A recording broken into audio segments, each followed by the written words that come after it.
Dreamscape presents Finders Keepers, a novel by Natalie Barelli, narrated by Rachel LeBlanc and Perry Daniels. Part 1. 1. I checked my horoscope this morning, Aquarius, like I do every day. I learned that Pluto is in exact conjunction with the sun and that I'll be reunited with something or someone that I thought was lost forever. It could be a friend, a piece of jewelry, or even a dream I thought was out of reach.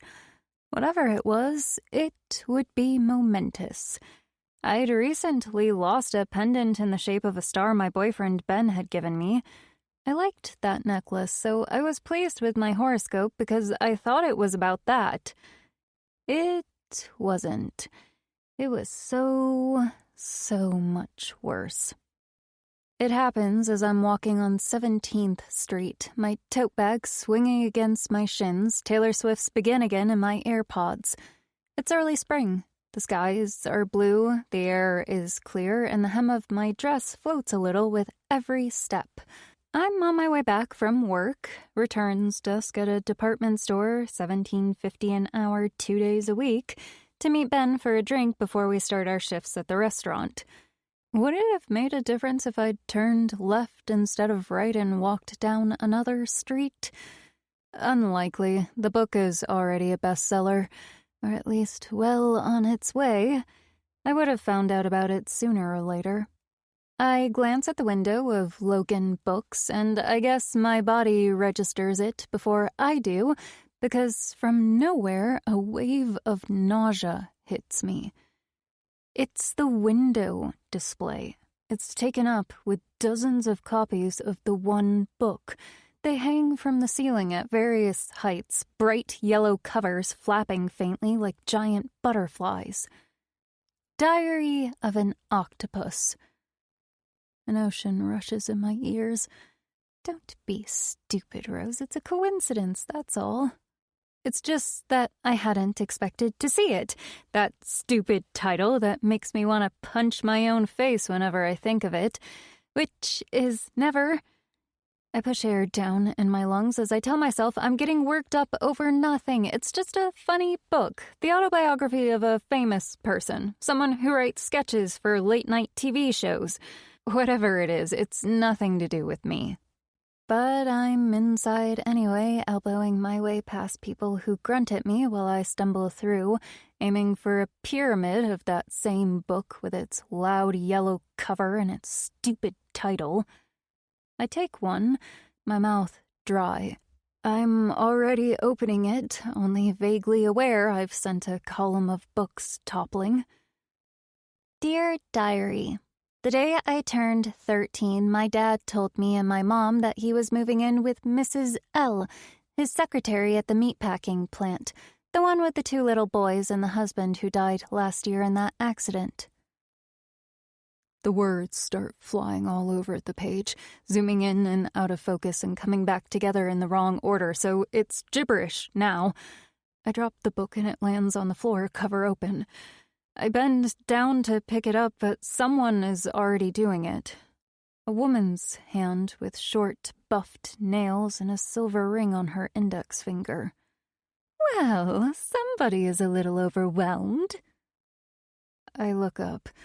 She has short, dark hair, a flat nose, and a plastic card hanging from her neck that reads, "Hi, I'm Sally." Sorry, I mumble. I gather the books from the floor and stack them on the table, trying to restore the pile to its original shape, but she shoos me away. Don't worry, we're used to it. Emily has a lot of fans. Emily? God, don't you love her? She breathes, eyes wide.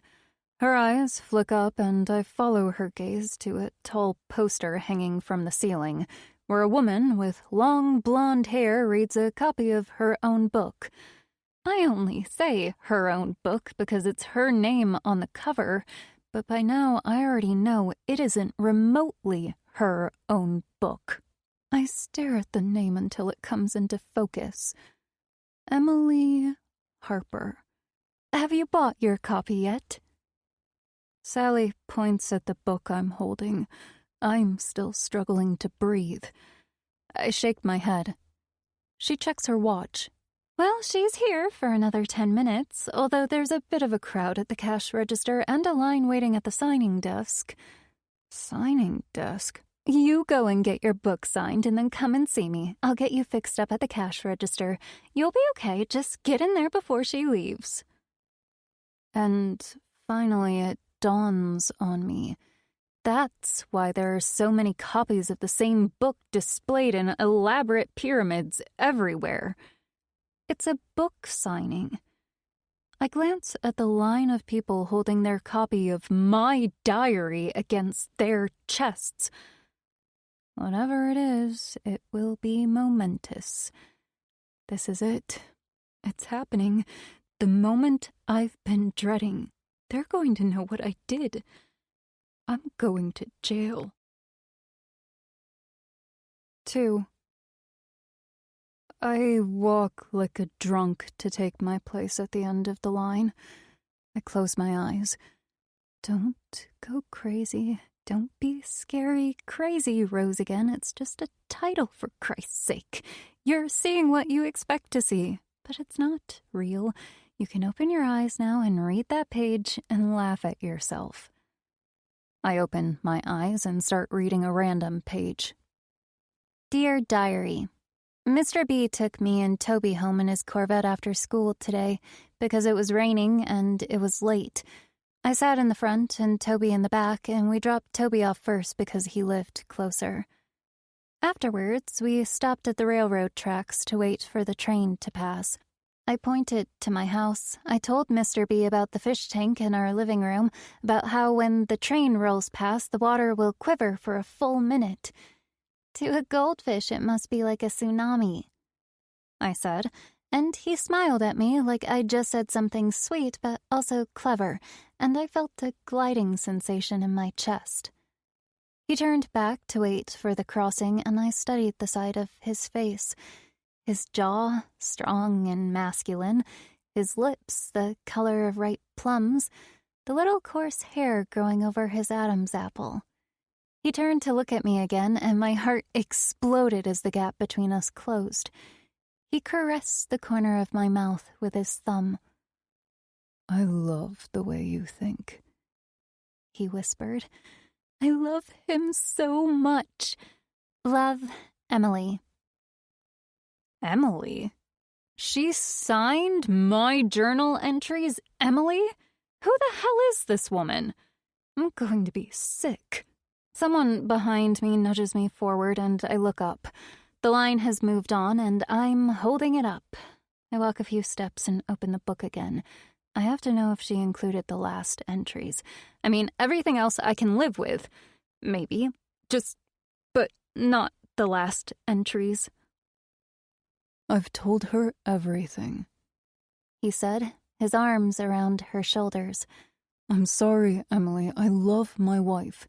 You and I, it was all a terrible mistake. You must see that, don't you? I cried for days, but I never spoke to him again. Not the way we used to, I mean. Only in class, and not even then. But then I understood the betrayal. How I'd been used and discarded like a piece of trash. I scan all the way to the end, and for a moment I think I really am crazy. And that's absolutely fine with me. I don't care if I've lost my mind, if I've become the kind of person who blows their nose in their socks and puts coffee mugs on their head, as long as this is not my diary. Except it is, but not quite. It's not just the last entry that's different. She's taken every one of my cringe-worthy little fantasies and wrote them like they actually happened. Mr. Bellamy never caressed the corner of my mouth with his thumb. I just imagined what it would be like if he did because I saw it in a movie. I flick back more pages like a crazy woman. My phone buzzes in my bag. I ignore it. It's probably Ben wondering where I am. Hello. What's your name? I look up, startled. I didn't realize it was my turn, and I'm completely unprepared. Although how I could have prepared for this moment, other than by bringing a gun, is unclear. Emily Harper is waiting for me, a big, sunny smile on her face, her hand outstretched. I study her face. Do I know you? Do you know me? I hand her the book, but my hand is shaking. She smiles a reassuring smile at me. What's your name, honey? This is my book, I stammer. I hadn't meant to, obviously. Otherwise, I may as well turn myself into the authorities and be done with it. But Emily misinterprets what I said because she replies, And thank you for buying it. I really appreciate it. Who do you want me to sign it to? I've tried to remember how often I named myself in the tens of thousands of words I wrote, and I can't think of a single time. I didn't like my name back then. I had planned to change my name to Amelie when I was older, after Amelie, the romantic comedy my mother and I watched 50 times, and also because I thought I looked like her. I didn't. I had the right hair, sort of, but that was about it. But in my mind, we could have been twins, so I would sign my entries with Amelie or sometimes just A. Love, Amelie. Did I write Rose anywhere at all? Ever? Someone clears their throat behind me. Screw it, I'm not taking any chances. I glance at the arrangement of purple flowers on the corner of the table. Iris, I say. Like the flower. I watch her closely while she writes to Iris in big, loopy letters, light blue ink. I study her face, her impossibly long, silky eyelashes, her soft, blonde, wavy hair. She has a yellow butterfly hair clip above her right ear and a barrette above her left that spells out in rhinestones, "Let it go." She signs her name below my dedication. Her signature takes up 2/3 of the flyleaf. Emily Harper, with some kind of blob at the end that takes me a moment to identify as a butterfly. She hands it back to me.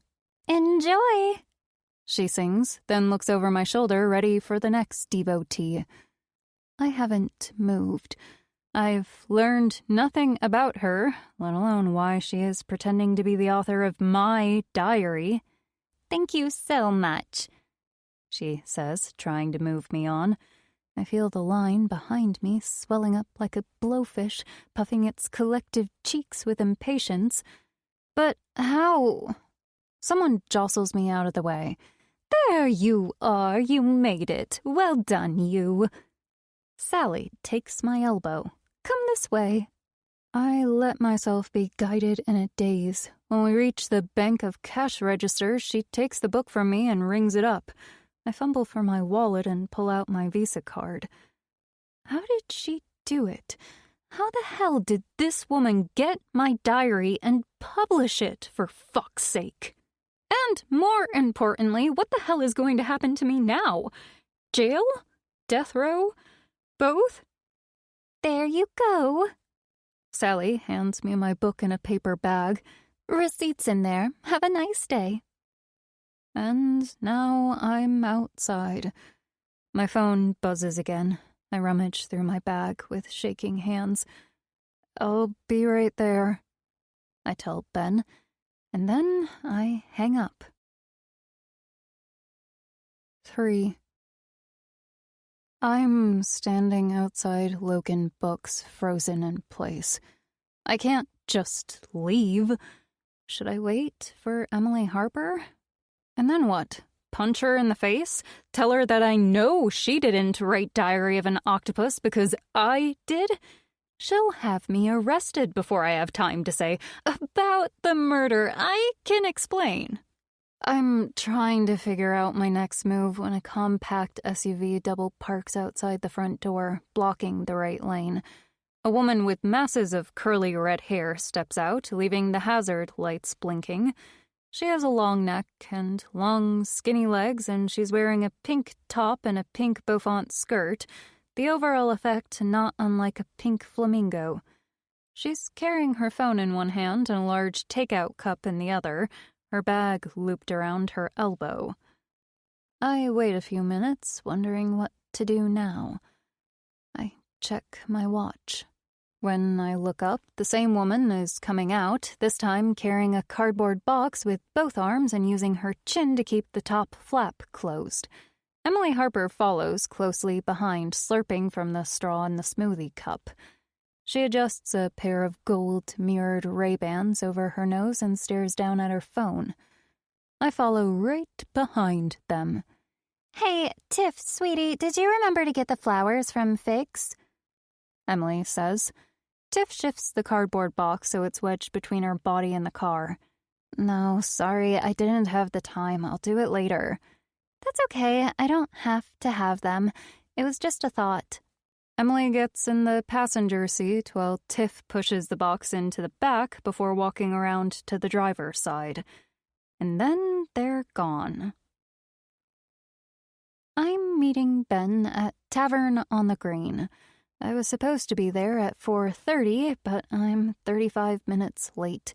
Ben and his business partner Liam own a French/American bistro nearby where Ben is the chef and Liam does the front of house. I have an evening waitressing shift on Thursdays and Saturdays, which is how we met, and today is Saturday. And there's no way on earth I'm going to work today. I sit quickly opposite Ben at the far table, dropping my bag on the floor. Where were you? I was getting worried. I got held up at work. Bad day? Yes, bad day. Really bad. What happened? No, nothing. It's fine. I'd sooner hammer nails into my kneecaps than tell Ben what just happened. What would I say anyway? I did something very, very bad once. Want to know what it is? Don't worry, you're about to find out. Everybody is. Truly, I just got held up. He waits for me to tell him the story. An angry customer at the returns desk, a stain on a dress that very likely wasn't there before, someone wants a discount because they chose a size too small, the color of the shoes wasn't the same online. He knows these stories. I tell them often. But I don't have it in me to make anything up right now, even though I'm usually very good at it. I make things up often. Little white lies. Like telling Ben I can play the guitar when what I really mean is that I learned the chords to The House of the Rising Sun, but I can't remember them. Or that my parents died in a car accident. I was trapped in the back seat, I'd said. I had to chew through my seatbelt to free myself, crawl through a broken window and walk 2 miles to the closest gas station. I was 3 years old. All I'm doing is applying an Instagram filter to my life. Everybody does it. I do it because there's nothing remotely interesting about me. Unless you count the fact that I'm a psychopath, which I guess could be interesting. Although I haven't killed anyone in over 9 years, so I prefer to think of myself as a recovering psychopath. I got you a G&T, but it went flat, so I drank it. He grins. I love his grin. It's one of the things I love most about Ben, that he finds everything funny, and when he grins, it makes me want to laugh. Plus, he's very hot. He has a nice mouth, thin lips, but in a nice, precise way. He turns away and signals the bartender, making a loop with his index finger. The waitress brings a fresh G&T and I knock it back immediately. You okay? Ben asks. I'm fine. I wipe my mouth with the back of my hand. The last thing I want is for Ben to think anything is wrong. He'll be asking questions all night otherwise. What is it? Talk to me. Let me help. He glances down at the floor. You dropped something. He bends down, and I realize too late what it is. When I drop my tote bag on the floor, the book slipped out. He picks up the brown paper bag. The Logan Books logo is clearly visible on the outside. You got a book? he says, sliding a fingernail under the corner of the sticky tape. I slap my hand on his. Don't. What? He chuckles. You don't want me to see what you bought? It's personal. Oh, okay. He moves his hand away. You sure you're okay, Rose? You look pale. I don't feel well. I'm sorry, but I can't work tonight. I have to go home. I'm really sick, but you go. You don't want to be late. He frowns, checks his watch. You can't do your shift? I'm really sorry. I feel like hell. That's really late notice, Rose. I know. Sorry, it came over me just now. He nods. Okay, I'll make a call and figure it out. He stands, taps his pocket for his wallet. Don't worry, I'll get it. No, you won't, he says, but not unkindly, quite the opposite. I never have much money. I work as much as I need to pay my bills, and that's about it. My only ambition in life is to make it through the day with minimum hassle. You want to stay at my place? Ben asks. He keeps a key between the wall and the baseboard in the hallway. When I stay over, I can let myself in before he comes home from work. No, whatever I've got, I don't want to give it to you. I have to read the book. I have to know what she left in. I have to know how much time I have before they come for me. I'll check in with you later, he says, bending to kiss my lips. Go and curl up with a good book. He adds, tapping the paper bag. My stomach lurches. I will, I say. 4.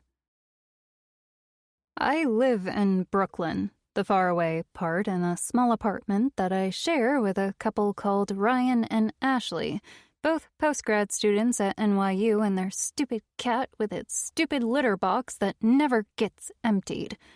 Actually, it's their apartment, as in they have the lease on it and I rent a room from them. As far as the authorities are concerned, I reside with my not-dead mother in New Jersey. Any mail I get goes to her house, which gives her an excuse to have lunch with me once in a blue moon, so she can give me the odd letter about some overdue library book or whatever. Let's just say I find those encounters excruciating, and I avoid them at all costs. Meanwhile, I live on Ryan and Ashley's furniture. I don't even have my own bed, and even though we have very specific rules about where we store our food, somehow mine always gets mixed up with theirs. Like the packet of macarons Ben gave me, which I found opened and half empty. Oh, was that yours? I thought Ryan bought it. You're sure it was yours? Okay, sorry. I'll replace it. She never does, but that's probably because Ryan is really weird around me. He never speaks to me, ever, but I often catch him staring at me. Sometimes when I'm in my room, if I haven't closed the door completely, I'll see him, or one eye of him, through the gap in the door. I know that Ashley thinks I want to fuck Ryan, and frankly, if she could get further from the truth, she'd be on Mars. Sometimes Ben stays over, but rarely. Ryan will be sprawled on the sofa watching reruns of The Big Bang Theory, and Ashley will be massaging his feet. Ben and I will end up bunking down in my bedroom, which is tiny, and we'll make out like a couple of teenagers because there is literally nothing else to do. The third time he stayed over, Ashley told me I'd have to pay extra for the hot water he uses when he showers in the morning, which made no sense considering I already pay half the bills even though I'm only a third of the occupants. I take a seat on the Q train with the book in my lap. I've got 40 minutes to go before I get home. I was going to crack open the book and start from the beginning, read about my own life in my own words, but when I tear open the paper bag, I find I can't do it. Not yet, and not in front of a car full of people. I need to be alone for this, in case I scream. So instead, I get out my cell and Google Emily Harper. I'd never heard about Emily Harper until today. I don't have any social media accounts because I prefer the handful of people who knew me in my past to forget I ever existed. But to learn about Emily, I have no choice but to create an Instagram account, since that's where she lives. Emily has 112,947 followers, which makes me slide down my seat and groan into my phone. Are they all going to read Diary of an Octopus? Have they read it already? Her Instagram bio states that you are not defined by the mistakes of your past, and that you should forgive others as you forgive yourself. Which, I have to say, as a philosophy to live by, I don't mind one bit. Under different circumstances, I might have learned a lot from Emily Harper. Also, I can see why it makes my diary absolutely on brand. Emily writes confessional captions with hooks like, "Why good people sometimes do bad things," and "Forgiving yourself is the first step to making positive change in the world." If only. I skip through the rest of her posts and study her photos.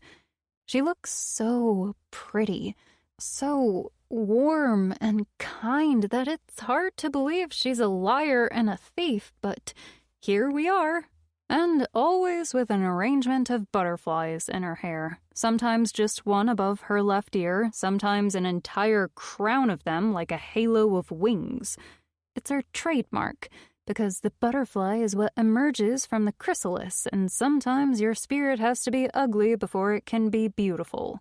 I find more videos on her YouTube channel where she'll sit with her girlfriends in her very nice apartment in Midtown Manhattan drinking Prosecco and gold flutes and talk about what it takes to become your better, happier self. I find an older interview she gave for Darling magazine where she explained why she fell in with the wrong crowd. "I don't want to blame my parents," she said, "but I was left alone a lot." Emily is the only child of John and Marjorie Harper. Her father is an attorney and her mother is an interior designer. Emily grew up on the Upper East Side, attended the best schools, got the best education, but she was lonely, and the wrong crowd came along, made up of other very rich kids who also were left alone a lot. She was 16 when one Saturday afternoon one of her friends, a young girl named Violet, told their little gang about her parents' vacation house in some bucolic enclave of the Hamptons where they could have a party without telling the parents.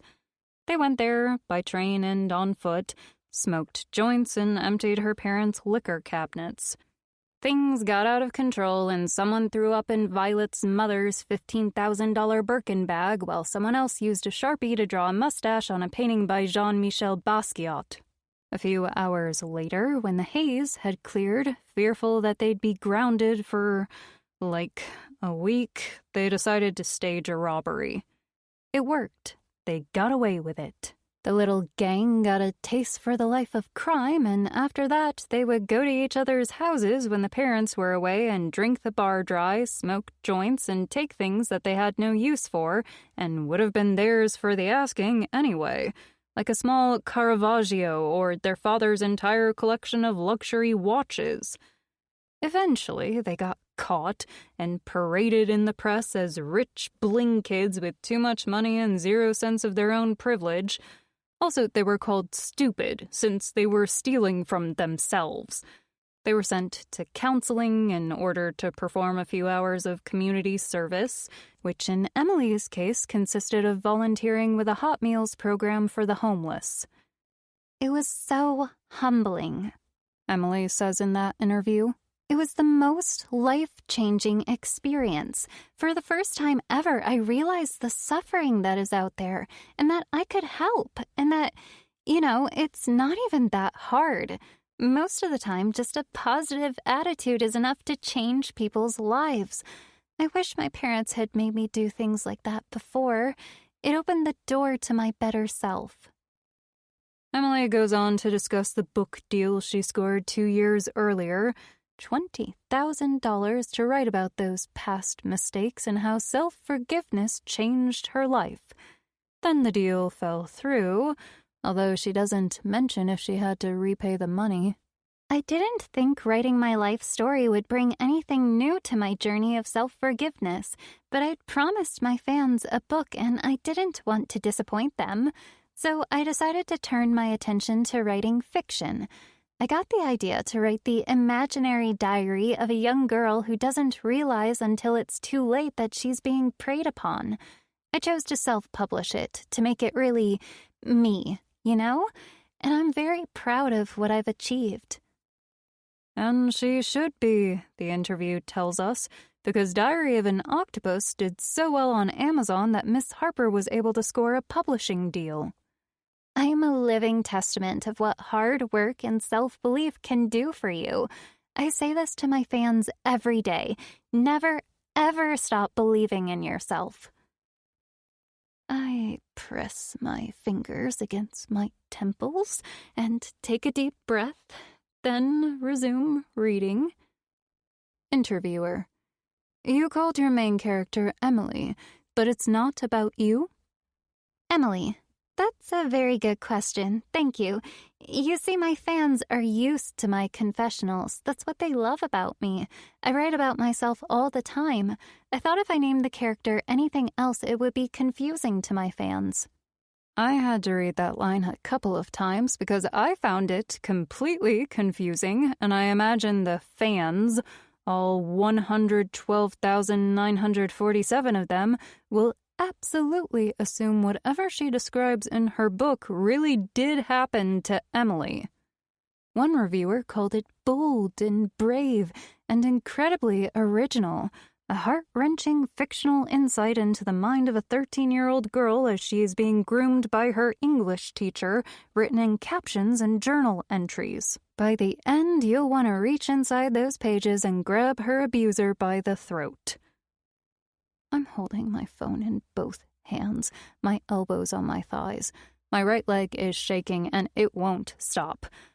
I sit up. Other passengers are glancing at me with suspicion from above their phones and Kindles and free newspapers. I have a sudden urge to roar at them.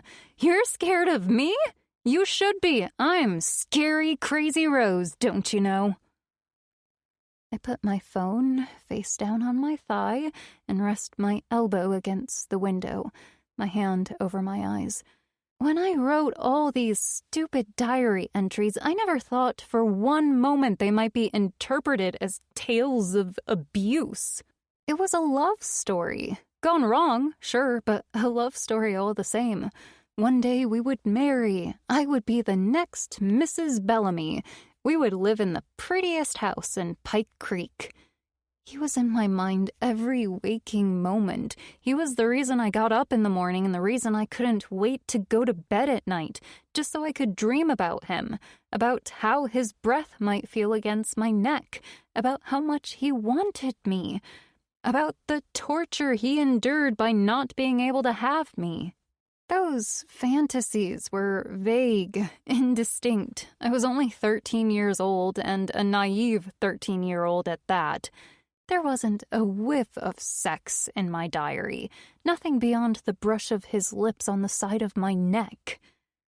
I wish I could die right here, right now. I knock the side of my head against the glass over and over because all I can think about is what will Mr. Bellamy think of me when he finds out that it was me who killed his wife. 5. My diary wasn't an actual physical diary. It was one interminably long document I kept on my laptop, in which I poured my heart out about my great tortured love for my junior high school teacher. I was 13 years old, and when I think of myself back then, which I never do, It doesn't feel like me. More like some weird, overly emotional, distant cousin you spent time with on vacations because your parents said you had to, but who you never liked and laughed at with your real friends behind her back. So, reading it again, printed on the page like that, is beyond excruciating. It makes me want to bite Ashley's stupid cat. It makes me want to vomit. My parents sold our house. Dad went to live with Mrs. L and acquired an instant family. This Kool-Aid family flavor has 2 boys, 6 and 8, with cute haircuts and dimpled cheeks. Maybe he always wanted a son. I don't know. I've been trying to remember, but I don't think he ever said. My mother and I moved into our new, crappy house. It's smaller than our old one, far away from my school. No grass in the backyard and on the other side of the railroad tracks. I hate my bedroom. I asked my mother why we had to move, and she says it's because she doesn't want to run into them in our old neighborhood. She says them, like she's trying to get rid of a bit of phlegm in her throat. Where would you run into them? I said. It's not like we ever go anywhere. I'm going to be sick. I'm in my room, the door firmly shut, sitting on the edge of my bed, and I'm only on the first chapter. I have a sudden visceral memory of being 13 and spending Sundays with my dad, telling him tales of how horrible my mother was, even though she wasn't, but I figured that was a narrative he could relate to, a point of common interest between us. I'd invented so many of those stories I could have kept him on the hook for days. But instead of joining in, my dad would sigh and say, "Just try to make it work, honey, okay?" But she's so horrible, I would cry undeterred. I spun increasingly far-fetched tales of my mother's horribleness. She locked me in the cupboard under the stairs because I refused to take her side. She made me eat cockroaches for dinner. I had to scrub the kitchen floor with a toothbrush just to get breakfast, which was a cold slop of porridge anyway, and you know how much I hate porridge. I lied so much and so often it became second nature. Eventually, I forgot I was lying. Every Sunday turned into every second Sunday, then the occasional Sunday where I got to experience my dad being a dad to other kids who were happy and wore braces, which would set off a geyser of resentment in me. I longed for braces the way some people long for freckles or curly hair. I fantasized that I would move in with my dad and take my rightful place in the Kool-Aid family, my teeth full of braces. But he said it was best if I stayed with my mother for now, so she'd have someone. We could revisit the arrangement later, he said. It should go without saying we never revisited anything. At one point, I find myself biting the book just to stifle my screams, and when I pull it away, there's a clear crescent shape on each side. I grab my pillow and scream into it, and I haven't even started on the good parts yet. That year, I fell in love with a man old enough to be my father. Now, who could have seen that coming? Mr. Chet Bellamy, English teacher, 6th to 8th grades, was so far removed from any other teacher we'd ever had, he may as well have come from Mars. My school was pretty ordinary, and our teachers were good, solid, well-intentioned people who believed in what they did, but could only achieve so much with the resources at their disposal. Let's just say the going look at my school was worn out. Then Mr. Bellamy showed up.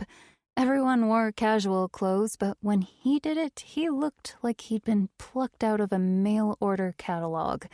He was the most handsome man I'd ever met in the flesh, with his full head of hair and his green eyes and his crooked smile.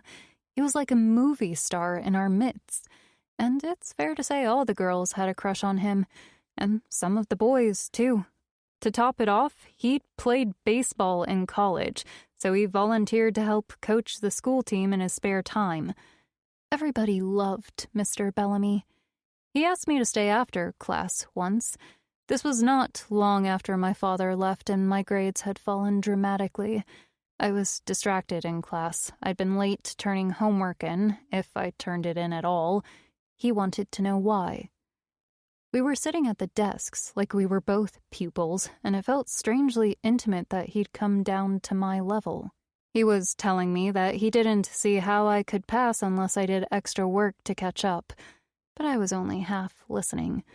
I kept looking at his long, dark eyelashes, at the 5 o'clock shadow on his jaw, at the way his mouth moved when he spoke.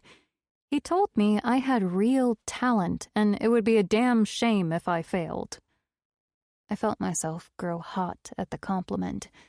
He said I should consider doing the creative writing elective unit, that the extra credit would bring me back up. I said yes, obviously. No one had ever told me I was good at anything before. That day, our knees briefly brushed against each other, and it made my skin tingle. I explained that my computer was dead and I had to use the ones at the library, as my mother refused to buy me a new laptop, which was a lie. I mean, there was nothing wrong with my computer, but I felt the need to explain why I'd been a disappointment, and while I was at it, cast myself as a kind of forgotten and neglected child, entirely dependent on the kindness of others. The next day, as I left the class, he held me back. "Have this one," he said, and handed me a silver rectangle, cool to the touch and heavier than it looked. "I upgraded. I don't use it anymore." It was important I had the right tools, he said, because I had so much talent. I took his laptop home and handled it like it was a precious treasure. He'd wiped everything from the drive, so it was like new. It felt too pristine to use for mundane things like assignments, and anyway, I still had my own laptop for that, so I just kept it as it was. A shiny, unspoiled treasure. I got to study poetry. I wrote short stories that he encouraged me to submit to a writing competition for high schoolers. One day he kept me after class to go over poems together, show me how I could have found a better, more elegant turn of phrase. No one had ever used words like that in my presence before. It gave me a glimpse of what it must be like to be grown up, and for some absurd reason, or maybe because that week my mother and I had been watching Little Women and Pride and Prejudice on rotation, I pictured a teapot with an elaborate gold and red leafy pattern and matching cups and saucers.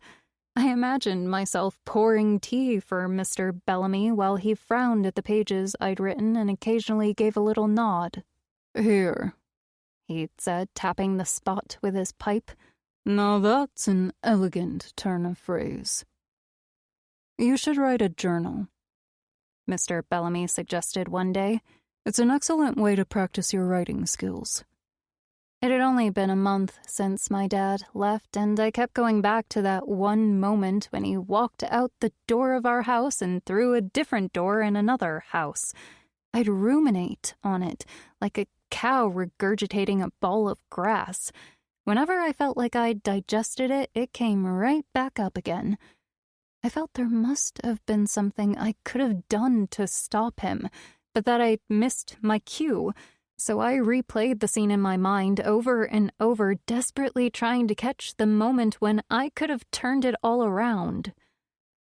I opened Mr. Bellamy's laptop, created a new document, and began typing. The day I turned 13, my dad told me and my mom that he was moving in with Mrs. L., his secretary at the meatpacking plant. So I guess that's how it started. 6. My mother would sit in my dad's old armchair and knit furiously while we watched old romantic movies from her collection of DVDs. Knitting was a skill she took up after my father left, and you got the impression she did it to keep her hands busy so she wouldn't go over to my father's new house and strangle the entire family. The first thing she knit was a scarf. She knit it for a long time until one day she looked down and noticed the pools of multicolored wool that were snaking around her feet. By that stage, the scarf was 14 feet long. She stared at it like she had no idea how it got there or what to do with it, so she tore off the yarn with her teeth, handed it to me, and asked me to put it somewhere where she'd never see it again. The next day, I wrapped it around the oak tree outside Mr. Bellamy's house. It was still there that last time I went there, soiled and tattered by the rain. I was so happy that he'd kept it. I was sure he knew it was me who'd done it and that he left it there so he could think of me every time he went in or out of the house. The fact that he'd never taken it down was, to me, a clear and unassailable declaration of love. Much later, after it was all over, after I'd killed Mrs. Bellamy and miraculously gotten away with it, I begged my mother to send me away to boarding school. Later, again, once I settled into my new school, my mother sent me a Christmas sweater. She'd improved immeasurably by then, as evidenced by the intricate snowflake and deer shapes scattered throughout. It should go without saying that I would have sooner stuck pins in my eyeballs than wear the sweater, so it lived at the bottom of my trunk under my bed. I did find a use for it, though. I wrapped the laptop inside it and never pulled it out again. In the early days at my new school, I'd lie in the dark and fantasize that I hadn't actually done the terrible thing, that it really was those men, those drifters who'd done it, just like the police said. Then I would imagine Mr. Bellamy appearing at my door, his green eyes glassy with tears, a deep crease between his eyebrows. I imagined him dropping to his knees and pressing my hands against his mouth. "I'm sorry. It's you. It's always been you. I can't live without you. I tried. God knows I tried." He would then produce a small box, dark red velvet, and open it to reveal a ring. A single diamond on a gold band, not too big, but still substantial. "Marry me." These fantasies were like a drug, and I was still an addict, even if I knew somewhere deep down it would never, ever happen. Some nights I wished it so hard, scrunching my eyes so tight that I'd wake up with red welts between my eyebrows and my eyeballs hurting like someone had punched them all night. But mostly, I was terrified. "What did you do, Rose?" I was terrified he knew that it was me.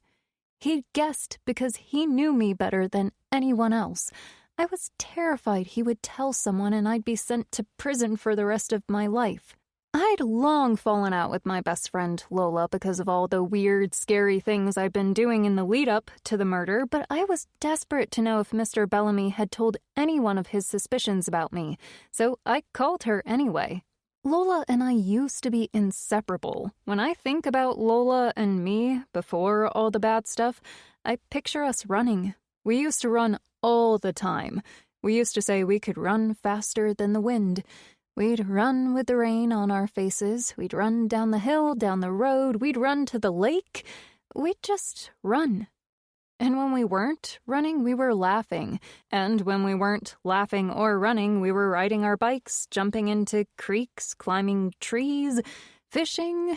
We'd sit on thick branches up in the oak tree near her house and talk about who we'd marry. A hot fireman for Lola, a lion tamer for me. And if either of us felt particularly aggrieved that day, we'd catalog all the ways people misunderstood our genius. Sometimes she'd talk about the horrible things her sister, Kimberly, had done, or I'd complain about my mom, my dad's new wife, our classmates, whatever. To be fair, Lola's grievances were way worse. Kimberly was very pretty and a couple years older than Lola and nasty as hell. She'd cut her own favorite dress with her mother's sharp scissors and say Lola did it. Or she'd smash her own money box, hide the money she'd supposedly saved, which she'd stolen from Lola anyway, and accuse Lola of doing it. Their mother always believed Kimberly. "It's because she's the pretty one," Lola would say. Lola had one eye that kept drifting inward, so it was quite hard to concentrate on what she was saying, but you got used to it eventually. Also, Lola wore glasses with thick black frames that made it look like you were staring deep into the eyes of a goldfish, which is how she got her nickname, Fish-Eyed Lola. I always thought she was pretty, and the nickname was mean, but we were at the age where children are at their most unforgiving. Nobody wants to hang out with the runt of the litter, and we two misfits naturally found each other, Crazy Rose and Fish-Eyed Lola. When she came on the phone, she sounded cold. "What do you want?" She probably thought I was going to apologize for my behavior toward her, maybe even tell her I was normal again, but instead I asked about Mr. Bellamy. Had he said anything about me? She misunderstood why I was asking, which was understandable. I'd been following him around like a lovesick puppy for the best part of a year. "What's wrong with you? His wife just died. He barely comes to class, and when he's there, he cries all the time." "But does he ever ask about me?" I said again. There was a pause. "You're sick," she said. Then she hung up. Then, about 4 months after the murder, Lola called to tell me that Mr. Bellamy and Miss Amy had gotten engaged and would be leaving the school. She sounded gleeful, triumphant, almost. "See, he doesn't give a shit about you. He never did." I was so shocked I couldn't reply. "It's kind of gross, to be honest," she said. "She's like 23, and he's like 100 years older than her." "He's 37. I wanted to shout. And 37 isn't old, not when you're a man, not when you're Mr. Bellamy. I have to go. I hung up and chewed on a thumbnail, picturing Mr. Bellamy and Miss Amy in the teacher's lounge. I imagined him on one knee. "Marry me." Miss Amy tearing up, then nodding violently. "Yes." I ran to the bathroom and threw up. Time went by, and I resolved to move on. I became tougher, harder, more like the true me. I joined the drama club, I got a boyfriend, a romance that lasted a little over a year and ended without fuss or tears. Mr. Bellamy receded from my mind. I never opened the laptop anymore. By the time I got to senior year, I'd stopped charging it altogether. When I moved out of the dorm, I lost the charger. I still held on to it, just in case I ever got the knock on the door. "We're investigating a cold case, the death of a Mrs. Charlene Bellamy. Your name came up. Do you have a minute?" I held on to it because still, somehow in my screwed-up brain, if I could explain, maybe they'd understand. Maybe they'd let me go. The day I moved to New York, I lost the laptop at LaGuardia Airport. I remember very clearly packing my things and coming across it. I hadn't touched it in years.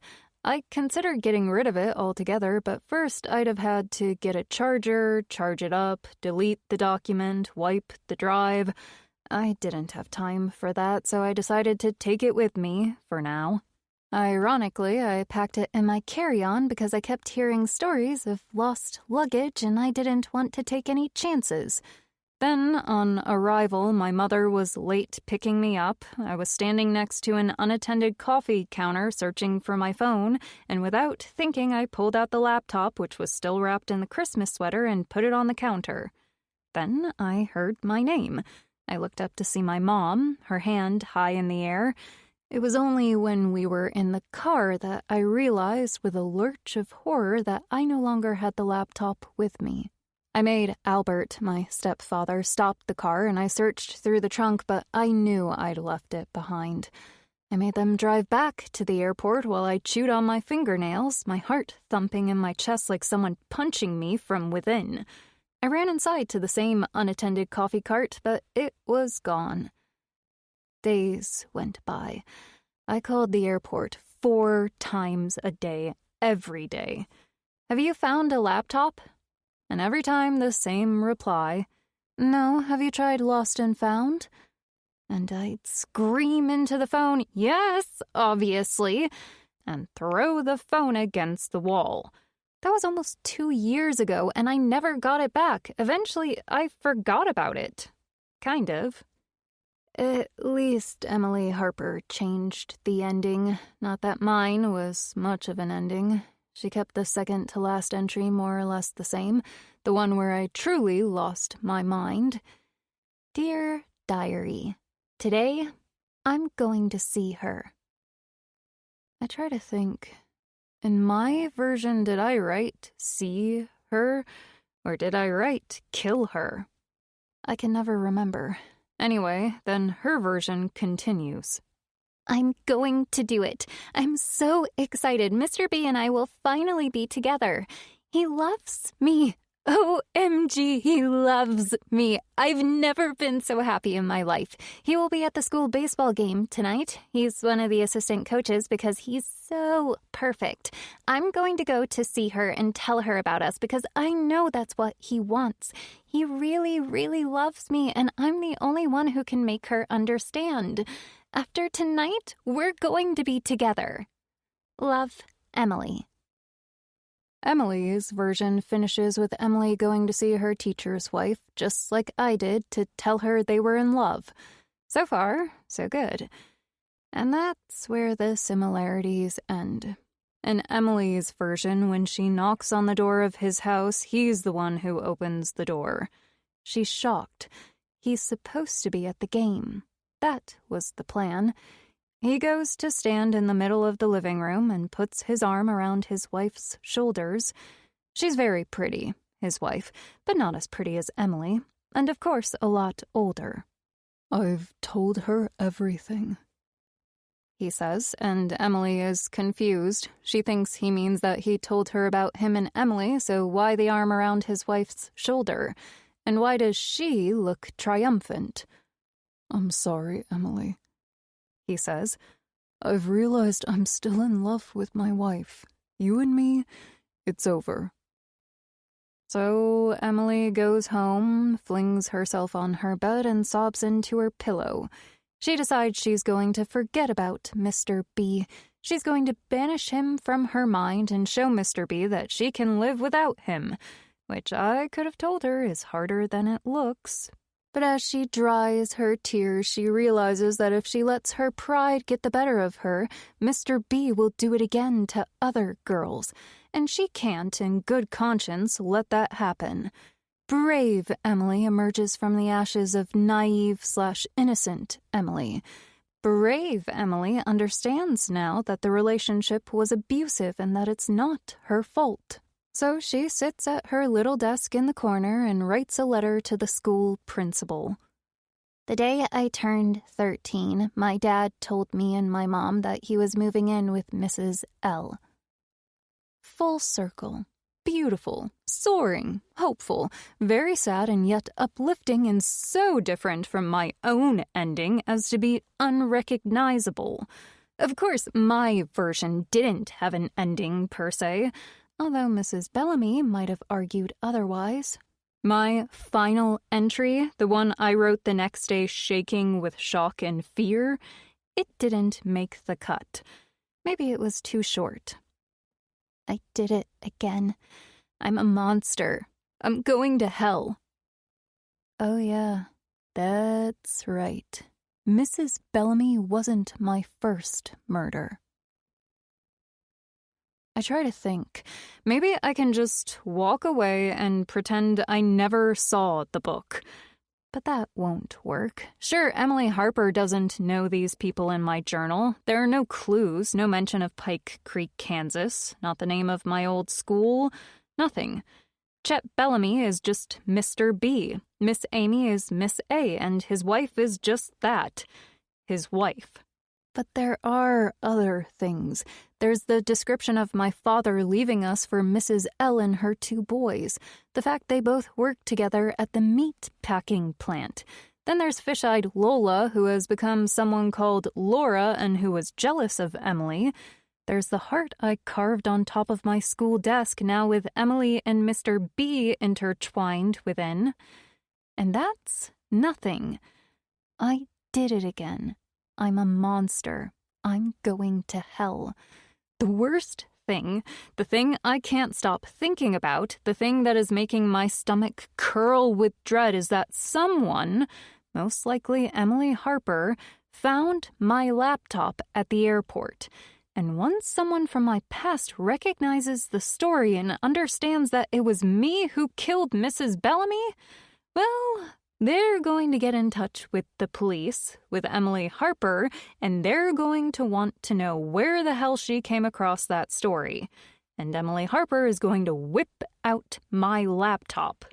And that's not just the proof that I wrote it, it's my fucking confession. I hit my forehead with my fists and bite my knuckles until they are rimmed with bruised indentations. I have to disappear, change my name, and move to a different continent. But first, I have to get that laptop back. 7. My mother used to say, if you want to make friends, make yourself useful. I stay up all night trying to figure out how to make myself useful enough to get inside Emily's apartment and take my laptop back. As if she still has it. Maybe she's destroyed it. I mean, that's what I would have done in her shoes. And heck, if that's the case, then that's a fine thing, because that means there's no confession and no hard evidence tying me to the murder. If Emily still has my laptop, then I will find it and I will destroy it. I'll take it apart and burn it. I'll stick it in the microwave. Then there'll be nothing tying the book to me. And then I'll kill her.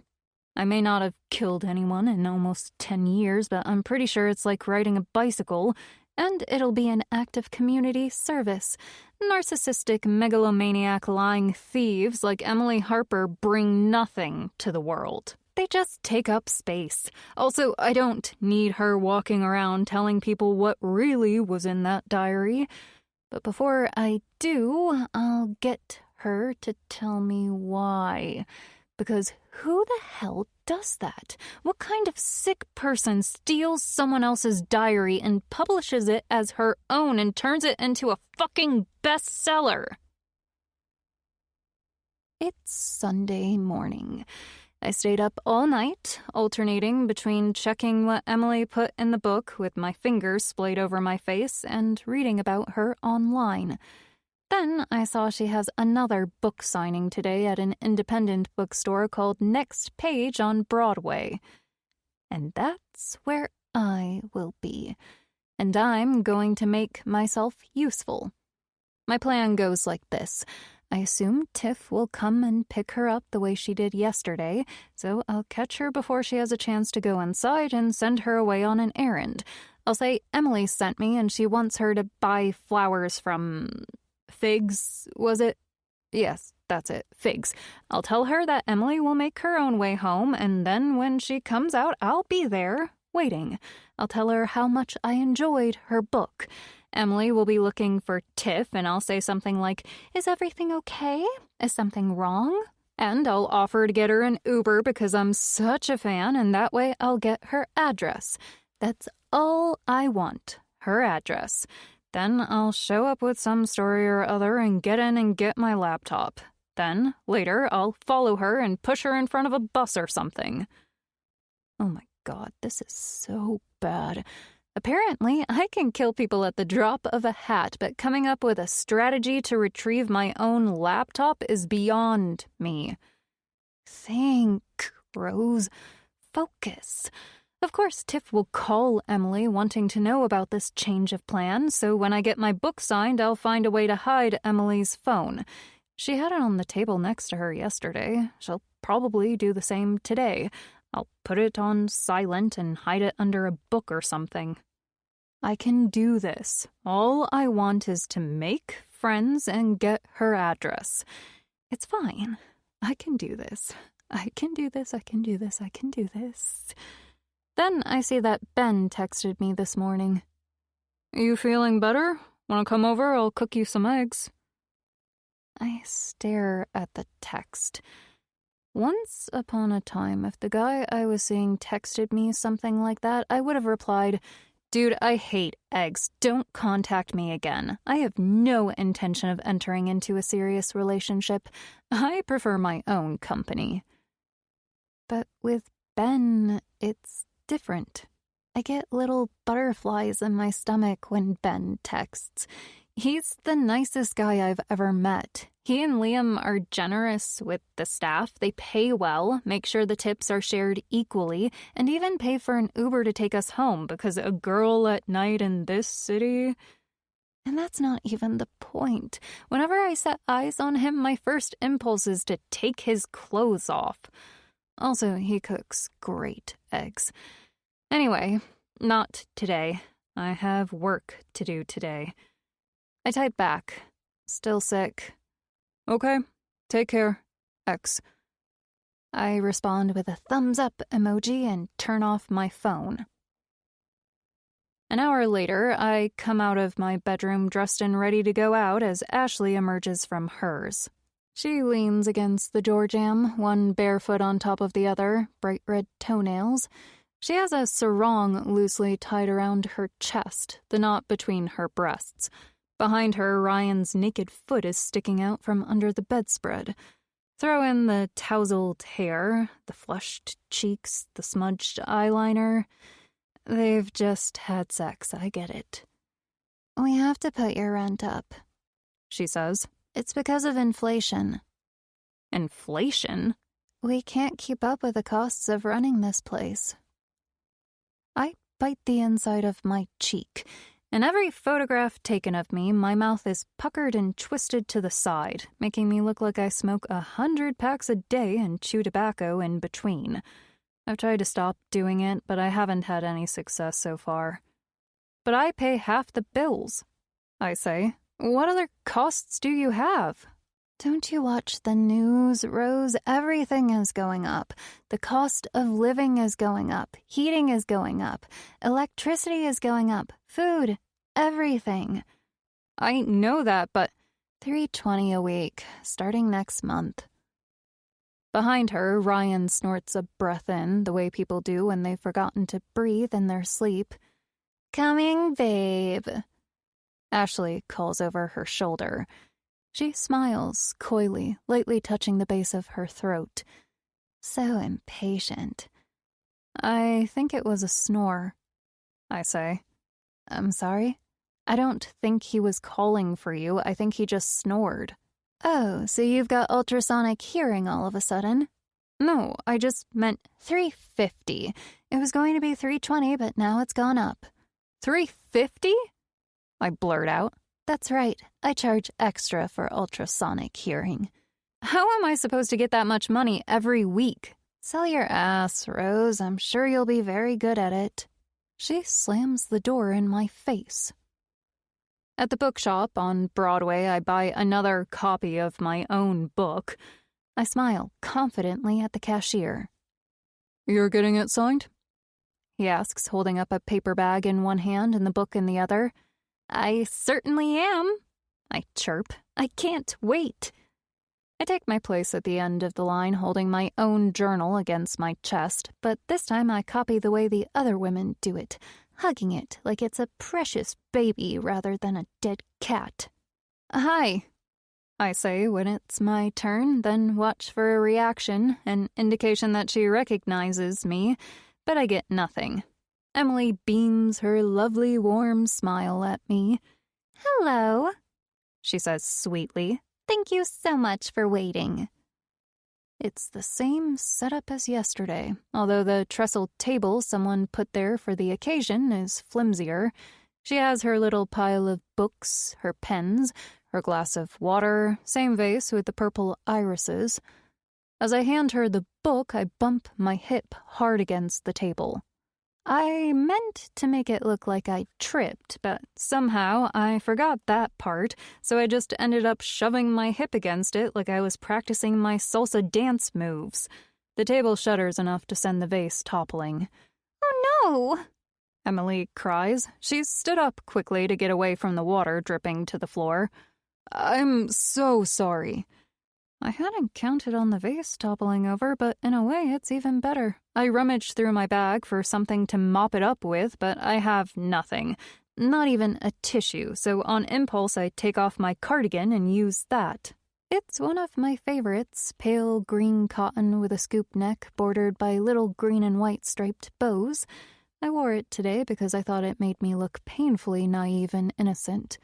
Hey, that's okay, sweetie, Emily says, crouching to pick up her wet pens. No, really, I'm such a klutz, I say. Lots of people are helping now. They've come out of the line and are picking up books, which they air dry by flapping them. Are you okay? They ask Emily, their hands hovering, their eyes scanning her body for signs of damage, as if I'd kicked her in the ribs and then stomped on her head. I'm okay, Emily assures them. She looks at me. What about you? You okay, honey? You sure you didn't faint, did you? I don't know, maybe, I say. Oh, sweetie, do you want to sit down? Can we get a chair, please? Hello? No, I'm fine now. I don't know what happened. I'm just so nervous. I stand, my sodden cardigan in my hands, and I realize I haven't done the one thing I set out to do, which was to put Emily's cell phone on silent. I see it now on the table. I pick it up and pat it dry with the hem of my cardigan so I can surreptitiously flick it to vibrate. Although by this stage, nothing I do can be called surreptitious. Emily is frowning at the phone, and then at me. I gaze down at what I'm wearing. I wouldn't have worn it if I'd known I'd be taking off my cardigan. It's just cheap nylon and it's not even white anymore. More like gray, and there are faded yellow rings under the armpits. Sorry about the mess, I say, putting the phone back face down on the table. Everything is more or less back to normal now. Store staff have retreated to whatever they were doing, and the women behind me have gone back to an orderly line. So, where were we? Emily asks. She's smiling again, like she wants me to know everything is fine, it's no big deal. She blows a lock of hair out of the way and opens the book to the fly page. Who should I make it out to? It's Iris, and I'm so sorry, really, really sorry. That's okay, honey. Happens to the best of us. She signs the same way as yesterday, with her nice pen and a flourish and a butterfly blob at the end. She hands me back my book.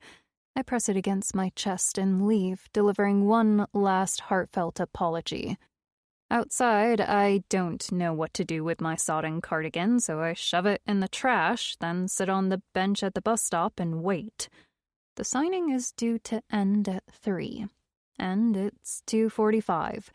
At 2:55, precisely, the same compact SUV arrives, double parks, flicks on its hazard lights, and the same woman as yesterday gets out of the car, keys in hand, a large paper cup in the other. Tiff? Tiff stops. She pushes her gold sunglasses to the top of her head with a beautifully manicured hand and studies me. It's not Tiff. What? Oh God, I've got the wrong person. There are so many rich, beautiful upper-class women driving SUVs around here that I can't tell one from the other. I'm sorry, I thought you were someone else. I'm about to move away when she says, "It's Tiffany." Oh, right. Sorry about that. Emily sent me. I figured that. She's the only one who calls me Tiff, and just so you know, I prefer Tiffany. So, what can I do for you? I take a breath. Well, Emily wants you to go to Fig's florist. She wants you to go there and buy flowers, like you did last time, but lots of them. I mean, even more of them than last time. Now? Yes, please. It's important. Why? She wanted them for the signing, and it's almost over. I shrug. I don't know. I mean, that's what she said. I don't know what I was thinking when I came up with this brilliant idea, but I think we can all agree I need my head examined. Obviously, this was never going to work. Maybe I should turn around and go home while there's still time before Tiffany signals a passing police car. She frowns at the entrance to the bookshop. People are walking out holding their paper bags under their arms. Tiffany reaches into her bag, and I just know she's going to pull out her phone. And sure, I set Emily's to silent, but what if it's face up? She'll see Tiffany is calling. This is already over. I should just shoot myself in the head and be done with it. I put my hand on her arm. She looks at me in shock, flicks her arm away from my touch. What are you doing? She's in a meeting with her publisher, I say. Her publisher? You mean Jerome? I nod. Yes, Jerome. She doesn't want to be disturbed. She was very clear about that. She really needs the flowers, and she absolutely doesn't want to be interrupted. Tiffany narrows her eyes at me. Sorry, who are you again? Iris. I'm Emily's friend. I glance at the door again. My heart is racing. In my mind, it was going to be over in seconds. Ask Tiffany to go get the flowers so I can be there when Emily needs a ride, so I can be useful to Emily. I stand there for what feels like a decade while Tiffany stares at me, brows furrowed. Anyway, I say, fake, relaxed, brushing my hair out of my face. The flowers. Emily said it was urgent. Tiffany hesitates. She wants me to take them to Hudson Yards. My heart does a little jolt. Hudson Yards. Yes. Fine, she says with a sigh. She puts her phone back in her bag, hands me the paper cup, and gets back in the car. I almost skip with joy all the way to the trash can where I dump what turns out to be a very green smoothie into it. It runs all over my cardigan. 8. I look up Hudson Yards while I wait and pick a random address around there. I'm beginning to think she's left via back door or something, but finally she comes out. She looks like a movie star with her gold mirrored sunglasses and her enormous leather handbag looped around her forearm, effortlessly elegant in her white shirt and ripped jeans, a butterfly farm in her hair. There are a few stragglers with her, and she chats amiably, but her eyes dart around. I wait until the women move on with a cheery goodbye, a cheery thank you, even a kiss on the cheek, and only then do I take a step forward. Except there's another young woman now. She has come out behind her, and she is carrying the cardboard box. My heart sinks. Of course, Emily would have an endless supply of helpers. I will be of no use to her, which means that my plan, flimsy and riddled with holes as it is about to fall in a heap. I plaster on a smile anyway and walk up to them, then recognize the second young woman as one of the store staff who helped put the signing table back together. Emily? Hi. I'm so sorry about before. Emily stares at me over her sunglasses. The klutz, I say. She smiles. Ah, yes, the nervous mouse. I laugh. It comes out high-pitched and weird, just like a mouse. I turn to the young woman. You look like you've got a lot to carry. Can I help? I smile broadly, the smile of the needy, but it doesn't matter. She can't wait to get rid of the box. She immediately hands it to me and says a quick goodbye to Emily before going back inside. Emily tilts her head at me. Iris. That's me. Good memory. I put my book on top and hoist the box against my chest. It's heavier and bulkier than I'd expected. I'll take this to your car if you like. It's the least I can do. She sighs, looks around. The thing is, my PA was supposed to pick me up, but she's not here. Oh, really? That's too bad. With some difficulty, I wedge the box under my arm so I can use my phone with my free hand. Let me help. Where are you going? Why? I'll get you an Uber. It's the least I can do. Where to? You want to pay for an Uber to take me home? Yes, absolutely. It's the least I can do. I repeat for the third time. Iris, that's so sweet of you. But there's no need. I'll get it, but thank you. Can I at least drop you off somewhere? I live on the corner of 10th and 35th Street, but I'm happy to take you anywhere you like. She tilts her head. Really? That's where you live? Yes. I'm in Hudson Yards. No way, I exclaim. Well, that's it then. No excuses. Let me drop you off. I raise my hand, and I won't take no for an answer. The water, all that. I feel terrible. Was anything damaged? I can pay for it. Did you lose any books? She flaps a hand. It was fine, just a bit of water, that's all. No lasting damage. Oh, disappointing. Well, that's a relief, I say, balancing the box on my thigh and ordering an Uber at the same time. She shakes her fingers through her hair as she looks around, for Tiffany, presumably. Then she taps something on her screen and drops the phone back in her bag. Oh, that's very kind of you, Iris, if you're sure. My heart does a little dance. Yes, absolutely. I'm very sure. Then, emboldened by my success, I tell her how much I loved her book. Really? Really, I say. You read it already? Oh, well done, Rose. Caught out at the first hurdle. On my Kindle, I couldn't put it down. I'm a massive fan. She laughs and pushes her glasses to the top of her head. You can't be. I'm nobody. I mean, I've got a book. She does a funny little sideways shake of the head, like, okay, maybe that's a big deal. But I'm no one, really.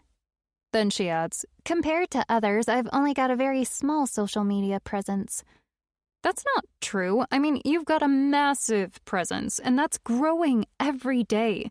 There are tens of thousands of people who are finding out about you. You help so many people.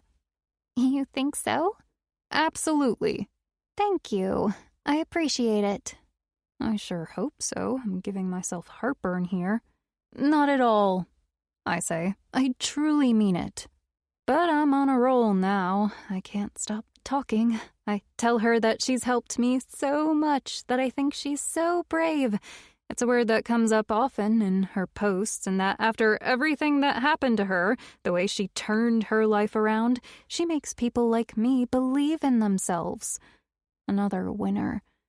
She nods thoughtfully as I speak, makes little comments throughout like, good, that's what I'm hoping for.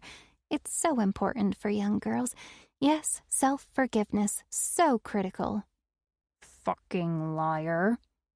And what brought you to my book? She asks. I explain that I, too, have done bad things in the past, and her advice has been the catalyst to my journey of self-love. What did you do? Dear Diary, today I'm going to kill her. Love A. Nothing, I say. Just kid stuff. Like what? I shrug. Nothing much. Thankfully, the Uber arrives before she asks again. As we ride toward her place, the box on my lap, I rack my brain for something to say, but there's no need. Emily is focused on her phone. I wonder where Tiff disappeared to. She muses. I'm sure there's a simple explanation, I say. Maybe, but it's not like her at all. I try to think of ways I can stop her from calling Tiffany. I'm considering taking the phone from her, telling her she spends too much time on the screen, and do you know what that does to your retinas? But Emily isn't calling anyone. She's scrolling through her status updates. So far, Tiffany hasn't called Emily either, as far as I can tell, which means she's on her way to Fig's Flowers or whatever. I remind myself that I'm actually a very good liar and everything is going according to plan. We ride in silence all the way to her building. When I get out of the car, she doesn't try to take the box from me. She doesn't ask if I want to come up. She stops outside her door and punches numbers on the keypad. The door clicks open and I follow her inside, my heart bursting with joy. In fact, I'm so happy right now I could kiss her. Just kidding. For a moment, I'm tempted to tell her she should be careful who she lets in her apartment, that there's such a thing as a wolf in sheep's clothing and that she doesn't know what some people are capable of. But I don't. 9. I've seen photos of Emily's apartment on Instagram, and she often films videos in her living room. I know the basic layout. It's 2 stories, living, dining, kitchen downstairs, bedrooms and bathrooms upstairs. It's not very big, but it's a gorgeous space, airy and light with pale timber floors and walls of exposed brick. Lots of green plants and pots hang from the very high ceiling. A couple of small palm trees are in clay pots, and lots of butterflies in impossible colors are pinned to the wall, like they're in flight or preserved in glass boxes. They're fake, of course, but still. Then there's the enormous terrace that you access via French doors framed by 2 large windows, with more plants out there, too. It's beautiful, no doubt about it, like an oasis. You're okay, Iris? I smile. Yes, it's amazing. I love it. My eyes scanned the room. Emily Harper is surprisingly messy, taking in the coffee table, a dirty paper cup, piles of magazines, and the sofa, cream-colored, plush with piles of colorful cushions. A half-dozen shopping bags from Bergdorf Goodman are on the floor, all empty as far as I can see. My eyes move to the dining room table. It's crammed with things. Jars of face creams, bottles of lotion, a half-empty bottle of vodka, lipsticks, mascara, palettes of eyeshadow, a full bottle of Xanax, which I'm sorely tempted to swipe, but don't, a magnifying round mirror, a video camera on a miniature tripod, a lamp in the shape of a donut, more magazines, stacks of unopened bills, more potted green plants in various states of neglect, and then I see it. My laptop. It's partly hidden by a yellow manila envelope and whatever other crap she seems to collect. My chest rises and falls with excitement, and I have to will myself to calm down. I put the box on a corner of the table, pushing a camera out of the way. Can I use the bathroom? Emily has a finger hooked in the back strap of her sandal, using the table for support. Sure, it's that way. She jerks her chin toward the corridor we came from.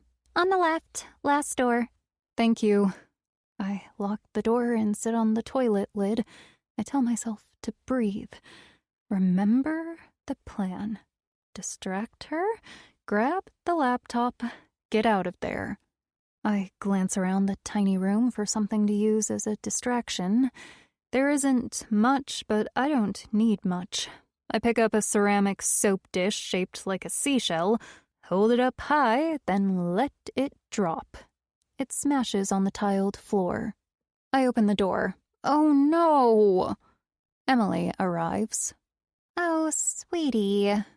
She clicks her tongue at the mess. What is it with you? I bite my bottom lip. Sorry, I have very poor hand-eye coordination. She sighs. Clearly. Was it expensive? I don't know. I don't think so. Oh, good. Well... We both stare at the fine little shards of ceramic. Neither of us says anything. I'll clean it up, I say finally. Do you have a dustpan? That's okay, I'll do it. My heart leaves my ear canals and returns to my chest where it does a little jig. I follow her back to the kitchen where she retrieves a small dustpan from under the sink. I don't dare speak in case she changes her mind and makes me do it. The moment she has her back turned, I'm at the dining room table, my arm shooting out, my hand shoving the envelope aside, sending it flying to the floor. I've got the laptop. I'm already swinging on my heels, about to run to the front door, except it's not my laptop. It's not even close. It's just silver, that's all. There, no harm done, Emily says behind me. I've put the laptop back where it was, and I'm picking up the manila envelope from the floor. Don't worry about that, she says. My cleaner will be here tomorrow. I put it back on the table anyway. Emily empties the contents of the pan into the overflowing trash can. I lean back against the table. I'm so sorry. That's okay, Iris. Don't worry about it. She opens the fridge and gazes at its contents. You want something to drink before you go? Before you go? I'd love some water. She pulls a bottle out of the fridge and frowns at it. Have a glass of wine instead. Sure, okay. Glass of wine is great. You can sip a glass of wine. You can take your time and then you can ask for another one. I perk right up. The laptop is in this apartment. I can feel it calling out to me. I'll find it one way or the other. Emily pours us 2 generous glasses. I sit on the couch, check my fingernails, and find that they're filthy. If I were still wearing my cardigan, I'd pull the sleeves over my knuckles. Instead, I sit on my hands. How old are you? She asks. 22. Such a baby. I'm an old soul. What about you? How old are you? She sighs.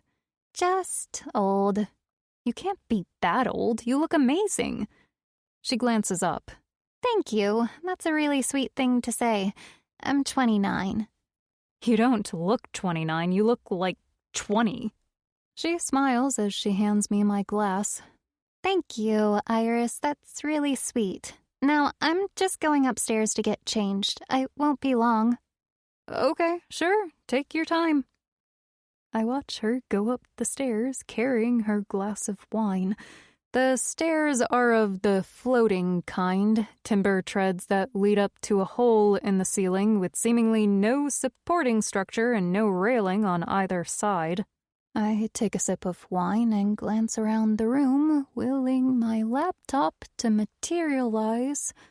I get up and examine bookshelves that have very few books, but a substantial collection of vinyl records and a record player. I check behind the records, behind the couch, behind the cane chairs. I quietly open kitchen cupboards and look behind doors. All that time I hear Emily moving upstairs. At one point she talks on the phone, but I can't make out the words. Eventually I run out of places to look and sit back on the couch. I take a sip of wine, then clock the smart speaker on the kitchen counter, a round, meshy thing with a blue orb at the top. I know what this is. Ashley has one. She uses it to ask about the weather and order food in bulk for the cat. I get up, bend down to it. "Alexa," I whisper, trying to match the pitch of Emily's voice. "Where's the other laptop?" Nothing. "Alexa, it's me, Emily. Where do I keep the other laptop?" Why are you talking to my oil diffuser? I jump and turn around. Emily is walking down the stairs wearing what looks like a pair of silk pajamas. Is that what it is? Nah, just kidding. What did you need? That's funny. Oil diffuser. Good one. Emily has pulled her hair in a high ponytail. She reminds me of Miss Amy, except Miss Amy was never as sophisticated as Emily. Iris? I was wondering if there was a computer store around here. No idea. I don't think Alexa knows either, to be honest. Alexa lights up. Mm-hmm. That's funny, I say. I don't know why. A loud buzzer rings, and for a moment I think it's Alexa, but Emily presses an intercom button on the wall. A small screen lights up, and all I see when I peer over her shoulder are masses of flowers. 10. I was supposed to be gone by the time Tiffany showed up.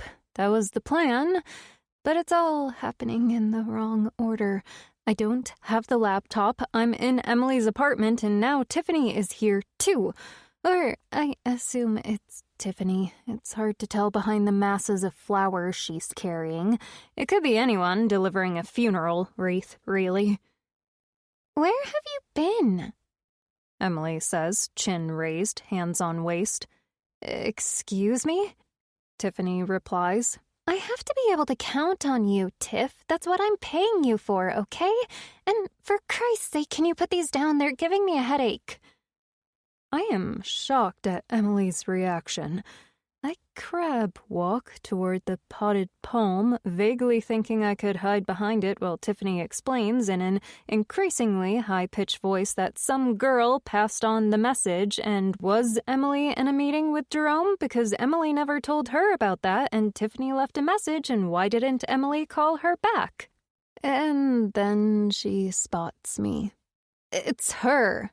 I don't know what you're talking about, I say, my hands up.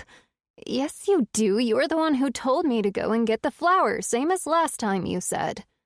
No, I didn't. Emily turns to me. I don't understand. Then her eyes grow wide. I thought you looked familiar. Did you come to my signing yesterday? I shrug. I might have. You bought the book twice. Maybe. Why? They both look at me, Emily with a raised eyebrow, Tiffany with barely suppressed anger. I shrug again. Hey, I'm sure lots of people bought the book twice. It's a collectible item. You're very popular. Oh my God, are you stalking Emily? Tiffany asks. Of course not. Yes, you are. You just said you went to Logan Books yesterday and again at Next Page today. That's stalking. No, it's not. Then you told me to go and get the flowers. You said that was what Emily wanted. That's what you said. No, I didn't. You're dreaming. Tiffany's eyes grow like saucers. You're lying. That's enough, Tiff. Emily snaps. What? How can I trust anything you say? What are you talking about? Tiffany says. Emily brings her face right up to hers and her index finger no more than an inch from Tiffany's nose. Then, with a slow, deliberate poking of her finger in that narrow space between them, she says, I know. Tiffany tucks her chin in, and from my vantage point, with her little head atop her flamingo neck, she looks like a question mark. She blinks a few times. What are you saying?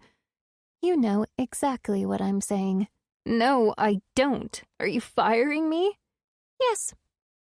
Emily walks past Tiffany to the door and holds it open. After everything I've done for you, Tiffany says. Oh, for Christ's sake, Tiff, don't be so dramatic. Just go. Tiffany leaves without looking at me. Then Emily closes the door and leans against it. Oh, wow. I mean, it's none of my business, but what just happened? I ask. You're not a stalker, are you? Cross my heart, I say. She nods. I didn't think so. And I'm thinking you probably shouldn't take your stalker's word for it, but whatever. Emily takes the flowers and throws them into the trash. They don't fit. Half of them end up on the floor. Tiff is screwing my boyfriend. Oh, wow. She goes to sit on the couch and rests her forehead in her hand. Is she crying? I come to sit next to her, slowly so as not to startle her. There, I murmur, my hand hovering over her back without making contact. I lean forward a little to look at her face. How did you find out? I ask. The usual way. I found messages between the two of them on his phone. Wow, you mean Matt was cheating on you? She nods. Clearly, you follow me on Instagram. Indeed I do. I'm a big fan. And does he know you know? Not about Tiffany, but I ended things with him when I saw the photos and I blocked his number. I just hadn't told Tiff yet. I see.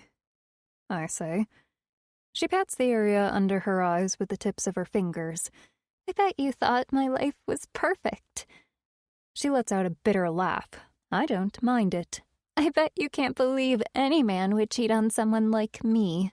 She raises a hand. You don't need to say it. I know that's what you think. She takes a slug of wine. Well, take a peek behind the curtain and meet the real Emily Harper. Pathetic, single, crying loser. I'm so sorry, I say. Obviously, I'm not. I'm thrilled. If circumstances were different and we knew each other better, I gently pat her shoulder and ask, do you think maybe this is karma? Instead, I shake my head. Men have such primitive urges. Emily nods. She doesn't say anything else, just sits there, staring into the middle distance. And how did you meet him? I ask, unable to stop poking at her tender wound. At a film screening, at the after party, I mean. He's a filmmaker. Or he says he is, but he hasn't made a real film yet, just shorts. Crappy art house shorts. Student shit. I nod gravely. You know, long before Titanic, James Cameron did short art house student films that were very disparaged at the time. And look where he is now. Really? Matt could well turn out to be the next Quentin Tarantino. Just saying. She frowns at me, and I think maybe I took it too far. And that's why you're better off without him. You could do so much better than Quentin Tarantino. And frankly, you could do so much better than Matt. Didn't he wear elbow patches? I grab my phone and scroll through her Instagram feed until I find a picture of Matt sitting on a bar stool wearing a beret. She looks over my shoulder and wipes a tear. That's his whole look. The French beret, all that. He thinks it makes him look intellectual or French New Wave or something. God, I whisper. You want my advice? She half nods, half shrugs. Never date a guy who wears elbow patches. It's like holding up a neon sign saying, I'm the laziest person in the world. All I ever do is sit there and nurse my beer or at my desk, my chin in my hand, because how else do you use your elbows so much that you need to protect them from a possible rash? I bring the phone close to my face like I'm talking into it. Somebody has to do the work, Matt. Somebody has to make the world turn, clean the vomit on the street, care for the wounded, and I guess that's not you.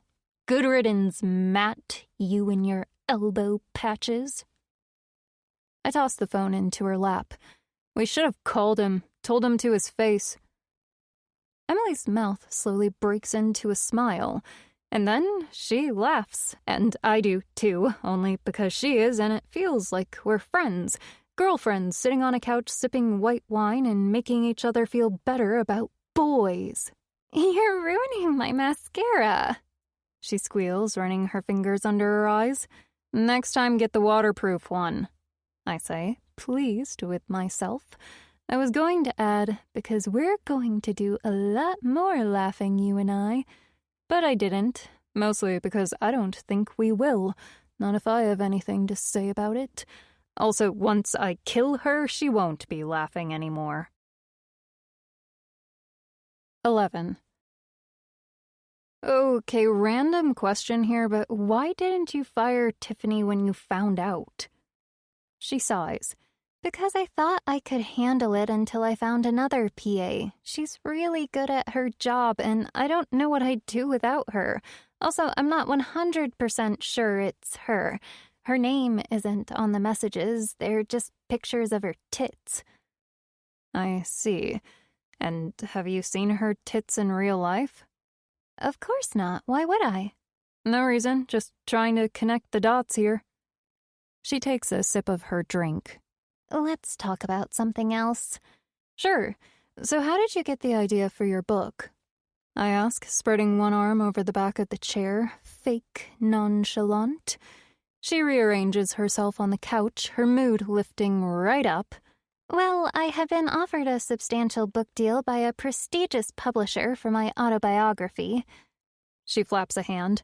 I won't say who it is, so don't ask me. Anyway, long story short, I decided to write fiction instead.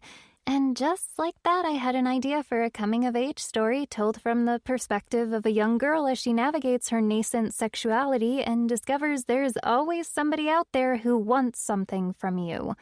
Always. And you have to learn to fend for yourself. It's very inspiring. Everyone says so.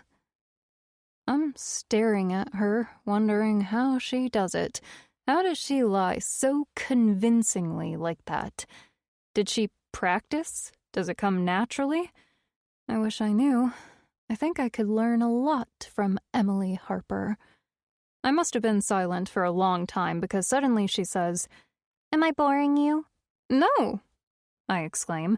"Of course not." Anyway, enough about me. Tell me about yourself, Iris. Sure. What would you like to know?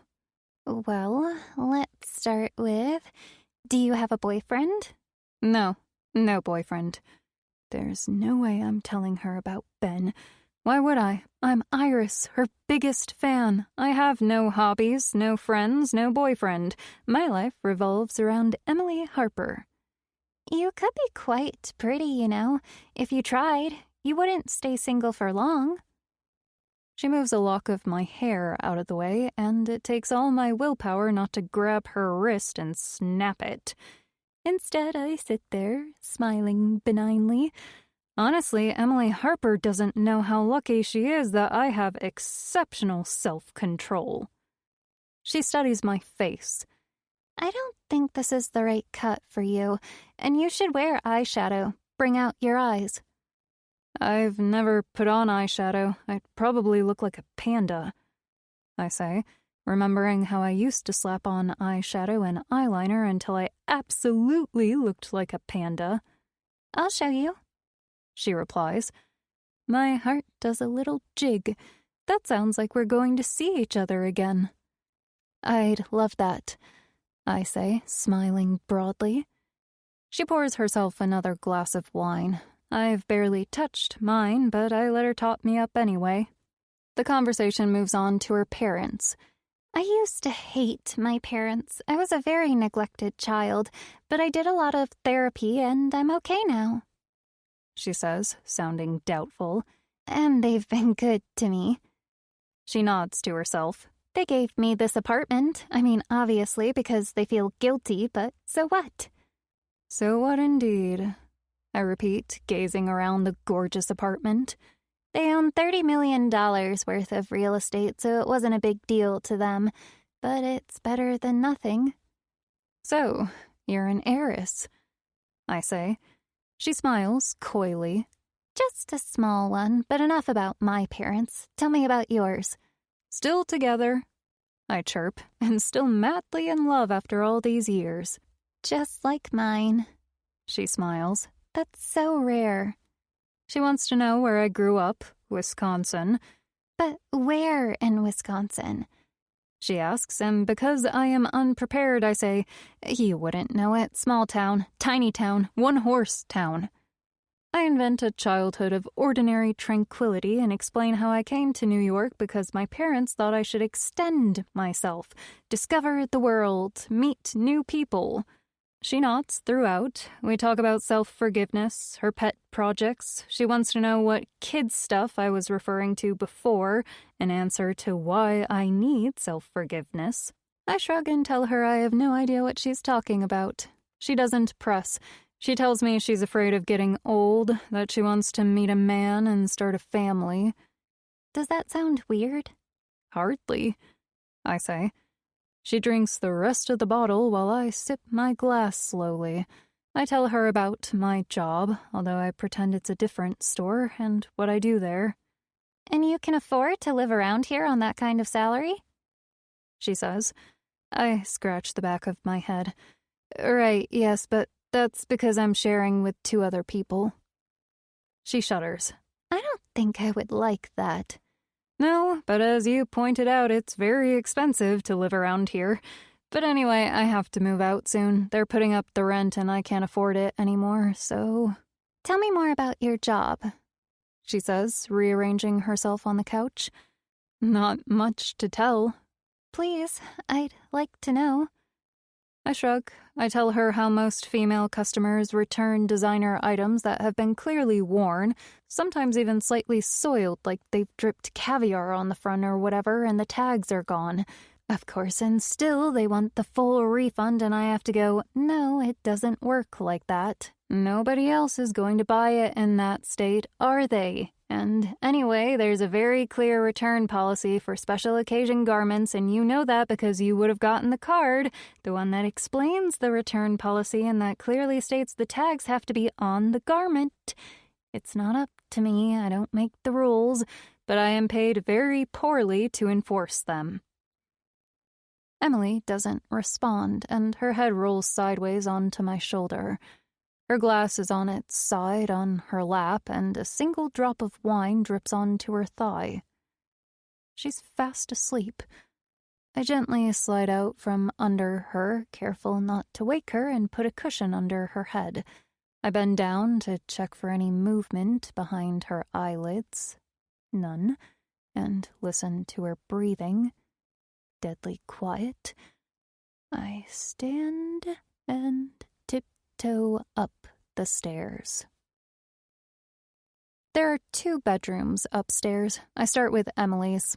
It's just as messy as downstairs, but the room itself is beautiful. Large windows, a small deck, green plants. The walls continue the exposed brick theme, but they're painted white and covered with colorful artwork. Above her bed hangs a large photo of herself on a beach somewhere, wearing multicolored sunglasses made of butterflies and a red scarf that floats in the wind. I don't have much time. I check under the bed first and find nothing but old socks and a beaded necklace, which I leave in place. I open her closets and check shelves, run my hands through her clothes. I go through her drawers, check the cupboard under the vanity in her gorgeous but messy bathroom. And then I hear a phone ping. It's coming from downstairs, and I quickly run back to the landing, but on the way I notice another door. It doesn't have a door handle and is painted the same color as the walls, beige. I can see the gap, though, between the door pane and the wall. I run my fingers along it, my heart quickening. It's like a secret door, and there must be a trick to open it. I am dying to know what it is. Ping! Goes her phone again. I risk it anyway and push it with the tips of my fingers, and it springs outward. It's a storeroom, and it's packed with boxes. It's here. I know it. I can feel it pulsating. Come and get me. But I can't. Emily's phone has pinged again. I press the door closed gently and peek from the top of the stairs. She's in the same position on the couch, still asleep. I run quietly down the stairs and see her phone on the floor next to her, the screen lit up. Ping! I run to the bathroom, wash my hands, my heart thumping. When I come out again, Emily is sitting up, her arms stretched over her head. She startles when she sees me. Iris, you're still here. I think I fell asleep. Just for a couple of minutes, I say. Do you want another glass of wine? I move toward the fridge. God, no. She rubs her eyes and yawns. You should go home. She gets up, rubbing her arms. My bag is on the floor near her foot, and she hands it to me. I take it, reluctantly, then loop it over my shoulder. If you wanted to talk some more about Matt... No, that's okay. Well, bye, Iris. Okay. Well, I walk toward the front door. I have my hand on the door handle. I open it, then close it again and step back. Maybe I could... I was going to say, leave you my number in case you wanted to hang out sometime, but she puts her hands on my shoulders, turns me around, and walks me toward the door. Go home, Iris. It's late. I'm still holding my phone when I get outside. It's been off all day. When I turn it on, I have a couple missed calls and a couple texts from Ben. I call him back. Hey, babe, I was wondering where you disappeared to. I know, I forgot my phone was off. A wave of absolute doom crashes on my chest. I was supposed to get the laptop. I had one chance only, and I blew it. I wonder how long it will be before it all explodes in my face, before somebody out there recognizes that Diary of an Octopus is all about me. Lola would if she read it. Mr. Bellamy definitely would. My mother would. Someone will. "Have you had dinner?" Ben asks. "No." "Want to come over?" Of course. It's Sunday. The restaurant is closed on Sundays. I hesitate. I shouldn't, really.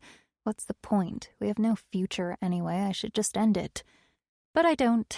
I tell him I'll be right there, and then I hang up. 12. Ben makes spaghetti with mushrooms and a creamy white wine sauce that he serves in blue bowls. I may have to go away for a while, I say, playing with my food. Oh? Where? I shrug. I don't know yet. How long? I don't know that either. But why? I stare at him. He hasn't shaved today, and there's a tiny bit of chive caught on the stubble of his chin. If I were closer, I'd lick it off. Ashley is putting up the rent to $3.50 a week. $3.50? He was about to take a swig of his beer. Now he holds the bottle in the air, an inch from his mouth. For that dump. Exactly. I resume playing with my food. I don't make enough at the store. Even if I could work more hours, it's just minimum wage. I should really get another better paid job, but I've got no skills. My mother always said I should go to secretarial school.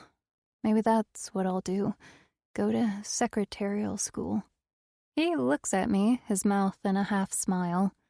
I'm not joking, Ben. You could probably get more shifts at the restaurant. Did you ask Liam? It's mostly tips at the restaurant. That's not true, and anyway, if you were nicer to the customers. I look up. I am nice to the customers. I mean, be more chatty. Engage them in conversation the way Pip does. She makes loads of tips. I wince. Everyone gets the tips equally, so I know I'm riding on Pip's coattails, and I wonder if that's why he brings it up. Also, Pip is cute and sweet, and while I've never stood close enough to check, I suspect her hair smells of bubble gum. You seem sad, he says. You think? I snort. He looks down at his food, frowning, and twirls spaghetti around his fork. I'm angry now, mostly because he brought up Pip. I push my chair back theatrically. I should go home. Come on, Rose, don't go. Stay the night. And a part of me is glad that he's asking me to stay, but it would have been a lot nicer if he'd said that when I announced my imminent, possibly permanent, departure. Hey. It's up to you, he says, taking another swig of beer. I stay over. When I get up, the sun is just poking through the curtains. Ben is still asleep. I search for my signed book still in its paper bag, then remember I left it behind. Great. That's great. I've gone overnight from superfan Stan to someone who couldn't give a shit. Outside, I call work and leave a message that I'm sick. It's important that Emily and I stay friends, and I've spent all night thinking about how much she dislikes Tiffany. There's an opportunity for me right there, surely. I will be an outlet for her dislike of Tiffany, a wedge to be driven between them. I go to Emily's place, find a bakery that's open, and buy croissants. I stand outside her building and ring her apartment. It's 8:30 in the morning, and she takes so long that for a moment I think she's gone out, but finally the door buzzes open. Hi. I show her the bag in my hand. I bought croissants. Do you like croissants? She laughs. If it isn't my tiny stalker. Come on in. I love croissants. I follow her in. She looks like she just got up, with her hair on top of her head held up by 3 or 4 butterflies and her silk pajamas. Also, she's smiling, so that's great. She doesn't look like she's about to have me arrested. Actually, I'm here to pick up my book. I think I must have left it here. Ah, yes. She reaches for it on the table. I found it yesterday under a manila envelope. She gives a half shrug. No idea how it got there. Thank you. I was devastated when I couldn't find it. That's okay. She smiles. Look, I'm glad you came by. I wanted to say thank you for last night. Why? You were very sweet to keep me company while I poured my heart out about Matt. Oh, that. I wave a hand. What a loser. Do you want some coffee? She asks. Yes, please. After you left, she says, busying herself with the coffee machine, I went to bed, and I was thinking about Tiff and everything. I flap a hand in the air. Don't think about Tiffany. She's bad news. Get rid of her. That's my advice. I need her too much. No, you don't. You're Emily Harper. You can do anything. She smiles. I need more friends like you. And I'm right here. Also, I'm short on friends, so... She stands at the espresso machine, one naked foot on top of the other. She makes herself a cup of coffee, then one for me. Maybe we could help each other out. Would you consider coming to stay here for a couple months while you find a place to live? In exchange, if you're okay to do some work for free, just part-time, that's all, then I wouldn't rely on Tiff so much. I could find another PA and you'd save money. What do you say? She looks at me, her eyebrows raised, but in a sad way, like she's afraid I might say no. I'm just trying not to jump up and do air punches. I'd love that, I say. Oh, really? She looks relieved, then serious. You don't have furniture or anything, do you? I can't possibly take in any furniture. No, nothing like that, just my clothes. And you're not going to murder me in the night, are you? She smiles. That's funny. So when can I move in? When do you want to move in? I could move in today. Why not? She checks her watch. I have some work to do. 5 o'clock this afternoon okay with you? Absolutely. Great. Oh, and would you mind... She rummages through her things on the table until she finds what she's looking for. It's my dry cleaning. Would you mind picking it up on your way over? I take the receipt. I'd be happy to. Great. I'll see you back here around 5. Let me give you some keys. I was so focused on my get in, get the laptop, get out plan that I wasn't thinking of anything else. When I look back at the past week, I feel a sting of disbelief at how naive I was. That's the problem with knowing you're scary and crazy. You forget some other people are too. It never occurred to me I was about to move in with an even bigger nut job than me, and that's saying something.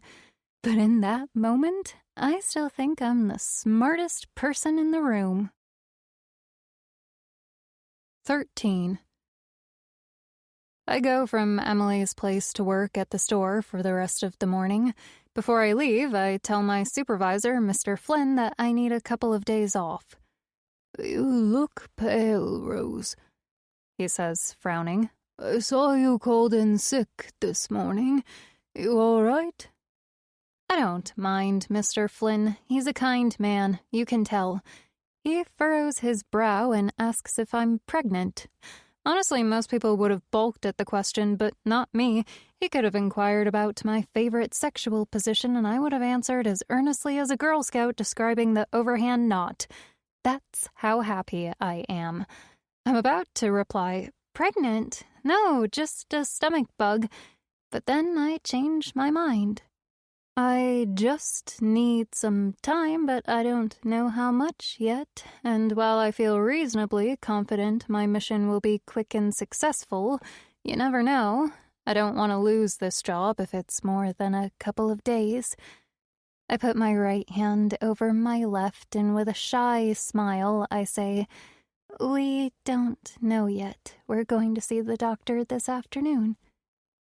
He smiles, kindly, nods, then tells me that parenthood is the most gratifying job of all, and for a moment I wish I hadn't said I was pregnant. But then the moment passes. Everything I own fits into a duffel bag and a backpack. I leave a note for Ashley on the coffee table.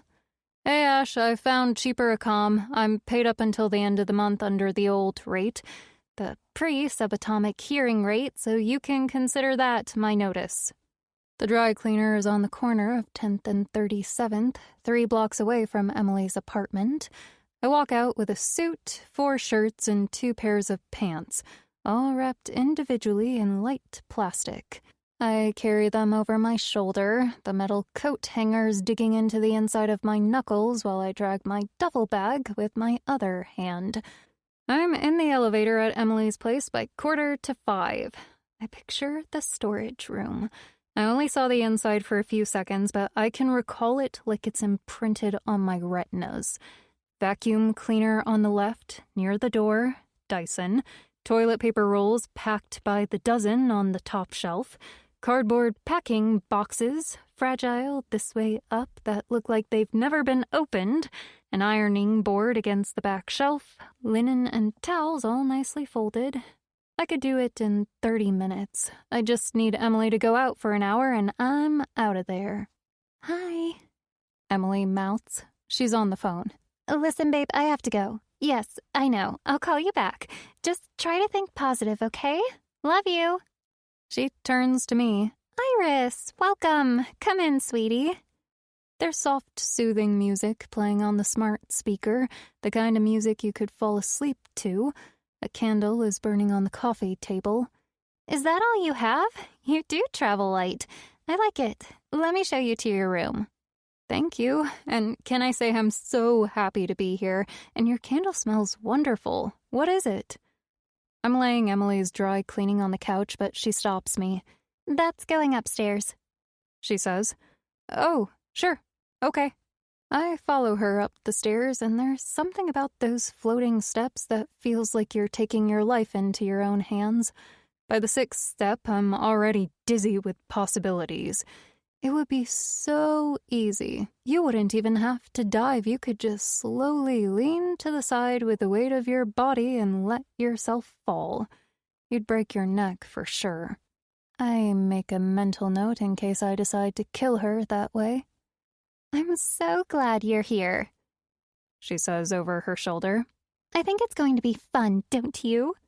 Me too. Absolutely. Lots of fun, I say, struggling under the weight of my load. Upstairs, she takes the clothes from me and puts them on her bed. And this is you. We enter the spare bedroom. I put my bag at the foot of the bed and clap my hands, exclaim how beautiful everything is. I'm not lying. It's certainly the most beautiful room I've ever slept in. I even have my own ensuite bathroom and French doors that open onto the terrace, an ample closet and a white dresser against the wall with a large circular mirror above it. The luxurious atmosphere of this room makes me think maybe I should take my time, stretch out the adventure for as long as I can.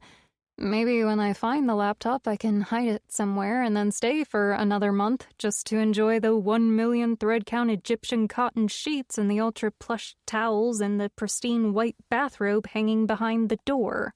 Why don't you unpack later? I've got a nice bottle of wine in the fridge and there's a fabulous sushi place down the street that delivers. And of course, we need to talk about work. I thought I'd start with my goals for this year so you get the big picture. She counts on her fingers. 500,000 followers on Insta, 1 million on YouTube, an interview about my book with the cut. She rattles on about all the things we're going to do, and all I can think is why not kill her now? Just to shut her up. Quick twist of the neck. She wouldn't even know. Just kidding. Sort of. That night, I work hard to come across super enthusiastic about everything she throws at me, which takes some doing. I'm smiling on the outside, but on the inside, I'm stuck on a radio station that's playing Who the Hell Does She Think She Is on rotation. I mean, who steals someone else's diary and publishes it as her own? What kind of self-entitled megalomaniac thinks that's okay and that they'll get away with it? But why that book? I blurt out at one point. She frowns. What do you mean? Why write that book? What was the attraction to that story? She tilts her head. You mean, how do I get my ideas? I guess yes. She shrugs. It just came to me. What can I say? I thought it would be helpful to young girls in similar situations. What, young girls who murder their teachers' wives? She shakes her fingers through her hair. And anyway, I was under pressure. People kept asking me about my book. When was it going to come out? And to be honest, I'd started to despair I could ever deliver. But then... She clicks her fingers. It just came to me, like I said. And there it is. My diary, my confession was her solution to writer's block. Nothing more. I feel my heart knocking around my chest. That's how angry I am. I shove my hands deep in my pockets to keep from accidentally punching her in the face. But on the outside, I am a picture of self-control. What do I care? I'll be out of here by tomorrow anyway. Then I'll leave it for a few days before I throw her in front of a taxi and voila. I'm sorry about Tiffany, by the way. I say. I'm the new best friend. I say all the right things. She frowns. Why? You know, with Matt and all that. Oh, that. She flaps her hand. It wasn't Tiff. I made a mistake. It was another girl. I hold my breath. Suddenly I'm thinking, so where does that leave me? So, wrong tits? Wrong tits. Wow, okay, that's good news. How did you find out? She flaps her hand again. I don't want to talk about it right now. Sure, fine with me. Does that mean she's still your PA? Yes, but I told her since you're here she can take the week off. So does that mean I can stay? I ask. She frowns. Of course, stay another week or two and we'll see what happens then. What do you say? I jump, punch the air. I say yes. She laughs. So everybody's happy. I say, that's good. She clicks her tongue, shakes her head. You're really the sweetest thing, you know that? Around 11, we go to our respective bedrooms. I lie on the bed, fully clothed, staring at the ceiling, and wonder how long it will take Emily to fall asleep. I feel good about this. In fact, I would call my plan flawless. I'm in her house. She thinks my name is Iris, and she doesn't know where I live or where I work. By the time I leave this place, she won't even know she's been burgled. I'll simply leave a note saying I changed my mind about moving in. An hour later, I tiptoe to the door and put my head out. Silence. The door to her room is ajar, and I very quietly walk up to it and stick my eye against the gap. It's too dark to see anything, but I'll take my chances.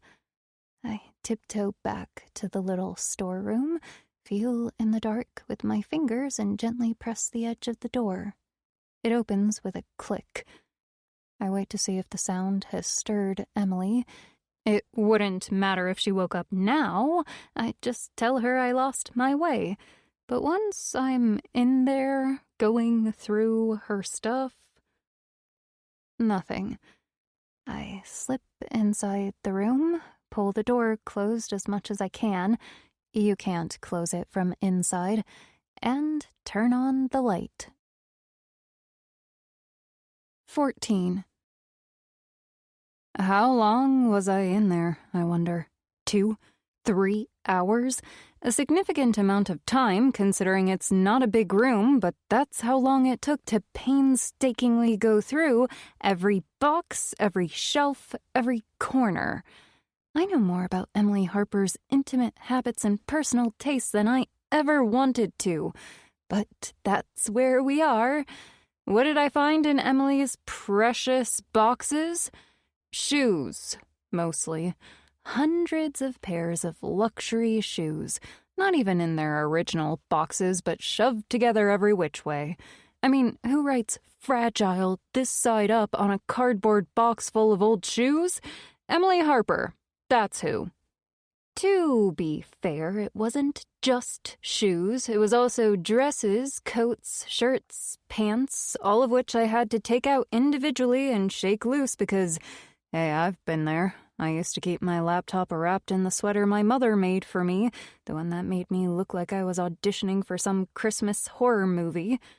I also found boxes of decade-old caked makeup, half-empty jars of face lotions, old magazines, tins of paint in various shades of white and gray, old posters. Then there was the linen, sheets, pillowcases, towels, but by that point I figured it was enough to run my hands through it and feel for the laptop. It wasn't there. It wasn't in this room. I close the door to the storeroom and return to my bedroom. I am unbelievably disappointed. I have to resist the urge to barge into her room, unhook her pretty picture from the wall, and slam it on her head. Would that wake her up, or would I need to scream into her face as well? Where is it, you thief? Where's my laptop, you fraud? I want to grab my pillow and tear it apart with my teeth. Calm down, Rose. Don't go crazy. Think logically. Where can it be? Proceed by elimination. I bet it's in her bedroom. Still, I searched this room, too, my so-called bedroom, because it would be just my luck to tear the place down, and all the time it was under my bed. Except it's not. But still, I search every inch of the built-in closet. I slide my hands everywhere under the mattress. I search the bed and comb the bathroom like I'm a forensic scientist looking for a single fiber. I search behind the toilet because I've seen the movies and I know all the tricks. I check for any loose tiles in the ceiling, but it's not that kind of ceiling. In the end, I give up. It's not in the storeroom, and it's not in this room. I get into bed and pick up the paperback, and as much as it repulses me, I start reading again. It's crucial that I know how much detail she has left in that would give me away. It's a matter of survival. Dear Diary, I can't stop thinking about us getting married. I think about it all the time. I was in his office today, and I couldn't help it. I told him. Oh, great. That's great. Obviously, I didn't tell Mr. Bellamy I wanted to marry him. If I had, he would have sent me to the nearest asylum. I read on, cringing with every word. All I can think about is Mr. Bellamy reading this book the way Emily wrote it, like it all actually happened, and I just want to die. I want you to meet my dad. I was trailing my fingertips over his desktop. I looked up at him. His eyes were wide with shock, like I'd just asked him to cut his wedding finger off. You cannot be serious. Why? You know why. He wasn't angry, just puzzled. He went back to marking papers. Conversation over. You ashamed of me? He didn't answer right away. Are you being deliberately obtuse? Obtuse. Later, I would look up that word, but I already had an inkling of what it meant. Context is everything. Why not? You'd like him, and he would like you. He would be impressed by you, I wanted to say. He would be impressed that a man like you loves me. Maybe he would see me in a new light. I pictured us having dinner at my dad's new house with his new wife and his new kids. I pictured Mr. B smiling at something I said, squeezing my hand, me meeting my dad's eyes. Maybe he'd wink at me. You did good, kid. I imagined feeling grown up in that house, my dad's new wife stealing glances at Mr. B, maybe flirting with him, even. He wouldn't notice. He would only have eyes for me. I don't think your dad would like me. You could ask for my hand in marriage. He'd like you then. I'd imagined that scene so many times all I had to do was rewind and press play. Me waiting outside, sitting on the low wall that borders my dad's new front yard. When Mr. B and I move in together, we would have a front yard too. I would grow daffodils. I would wear a red apron with needlework in the shape of a cute house. I would make cherry pies and greet him at the door with a cold beer. I would sit on his lap and he'd tell me about his day, about how stupid the students were, not talented like me. He'd tell me how Miss A still refused to speak to him, which she started to do when she heard we were getting married. My dad would come for Sunday roast dinner. Sometimes I'd let him bring his new wife only because I know she's a lousy cook. I mean, I don't know, but let's say she's a lousy cook. Because I will be an excellent cook. Mr. B will always come home to find a happy, smiling wife. I'll make strawberry jam. My mom never made jam, and you have to wonder, would my dad have strayed if she had? In cute little jars with red and white checkered tops. I picture Mr. B coming out with my dad, lots of backslapping, me hopping off the little wall, my dad holding me at arm's length. Congratulations, sweetheart, you got yourself a good man. I'm proud of you. What's going on in that pretty little head of yours? I pulled myself out of my dream. I loved the way he looked at me, like he found me amusing, but also he wanted me. I love you, I said, and I'm sad. Mr. B put down his papers and drew me to him. I sat on his lap. He took my chin between his index finger and thumb. His fingers smelled of tobacco. You're too young to be sad, and you're too young to get married. It wouldn't even be legal. They'd put me in jail. I bet it's legal in other countries, like France. It's not legal here. But you'll marry me one day? He brushed my lips with his thumb. One day. He breathed into my mouth. I sit up abruptly, my heart pounding. Congratulations, sweetheart. It stopped me for just a second because my father never called me sweetheart, and I know she changed it. And just like that, I can see the words on the page, just the way I typed them. Congratulations, Rosie. 15. I lie in the dark, curled up on my side, my heart thumping. She knows me as Iris, so why does it matter if I wrote Rosie? So what if she knows the author of the diary is Rose or Rosie? It doesn't change anything. Don't overthink it, Rose. Find the laptop and get out of here and everything will be fine. You got away with it, remember? That's right. I got away with it. It's been 9 years since Mrs. Bellamy died, and nobody has ever knocked on my door. Except that's not strictly true. A black and white police car drove up to my house 3 days after they found her. To serve and protect, it said on the side panel. I was in my bedroom, peering from behind the curtain. A uniformed officer knocked on the front door, and I crouched under the window, my back against the wall and my arms around my legs, like I was trying to take up as little space as possible. I remember hitting the back of my head against the wall over and over, my hand pressed hard over my mouth so no one would hear me scream. I heard voices, the male officers, my mother's. They were both calm, polite. I couldn't hear what they were saying, and I scrambled to my bedroom door and opened it, but by no more than a hair. They talked about the murder. Shocking. You don't think it could happen in this town, not like this. I could picture my mother wringing her hands together, the way she did with her face all scrunched up. She invited the officer to sit down and offered him a cup of coffee. He said no, politely. I'll get straight to the point, Mrs. Dunmore. It's Rose I came to talk to. Is she home?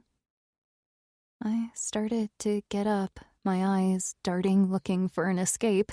I was already crab-walking back to the window when I heard my mother say, after a moment's hesitation, Rose isn't here.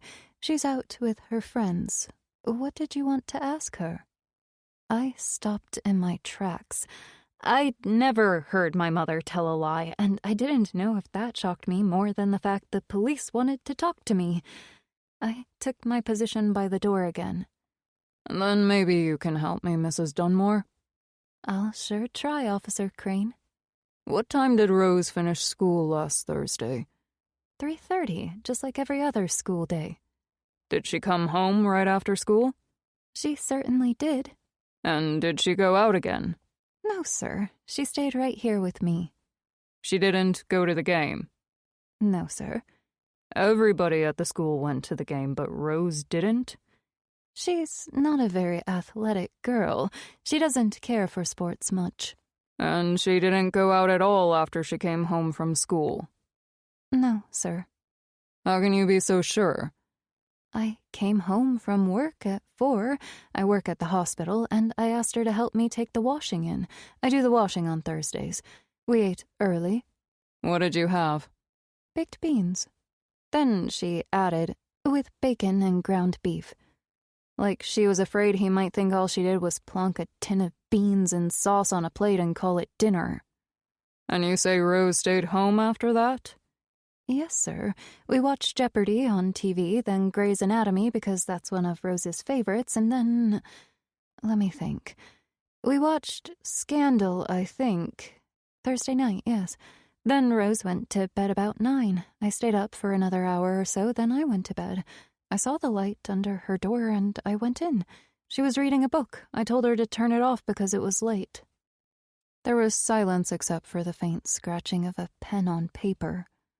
I understand Rose had a bit of trouble at school. What kind of trouble? My mother asked stiffly, as if she didn't know. Something about the class pet? I groaned silently. My mother, of course, knew all about the incident with the class pet. She'd been called to the school to discuss it. What does this have to do with anything, officer? I'm just getting context here. Well, sir, the context is that my daughter has gone through a difficult time after my husband and I separated. She didn't take it well. And who could blame her? She's 13 years old. I understand. Children are always the ones to suffer, aren't they? I was listening so hard I could hear the click of a pen, the slap of hands on thighs, the rubbing of fabric. That sums it all up nicely for me, Mrs. Dunmore. Thank you for your time. She's a good girl, my Rose, and I won't let anybody say otherwise. My mother said through gritted teeth. I understand. No one's suggesting anything here, Mrs. Dunmore. So why are you asking these questions about my Rose? Well, I'm sure it's nothing, but her name came up in our investigation. Excuse me! My mother shrieked. I understand Rose had developed a certain attachment toward Mr. Bellamy. Who said that? I don't think it's a secret, Mrs. Dunmore. I mean, I understand everyone at school is aware of Rose's feelings toward Mr. Bellamy. What are you saying? My mother shrieked. Like I said, her name came up, but you've cleared that up for me, so we're all good. Is the Kansas Bureau of Investigation on the case? My mother asked coldly. The policeman gave a small laugh. We may be simple folk down here, Mrs. Dunmore, but we don't need the KBI to tell us how to run our business. I was a detective before I retired out here. I know how to conduct an investigation. There's nothing to worry about, Mrs. Dunmore. About Rose, I mean. Like I said to Mr. Bellamy, we have a lead. We have a witness who saw 2 men who looked like they weren't from around here get away in a car with out-of-town plates. They didn't get the tags, but we're looking into it. Like I said, I just wanted to clear it up about Rose. You have to stop this, my mother said sternly after he left. You have to stop this nonsense, Rose. I wiped my nose with the back of my hand and studied my dirty fingernails. You have to stop living in your fantasy world. You're too old for that now. People will get the wrong idea, and it'll get you into trouble. A lot of trouble. We never spoke of it again. The police never returned. Nobody ever doubted my mother. She was active in our church. She was an administrator at the hospital. She volunteered in the homeless kitchen on weekends. She had given me an alibi. And that was that. The next day, I went to my favorite place, under the mulberry tree. I sat with my arms around my legs and my forehead on my knees. I tried to figure out how I could fix things, even though deep down I knew things were beyond fixing. And that's when he said my name. Rose. I looked up. He was crouched next to me. He looked so sad. He'd obviously been crying, and for a split second I thought it was because of me, because I hadn't told his wife about us like I'd said I would. Without thinking, I reached for him, just to touch his face with my fingers, something I'd never done before, and he jerked back. Then, softly, gently, like I was a wild, damaged animal, he said, "Did you do something, Rose? Something bad?" I looked into his eyes and whispered, "I didn't get to tell her." "What?" I saw him recoil then. I saw myself reflected in the horror on his face, like he was looking at a monster. "That you love me," I said. "I didn't get to tell her." "Oh, God, Rose." His voice cracked. "There's something really wrong with you. If you did something, you have to tell the police." "You said you loved me," I whispered, desperate, and there were no words to describe how shocked and terrified he looked. "Rose," he said again, his mouth distorted. "I never said that. You're a child. Of course I don't love you. Why would you think such a thing?" "But you said—" "No, I never said anything like that. It's all in your head." I scrambled to stand, my back scraping against the bark. He kept talking faster and faster, his words sounding like they came to me over the roar of an ocean. "Tell the police. Tell your mother. Tell somebody, Rose. For the love of God, tell them what you did." And then, more softly, he said, "There's something wrong with you. Something very wrong. You have to get help." I put my hands over my ears and ran back to my house. I barely got out of bed after that. I refused to eat. I refused to speak. After a week of unsuccessful coaxing, my mother stood in the doorway, wringing her hands together. I was lying on my stomach. She came to sit on the edge next to me. "There's nothing to be scared of, Rose. These bad men are long gone. You know what the chief said. They'll find them one day, and in the meantime, nothing is going to happen to you." I knew the police had their suspects in their sights, but at that stage hadn't found them. I'd read it in the paper my mother left on the kitchen table every morning, that the police believed it was a robbery gone wrong. Someone had seen two men, drifters, in the area. The police were certain it was them, that they thought the house was empty. The men were long gone, and the authorities were on the hunt. Poor Mrs. Bellamy was in the wrong place at the wrong time. Although you might say that it wasn't just Mrs. Bellamy who was in the wrong place at the wrong time. It was me, too. "Is it because of Daddy?" she asked next. I nodded. I figured I may as well blame him for it. She sighed. "What do you want to do, Rose?" I begged to be sent to boarding school, like my friend Clara's parents did to her, and eventually my mother relented. There was some chatter about my father, visitation rights, they called it, as opposed to my father wishing to spend time with me. "We can take her for a day here and there when she's on a break," I overheard him say wearily, thereby dispelling any fantasy that the only reason I hadn't moved in with my father and the Kool-Aid family was because my mother needed me. 1 week later, I was sent to Sacred Heart High School for girls in Arkansas. "They'll eat you alive," my mother murmured. I never returned to Pike Creek. 16. I wake up to the melodious sounds of flutes and violins drifting from downstairs. I sit up abruptly, my heart thumping. The book is still open on my lap and it slides to the floor. And that's when I remember I'm in Emily's apartment. I check the time on my phone. 6:05 a.m. I've been asleep a grand total of 3 hours. I shower and go downstairs to find Emily making herbal tea in a glass pot. Did you sleep well, sweetie? Were you comfortable? You must let me know if you need anything, like fresh towels or whatever. I mumble something about sleeping really well. I'm so tired my mouth can barely form the words. I point to the coffee machine on the counter. May I? Yes, of course. Just pop a capsule in. It's ready to go. Thank you. We have lots to do today, you and me, she says when I've poured myself a cup. That's what I'm here for, I chirp. We sit down at the computer. This is my first day on the job, and I'm very much hoping my last. Emily is walking me through her social media process, and I'm nodding along like I totally know what she's talking about. I am to monitor the many comments she gets on her socials, delete the horrible ones, of which there are very few, she assures me, and post nice, enthusiastic replies to the positive ones.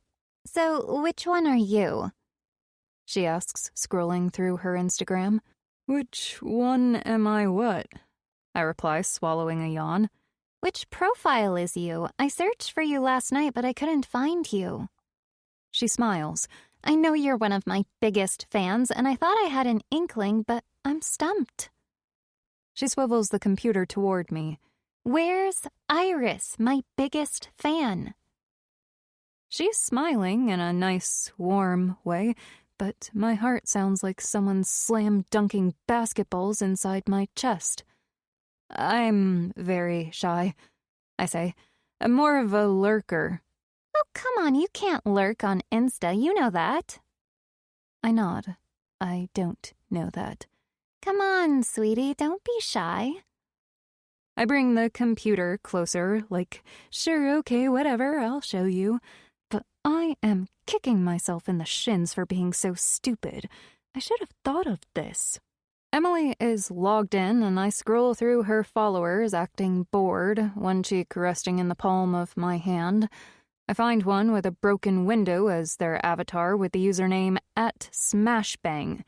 You just know instinctively that person isn't right in the head, and I like them already.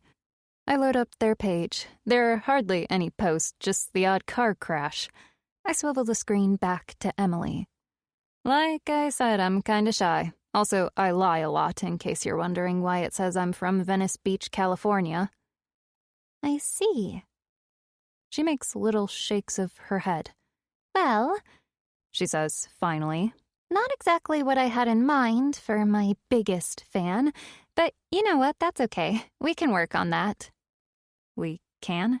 Yes, I'm going to make you all better. Also, I can see that you do like a lot of my posts. Emily leaves me with instructions to review today's comments while she chats with her friend Anastasia on the phone. The first post I check is a photo from the book signing at Logan Books, and that person, standing in line, so absorbed in her book that she hasn't noticed she's holding up the line behind her, is me. I stare at the photograph. I look deranged, my eyes wild, my mouth distorted. How you doing, Iris? Emily is standing over my shoulder suddenly. I turn to face her. She's rubbing cream into her face. I can feel little beads of sweat prickling along my hairline. Really well, Emily. Really well. Good. Let me know when you're done. We need to do YouTube next. She picks up her magnifying mirror and sits on the couch. I go back to the post. I can't have a photo of me associated with that book. If someone I know sees it, someone I knew way back when, I'm dead. It's that simple. I click around frantically, trying to figure out how to delete it. At one point, I accidentally delete her entire account. Are you sure? Instagram helpfully prompts me. I click around like a crazy person. No, stop, go back. Finally, I figure out how to upload another photo from that day, this one taken outside the store. I take a deep breath. I have to relax. I have to calm down. I scan the comments on her posts, which are all surprisingly similar. Love your post. Great content. So good. Hundreds and hundreds of those same comments. I bombard them with heart emojis in reply. Along the way, I'm also scouring for any other photos that include me, but so far I haven't found any. It takes me a while to figure out how to check her direct messages, but I get there. I find 4 messages from friends, all of which tell her how much they loved the book. I send them to the trash and unfollow them. I'm about to close the window when I notice that the Requests tab has an unread message. I click on it. Hi, Emily. My name is Lola. I messaged you a few times, but I haven't heard back.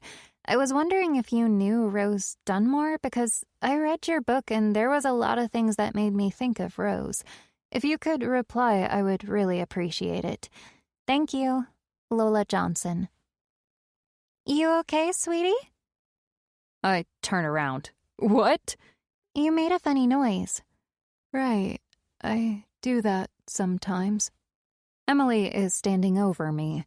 I don't know whether to raise my hand to cover Lola's message or close the browser or snap the laptop shut because whatever I do, it will look like I'm hiding something.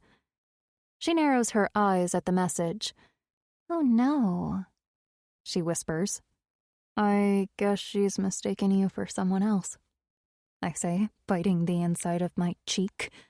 Emily is very still.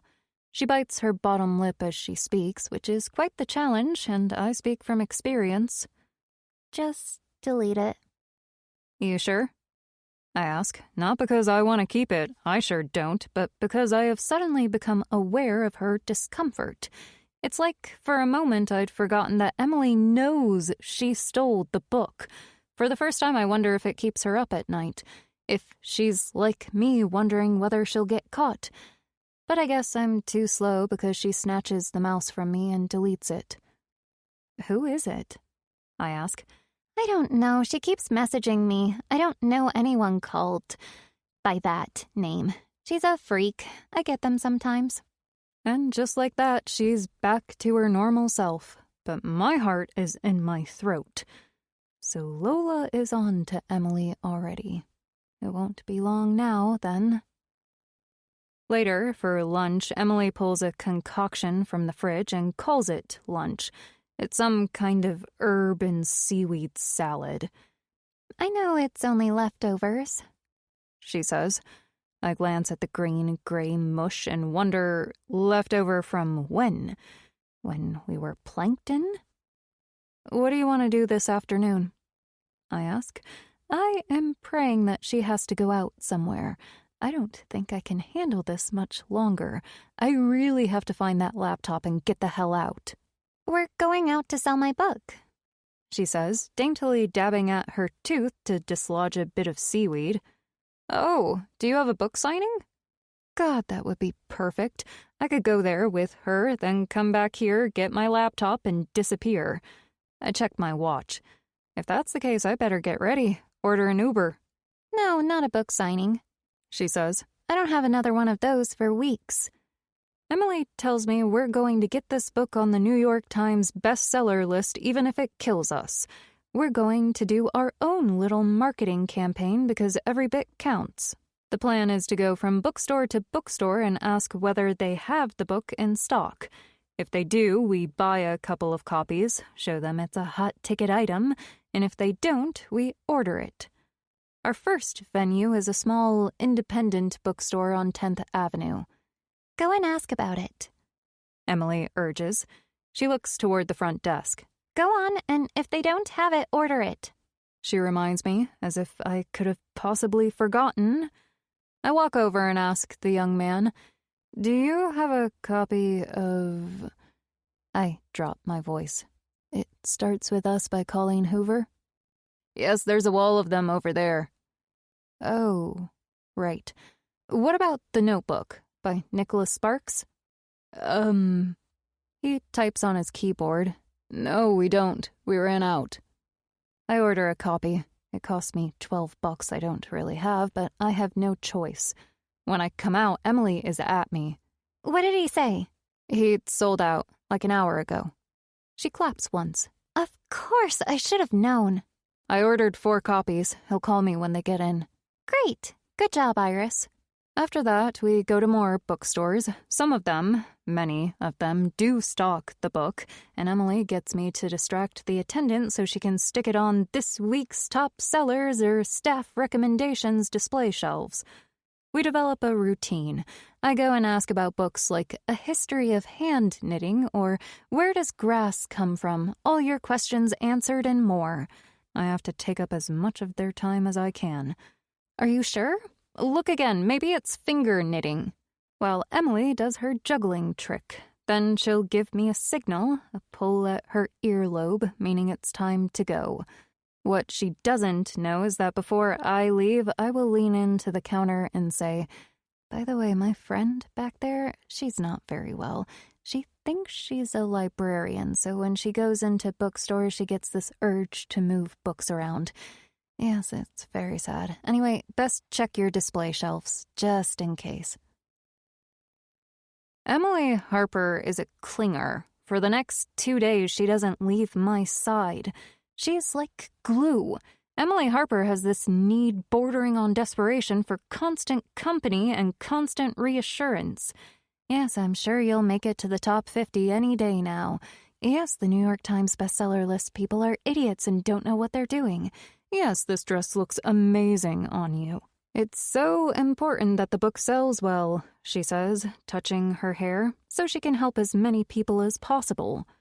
I have no idea why she thinks Diary of an Octopus would help anyone, but here we are. Meanwhile, every time she leaves the room, I search for my laptop in case I missed it the first time around, which I'm pretty sure is the definition of insanity, doing the same things over and over and expecting a different outcome. I run my hands under the furniture and come back with nothing but dust bunnies. I shift the couch, find lighters, pens, a ring with a blue stone, which I pocket, an old parking ticket. Between the side of the couch and the wall, I find a glass pyramid about as tall as my hand. There's a brass plaque on the bottom. Award for Best Emerging Wellness Influencer. I hide it under a cushion. I'll steal it later, only because she doesn't deserve an award. She's a fraud. When I hear the floorboards creak above me, I sit with my hands between my thighs, twisting my mouth like I always do. I steal things, too, because screw her. She's making a killing from my book. I swipe a small wooden box with mother-of-pearl inlay I found under the shelves, a pair of gold dangling earrings that I don't even like, but I know she does, a small brass candle holder. These things I collect, like a crow collects shiny things, and I hide them in my duffel bag. During the day, we traipse around town from bookstore to perform the same routine. Also, we take photographs of Emily. Lots of photographs of Emily. On benches, at bus stops, and parks, she poses with butterflies on her head, standing on a bench with her arms wide like she's Rose DeWitt Bukater in Titanic, or she'll hold up my book in front of a tree while looking painfully naive and innocent. Or make goofy faces, butterfly sunglasses on, having so much fun.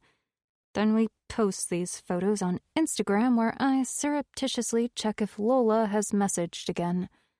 She hasn't, but I scroll through her life anyway. Lola is not an oversharer, but there are a few pictures. There's a photo of her at a school prom where I recognize a few faces. I focus on Lola. She's laughing at the camera, raising a glass of something. She's got glitter on her eyelids. She's not wearing glasses, and her eyes look nice. Normal. I wonder if she'd had corrective surgery.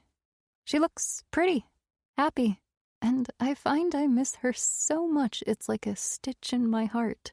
I remind myself that if Lola is looking for me, it's not to wish me happy birthday. There's no point in missing her. If I ever see her again, it will be at my trial for murder. Finally, it's Thursday, which means a small reprieve. I'm working at the restaurant tonight, and not a moment too soon because I am slowly going insane trapped in this place with this woman. 17. Emily pours a glass of wine. We haven't discussed my podcast yet, she says. I'm so excited. I can't wait to tell you all about it. Oh my God, this will never end. I can tell. She will never leave me alone. Ever. I take a breath and plaster on a smile. Your podcast? Wow, I love podcasts. Can we talk about that tomorrow? It's just that I have to go soon. I waitress at this restaurant and... What, now? Soon, yes. Oh. She blinks a few times. But I was really looking forward to us spending time together. She's insane. Truly, we have done nothing but spend time together. I know, me too, but unfortunately, I have to work. I pout sadly. She bites her bottom lip. Which restaurant is it? A burger joint on Broadway. I lie. There's no way on earth I would tell her I work at Brasserie Murray. She'll know it, for sure. She'll want to come with me, so we can spend more time together. A burger joint? Yes. What is it called? Best burgers in town. I lie again. Oh, and do you work there often? Only when they need me, which is hardly ever. All right, I suppose, she says with a sigh, as if I was asking for permission.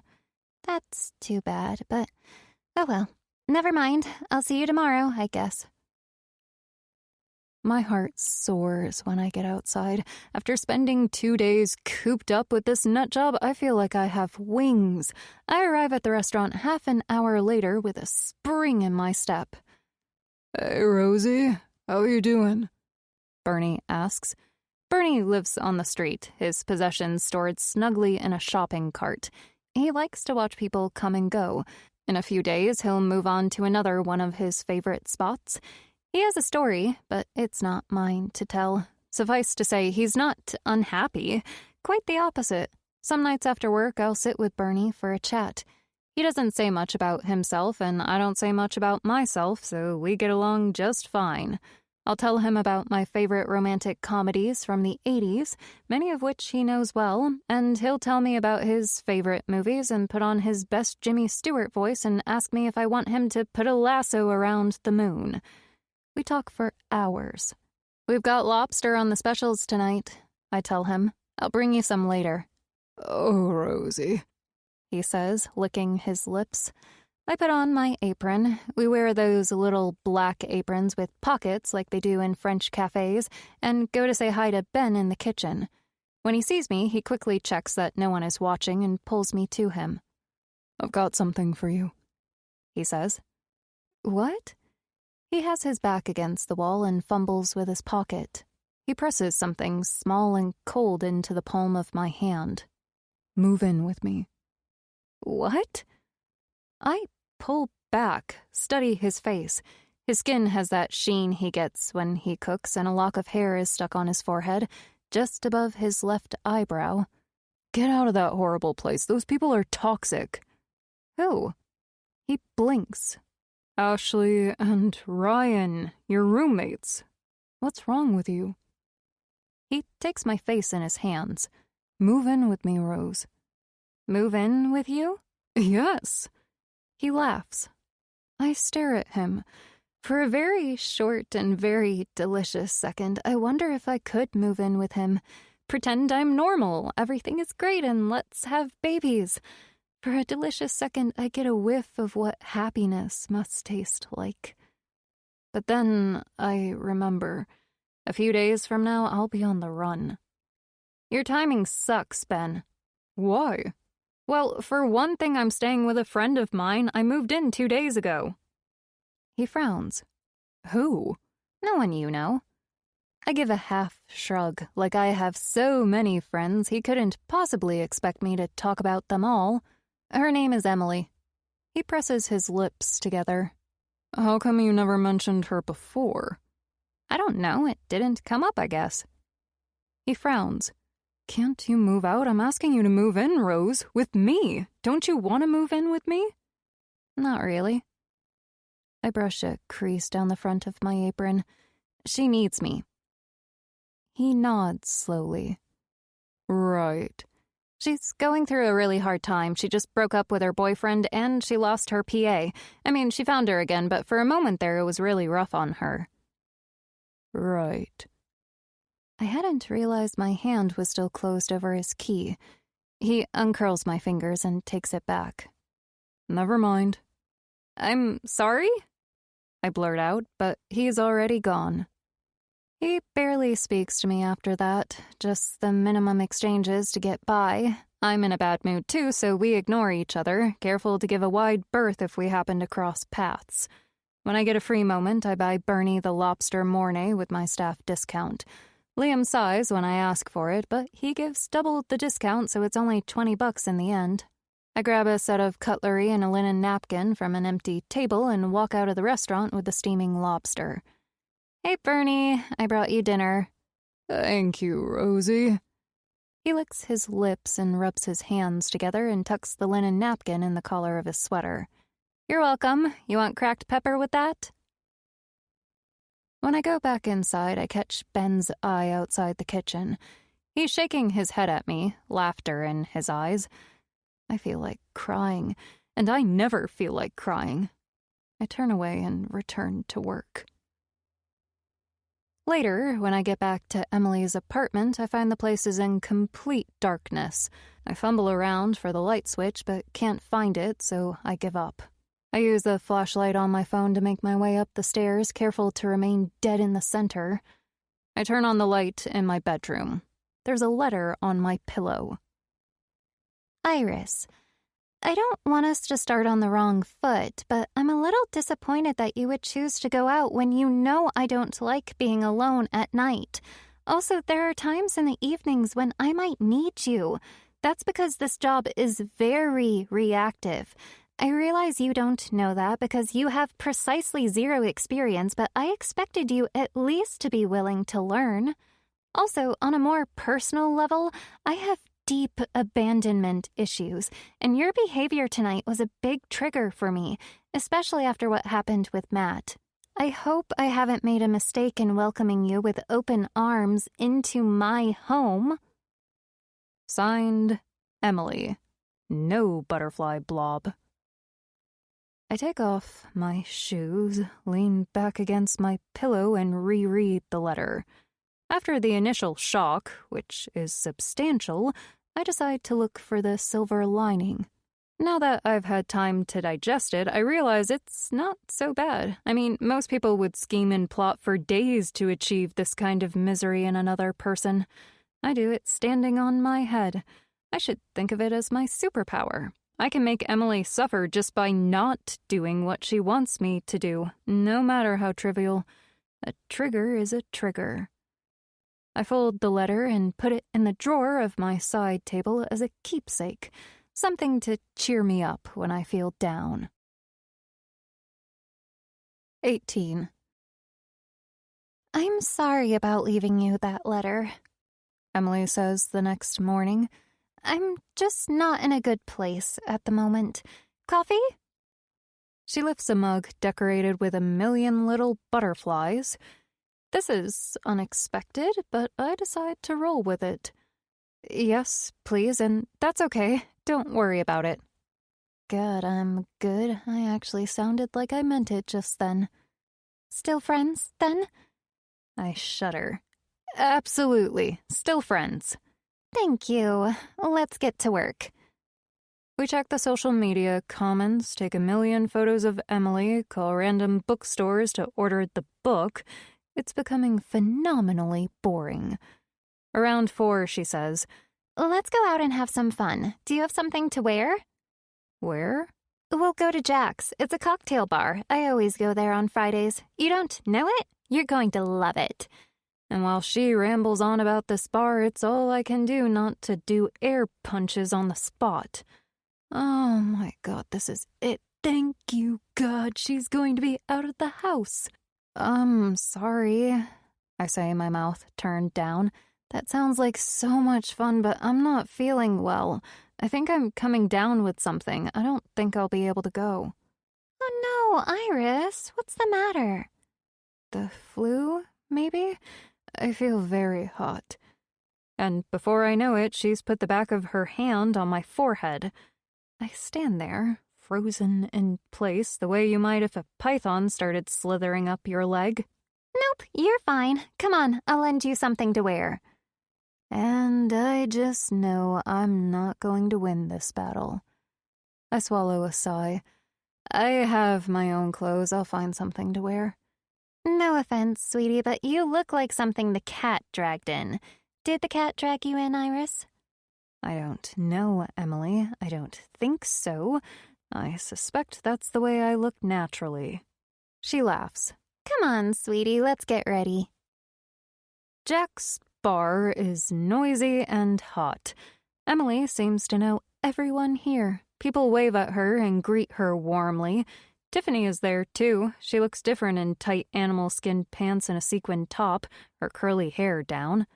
I wonder if she'll take it out on me, the fact that I'm staying with Emily and she was out in the cold for a couple of days. I don't care. Bring it on. But she just smiles at me and waves. This is my young new friend, Iris. Emily says to no one in particular, then orders a bottle of Prosecco for the table. I sit down, then watch her dumb friends fawning over her because they think she's the coolest thing ever, because she's famous and she's rich and she's paying for all the Prosecco. They talk to her like she's Hemingway or J.D. Salinger, like she's cracked some literary code, like she has a real gift. They want to know how she managed to put herself in the head of a 13-year-old girl and make it so convincing. Emily takes selfies with all her friends, of course, and they take selfies with her. At one point, I fear I'm in the background of the shot, and I quickly comb my hair over my face. So, how did you two meet? A woman called Cassidy asks. Iris came to my book signing. Emily replies, putting her phone away. Twice. She's quite the fan. Aren't you, sweetie? She knows all my content by heart. Don't you, sweetie? And my book. You love my book, don't you, Iris? I nod. Yes, I do. Very much. She smiles at me. It's very sweet. And for the next 10 minutes, the conversation revolves around how much I love Emily, how much I love her brand, and how much I love her book. I've drunk a little by then, and I find myself getting right into character. I show off my impeccable knowledge of her magnum opus like I'm on a quiz show. I know all the answers. I'm a superfan, and give me a buzzer already. That's really great, Cassidy says. I love Emily's book, too. So good. She's a genius, a man named Otto says. They go on like that for a while, showering Emily with compliments and telling her what a dark horse she is, that they had no idea she'd been working on something like that, and that she's so clever, and how quickly she went from self-published to an international bestseller, and how long did it take to write such a masterpiece? A few weeks, Emily says, touching her hair. Is that all? They exclaim. She does a coy little shrug. Once I'm in the zone, the words just fly out of me. It's like taking dictation from a divine entity. What can I say? I'm very lucky that way. Also, I'm a very fast typist. Self-taught, too. This charming modesty is enough to make anyone want to shoot themselves in the head. Or it is, for me, anyway, but her friends will have none of it. You're a genius, Otto says, nodding. I don't care what you say. I couldn't agree more. Cassidy says, I bet you'll win the Booker Prize for this. Emily laughs charmingly. Don't be silly. she says, flapping her hand. "I'm nowhere near good enough to win that."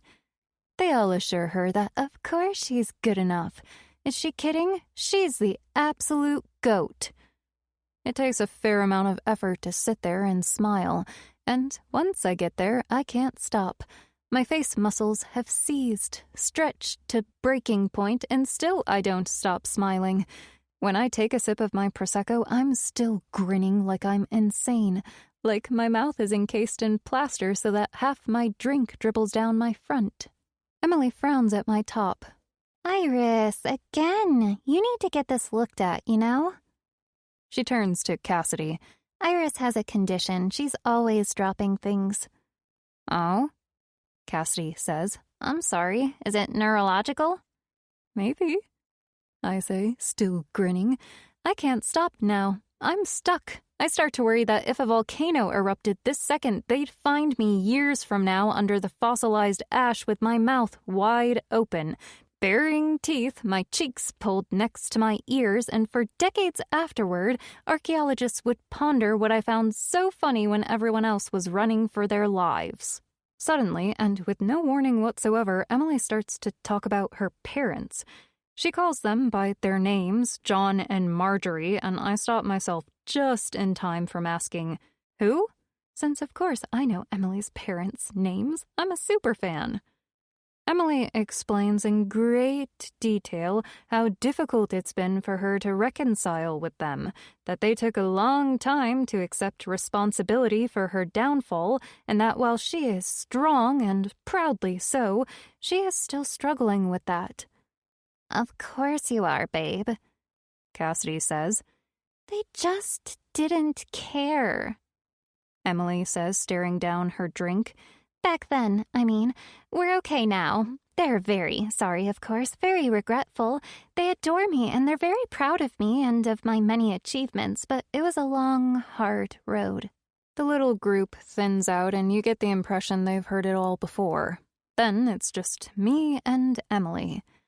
The problem is, Emily says, a little tipsily, life is backstory. So when people say to you, that's a lot of backstory, Emily, it's because they don't get it.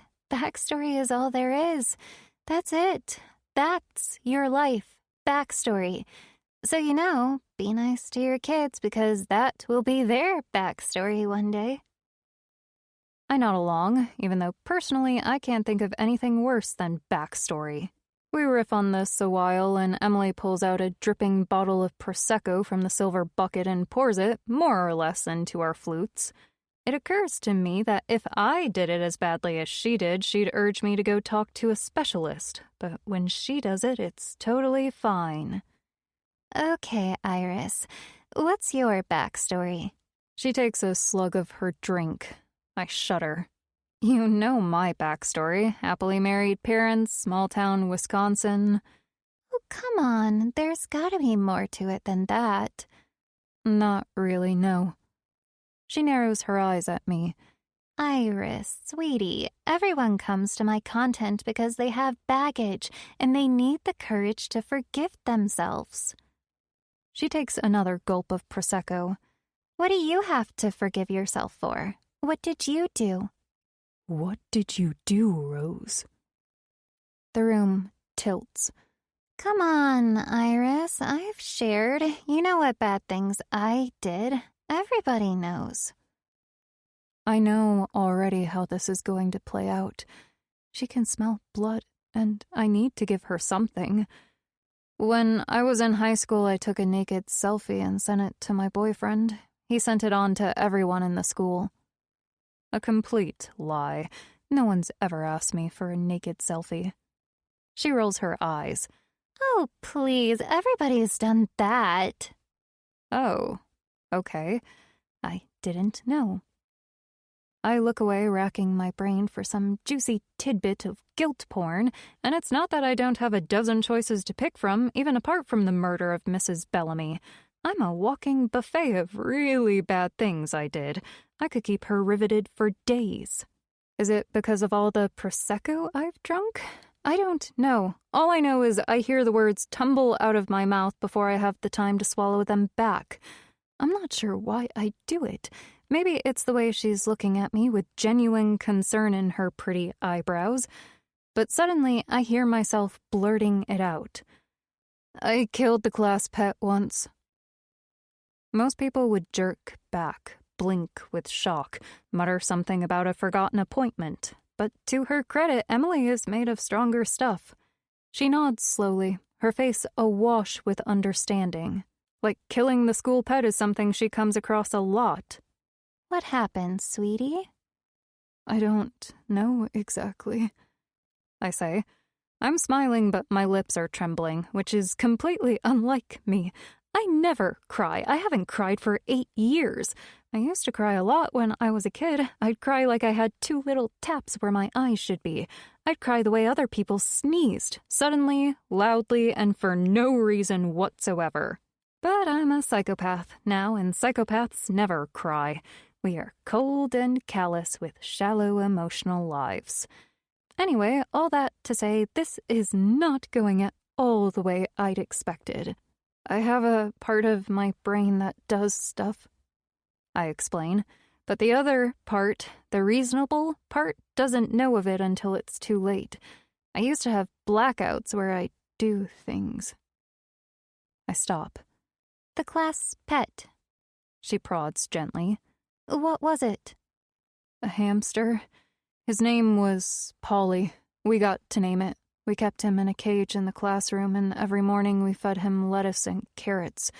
When it was my turn to feed him, he'd take the food right out of my hand. I was the only one he would do that with. We gave him a little wheel to run on, and he'd do that all day, run on his little wheel to nowhere.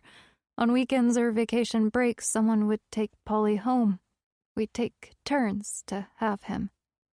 Did you take Polly home and hurt him, Iris? I shake my head.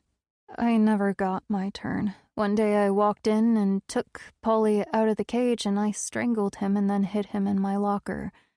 The next morning, there was no Polly in the cage, but there was his little foot sticking out under my locker door. I lift my elbow and let my hand hang, illustrating Polly's little foot. When I arrived, everyone was standing in front of it, waiting for me to open it. So I did, and Polly fell out. He had brown fur with a funny white patch. I pat my own shoulder. There, you would have known him anywhere. I look at my hands. They buried him. I wasn't invited to that, so I don't know where. I kind of wish I did so I could tell Polly I was sorry. 19. I'd never told that story to anyone, and now I'm unstoppable. I think about Lola, poor Lola, who was still desperately wanting to be my friend. The night before I killed Polly, we walked home together, and she'd been at me the whole way to go riding our bikes on the trails like we used to. Maybe go fishing, too? She'd said, but I put her off. I said my mother didn't want me to go out after school anymore, as if, because all I wanted was to write a stupid poem for Mr. Bellamy or practice putting on makeup before my mother got home from work. We separated at the crossing to go our separate ways. Then the next morning, I saw her walk ahead of me. I called to her. I ran to catch up with her, but she ran ahead and ignored me. And that's the day I killed Polly. I can still see the look of horror on Mr. Bellamy's face when I confessed to the crime, my own face scrunched up into an old raisin. Lola never spoke to me after that. Not really. I mean, she saw me kill Polly, so... I'm sure you didn't mean to, Emily says softly. I'm about to tell her that I did, because I used to do crazy things all the time, like the heart I carved into my desk.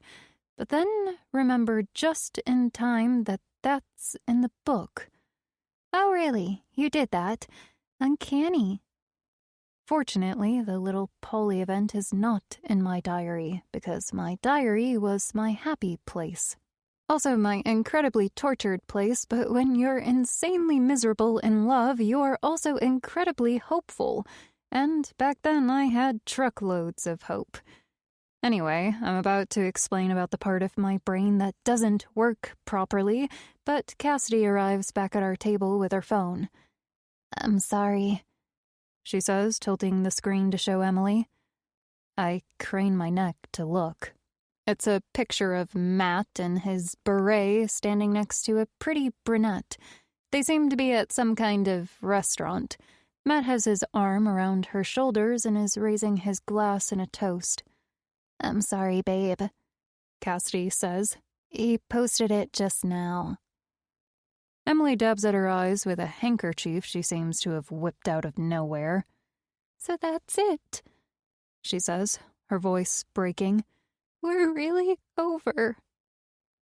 I crane my neck to see. Why she ever thought those tits belonged to Tiffany is a mystery. The woman next to Matt has curves in all the right places, especially on her generous bosom, which is advantageously set in her ample décolletage. Tiffany is more the willowy gazelle type. Oh, babe, Cassidy coos, putting her arms around Emily. Tiffany is here too now, her arms also encircling a weeping Emily, oblivious that for a moment she was the suspected evil mistress. It goes on for a while. I yawn, glance around the room, then remember that I love Emily and I should probably stay in character and join in. I raise my hand. It hovers over her back. Go on, Rose, it's just a little pat-pat. It's not going to kill you to show a little affection to this nutcase. You can do it. Go on. Deep breath. But suddenly Emily stands and declares that she is too sad and we have to leave. I still have my hovering hand and am still wobbly from telling my story, while Emily seems to have sobered up dramatically. She's marching toward the nearest cab and I'm teetering behind her. We ride back in silence, and it occurs to me that maybe I screwed up. Maybe I've shocked her more than I realize with my class pet murder story. Will she ask me to pack my bags and leave?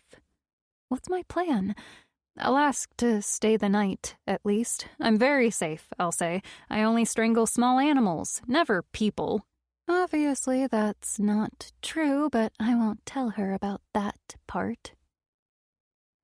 Back at the apartment, Emily goes straight for the refrigerator. Everything okay? I ask. I just got really sad about Matt, that's all, but I'm okay now, she says. Oh, good, I say. I stretch my arms over my head. Well, that was fun. I think I'll go to bed now. What? She looks up at me. But it's only 7 o'clock. Oh, is it? Well, anyway, I'm really tired and I've drank a bit too much, so... Oh, come on, sweetie, don't be silly. We have work to do. We do? You and me are going to record the first episode of my podcast. I'm very excited. She pulls out a bottle and studies the label. You want Chardonnay or Prosecco? I'm going to be sick. Nothing for me, thanks. Don't be silly. She hands me a glass of Chardonnay. I sigh and take it from her. For some reason, drinking is like breathing in this house. If you don't do it, you will die. It's my new project. I'm calling it Freedom Project. I'm dying to know what you think. I nod. I like it so far. Oh, sweetie, I haven't told you what it's about yet. Oh, right. Sorry. Keep going. Emily paces around the room, glass in hand. You know how my mission is to help people embrace self-forgiveness, right? What if... She sits down. What if I invite celebrities, it has to be celebrities, it won't work otherwise, and get them to confess to the worst thing they've ever done? My listeners would think, well, I must be okay if this famous person or that famous person did these terrible things and they're still rich and famous and not canceled, and they still have great lives and make a lot of money and they're still admired, then I must be okay, right? Absolutely. We are okay. I love it. I've been telling people about it and getting excellent feedback, which makes me think I need to move faster someone else will. She shakes her head at me. You have no idea how many people will steal your ideas. It's dog-eat-dog out there, Iris. You don't say, I mumble, taking a slug of wine. Anyway, I thought I could start. Since I'm famous, and I've done bad things, I'll do the first episode because I think people will be more willing to participate if I do it. And I'm doing video because everyone is doing a YouTube channel with their podcast these days. She grabs her mirror from the table, checks herself, and touches her hair. I'm just going to fix my makeup. I'll only be a few minutes.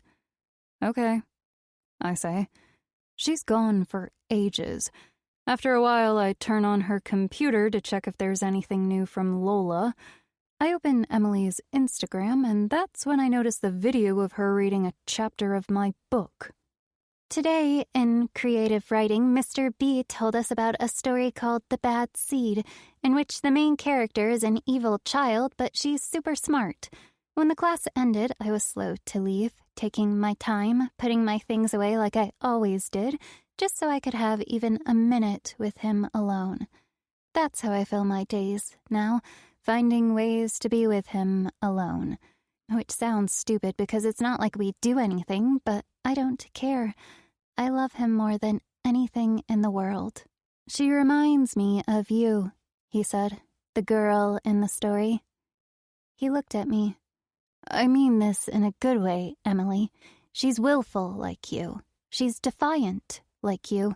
And she's extremely intelligent like you. He was putting his books back in his bag. I could tell he was about to leave.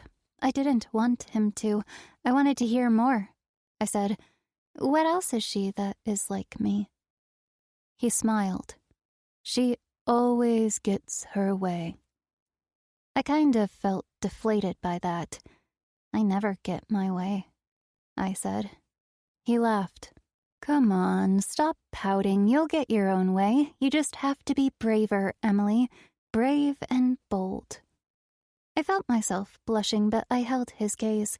I knew he was telling me I was special. That's one of the things I loved most about Mr. B. He really saw me. He encouraged me to be who I really was. Over the past few weeks, I'd gone from being invisible, to my dad anyway, to being someone people called willful and defiant and brave and bold. I was becoming someone special, someone who always got her way. Of course, Rhoda is a very bad girl, he finished. You're only a little bit bad. He winked. And someone a little bit bad. I'm going to die. If Mr. Bellamy sees this, I am dead. And I thought that was the worst part until I see the comments below the video. Is this real, Emily? Because this is super creepy. Who the hell is this guy? Emily? She's coming back down the stairs, looking exactly the same as she did when she went up. She stops behind me to look at the screen. What? I point at the comment. They think it's real. Your fans. She straightens out, her hand on her chest. Oh, God, I thought it was something serious. You don't think this is serious? Someone is suggesting everything in your book is real. We must delete this comment, Emily, right now before it spreads. Oh, Iris. She fiddles with one of her earrings. What does it matter if people believe it's real? It matters, Emily. It really, really matters. She shrugs. Why? Would it hurt the sales if people thought this awful story had actually happened to me? And it could have, you know. She touches her hair. I was a very pretty child. And anyway, it's got over 1,500 likes. It's the most liked comment on that video. 1,500 likes? Emily, please, I'm trying to help you out here. If people think it's true, they'll search for the guy. They'll search for Mr. B. It's what the mob does. They go after any old teacher who happened to teach at your school. We don't want your fans to go snooping, Emily. We do not want your fans to go sleuthing and figure out that Xville, Kentucky is really Pike Creek, Kansas, and that Mr. B is really Mr. Bellamy. And 9 years ago, there was a rumor about a schoolgirl who had a crush on her teacher. And do you know what happened to his wife? She takes a sip of herbal tea. There is no Mr. B, Iris. There's no one to find. So you see, problem solved because problem non-existent. My heart is pounding, but I nod anyway, like she's got a fucking point. I'm just thinking of defamation risks. I say, finally, like thinking of defamation risks is something I do standing on my head, and frankly, I'm bored already. We don't want your old teachers to take you to court for implying they weren't always proper. I'm just thinking of you here. She clicks her tongue and breaks into a smile. Wow, you really care. I love that. People don't care enough, don't you agree? One day you'll be part of my backstory, and that'll be a really special part to me. Over your dead body. Absolutely. I'm just looking out for you here. I know you are, sweetie, but it's an old comment, so who cares? I look at the date. The comment is 2 months old, which, it should go without saying, makes it even worse. I am dying. I quickly scan the other comments attached to that video.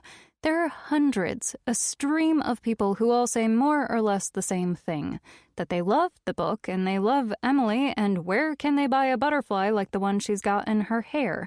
And Emily, or rather, Tiffany, has replied to each of them with, "Thanks," and "So glad you liked it," and "Thank you, beautiful," and lots of heart emojis and, of course, butterflies. I guess that's why I didn't notice the other comment right away, camouflaged in a forest of words. Is this you, Rose? 20. I must have stood quickly because there are black dots dancing in front of my eyes. Jesus, Iris, now what? Emily asks. She's righting my chair, which went toppling back. I take a breath and snap the lid shut. It's nothing, I say, my heart pounding. And I'm thinking, if I can't delete this comment, I'm going to delete the video. I'm going to delete her entire account if I have to. I don't care. I'm going to set fire to this apartment. I'm going to burn everything. Her computer, my laptop, her too. I'm going to lock her in and set the whole thing on fire. She's staring at me, eyes narrowed. Sorry, I just realized something I'd forgotten, but it's fine. I sit back down. Leave it alone, she says. Come over here and let's do my podcast. Sure, I say. My hand is shaking as I proceed to shut down the computer, but before I do, I surreptitiously delete the post. And it's only later, when I've calmed down somewhat, that I realize that in my panic, I didn't check who posted the comment asking about me. Emily directs me to sit down on an armchair while she puts her video camera on the coffee table, pops out the little screen on the side, fiddles with the tripod. Okay, she says, satisfied. You interview me. Ask me questions. She has topped up my glass, and I take a sip of my drink, anything to calm myself down. Sure. I try to think of something. When did you become such a total fraud? Do you ever wake up at night and feel remorse? How many computers do you have? Excuse me? Do you keep a spare laptop somewhere in case yours dies or whatever? Of course not. Why would my laptop die? So, no hardware, no other machine, nothing? I have no idea what you're saying right now. Ask me another question. I sigh. What's your star sign, Emily? She smiles at the camera. Gemini. Of course you are, you two-faced nutjob. And what are your favorite hobbies? Iris, please try to be professional. Ask me what my biggest regrets are. Right. And so I do, and immediately realize that the whole point of Project Freedom is to create a new opportunity to showcase Emily Harper, my story, my bad, my redemption. I don't want to blame my parents for my mistakes, she begins, but I was left alone a lot. It's a challenge not to fall asleep as she recites the same story almost word for word as the one I read in Darling magazine, and in the series of confessional posts on her Instagram and the conversation we had earlier at the bar. In fact, I'm so bored I don't even notice when she finished. Iris, are you going to ask me anything else? Ask me about the time I had to do community service. What about the time you had to do community service? I slur. I look at my glass. It's empty. Emily leans forward and refills it. Ah, yes, community service. She sits up straight and smiles into the camera. I wish my parents had made me do community service when I was a child. Every child should do community service. It changed my life. I'm really very tired and, unsurprisingly, very drunk, too. Emily seems fine, and I wonder how she does it. Maybe she has built up some kind of immunity to the effects of alcohol. Meanwhile, Emily rambles on. I finish another glass. I feel myself slipping, my eyelids drooping, snatches of dreams appearing against my eyelids. And then it's over. What did you think? Emily asks, hands together. That was great, really great. Well done. I'm going to bed. Don't be silly, it's your turn now. I don't think so. I'm not famous. I know, but I need to practice. I've never interviewed anyone before. Let me try it. I don't know. I guess I just think it's easier and faster to give in, so I do it. We swap places, and I sit with my chin in my hands. She asks me questions as if I were a famous movie star, and I make up stories about all the crazy bad things famous people do, like going to the Met Gala on acid or whatever.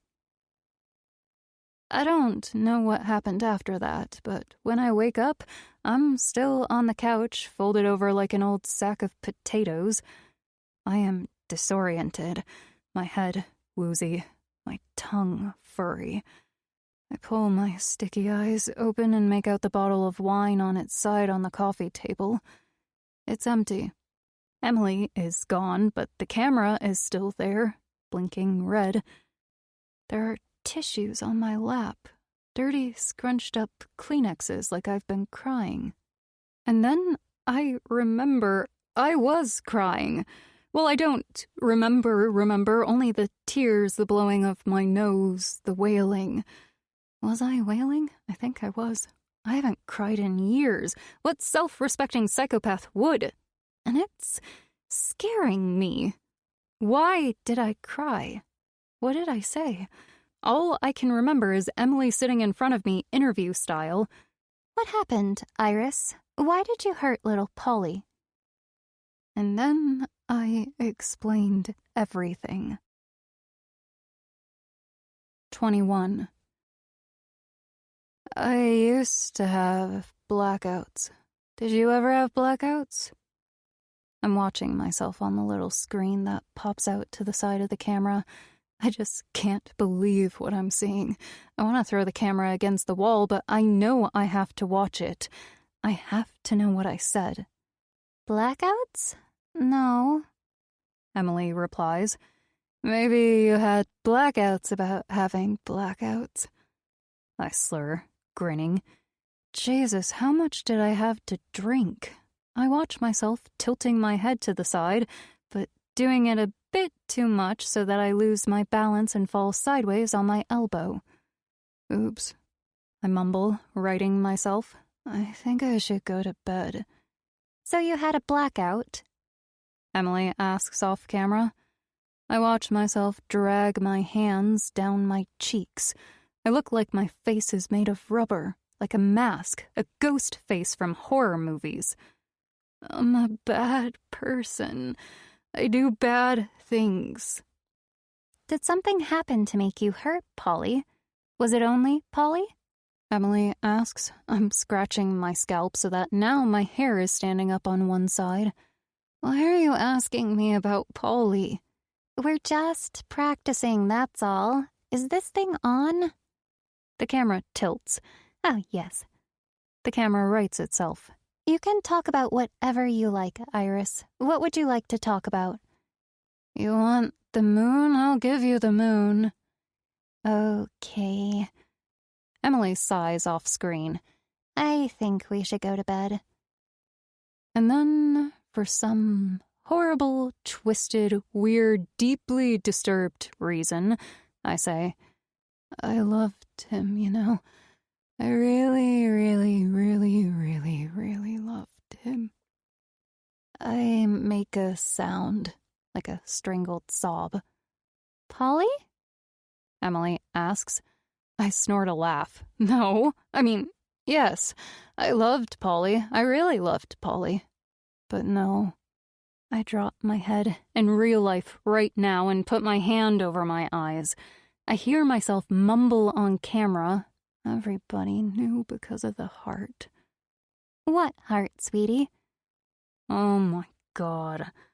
I'd gone to feed little Polly because it was my turn. He did what he always did, nibble on a leaf of lettuce I was holding.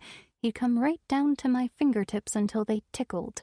I could hear the giggles behind me, and at first I thought it was about Polly, but then I could tell it was something else. I stood up and everyone giggled again a bit louder, and Mr. Bellamy told them to cut it out, and you could tell he wasn't kidding. I went to sit at my desk, and that's when I saw the heart. I'd carved it into the desk. It was deep and smooth and huge. Inside, I'd carved the words, Rose plus Mr. B forever, in big letters right in front of where I sat every day. My classmates kept stealing glances at me, giggling behind their hands. I pulled out my school book and my notebook and my pen like everything was normal, like there was nothing wrong at all, like declaring my love for Mr. Bellamy for all to see was no big deal. Then I made a list of all the dumb things my classmates had done, like when Carol wet herself last year in geography or the time Marcus fell over and hurt his knee and cried even though there was no blood. I concentrated on my list for the whole hour, and by the time the bell rang, I'd counted 38 transgressions of varying severity. I tore the page and stuck it in the pocket of my skirt. I figured next time someone laughed at me, I'd have something to throw back in their face. When class ended, Mr. Bellamy asked me to stay back. He was annoyed with me, but then he'd been annoyed all class. He'd called Joshua an idiot for asking a question, and he'd snapped at us to be quiet 4 times at least. I can see myself sitting at my little desk in class like it was yesterday. My classmates filed out, barely holding back giggles. Mr. Bellamy snapped at them to cut it out. Then he came to stand next to me. "What on earth do you think you're doing, Rose?" he bellowed. I shrank back. He'd never shouted at me before. I started to cry. Soon tears were blasting out of my eyes. He sighed. "Hey, Rose, come on, don't cry." But I couldn't stop. I knew what I'd done, and I knew it was stupid. I was crying like a toddler with my eyes scrunched up, my nostrils burning, my mouth twisted. "You're not a child, Rose. It's simply not appropriate for you to do things like that. It's embarrassing, and not just for you." I nodded. "I'm sorry." "It's inexcusable. For Christ's sake, I thought you were more mature than that." "But I am," I cried. "Then stop crying." I was crushed. He was the only person in the world who was nice to me. He'd helped me with my grades. He gave me his laptop. He helped me with my short stories. He said I had talent and found competitions I could send my stories to. He made me want to be a better person. And now it was over. I'd done something stupid. I'd ruined everything. Are you listening to what I'm saying, Rose? Because sorry is not enough. You have to promise never to do such things again. Otherwise, I can't have you in my class, you understand? There are rules, Rose. I wiped snot from my top lip with the back of my hand. I don't know how. What do you mean? I looked up at him and whispered, I don't remember doing it. Rose, please, don't lie. Everyone saw you do it. I saw you do it. I know I did it, I said. I recognized my own handwriting. I could see myself doing it. It was the kind of thing I did all the time, draw hearts and link our names together. But I didn't realize I'd drawn it on my desk, with my ballpoint pen over and over until I'd scratched indelible grooves into the wood. In the end, I promised not to do things like that again, even though I knew I couldn't keep the promise. I was out of control. For the rest of the day, my classmates made kissing sounds as I walked past. Rose is in love with Mr. Bellamy, they'd sing out, drawing out the word love. Hands would furtively pinch my ass as I turned away, and giggles would proceed and follow me everywhere I went. An older boy with a pimply round face wouldn't move out of my way as I walked along the corridor. So, Rose, we were wondering, do you just want to fuck Mr. Bellamy, or will any of us do? Raucous laughter behind him. Let me through. He leaned forward, and in a very soft voice, he said, What about all of us together? Would you like that? I punched him in the face, which sent him and his bleeding nose to the hospital. After that, they all looked away when I passed, but I could hear them anyway. Watch out, it's Crazy Rose. And then I saw them, I mumble. Who? Emily asks. Miss Amy. Was she another class pet? Emily asks softly. Was Miss Amy another class pet? I'm clearly pondering the question. Did Mr. Bellamy think she was another class pet? It was the first time I saw them together, I slur. Who? Emily asks again. I don't reply. I'm gazing into the middle distance. I'm back there, I can tell. I'm 13 years old again, and I've been summoned to the principal's office for punching the boy. I'm walking past the teacher's lounge when I catch Mr. Bellamy's profile through the open door. He's sitting with Miss Amy at one of the gray Formica tables. She's only been at the school for a few weeks, and I don't like the way they're sitting together. Their heads so close they're almost touching. They're alone, reading a newspaper spread out on the table. At one point, he gazes at her and smiles, and I step back and flatten myself against the wall. But I can still see them, and I am watching like a hawk as he tucks a loose strand of hair behind her ear. In the background, Emily sighs. I think we should go to bed. I close my eyes. I am so relieved I could cry. I mean, it's not ideal. I said some things, too many things, but I don't think she understood the significance. I rarely wrote about Miss Amy in my diary, and when I did, I called her Miss A. She was nobody to me, and I hated her. I didn't like to write about her. Emily must have put the camera down because I stare at my puffy face sideways, my eyes drooping shut, my skin pale with red blotches. I look like a Spanish omelet, or a pizza. Then there's a long shot of the ceiling before the screen goes dark. 22. And now it's daylight. I must have crawled into bed at some point because I wake from a dark torpor running from nightmares I can no longer remember. I make vague plans to drag myself out of bed, but it's all too depressing. My arm is dangling on the side and I feel around the carpet with the tips of my fingers until I find my phone. It's 2:00 in the afternoon. I thought you might be dead, Emily chirps happily. If only, I think. She's all dressed up, looking fresh and rested, checking her purse. I've just come out of the shower and my hair is damp. My head hurts. I glance at the coffee table. 2 empty bottles and 2 empty glasses are still there. Did I drink that much? Am I insane? Now, about the party. My stomach lurches. What party? She frowns at me. What do you mean, what party? I'm having a few friends over, remember? We're making martinis. Dirty ones. Something reaches my brain through the fog. Emily telling me about that last night. I rub my eyes. They feel like they're wrapped in sandpaper. I can't tonight. It's Saturday, and I'm working at the restaurant.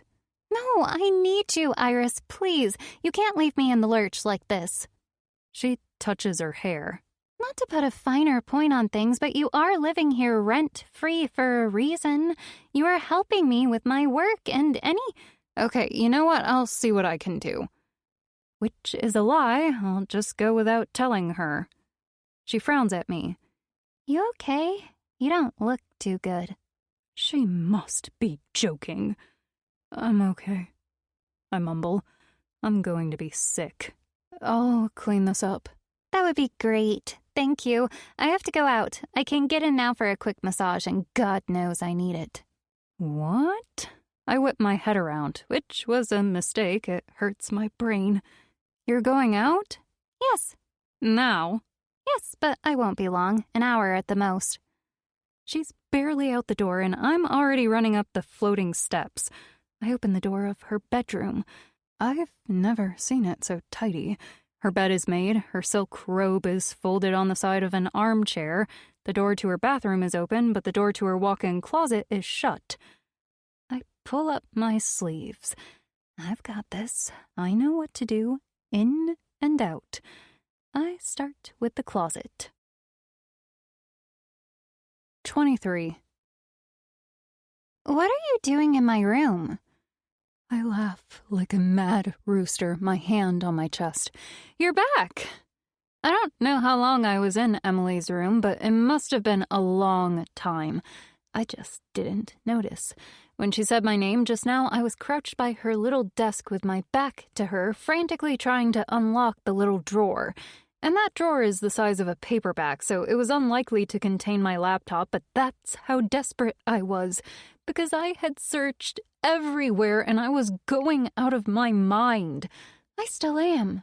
When I came into her bedroom earlier, my heart full of flight and fancy, I immediately went to her closet and went through her million handbags, even those that were too small. I patted down cashmere sweaters and silk tops, jeans and scarves, and rummaged through travel bags and Louis Vuitton suitcases and hat boxes and even shoe boxes.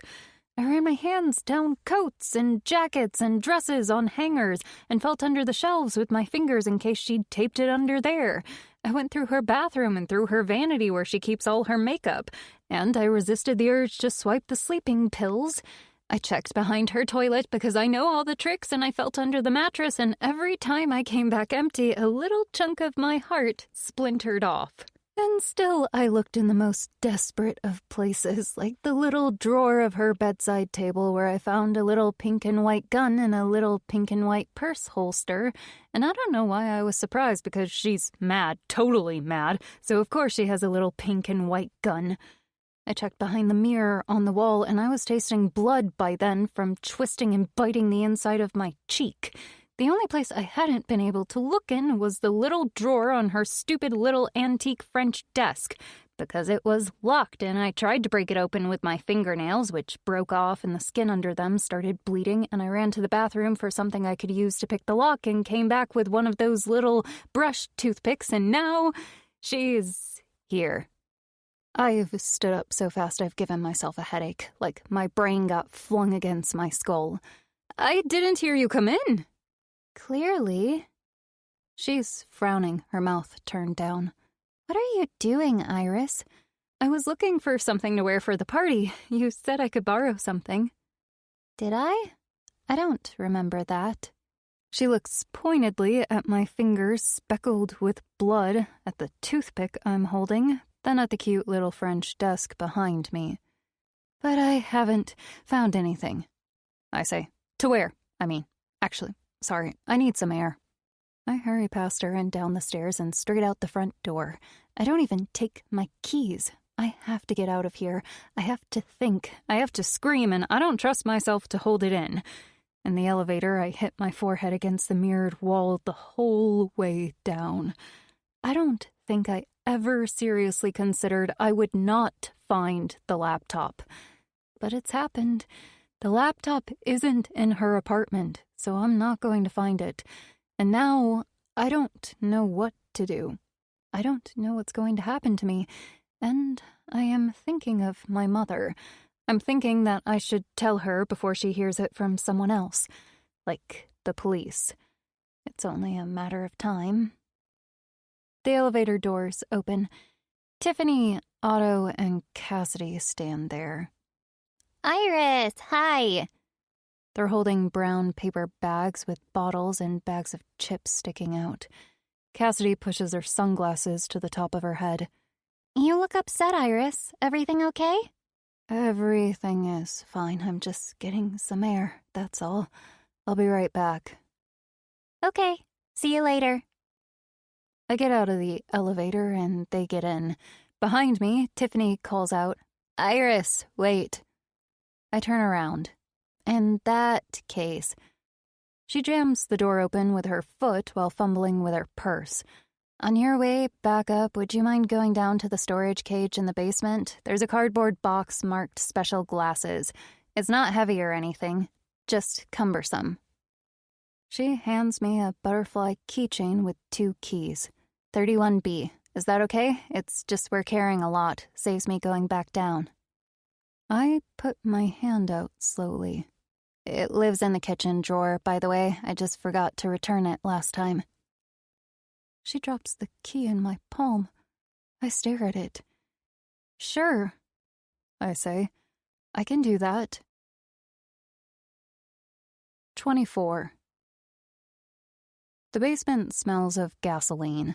I press the light switch and fluorescent lights buzz to life.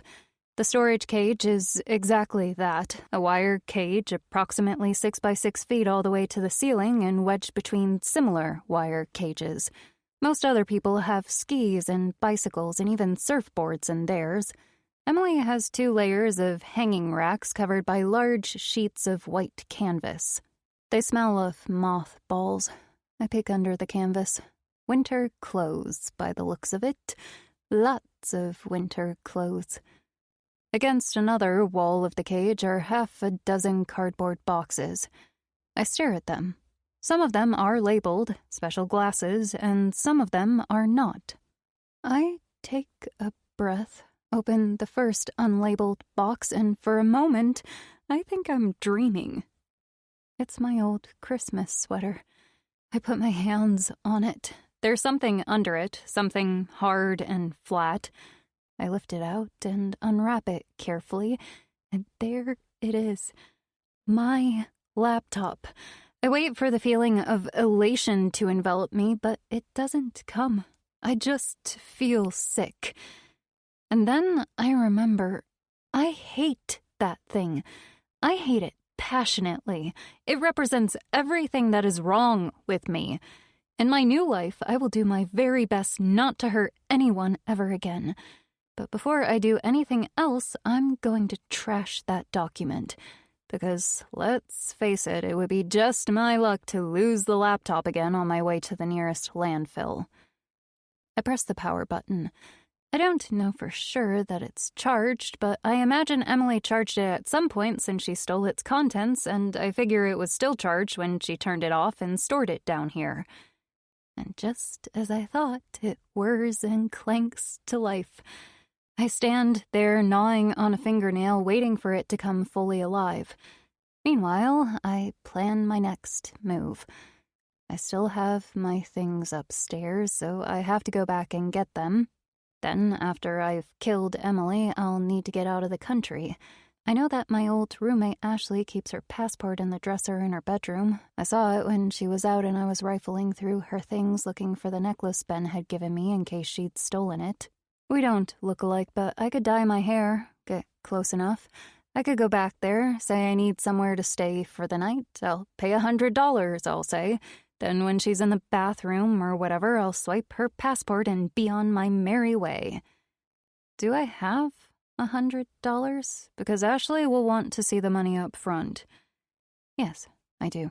Also, I could totally kill Ashley if I have to. That's how much she annoys me. I could start my new, harmless life the day after. The laptop finally turns on. A bunch of error messages pop up. No Wi-Fi. The operating system requires updating. The battery is very low, but I don't need much.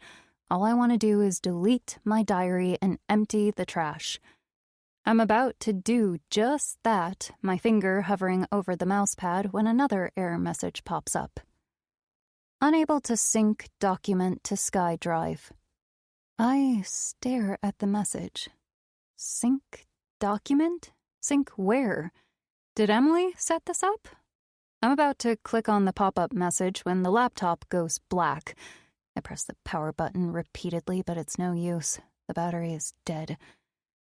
It's fine. All fine. I just need to take the laptop with me and think what to do next. I'm wearing jeans and a t-shirt, so I can't hide it on me. I'll just have to come back for it. But that's okay. I know where it is now, and that's the main thing. Heck, that's everything. I won't go to the restaurant tonight. I'll go back upstairs with her box of glasses, put the key back in the kitchen drawer, and text Ben that I'm sick. Then later, when she's asleep, I will leave her a note saying my mother needs me or something, and I will sneak out in the dead of night and take the laptop on the way out. The key to the basement will be missing, but who cares? She might think I kept it by accident or just that it got misplaced. Okay, good plan. Easy. I hate the thought of that sinking message, whatever that was, but I'll figure it out later. I grab the box of glasses and go back upstairs. They're all in the kitchen, unpacking the groceries. I put the box of glasses on the corner of the counter and make a show of dropping the key in the top drawer. Thank you, Iris, Emily says, opening the box. No problem, I say. I'm just going upstairs for a sec, then I'll come down and help. We've got plenty of time, Emily says. I still have to get ready. I go to my room and pack my things into my duffel bag. I want to be able to leave quickly when the time comes, and I don't want to leave anything behind. And I'll ditch my cell phone and get a new prepaid one, and then I'll... Ben's face pops into my mind. I mentally shoo him away. I'll have to think about that later. I just want to get through the next few hours and get out of here. Meanwhile, my motto is act normal. I put my bag in the closet and go back downstairs to the living room where I proceed to tidy up. I have to keep myself busy, away from the others so I don't have to talk to anyone, because I think if I opened my mouth right now, I'd just laugh like some demented clown. Emily has taken all her bits and pieces upstairs, and all that's left on the table are some magazines, which I gather into a neat pile. Emily returns, looking fabulous in a gold lame dress, with her hair styled in an elaborate updo held in place by a gold butterfly, tendrils of blonde curls framing her face. You look amazing, I say. Thank you, sweetie, she says. Where's Tiffany? I ask. I've sent her away for more supplies. Would you mind putting chips in bowls? Sure, I say, plumping cushions on the couch. That looks great. Thank you, Iris. You're very sweet. No problem, I say, smiling broadly. I move to the kitchen and get bowls out of the cupboard. Cassidy is chopping carrots into sticks. I smile at her as I make a space on the counter next to her. We're making martinis, Otto says. Dirty ones. He hands me one. Here. I notice they all have one. I don't want a martini. I need to stay focused, but I also don't want to make Emily suspicious. Remember the motto, act normal. Thanks, that looks great. I put it aside and empty bags of chips into bowls. When I'm done, I put them on the table, then I take a sip of my drink. Emily puts on a record on the player. Iris is from Wisconsin. She looks up at Otto. Isn't that a coincidence? She turns to me. Otto is also from Wisconsin. I say, focused on my task. Where about? Otto asks. Small town, I mutter. I take a sip of my drink. Which town? Otto says. I put my martini glass down, shove a handful of chips into my mouth, then rearrange the pile of magazines I've already rearranged twice.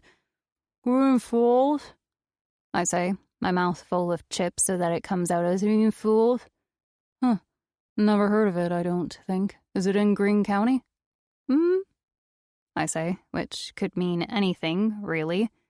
These small towns can have very dark undercurrents, Emily says. Some of the worst murders happen in small towns.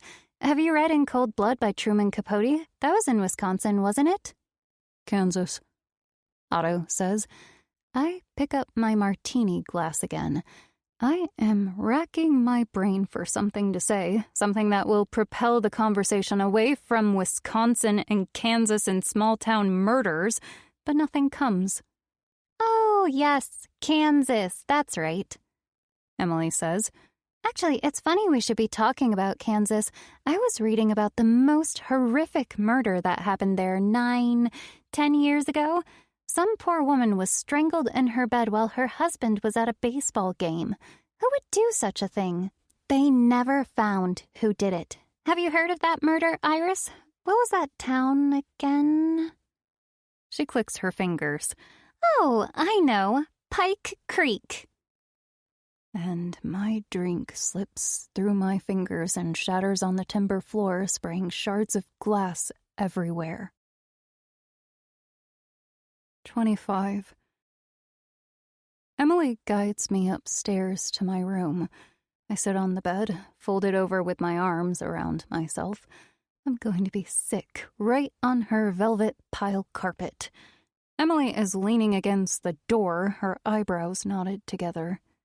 There's no need to get so upset, Rose. My name is Iris. You have me confused with someone else. Really? I wonder what this is. She whips up a piece of paper from her pocket like a magician pulling a rabbit out of a hat. I look up at it. 2 rows, 1/2 lobster mornay with staff discount, $20. You went through my stuff? I'm on my feet, reaching for it, but she puts it back in her pocket. Rose, please, you've been going through my stuff ever since you got here. I sit back down, deflated. How long have you known? She looks up, taps her finger on her chin. Let me think. Oh, yes, from the day you sent Tiff to buy flowers. Tiff left me a voicemail to say some strange young woman outside gave her the message. And just like that, I knew. Iris. Just like the flower. Clumsy Iris, who came twice to get my book signed. Was Iris the owner of the laptop I found and the author of the diary? I was curious. I texted Tiff back and told her, yes, please go and get the flowers. And then I went outside to meet you. My biggest fan. So sweet. She pouts prettily. You made such a big show of wanting to come back with me, and you flattered me in all the right ways. I was very impressed. When we got back to the apartment and you went to the bathroom, I texted Tiff to tell her I was going to play a little joke on my friend, Iris. I told her when you bring the flowers, I will pretend to be angry with you and ask you to leave. But it's not real and I'll explain later. Just be a honey and play along. So the whole Matt thing, you made it up? She touches her hair. Oh, no, Matt's real, and he's an asshole. He did have an affair with that stupid cunt Maria, but it had nothing to do with Tiff. Oh my God. I just can't believe what I'm hearing. I feel like such an idiot. Look, if it makes you feel better, I knew you'd show up at some point. The book became much more successful than I'd expected, so I assumed that sooner or later the owner of the laptop would come asking for an explanation. And it was not a nice feeling waiting for you to show up. You could ruin my life with a single phone call to my publisher. You could turn me into a laughingstock. God, what would my parents say? She shudders. But you could have written your own book. You had so much going for you. 100,000 followers like you. They would have bought whatever you publish. You didn't have to steal my book. She studies her fingernails. Actually... What? I bought most of those. Excuse me? I had maybe 500 people follow me and comment on what I wrote, and it was wonderful, but I wanted more. I wanted to show my parents that I was someone people looked up to. I wasn't the loser they made me feel like, so I bought followers. She shrugs. Everybody does it. Really? I don't. No, well, you wouldn't. You barely know how to upload a photo, so... And you got a book deal and a big advance on the basis of 100,000 fake followers, and you couldn't deliver, so you stole my diary? Nice work, Emily. Well, they're not all fake now. I meant I bought the first 50,000, then the rest followed, as followers do. She smiles. Oh, and the book deal, I made that up. I was trying to manifest one, and the way to manifest your desires, as everyone knows, is to pretend they've already happened. I put out there that I had a book deal and waited for the universe to respond. That's just insane. Well, I found your diary, didn't I? Who's laughing now? You didn't find it. I made air quotes around the word. You stole it. She pats her hair. I believe the more accurate description of the situation is that you lost it and I found it. You should take better care of your things. Oh, by the way, don't bother looking for it in the basement. It's gone. As soon as Tiff told me she sent you down there to get the glasses, I knew you'd find it. When you came back, I could tell that you did. It was written all over your face. Also, you were smiling, and I'm not sure I saw you smile like that before. You're quite pretty when you smile. You should do it more. Anyway, when you were up here, I sent Tiff down there. I asked her to take the laptop away to a secret place. Secret to you, I mean, not to her, obviously. She has no idea why it's special or what's on it, just so you know. Anyway, we were talking about manifesting your desires, and all I'm saying is, you don't know it till you try it. And I'm thinking, okay, maybe she's got a point. Maybe I should try manifesting things, pretend they've already happened, like she's already dead. I'd been telling my parents about the book deal as part of my manifestation exercise, but then a year went by and my mother would ask me, Emily, what happened to that book deal of yours? And the way she said it, I knew she knew that I'd made it up. You see, for maybe 10 minutes, she was impressed. Her wayward daughter was going to be a published author. But then she understood there was no advance and no book deal, and at some level, I think she was glad, like the world had realigned itself to the way things should be. I was back to being a disappointment and a failure, and now I'd managed to fall even further down her esteem, which, took some doing. So I tried to write something I could self-publish, but I couldn't come up with anything. And one day I was at LaGuardia waiting for a flight and I was early, so I bought a latte, and as I was leaving, the woman behind the counter called out to me and said, "You forgot this." It was this horrible Christmas sweater, and I was like, I don't think so, but when she picked it up, I could tell there was something in it. So I had to take a look. It was too interesting a situation to pass up, and I'm glad I did. Oh, don't look at me like that. You would have done the same. I know you would have. And anyway, all there was on it was that one document, and it was good, Rose. Really, I couldn't stop reading. I look at her. I wonder how someone so pretty can be filled with so much ugliness. What's to stop me from calling your publisher and telling them what you did? I say with way more bravado than I feel. That's an excellent question, Rose. What's to stop you? Well, let me spell it out. You see, I didn't know whatever you did that was so... Now it's her turn to make air quotes.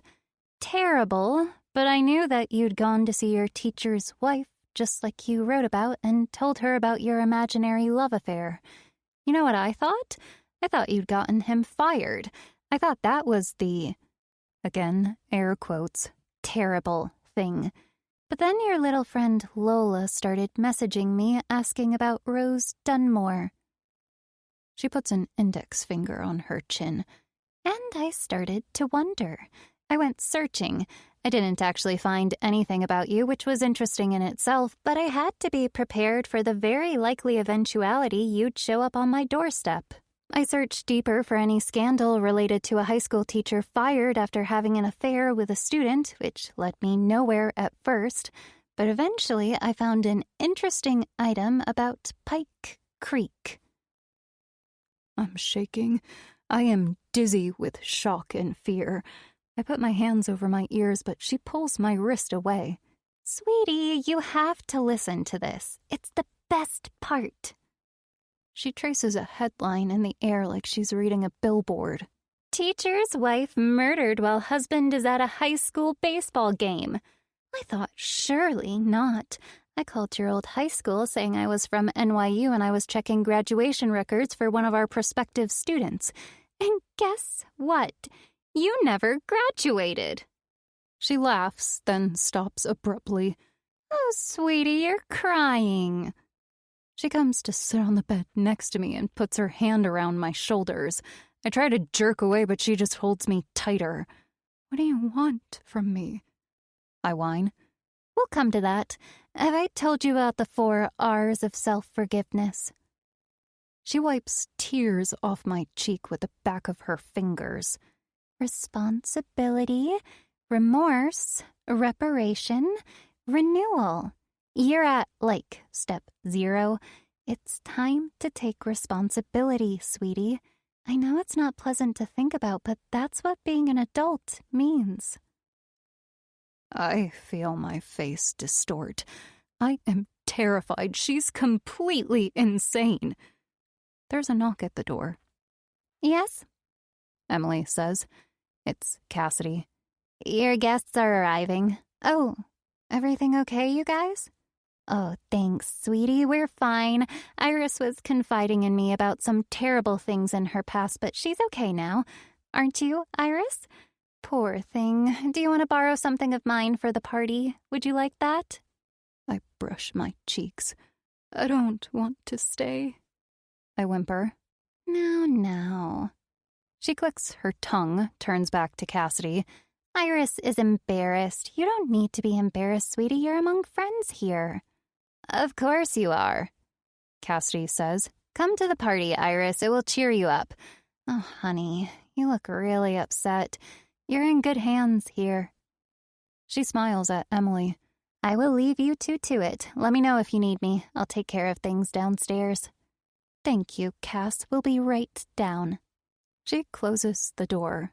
For Christ's sake, stop crying, Rose. You look a mess. What will my friends say? Come on, dry your tears. I have a proposition for you. 26. A proposition? I try to keep the eagerness out of my tone, but I can't. I want her to tell me. I don't care what she wants. I'm doing it. I'm absolutely taking the deal. She gets up, stands in front of me, and crosses her arms. You tell me exactly what you did to Mrs. Bellamy. She makes a sad face. On camera. Okay, maybe not that deal.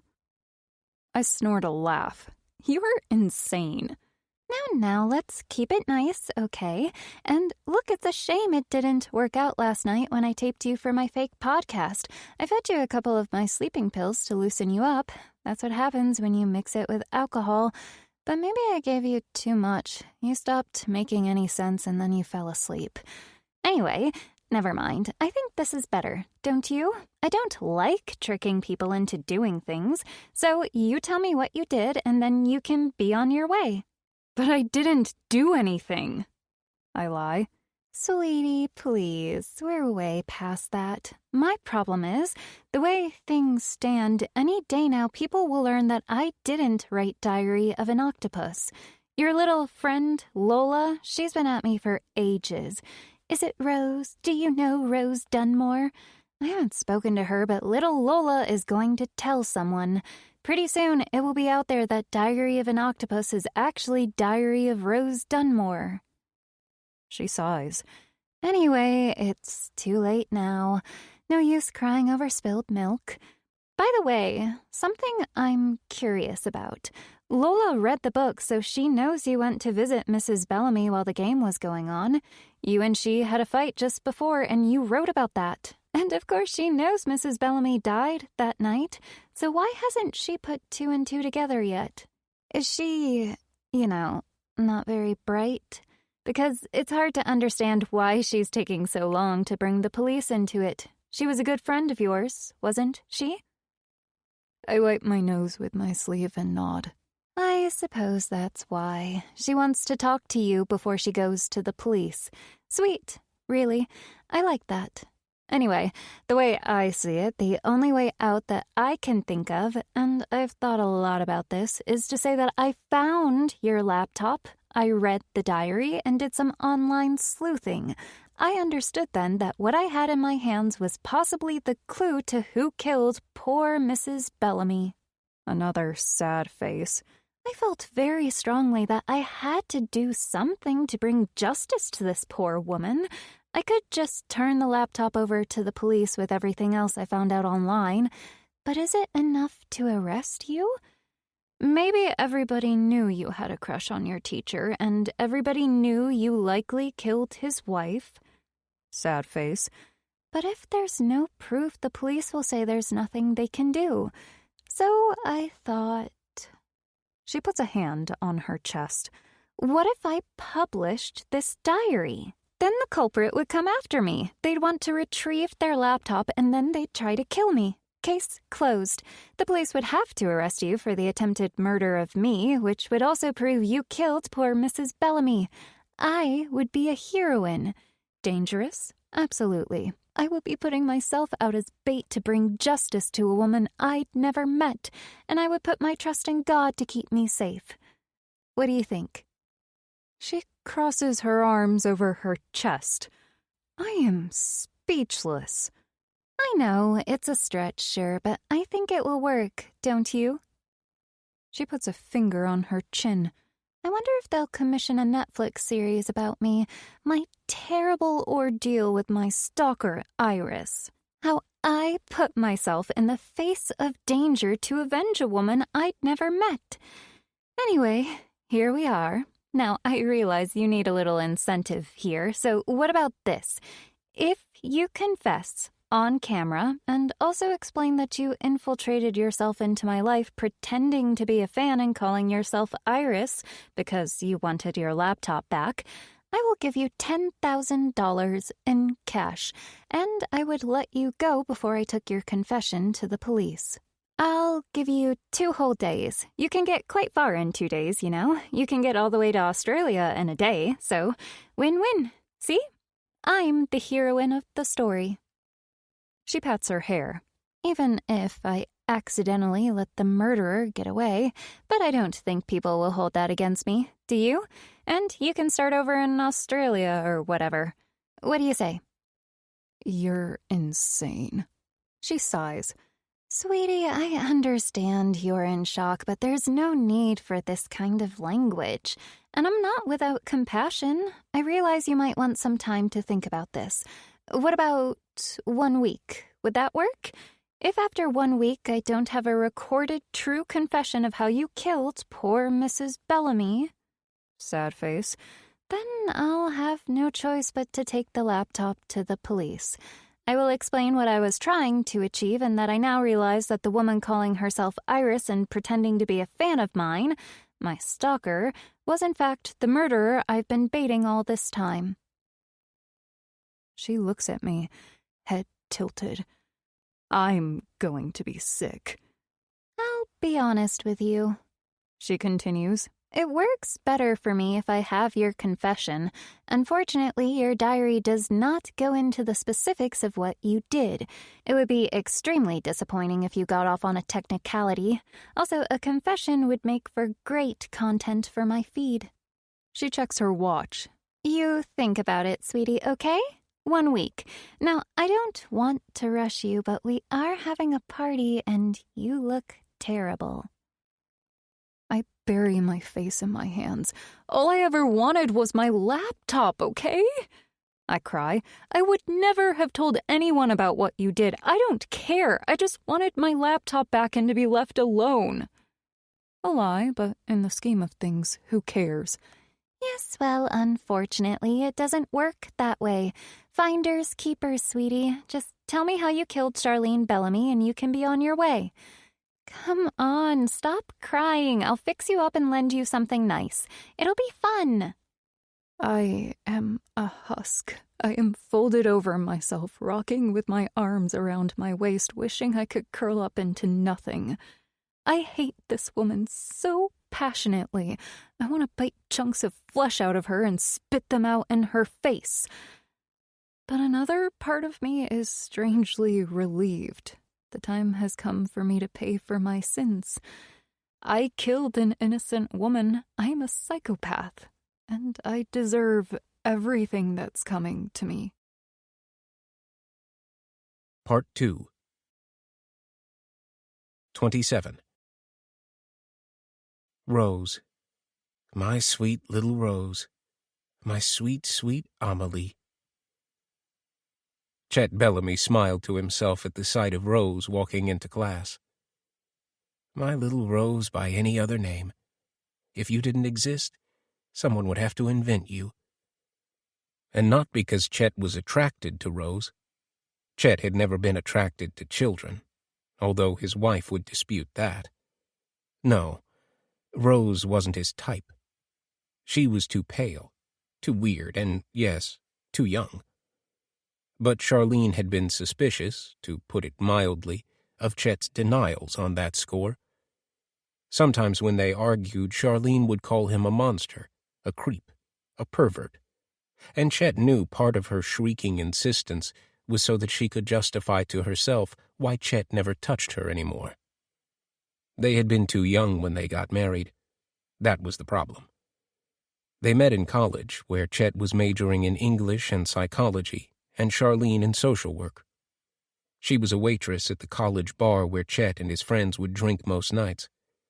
She was cute, with her curly hair and her pink headbands, her small hands. Chet loved small hands. And it was only a matter of time before he asked her out, and for a while, he was in love. But that was 15 years ago, and now most days it took all of Chet's willpower not to tell Charlene the truth, which was that she was an old harpy who hated everything about him, that once she'd been sweet and pretty and loving, but now she'd become old and bitter and ugly, and that he'd rather eat glass than make love to her. It was because of Charlene that they moved to Pike Creek. At his last job, Chet had enjoyed a brief fling with a 17-year-old, which no one would argue was akin to cradle-snatching, except Charlene. Chet had always been lucky with women. His whole adult life he'd been called charming and charismatic. Women remarked on his green eyes, told him he was handsome, complimented him on his boyish good looks, and liked his self-deprecating sense of humor. Women liked everything about him, especially the way he would make them feel special. They went out of their way to get his attention, and 17-year-old girls were no different. 17-year-olds knew exactly what they wanted and how to get it, and this one had wanted Chet, and she got him. Sure, he didn't mind. She was gorgeous and young and supple, just the way Charlene was when they first met, back in the dark ages. Anyway, it was just his luck that he happened to leave his phone lying around and walked out of the room before the screen had a chance to lock itself. Charlene grabbed it and found all the texts and photographs he and the girl had been exchanging. Charlene threw a fit of rage and called the school principal. Chet was summoned to a meeting and told to pack his bags and find work elsewhere, in another state, preferably. The man didn't want a scandal any more than Chet did, although in Chet's case it would have been a tad more than a scandal. A felony, probably. Especially considering the pictures he and the 17-year-old girl had been exchanging. Pike Creek was the only high school that would hire an English teacher without references, and, as Chet discovered, the last miserable hellhole at the bottom of the earth. He hated everything about this place. He hated the town and its inhabitants. He hated the miserable school and the other teachers with their sloppy track suits and the way their stomachs protruded over their belts. He hated the students who had no hope of achieving anything and still had to be taught the curriculum. He hated his miserable house with its cheap drapes and stained wallpaper. He hated the yard where the grass had stopped growing. But Charlene had his old phone now. Not with her, she wasn't that stupid, but in a secret hiding place. She insisted she could whip it out any time she liked and have him thrown in jail by clicking her fingers. So Chet had to convince Charlene that he was a changed man and that he loved her very much, and this was their chance to start again, which took a superhuman effort. Charlene was a bad drunk. That was the problem. A bad, bad drunk. She'd start to cry, then call him names, scream at him that he couldn't even get it up anymore.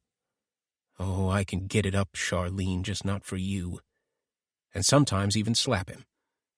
And Chet, mindful of the evidence in her possession that could send him to prison, would whisper tender words in her ear, apologize for not being affectionate enough, assure her that she was the love of his life, that he was having difficulties adjusting to this new town, that was all, but that everything would be okay in the end.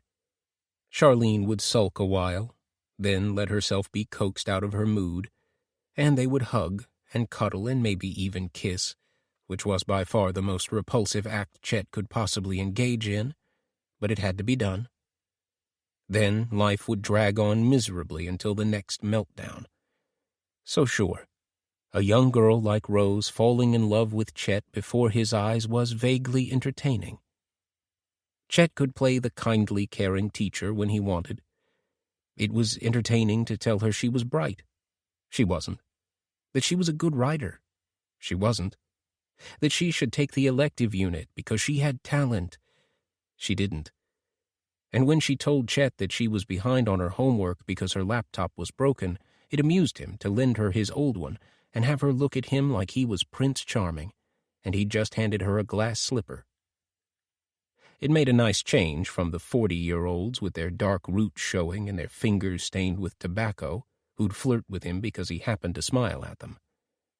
Sometimes Chet would pretend he had a teachers' meeting over an evening, just to get away from harping Charlene, and he'd go to the Longstaff Bar and Grill, the only passable watering hole for miles, where single women would sidle up to him with their loose tops falling over one shoulder and their high heels and brand-new nail polish on their stubby nails. They were the sad, lonely ones, desperately hanging on to the fantasy that they still had a chance at love. "Not with me, you don't. Swipe left, you old hag." But they believed Chet was lonely just like they were because his wife never went out with him. They thought because he got to fuck them in their sad old trailer that he would be grateful. They thought he would fall in love with them and leave his wife for good. They were dreaming. Charlene would never let him go. And then Chet discovered Rose's diary. He was looking for a file on his computer when he saw it among his documents saved to the cloud. My Diary, it was called.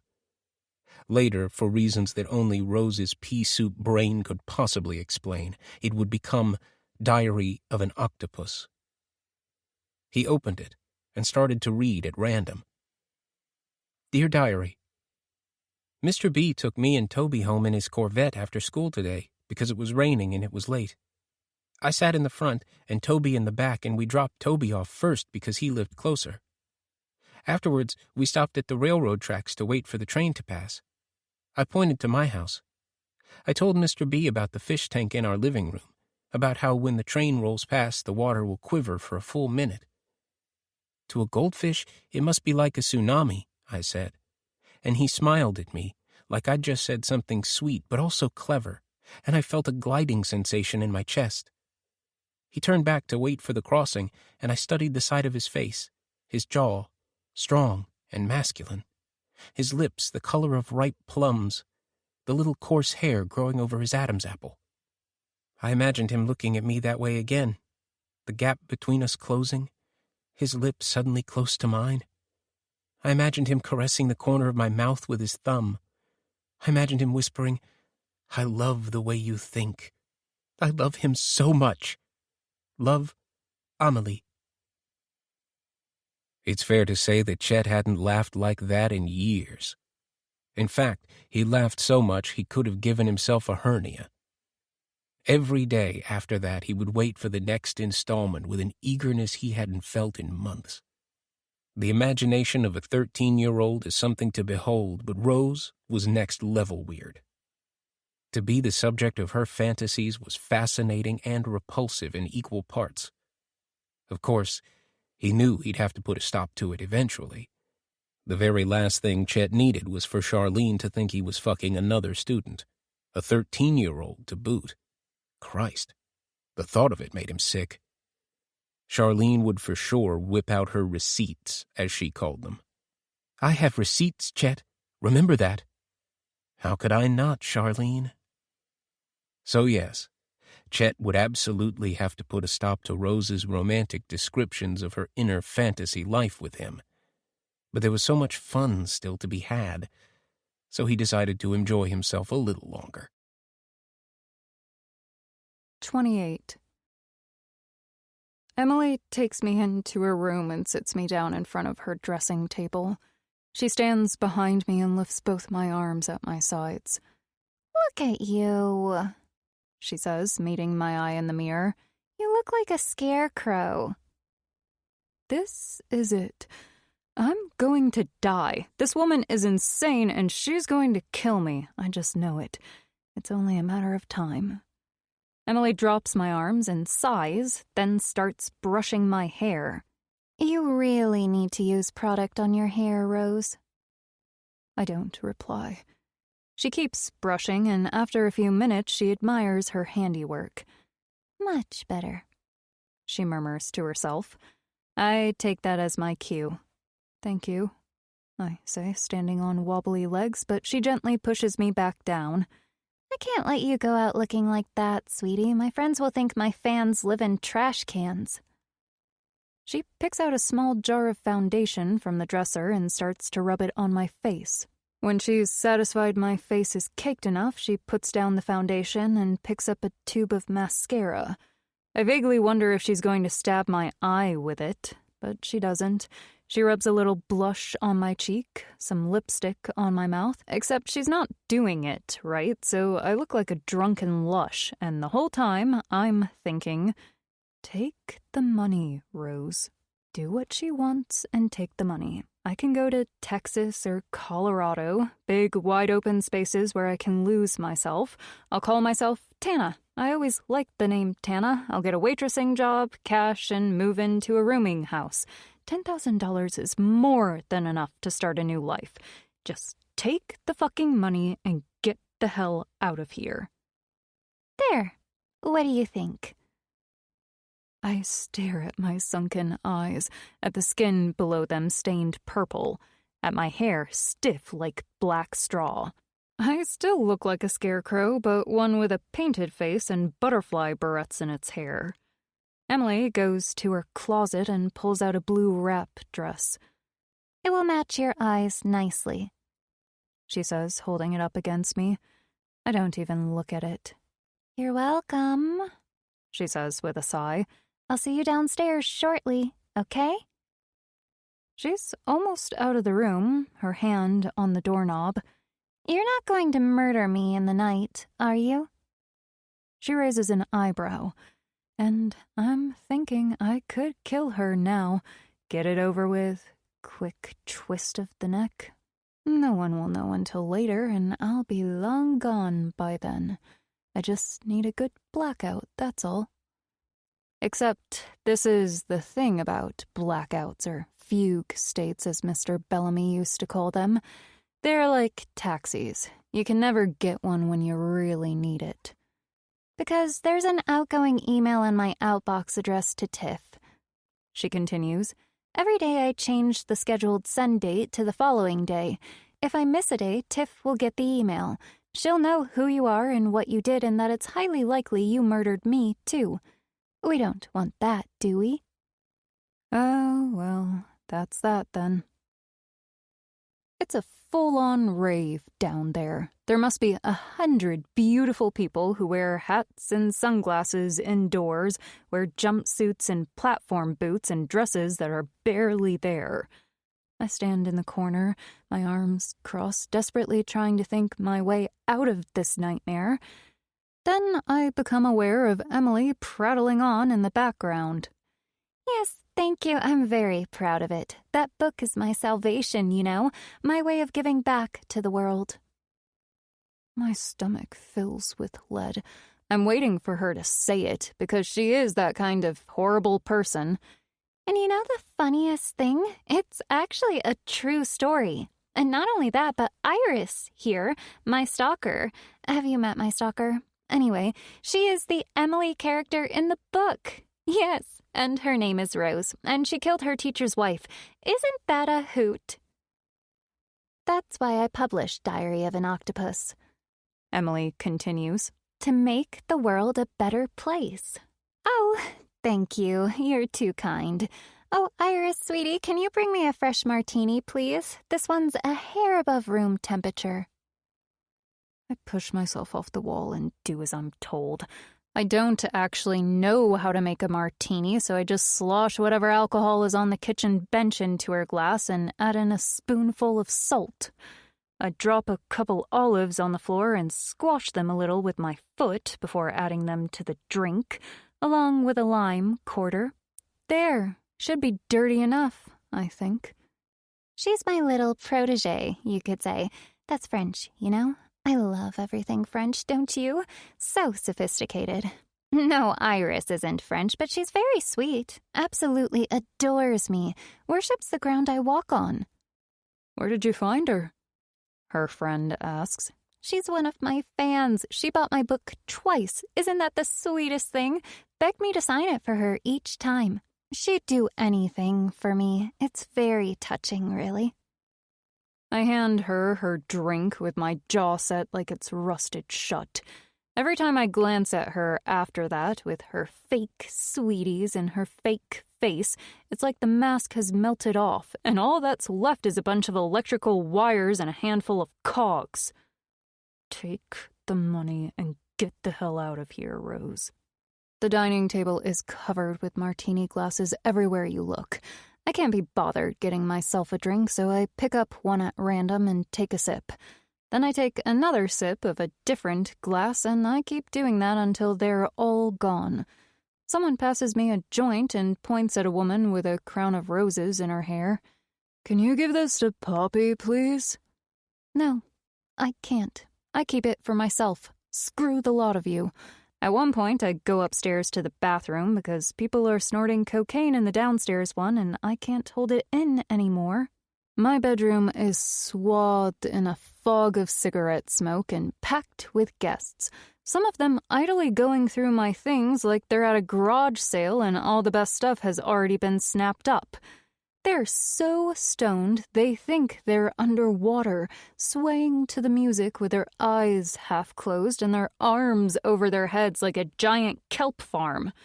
I have a sudden urge to throw a great big net over them, then watch them struggle to get out. I slip into the bathroom and do my business, and then I sit on the toilet lid and check my phone. I have 4 texts from Ben. Oh, God, I forgot I was supposed to work tonight. Everything okay? You're still coming? Where are you?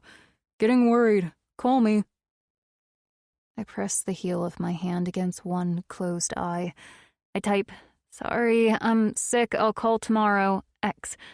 But then I delete it and start to cry. I'm thinking that I will never see him again because I'm taking the money. I tell myself that Ben deserves better than me and that all I'm doing is giving him his freedom back. If you love someone, set them free. But it doesn't really work. Instead, I find myself, and not for the first time, resenting all the normal girls out there. The good girls with their smooth skin and shiny hair and sunny smiles. Girls who go through life never doing anything wrong and who get to pick out babies' names and nursery wallpaper and honeymoon destinations and who would never take the money. But I will, because I'm bad and bad people can't have nice things. Someone knocks on the door, and I look up, catching my reflection in the mirror. I've got mascara tracks running down my cheeks and butterfly barrettes hanging limply halfway down my hair. The person knocks again. I ignore them. I'm busy going mad in here. Go use Emily's bathroom or wait your turn for the downstairs one because I'm never coming out. I'm going to die in here. I'm done. Game over. I tell myself it doesn't matter about the laptop anyway since she saved the document to the cloud or whatever that SkyDrive pop-up message was. I freeze. SkyDrive. Sinking. The words light up through the fog in my brain. My pulse is racing. As far as I know, if you delete a copy on one device, then it gets deleted on all devices and on the cloud. What if I log on to her computer here, find the SkyDrive cloud, and delete my diary? Then once she reconnects my laptop to the internet, that copy will be gone too, right? That's how cloud storage works, doesn't it? Delete once, delete everywhere? Oh my God, I feel like I've been trapped under 10 feet of earth, and after hours of scratching with my bare hands, I can just discern a sliver of light, a tiny bit of hope. Barely there, sure, but that's a lot more than I've had recently. I have a plan. Delete my diary from her computer and from the SkyDrive cloud.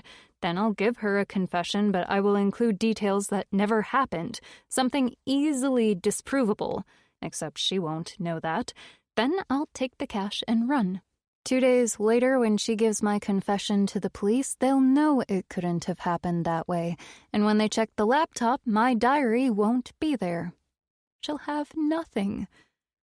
I clean my face, straighten my dress, and return downstairs. I must have been up there longer than I realized because everyone has gone except for a few stragglers on the terrace. Emily is lying in her hammock, chatting to her friends, laughing her fake laugh. She points to me. Have you met Iris? Of course you have. Iris is my biggest fan. She's such a sweetheart. You know my book by heart, don't you, Iris? I say. She brings her hands together on her lap. What's your favorite part? What do you mean? I thought that was a simple question, Iris. She gives a small, mocking laugh. Come on, don't be shy, indulge me. I know what she's doing. She did the same thing when we were at Jack's bar. She's getting me to perform for the crowd, describing in great detail chapters of the book, marveling about how I know so much about it. Later, when I've been revealed as the murderer that I am, she will tell her friends, I thought it was odd she could recite the book by heart. Only the killer would know the book by heart when you think about it. But, hey, I can do this. I remind myself that I'm a psychopath, and frankly, it's time I started behaving like one. We are callous and emotionally deficient. I know this because I looked it up. And we sure don't go around kneading our hands and hyperventilating every 5 minutes. I pretend to think about it. I do it the way she does it, my eyes looking up and my finger tapping my chin. I think it's the part where you go to his house to tell his wife you're in love with him, and you thought he wouldn't be there, but he is. In fact, he's standing next to her with his arm around her shoulders. He tells you that he's confessed everything about the two of you, and she's forgiven him. Oh, and that he's realized he loves her more than he could ever love you. Yes, that's definitely my favorite part. It's also the part I didn't write, so stick that in your champagne flute. Rose, 1. Emily, big fat 0. Emily narrows her eyes slightly. You know, you are so right. I think that's also my favorite part. It's the chapter where her heart is truly broken. Whatever, I think. Nice try and all that. I just want access to her computer. I'll tidy up down here, I say, jerking a thumb behind me. That would be great. Thank you, sweetie, she says through tightly stretched lips, and it's all I can do not to skip like a child all the way back to the kitchen. The last guests leave shortly after. Emily watches me mop the floor and pick up cigarette butts from potted plants. After a few minutes, she says, I'm going to bed. Good night, Rose. Oh, and remember, I have an email scheduled to be sent out tomorrow that you don't want me to send, so don't kill me in the night. That's funny, I say, and I have to try really hard not to grin. Why would I kill her? I'm taking the money and I'm running, and only later will she realize that she has nothing but a fake confession. Rose 2, Emily still big fat 0. When she's disappeared inside her bedroom, I fire up her computer, and first I log on to her email and search for the scheduled one, but I can't find it, which tells me she's either lying, probably, or she's got a different email account I don't know about. Anyway, I don't care. I log out and search for Sky Drive, drumming my fingers on the table, smirking to myself. Nothing. Hey, I'm just getting started. I've got all the time in the world. I just need to dig a little deeper. That's all. I search for Sky Drive Cloud, then for the title of my diary, then for Cloud, and by the time I've combed her computer with every variation of Sky Drive cloud storage I could possibly dream up, I'm gritting my teeth so hard they're threatening to come up through my eyeballs. I drop my head in my hands and cry.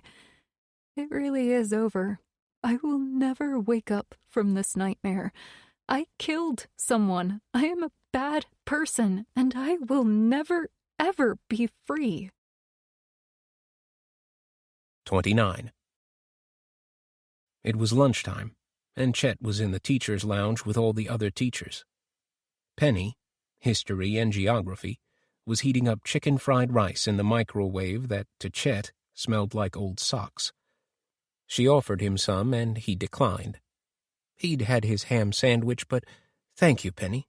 You're very kind," he told her, and then winked at her, and she giggled, blushing. He was reading a newspaper that had already been smeared with greasy fingers, probably by Rob, the math teacher whose round, bloated body reminded Chet of a dead, rotting porpoise he'd seen on the beach once as a kid. He was turning a page by its edge with only the utmost tip of his finger when the school principal, Janice Morales, entered. "Hello, everyone." And Chet braced himself. Janice Morales could talk your ear off. If she happened to catch you in a corridor, you'd be lucky to get away in under 15 minutes. But Mrs. Morales wasn't here for a chat. She stood aside. "This is Amy Palmer. She is our new Mary. I'm sure you'll all make her feel very welcome." Chet sat up straighter, then leaned back into his chair, admiring the vision that stood shyly in the doorway. "What happened to Mary?" Penny asked, putting down her chopsticks. "You haven't heard?" Janice Morales asked. "Poor Mary. Her father is very ill. She's gone home to Denver to help look after him. It was very sudden." Chet wasn't going to miss Mary, a middle-aged bore who flirted with him by bringing him pears and peaches from her orchard. But this was something else. A breath of fresh air, a ray of sunshine through the dull gray clouds. "And where did you come from?" Chet wondered to himself.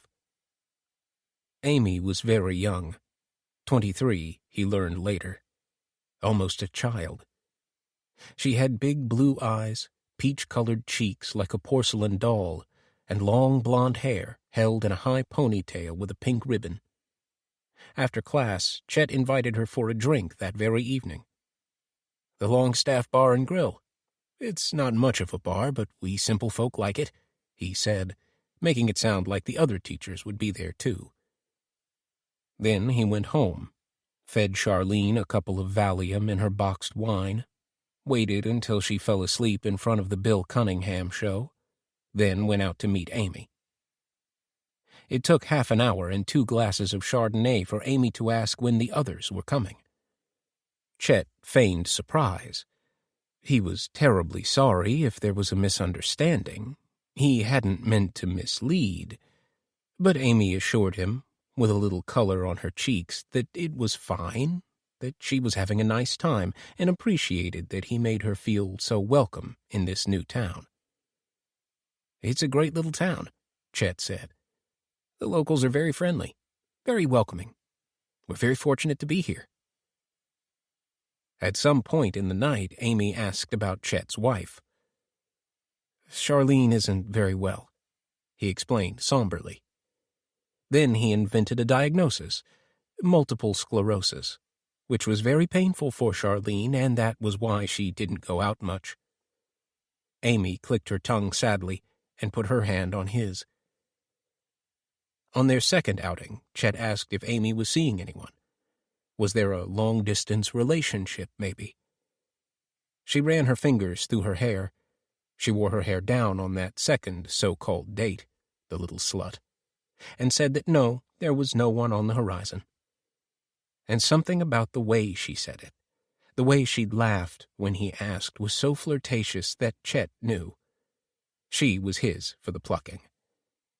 Later, when he leaned in, his lips so close to hers he could smell the fruitiness on her breath from the wine spritzer, he knew she wouldn't stop him. Except she did. She pulled away abruptly. "Chet!" she cried, her hand at her throat. "I'm so sorry," Chet said, surprised he'd misjudged the situation. He was yet to meet a female who'd turned down a kiss from him, so this was interesting. "I don't know what came over me." He turned away and knocked back the rest of his bourbon. "No, it's all right," Amy said, her hand on his arm. "It's not." Then he shook his head sadly. "You're so incredibly beautiful, Amy." She looked away, smiling coyly. "And for someone in my position—" "What do you mean?" He took a sharp breath. "I shouldn't tell you this, but I don't have many friends in the town to confide in." He raked his fingers through his hair. "What is it?" "I hope you won't mind my being blunt. Please." He pinched the top of his nose. "Charlene finds lovemaking too painful." He explained that Charlene was far sicker than he'd let on. She was very, very sick. Sweet Amy's eyes filled with tears. Chet felt bound to take care of his wife, of course, in sickness and in health. But it was hard. He was only a man, with everything that implied. Amy blushed and said she was very sorry, too. Chet thanked her, ran his fingers through his hair again. Women loved his hair. It was so thick and luxurious. He brought up men's needs again, and that men were different from women in that respect. It had been such a long time. Amy listened with knotted eyebrows, and by the end of the night, she was kissing him hungrily in the parking lot.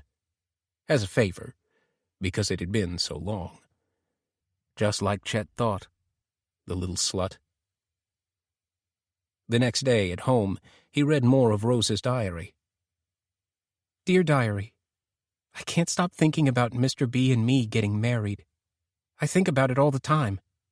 Last night, I had this whole fantasy about it. I imagined I was in his office waiting for him to finish marking papers, and I told him, 'I want you to meet my dad.' His eyes are wide with shock, like I've asked him to cut his wedding finger off. You cannot be serious." Chet was laughing so hard he spilled some of his bourbon onto his lap. "What's so funny, Chet?"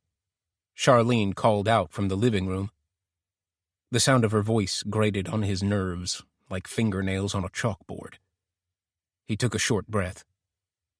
"Nothing, babe," he shouted back, brushing the spilled drink off his jeans. "Just remembering our wedding, when I almost fell over on the cake." "Oh, yeah, that was funny. You want some dinner? I'm making burgers." Charlene was the worst cook in the world, but at least burgers were harder to fuck up. "Burgers would be great. Thanks, hon."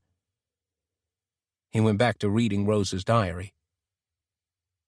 "I don't think your dad would like me." "You could ask for my hand in marriage. He'd like you then." "I've imagined that scene so many times. All I have to do is rewind and press play. Me waiting outside, sitting on the low wall that borders my dad's new front yard. When Mr. B and I move in together, we could have a front yard too.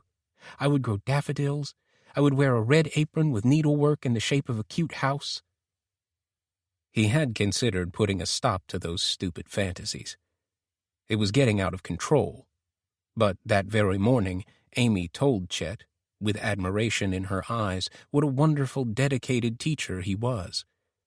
His, Amy said, was the only class where Rose was so attentive. In every other class, Rose would gaze out the window or fall asleep on her desk with her head on her arms. So Chet decided not to tell Rose to cut it out, and instead occasionally amused himself by leaving his hand on her neck a second too long, just like she wrote about ad nauseum, and watching her face turn scarlet. 2 days later, Amy timidly suggested that if Chet wanted, since it had been so physically difficult for him, could she, perhaps, provide some relief? Chet could come over to her place the following Friday evening. Her roommate, a nurse, would be on a shift. Chet nodded slowly, caressed her sweet face, and said that would be wonderful. And that's when Chet made his first mistake. 30. I'm rowing a small boat on a lake. My mother is on the shore taking photos with an old Nikon camera. She's waving at me with her free arm fully extended. Rose! She's calling out to me, but my boat is filling up with water. I start to panic. I'm too far from the shore and I forgot how to swim. Rose! She doesn't seem to grasp that I'm drowning. She's sounding annoyed with me. She wants me to wave for the camera even though I'm up to my shoulders in water. Rose! My eyes fling open. Jesus, Emily! I scurry away from her, slamming my back against the headboard and pulling the sheet over my chest. Good morning, sweetie. You ready for your close-up? What? I want to record your confession this morning since we have a busy afternoon. She flicks her wrist to show me her watch. It's 8 o'clock. You get ready and I'll make some coffee. I don't want to. She sighs. Rose, why? What's the point in waiting? I just need to prepare myself. What does that mean? You said I had a week. Well, technically it's 6 days now, but I've changed my mind. Let's say Monday. Monday? But that's tomorrow. 7 days was unrealistic. Anything could happen in 7 days. Now it's tomorrow. Tomorrow morning. Okay, sweetie? She stands up. I'm going to make coffee. I'll see you downstairs. And remember, we have the book event at 2. I get up, bleary-eyed, head pounding, and step into the shower. Then I stay upstairs in my room until we have to leave for the book talk. I ruminate on my predicament, Googling countries that don't have an extradition treaty with the United States, countries like Russia, Iran, Afghanistan, none of which are exactly enticing. I should just go to Texas and get lost there. I'll get a bus to Houston. It takes 2 days, which is good. I could use 2 days to think about my next move. Eventually, it's time to leave. Emily's fraud fake author event is called Emily Harper in Person, Diary of an Octopus. And if I wasn't so frazzled right now, I would find it hilarious. I find nothing hilarious at the moment. I'm just in pain. Like, in my chest. It hurts, and I wonder if it's from a looming heart attack. I hope it is. I'm so excited about today, Emily says, putting blush on my cheeks with a brush. She says I have to look my best because I am a reflection of her. By the time she's done, I still look like I just crawled out from under a rock. I walk like a zombie and pick up a box full of books from the table, books that she will dole out at her event like a priest at communion. I follow her out of the building, my arms already aching from the weight of the box. Then I hear my name. Rose. I turn around. Ben is standing there, his fists shoved deep in his pockets, his shoulders hunched, his eyes narrowed. What are you doing here? We need to talk. How did you know where to find me? The restaurant books and pays for your Uber home, remember? And why didn't you— Oh, hello there, Emily says, giving him an appreciative up-down look. Have we met? She pats her hair, blinks 100 times. Ben looks like he hasn't slept for a week, but he still looks great with his day-old beard, his white t-shirt showing off his biceps, his crinkly eyes. Ben. He hesitates. Rose's Ben's a friend. I cut in. Oh, wow, that's so sweet. I had no idea Rose had friends. I'm Emily. She professes her hand as if expecting Ben to kiss it. Enchantée. She coos. If I wasn't carrying this heavy box, I would have elbowed her in the stomach. Ben shakes her hand, but his eyes don't leave mine. He goes to take the box from me, ever the gentleman, but I shake my head. No. He raises his hands like, whatever. So, this is your friend Emily. Oh, Rose, that's so sweet. You've been telling everyone about me. Can I have a minute, please? I say to Emily. She clicks her tongue. I'm sorry, sweetie, but no, you can't. She checks her watch. We have to be at the bookstore in half an hour. I grit my teeth. I'm about to insist when Ben says, Rose just asked you for a minute in private. Would you mind? Which is the worst thing he could have said. She smiles at him, her radiant, beautiful smile. I know that, Ben. I'm not deaf. She laughs. But we're due somewhere, aren't we, sweetie? So no, she can't have a minute. Ben blinks. Excuse me? She tilts her head. How well do you know Rose, Ben? Cut it out. I hiss. Ben opens its mouth. Has she told you about the class pet? No? It's a charming story. It goes like this. I've dropped the box on the pavement. I shove my finger in her face. 1 minute, okay? Just give me 1 fucking minute. Well, excuse me. Look who got up on the wrong side of the bed this morning. She touches her hair. Fine, I was about to call a taxi anyway. I'll be over there. She points to the curb. Don't be long, okay? What the hell was that? Ben asks. It doesn't matter. You need to go. I'm sorry about everything, but you need to go and forget about me. Until you hear on the news what I've done, at which point you won't forget about me ever again. He narrows his eyes. If you wanted to dump me, then you should have just said so. He starts counting on his fingers. You don't show up at work, you don't take my calls, you don't reply to my messages, I have no idea where you are or where you live. I've been worried sick about you.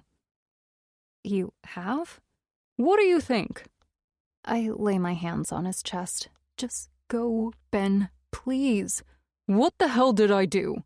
Nothing. You've been great. The problem is me. He snorts a laugh. Oh, right. Original. A wave of anger flashes through me. Listen, you don't know me, okay? You don't want to be around me. I'm a very bad person, and I'm sorry I wasted your time. Now, leave. I bend down to pick up my box. He grabs my arm. For Christ's sake, Rose, what are you talking about? I take a breath. It's going to come out that I did things, okay? What things? I raise both arms and let them drop. You want to know? You're sure? Okay, here it is. I'm a psychopath. I've done bad things, horrible things. I've harmed people. Hamsters. I mean, one hamster. The corner of his mouth twitches, but not in a good way. Are you playing games here? Nope, it's all true. You probably got a lucky escape. You're not a psychopath, Rose. Sweetie! Emily taps her watch. I have to go. Just forget about us. Forget we ever happened. I bend down again to pick up my box. This time he pushes me back, both hands on my shoulders. Is this a joke? Is this the best you can come up with to break up with me? You think I couldn't handle it? You don't get it, I hiss into his face. It's going to come out. I've done bad things, evil things. I'm sorry I ever dragged you into my life, okay? Now fuck off. Hey, I don't know what you're trying to do here, but I know you're not a psychopath, so cut the joke. You don't know me. Really? Yes, you have no idea who I really am inside. I know you're the savior of rats. I blink for a second. Okay, well, these things are not mutually exclusive. I think of it now. I'd only just started to work at the restaurant, and he suggested a drink after work. The place was wild, low-lit, punk rock vibe, graffiti everywhere. We drank bottles of Stella Artois. It was raining when we came out around 4 a.m. I wanted to go home to his place and have sex, but he hadn't suggested it. He was walking me to the cab stand, his jacket pulled up over both of our heads. I liked Ben. I figured we were going to be just friends, and that was okay, too. And that's when I saw the rat. It was tiny, just a baby, and it was coming out of a grate on the sidewalk, using its front paws to pull itself out. I stopped and watched for a second, because I could tell something wasn't right. It was struggling. Then I realized it was stuck, and frankly, I had no idea how it got in there in the first place. Those slots are so narrow. I moved away from under Ben's jacket, found a stick, and tried to get the rat to hold on to that, but it wasn't helping at all. If anything, it was getting more freaked out. I used my hands to ease it out, wriggling it sideways so its hips would be narrower. I could hear people behind me making disgusted noises, saying it was gross, and I thought, what's wrong with people? It's just a small animal. It's no different from a kitten. People would fall over themselves to help a kitten. Anyway, I got it out, and it scampered away. I wiped my hands on my jeans and walked over to the taxi. Ben stopped me, a sweet smile on his lips. We went home together. And you bought Bernie Lobster Mornay, he says. I get a staff discount. Bernie told me you're his best friend. He did? Rose! Emily calls out. You saved a cockroach once in my kitchen. You put it in a glass jar and made me take it out to the park. That was different. I was drunk. He reminded me of my grandmother. I told you that. He brings his face close to mine. If you're a psychopath, then I'm James Bond. Rose! Emily snaps. I look into Ben's eyes. I have a sudden urge to cry. I tilt my head and attempt a watery smile. Shaken or stirred? He takes a step back and raises a hand dismissively. Fuck you. And then walks away. Sweetie? Emily calls. Come on, let's go. 31. There were plenty of women who would gladly have sex with Chet, and many who did, but they generally had yellowing teeth and short, stubby fingers. Amy was different. Amy was unspoiled. Amy had small hands and small white teeth and an adorable heart-shaped mouth. Friday couldn't come soon enough. Chet went home after school finished and told Charlene about baseball practice later that evening. Coach would really appreciate it if I could be there, he said, frowning. Charlene grumbled, as usual. I never see you anymore. He poured her a glass of wine, mixed with 4 or 5 Valium, and went on his way to Amy's apartment. But as Charlene settled in with her wine, she remembered she'd left a load of washing in the dryer. As she entered the garage, she saw on the shelf Chet's baseball glove, baseball bat, and baseball cap. Silly Chet, Charlene thought, going to baseball practice without his baseball gear. She would bring them to him. He'd like that. She asked her neighbor, Doris Garcia, if she could borrow her car. Did Charlene genuinely believe Chet had left them behind accidentally? Or was she growing suspicious about his nightly activities and saw an opportunity to check on him? Nobody knows, not even Chet. But when Charlene arrived at the school, she found it was closed, locked, and dark. She then drove to the baseball field, which was also empty and dark. So Charlene went home and waited for Chet. When he returned around midnight, closing the door quietly so as not to wake her, Charlene was ready. She swung the bat right into his face. Fortunately, she was a terrible hitter, and by then she was very drunk, but it still hurt like hell. He'd almost killed her. He'd grabbed the bat from her hands and lifted it in the air, and for a moment he could almost hear the sweet, delicious sound of her skull cracking. It was Charlene's scream that brought him back to reality. He dropped the bat, put his hand over her mouth, and whispered sweet words in her ear while she tried to bite his fingers. "It's me, Charlene, honey. It's me. It's all right." He glanced nervously through the window at Mrs. Garcia's house next door, wondering if she'd heard Charlene's screams.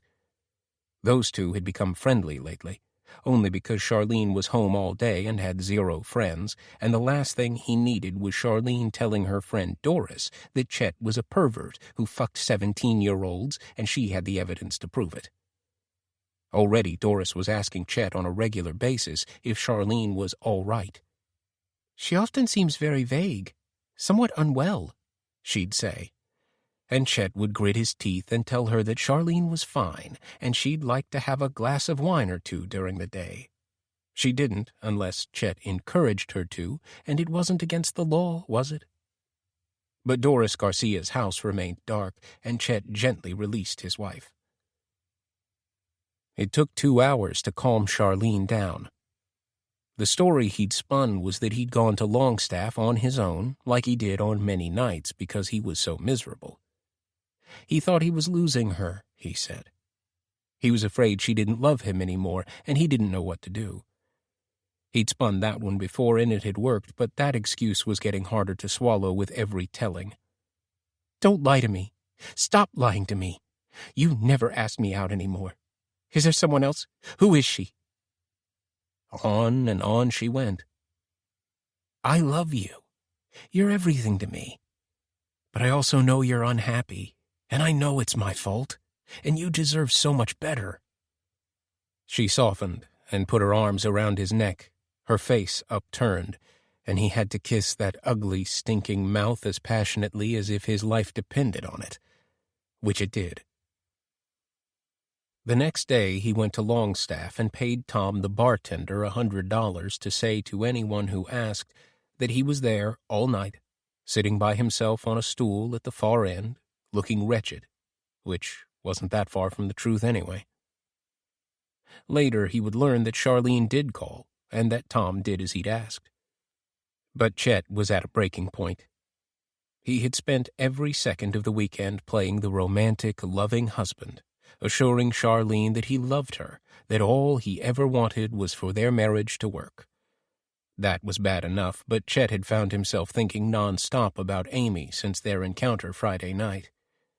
Something had awoken in him, like a light bulb had been turned on. Love. He was in love. He was obsessed. He couldn't wait to see her again, to fuck her again, to kiss that beautiful heart-shaped mouth again, and as he found out when he went back to work, neither could Amy. But it wasn't going to happen in a hurry. Not now that Charlene's suspicions were at an all-time high. "It's her illness," he told Amy. He stared right into her eyes. "It's horrible. The pain. I can't leave her in the evenings." And sweet, kind, lovely Amy timidly said that Chet couldn't remain shackled to sick Charlene forever, that it wasn't fair to him, and had he considered finding a facility to care for her? Wouldn't that be better for poor Charlene? God, he loved her. He nodded somberly and said he would think about it. Of course, what he really thought was that it would be better for poor Charlene and poor Chet if poor Charlene fucking died. It was later that day, while he read the latest installment of Rose's diary to distract himself from his miserable life, that the idea came to him. His pulse quickened. The hair on the back of his neck stood up. Could Rose, with her boundless imagination, her total and absolute idolization of Chet, and the fact that she was weird, understatement, be what he needed to escape the nightmare that was his marriage? He laughed out loud.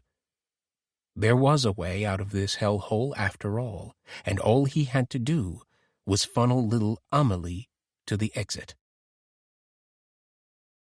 32.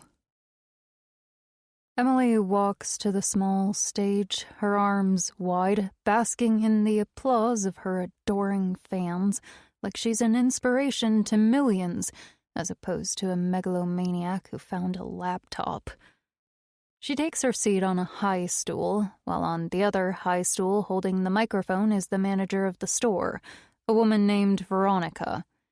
Emily Harper, thank you so much for being here, Veronica exclaims. I stand at the back of the room, sullen like a child. I'm still shaken up by what happened with Ben just now. I've ended relationships before when things started to get serious. I don't remember feeling this empty or this heavy or this sad. Emily gives her spiel about bailing out of writing her biography, like somehow that's a brave thing and a courageous act. I close my eyes. I need to tune her out so I can focus on what I need to do. Last night, I had a tiny bit of hope. Find that SkyDrive, delete the document. The moment that laptop goes back online, the document disappears. It's not much, but it's something.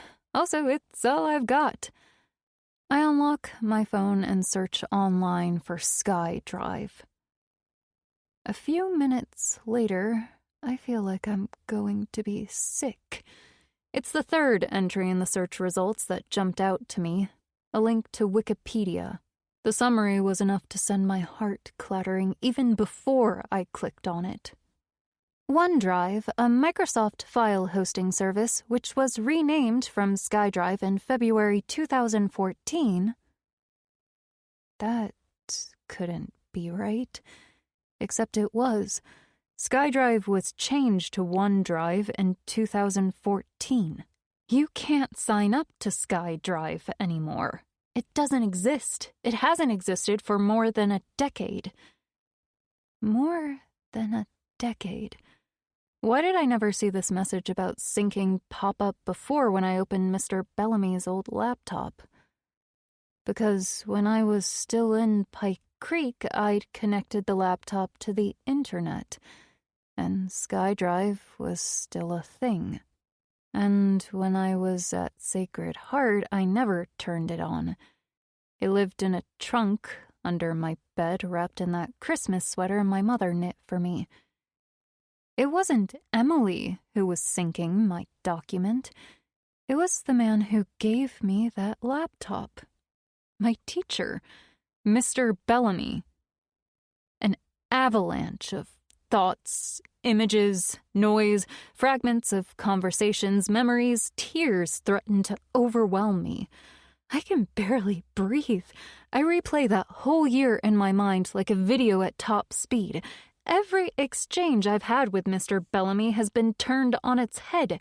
I used to feel we were on our special wavelength, that we were connected by a piece of invisible, unbreakable gossamer. He always knew where I was going to be, what I was going to say, what I was thinking. I'd write a fantasy where he'd brush my cheek, and the next day he would brush my cheek. If I fantasized about showing him one of my poems and him saying something like, "You have a uniquely wonderful way with language, Rose," then that's exactly what he would say the next time I showed him a poem. Sometimes I'd write that he was the only person who could truly see me. 2 days later, he would tell me that he was the only person who could truly see me. I used to think he was reading my mind. Because he was. I feel a burning fury rise inside me, and for once it is nothing to do with Emily Harper. I was 13 years old, for Christ's sake. Did Mr. Bellamy think it was funny? Did he laugh when he read my diary? Well, obviously, that one goes without saying, but my anger isn't about discovering I was the butt of a joke. It's about the deceit and the cruelty with which he carried it out. And what about the heart I'd supposedly etched so carefully into my desk? When Mr. Bellamy saw it, he acted completely dumbstruck, like he'd had no idea. He thundered things like, "Do you think I would have spent time with you, tutoring you, counseling you, encouraging you if I'd known you had a stupid schoolgirl crush on me?" But he did know. He'd known for months.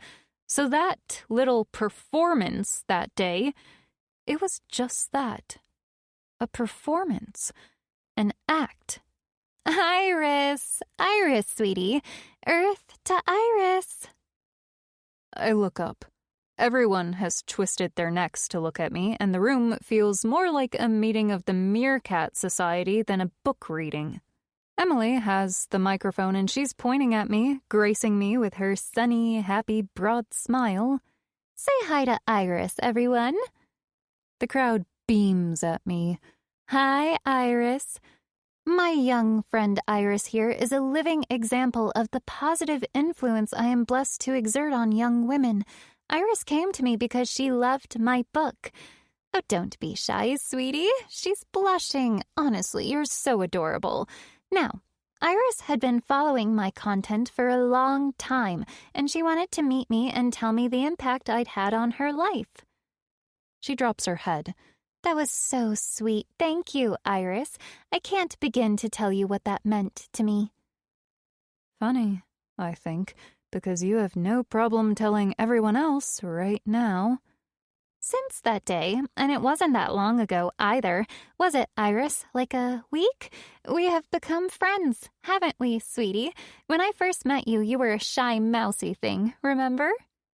She laughs. Iris was so nervous she used to drop things all the time. Everyone laughs along. But seriously, sometimes the Lord brings you people who need your help. I decided to take Iris under my wing, on impulse, and look at her now, a self-assured young woman. The room erupts in applause, and I'm thinking, well played. I'll give her that. The fact that she brought up my name 100 times. Iris has not gone unnoticed. I know what she's doing. This is the setup phase. By the time she posts my confession to her fans, the shock of the betrayal will be so great, so total, her fame will be assured. Also, they'll probably hunt me down to the ends of the earth. Once the applause has died down, Veronica asks if there are any more questions before we wrap up. A young woman with a beret shoots up her hand. I was wondering, why did you call it Diary of an Octopus? That is an excellent question. Thank you. But instead of answering, Emily taps one finger on her chin and looks up. I think it was because of the mermaid? Or was it a siren? Everyone looks at her, and for an excruciating moment, to Emily, it seems that she doesn't remember. And I am absolutely here for it. She flaps a hand. I'm in the middle of a different project, a podcast, very interesting but consuming. My brain can't hold that much information all at once. And she laughs in a way that says, You all know I'm just being very modest, right? Of course my brain can do anything. But Iris here, my lovely friend, will know. You know my book by heart, don't you, Iris? Would you like to tell the audience why I called it Diary of an Octopus? Again, the room cranes its collective neck to look at me. I wait for a moment, smirking at Emily, enjoying her discomfort, because it's there. I can see it. Iris, sweetie? It's because of the Kraken, I say. Oh, that's right. It's because of the Kraken, Emily says. What's a Kraken? a woman in a beret asks. Emily raises her eyebrows at me.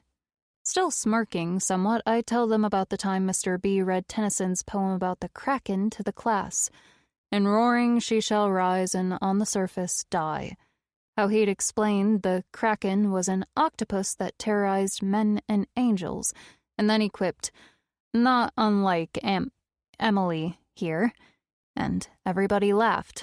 Emily asked him afterward why he'd said that, and he put his hand on the back of her neck and whispered that she too was terrifying, that she too had a strange hold on men and angels. And that's when Emily decided to call her diary Diary of an Octopus, I say. Everyone stares at me blankly. A different woman raises her hand. Addressing me, she says, "I don't remember that passage in the book." It happens slowly, the blood draining from my face. I gaze at Emily across the room. She's smiling at me, smug and triumphant, and I realize then that, for some reason, she left out that passage.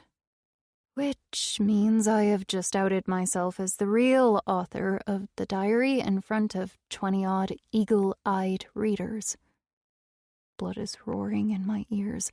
Another woman frowns at me. "So, is it in the book or not?"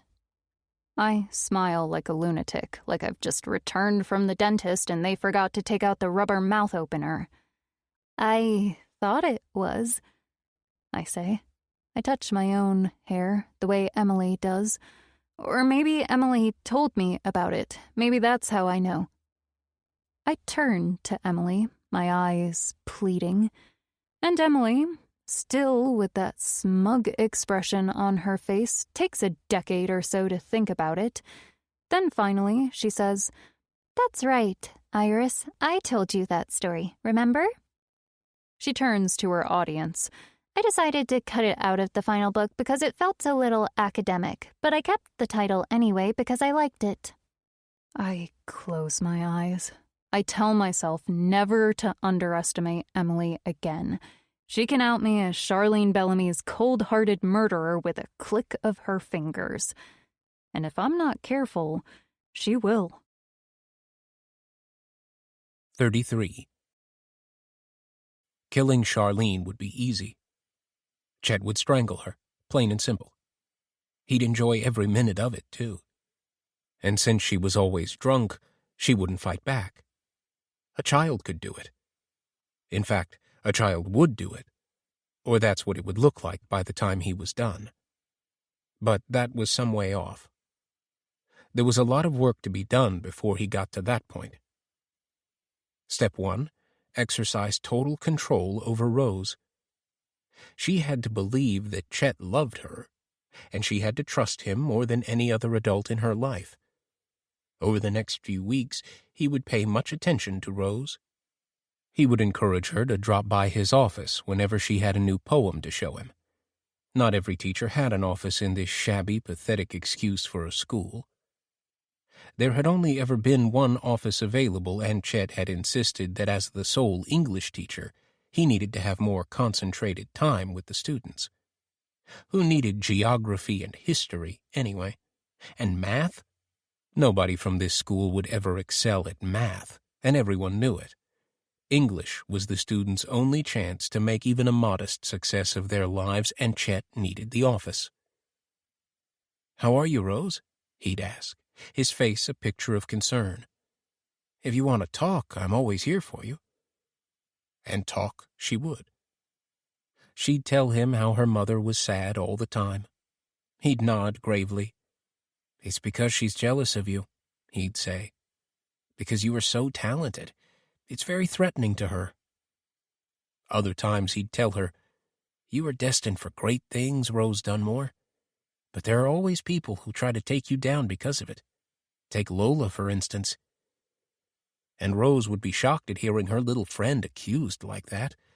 But Rose had to be isolated. Therefore Lola had to get lost.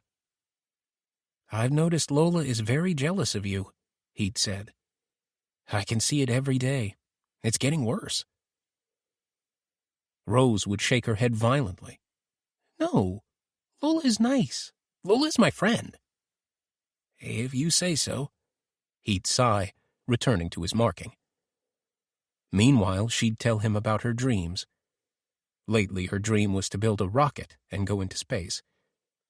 Chet would listen, his fingers steepled together against his chin, and ask questions. "When you say into space, where in space exactly?" It was excruciatingly boring, but Chet was a professional. The work had to be done. It was that simple. And it was going brilliantly. Step 2. Make Rose doubt herself. She had to question her own judgment, come to distrust her own version of the facts, and rely on him for guidance. For this crucial step, Chet dusted off some of his old college psychology texts. When Charlene was asleep, he would study how to screw with a child's mind to the point where they could no longer tell the difference between what was real and what wasn't. The following week, Rose walked into Chet's office with some short story about a chemistry lab accident that kills all the teachers in the school, leaving the children to roam free for the rest of the year without the parents realizing. "Do you think I should send it to that writing competition?" she asked. While she waited for him to read her masterpiece, she fiddled with objects on his desk, like she always did. It was a disgusting habit, but one he would use now, and again later. Today it was a small bronze bust of Charles Dickens, small enough to slip into a pocket. Rose turned it over in her fingers without really seeing it. She was staring at him, waiting for his feedback. "Terrific," he said finally. "You have a uniquely wonderful way with language, Rose." Her eyes snapped open wide, not at the compliment, although that too, but at the realization that she'd imagined him saying exactly that only a few days before. Later, after everyone had left, Chet put the bronze statuette in Rose's locker. The next morning, he asked her about it. "I can't find it. I saw you play with it yesterday." "I didn't take it." He laughed. Making sure no one was watching, he brushed her cheek softly. "I know you didn't. I was only asking because it's gone." An hour later, dutiful, honest, weirdly principled Rose went to see him, looking sheepish. She pulled out the small bust from her pocket. "I'm sorry. I didn't realize I took it, I swear." "That's all right, Rose. I understand. It's your honesty that matters. Admitting to your mistakes is the most important thing." He would make a point of complimenting her on her looks. "You look very pretty today," he'd whisper before winking at her. Then he'd welcome her to his office to discuss her story, her grades, whatever, and later hide whatever object she'd been playing with. A letter opener, a paperweight in the shape of a globe, in her locker. She was always remorseful, confused, and he was always kind and understanding. Until he wasn't. "You really hurt my feelings, Rose." "Do you want to hurt my feelings? Is that what this is about?" Tears. "No." "Have I not been kind to you, Rose? Because I think I have been, but clearly you don't think so." "That's not true." "I wish you were more responsible for your actions, Rose. Then we could work on your behavior." He reinforced that concept often. "Personal responsibility is what's important, Rose." He'd show her a scratch on the front of his desk where she always fidgeted. "What I'd like to know is, why did you scratch my desk? It looks deliberate. Was it deliberate?" "I don't—" "Personal responsibility, Rose. Don't lie to me, please. Why did you do it?"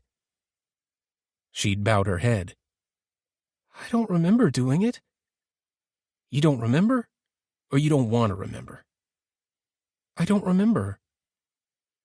"Do you think you block these things out because you don't want to remember?" She looked up. "No." But that would make sense, wouldn't it?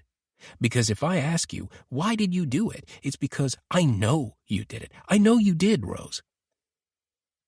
Her face would fall, her chin would wobble. Just say you're sorry and we can put it behind us, okay? She'd nod. Are you sorry, Rose? Yes? Let me hear you say it. I'm sorry. Why are you sorry, Rose? Because I scratched your desk? That's right. Now off you go. Then he'd switch tack again. He would be the wonderful teacher again, her special friend who made her feel understood, appreciated, and loved. Meanwhile, Rose's relationship with her mother was disintegrating to rubble. He knew this because she'd complained to him pretty much daily about some slight her mother had done, and every time Chet would tell her, "Your mother is cold, Rose. I can tell. I'm very good at reading people, and your mother is cold, as well as insanely jealous of you." Everything was proceeding like clockwork. The only downside was Amy. She was his dream girl. Sweet, shy, adoring, and unbelievably good in bed. But he couldn't spend much time with her at the moment, not while he was working on his relationship with Charlene. At home, he was the nice, fun husband, and Charlene loved it. With Amy, he was pleading. I love you, baby. I love you so much. There's no one else I want to be with more than you. But Amy would pout prettily. You say you love me, so why won't you leave Charlene, or put her in care? Because I'm beginning to think you're lying to me, Chet. He would kiss her delicate little hands. Please don't say that. I swear, I love you. You have to trust me. It was time for step 3. 34. I'm doing my very best to play nice with Emily, mostly because I am absolutely terrified of her, but also because I need some time to figure out what the hell Chet Bellamy was up to, and I only have a few hours to do that. Chet Bellamy was reading my diary, and I just know deep down that there's more to it than some salacious impulse on his part. He was manipulating me, and I have to figure out why before Emily makes me record my confession. You were great, I say when we're in the car on the way home. You think so? Sure. She studies my face. Don't give me that look, I say. I'm just saying you were great. Okay, well, thank you. She smiles. So were you. I sigh. Thanks for bailing me out. Oh, sweetie, you're welcome. It was very amusing watching your face crumble. I'm sure it was, I say. That night we watched some interminable true crime series on Netflix. At least she doesn't bring up my confession, and I use the time to go mentally through all the things Mr. Bellamy said, and all the things he made me say, and all the things he said I did.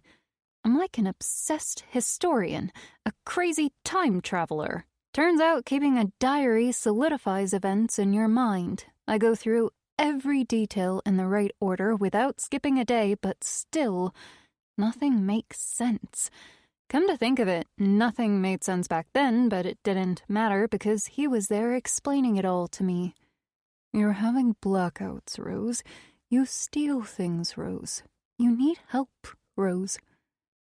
And why would he put his hand on my knee, my elbow, grazing my neck when no one was watching? He knew how I felt about him. I used to watch like a hawk if he behaved that way with the other students, but he never did. Just me. That's not true. Me and Miss Amy. I have a sudden visceral memory of sitting at the back of the class. I spent entire classes practicing telepathy on her. Mr. Bellamy loves me. He's just feeling sorry for you because you're new here. I'd considered writing an anonymous letter to Mrs. Morales, the school principal, to say that students were aware Miss Amy and Mr. Bellamy were in a secret relationship, and that the trauma inflicted on our young minds would lead to a pathological fear of learning. Therefore, it would be best if Miss Amy were transferred to Alaska. But I didn't. I figured Mrs. Morales would know it came from me because of the heart I carved, and because, as far as I knew, I was the only fully fledged nutcase in the school. Except for the Goths. They'd heard about little Polly. Everyone had heard about little Polly, and they would pass me notes asking if I wanted to go to a satanic ritual that involved boiling bats or something. I told them to leave the bats alone, that bats had never done anything to them, and if I heard of one of them touching a single hair on a bat's head, I'd make them pay. That was the positive side of being scary, crazy Rose. I was so far down the human likability scale that I couldn't go any lower. It made me feared and fearless in equal parts. I became consumed by the need to know about Mr. Bellamy and Miss Amy's relationship. I imagined the worst, obviously. Secret lovers' trysts, a furtive brush of fingers against skin, maybe a curtain flowing in the breeze. It was as excruciating a vision as anything I might have drummed up later, when I had more specific carnal knowledge. I had to know, and if there was something sweet and romantic blooming between them, I would find a way to make it wither and die. So I spent the next few days watching Miss Amy like she was a rare specimen and I was a field scientist. I took note of what she wore, the color of her lipstick, whether her hair was up or loose. I'd pass her in a corridor and bare my teeth at her, just for a second, just for fun, and she'd hurry on, hugging her books to her chest. I took note of the times she went to see him, with that little smile on her face like she had a secret. She'd slip into his office like a thief and close the door while I lurked in dark corners, biting my cuticles until they bled. If teachers asked what I was doing, I'd say I'd been summoned to the principal's office, and honestly, nobody ever blinked twice. I started to follow her home after school. She lived in an apartment on the other side of the river that she shared with another woman, a nurse at the hospital. The apartment was on the ground floor, and it had its own private entrance on the side of the building. I'd watched Miss Amy through the window to the living room, through the sheer curtains. I'd watch her talk on the phone, laughing her pretty head back. I'd watch her fluff the cushions on the couch and settle in to watch TV with her roommate. I'd watch her buff her fingernails, and I'd watch her eat a bowl of something that looked like cornflakes, but I didn't think it was cornflakes. Then, one day I saw the roommate go out with her boyfriend, who came to pick her up in his truck. Minutes later, Mr. Bellamy's Chevrolet drove up. I crouched behind a parked car so fast that my elbow caught on the side mirror, which left a bruise for days. I watched him go inside while I stayed in the shadows, and I watched as he took her in his arms and kissed her hard on the lips. By the time she closed the drapes, I was already running home. It's fair to say that I was beyond crushed. For days afterward, I walked around in a daze. I stopped bringing Mr. Bellamy poems or short stories, which seemed to make him even more attentive. It was thrilling, but also confusing. Did he love me, or did he love Miss Amy? And, of course, now from the vantage point of my 22-year-old self, it's not thrilling. It's creepy as hell. And now that I know he was reading my diary, I can see this behavior was designed to encourage me in my obsession with him. And not because he had designs on me. He didn't. Not those ones, anyway. And then something comes to me. A memory. It makes my heart race and my breath quicken. Emily turns to me, frowning. You okay? I nod. Just thinking about tomorrow, I say. She smiles. It'll be fine, sweetie. It will be over in half an hour and you'll have your money. Think of it this way. After tomorrow, it will all be over. I nod, stand up. I think I'll go to bed, I say, because I have to think, and I have to talk to Lola. 35. The following Monday, after class, Chet walked into the classroom, sat at Rose's desk with a ballpoint pen, and carefully drew a large heart. Inside the heart, he scratched Rose plus Mr. B forever in Rose's rounded, girlish writing, making sure to copy the way Rose did a little upward tick at the end of her R's and a little loop at the end of the V. He traced over the letters, over and over, pressing on the pen hard enough to make grooves in the wood. Kids scratched the top of their desks all the time. Nobody bothered to clean them anymore. It was a complete waste of time. When he looked up from his task, he thought he saw movement through the small window in the door. Had someone been watching? He walked to the door and opened it. There were a few students shuffling around their lockers, but no one gave him a second look. Chet grabbed his things and went home. The next morning, Chet stood at the front of the class like he always did, watching the students file in, loud and boisterous, dropping bags on the floor and shouting to one another. Rose would be one of the last ones to arrive because on Tuesdays it was her turn to get food for the hamster from the canteen's kitchen. Chet strolled idly between the desks while the students got settled. He ambled past Rose's desk, where he did a double-take, took a theatrical step back, and bent down to look closer. What the? He tapped on the heart. Rose, Rose, Rose, he muttered. This is ridiculous. He turned to Jonah, who sat on the other side of the aisle. You saw Rose do that yesterday, Chet said, like he was merely stating a fact. Don't ask if the subject has witnessed the accident. Suggest that he has and take it from there. Then he added, I know Rose spends a lot of her time doodling away, but I never. He shook his head. Unbelievable. Jonah, a little shit who sported a permanent sneer on his pimply face, craned his neck to see and made a little gasping sound. Then he looked at Chet as if to check what the correct answer was. Chet raised his eyebrows. You saw her, yesterday, do this. He flicked his pen over the heart. Jonah nodded once. I knew it, Chet said. And Jonah nodded again. He wasn't going to contradict Chet.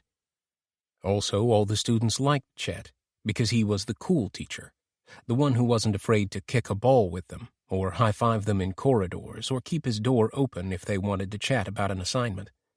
And it wasn't exactly a stretch.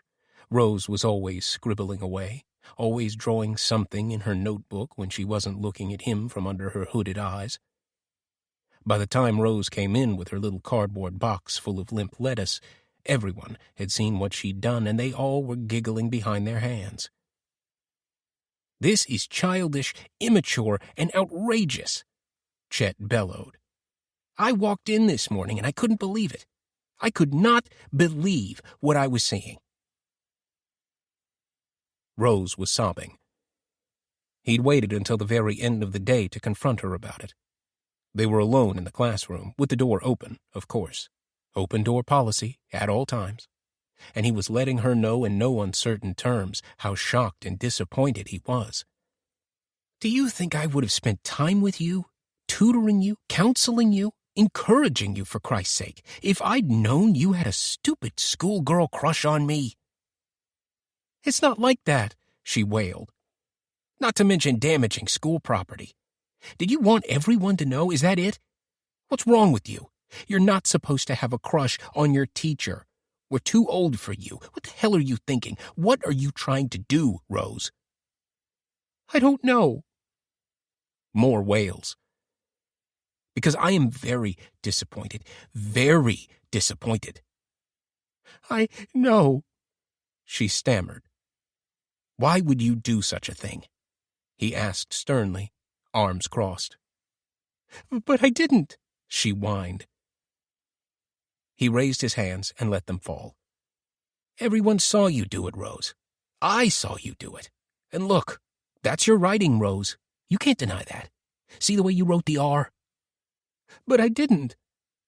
Rose, please don't lie. Liars go to hell. Do you want to go to hell? No. Chet waited a few minutes, then crouched next to her. Come on, don't get upset. He brushed her cheek softly with the back of his hand, then wiped it on his shirt, careful to hide his disgust. I think I know what's happening here. What? It's like the things you steal from me and have no memory of doing. I believe this is the same phenomenon. The same what? Rose, I think you have blackouts. What? You go into a dissociative state where you do things you don't remember. She wiped her nose with her sleeve cuff. I do? He nodded. I'm sorry I've been so hard on you, Rose. I see what the problem is now. It's not uncommon in young girls, and usually goes away by itself, so it's probably nothing to worry about. No need to mention it to anyone at this stage. If it gets more serious, then I'll talk to Mrs. Morales. But we'll just wait and see, okay? Okay, she hiccuped. Chet gave her knee a gentle squeeze because what the hell? Then stood up. Come on, dry your tears and let's not speak of it again. She pushed her chair back and left the room, her head bowed, her shoulders hunched, her little body still convulsing with sobs. Chet could have simply left it at that, then killed Charlene and placed Rose at the scene of the crime, but he was smarter than that. While Rose was well and truly questioning herself and her own choices, she would still deny killing Charlene until she was blue in the face. While it would be easy to stack the evidence against her, the police would undoubtedly investigate Chet. Therefore, Chet's alibi had to be unassailable, and Rose's guilt had to be undeniable, and most importantly, Rose had to believe it. She was close, but not close enough. There was still work to do.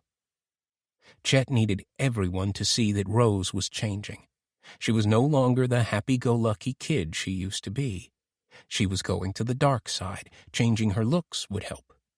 So Chet began to tell her things like, young women poets should always embrace their feminine side. Poetry is about love and art and feelings.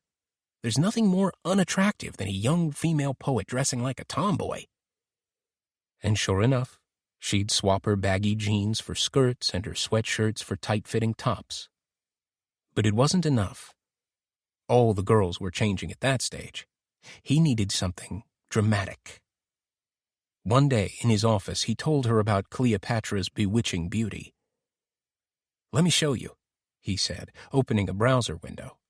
And Rose would rest her elbows on his desk and her chin in her hands while he showed her images of Elizabeth Taylor as Cleopatra, gushing about her beautiful kohl-rimmed eyes. And look at the blue eyeshadow, he marveled. He sat back and sighed with admiration. Those eyes are something else. What a beautiful woman. He sensed Rose stiffen next to him. He turned to her. You should try it. You would look a lot prettier than you do now. He smiled and touched her cheek with the back of his hand. Sure enough, the next day, Rose showed up at school looking like a cross between a ring-tailed lemur and a silent film star. He winked at her as she left class, and later, passing her in the corridor, he mouthed, "Beautiful." Then he went to his office and laughed so hard he had to lock the door while he recovered himself. And sure, some of these events would make their way into her diary, but Chet wasn't worried. The whole thing would read like she was on crystal meth anyway. Maybe he should procure some and get her addicted to it. He'd have to think about that one. One day, Chet made a necklace of dead grasshoppers and left it on the floor by her desk. When she showed it to him later, shocked, he said, "You've been making that necklace for ages. I've been watching you. I was wondering what those were. Dead grasshoppers. You didn't kill them, did you?" Then he confiscated it and showed it to his colleagues. "I sure hope she didn't kill them," he said grimly. "Oh, dear. I think she did," Amy replied, biting her bottom lip. Obviously, by then, teachers were openly talking about Rose's state of mind and what could be done. "Nothing," Chet would say gravely. "It's just a phase, that's all. She'll grow out of it." "I'm very worried about her," Penny said. "She's changing before our eyes." don't be. The worst thing you can do is bring attention to it." And they clicked their collective tongues at him in appreciation for his patience and his kindness. He was a benevolent teacher striving to help an emotionally troubled student. They were lucky to have him in their midst. Really, it was going swimmingly. Couldn't be better. It was time to take things up a notch. 36. Upstairs, I close my door and sit on the bed, my back to the headboard. I pull out my phone. I must find a way to talk to Lola. I don't have her number anymore, but I know she's on Instagram because she's been messaging Emily. Your book reminded me of Rose Dunmore. I open the Instagram app. I haven't checked it for ages. I've never posted anything. All I've used it for was to check out Emily. I search for Lola and find her immediately. I shoot her a direct message. "Hi, Lola, it's Rose Dunmore. Long time, I know, but I need to ask you something. It's really urgent. This is my phone number. Thanks." My phone rings immediately. I stare at it. I don't recognize the number, and I'm tempted to let it go to voicemail, but what if it's Lola already? I pick it up. "Hello?" Rose, hi, I got your message. My God, it's been so long. How are you? "Lola." My heart is thumping in my chest. If I'd known she'd call so soon, I would have prepared myself. Braced myself, even, for the judgment in her voice, the silent resentment. But she sounds nothing like that. "Thanks for calling me so quickly. It has been a long time. I'm okay," I say, also a total liar. "And how are you?" I'm good, really good. Wow, Rose, it's so good to hear your voice. I've been trying to call you, too. I've been looking for you everywhere. I looked for your mom. "She remarried," I say. "She goes by a different name these days." Oh, right, that explains it. She's so much more friendly than I'd expected, and certainly more friendly than I deserve. I basically dumped her as my friend back then, with the kind of cruel disregard for her feelings you'd expect from a budding psychopath. "Are you still in Pike Creek?" I ask, picturing her the way she used to be, climbing up a tree, her dark curls bouncing, reaching for a fruit or a branch to sit on with a book to read. But she talks over me. Diary of an Octopus, she says. I read it. I'm stunned, Rose. I mean, it's you, isn't it? Emily Harper, I mean. Is it you? I rub my forehead. No. Oh, really? There was so much that reminded me of you. I guess you must have told her. It's pretty much your story. I know. It's complicated, but listen, I'm so glad you called me back. I won't keep you. No, sorry. And yes, I'm still in Pike Creek. Is that bad, do you think? It is, isn't it? What can I say? It's home, and I'm doing my apprenticeship with a new hair salon in town. I'm going to be a hairstylist. Come and visit, get a haircut. I'll give you a discount. Sorry, I'm rambling. I'm a bit nervous. I don't know why. She giggles. No, I get it. Me too. It's just been so long. So what about you? Where are you these days? Oh, here and there. Listen, I wanted to ask you something about Mr. Bellamy. Is he still in Pike Creek? Now there's a blast from the past. I haven't seen him in ages. He and Miss Amy got married, but they broke up about a year ago, I think. She moved away, and not long after, he moved away. Or maybe it was the other way around. Why do you ask? I've been thinking about the last year I was at school. I let the sentence trail when I went crazy. Yeah, that was a tough year, but you're all good now, yeah? You sound good. Thanks. Yes, all good. And still a total liar. So what about Mr. Bellamy? She asks. I take a breath, close my eyes. I've remembered some things, and I pause. This is so hard. My head is spinning. I feel like I'm floating, and not in a good way. I don't understand what's happening to me exactly, but I think it's the memories. Like my brain doesn't want to think about all that stuff, but they're coming anyway. And they're not what I expected. Go on, Lola says softly. I take a breath. You remember the day we found Polly in my locker? God, Rose. Yes, of course. And you remember the night before? We walked home together? You wanted to hang out, but I wanted to go home. Remember? Yes, we argued about fishing or something. Bike riding. I correct. You were pissed at me, and you had every right to be, by the way. You accused me of being in love with Mr. Bellamy. Yes, well... I know. Then, the next day, I waited for you at the crossing like I always did, but you didn't show up.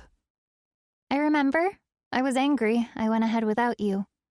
I get it, I say. And this will sound really trivial, but it's really important to me. Because here's the thing. We left school together that day, and Polly was totally fine in his cage. Then the next morning I got there late because I'd waited for you, and by the time I arrived at school, Polly was dead, strangled in my locker. So my point is, how could it have been me? It wasn't physically possible. I never thought of it at the time because, well, I was confused about everything back then, and I didn't know which way was up. But now I'm thinking there's no way I could have done it, and it's not like I went back there in the middle of the night to kill Polly. Remember our school, they had CCTV everywhere. There's a pause that goes on for a while. I'm about to pull the phone away from my ear to check that she's still there when she blurts, "Oh, God, Rose, I'm so sorry." She sounds like she's about to cry. "There's something I have to tell you." 37. Everything Chet had put in place so far was for this moment. After today, Rose would believe, without a shadow of doubt, that A, she was inherently evil, and B, capable of murder. Chet picked up the hamster from its cage and twisted its little neck in one quick motion. The creature died instantly, and without so much as a murmur. Then he carefully placed the dead hamster in Rose's locker. The following morning, word quickly spread that the hamster was missing from its cage, and over 20 children in various states of shock and despair stared at the little paw that had slipped under the door of Rose's locker. Rose was late. Perfect. "Did any of you see Rose with little Polly?" Chet asked. He crossed his arms over his chest. "Did anyone see Rose yesterday near her locker?" He scanned the faces. After a moment's hesitation, Bonnie, a shy girl with bangs and glasses, put her hand up. But Bonnie was too obvious. She was always vying to be the star student, always looking for approval. Nobody would take what Bonnie said seriously. Chet looked around, and his gaze landed on Lola. Perfect. "Lola, you're Rose's friend, aren't you?" Lola said nothing. "Excellent. Can I talk to you for a second?" Then he dropped his voice. "I don't want to discuss this in front of everyone, for Rose's sake. Let's talk over here." They moved a few feet away. He went down on his haunches. He didn't have much time before Rose arrived, but he couldn't rush things either. "I really need your help here, okay, Lola?" Then, leaning a little closer, in a conspiratorial tone, he said, "I know you're always looking out for Rose, even when she does bad things, like the grasshopper necklace." A pause, then a tiny nod. "Good, good. But you can't protect her anymore. Not when she does things like this. You understand? And Rose has not been a good friend to you lately, has she?" It was not a question. Lola hesitated, then shook her head. "Good. Rose hasn't been a good friend, and now Rose has done something very bad, and she needs to be punished." Something in Lola's eyes lit up, and she gave a tiny nod. Excellent. He'd planted the seed that by punishing Rose for hurting little Polly, she was also punishing Rose for not being a good friend. He glanced over his shoulder. Still no sign of Rose. You're a good girl, Lola. Now, close your eyes. That's it. Now picture Rose taking little Polly out of the cage. Can you see that? Yes? Good girl. Now, picture Polly's little bow tie around his little neck. Rose is tightening the little bow tie and squeezing little Polly's neck. It's all right. No need to cry now. It's just a memory, that's all. Just picture it. Now Rose is hiding little Polly under her sweatshirt. She's walking to her locker. She opens the locker and puts little Polly in there. She shuts her locker and scuttles away. You saw it all, didn't you?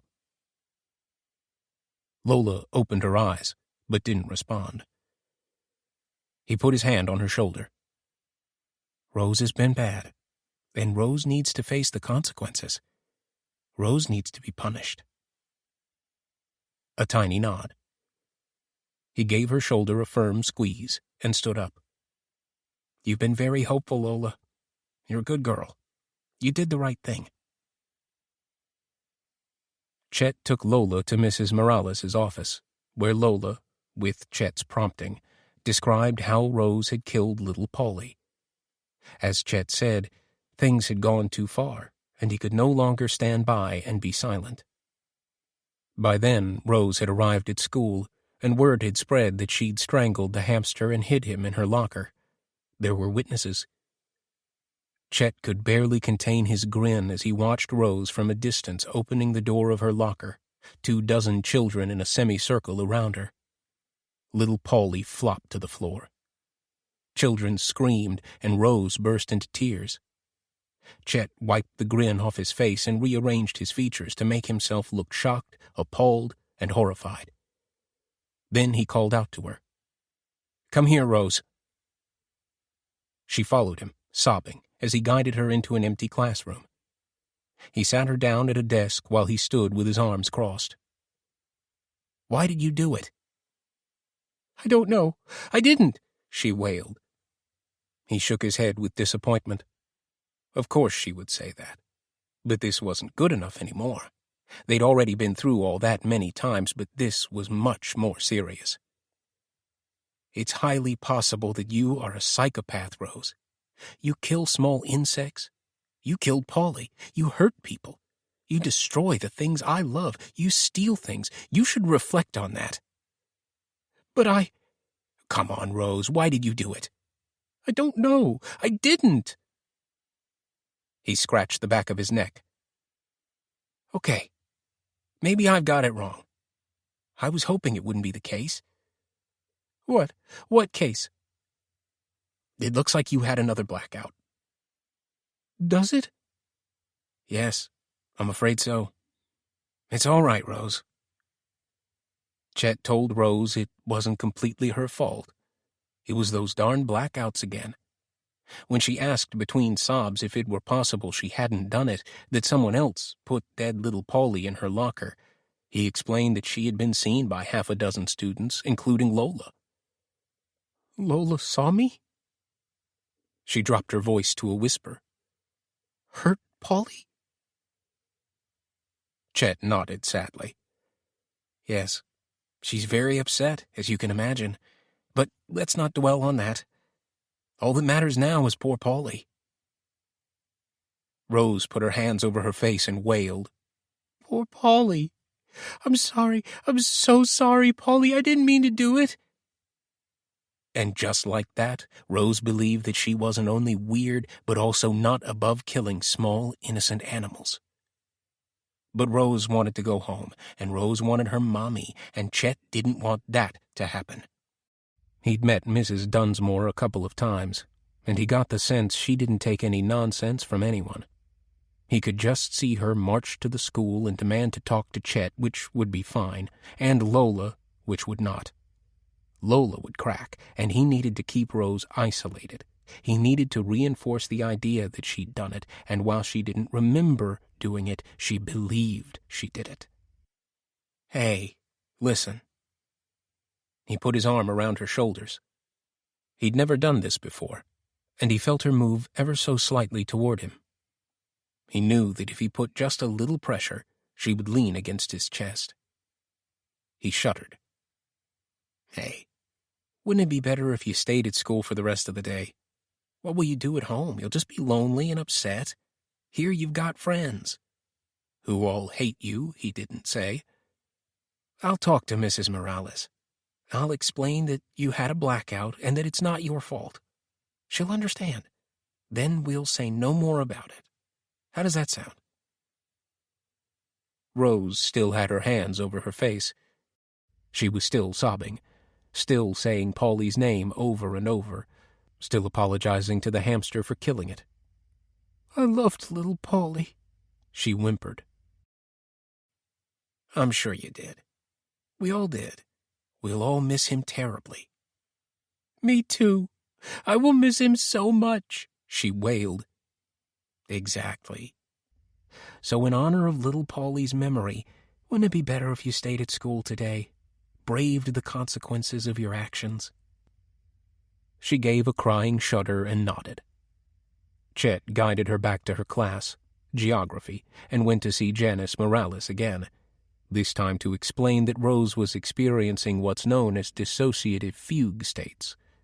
Chet had a double major, he reminded Mrs. Morales, in both English and psychology, and that in his educated view, it was best not to make a big deal out of it.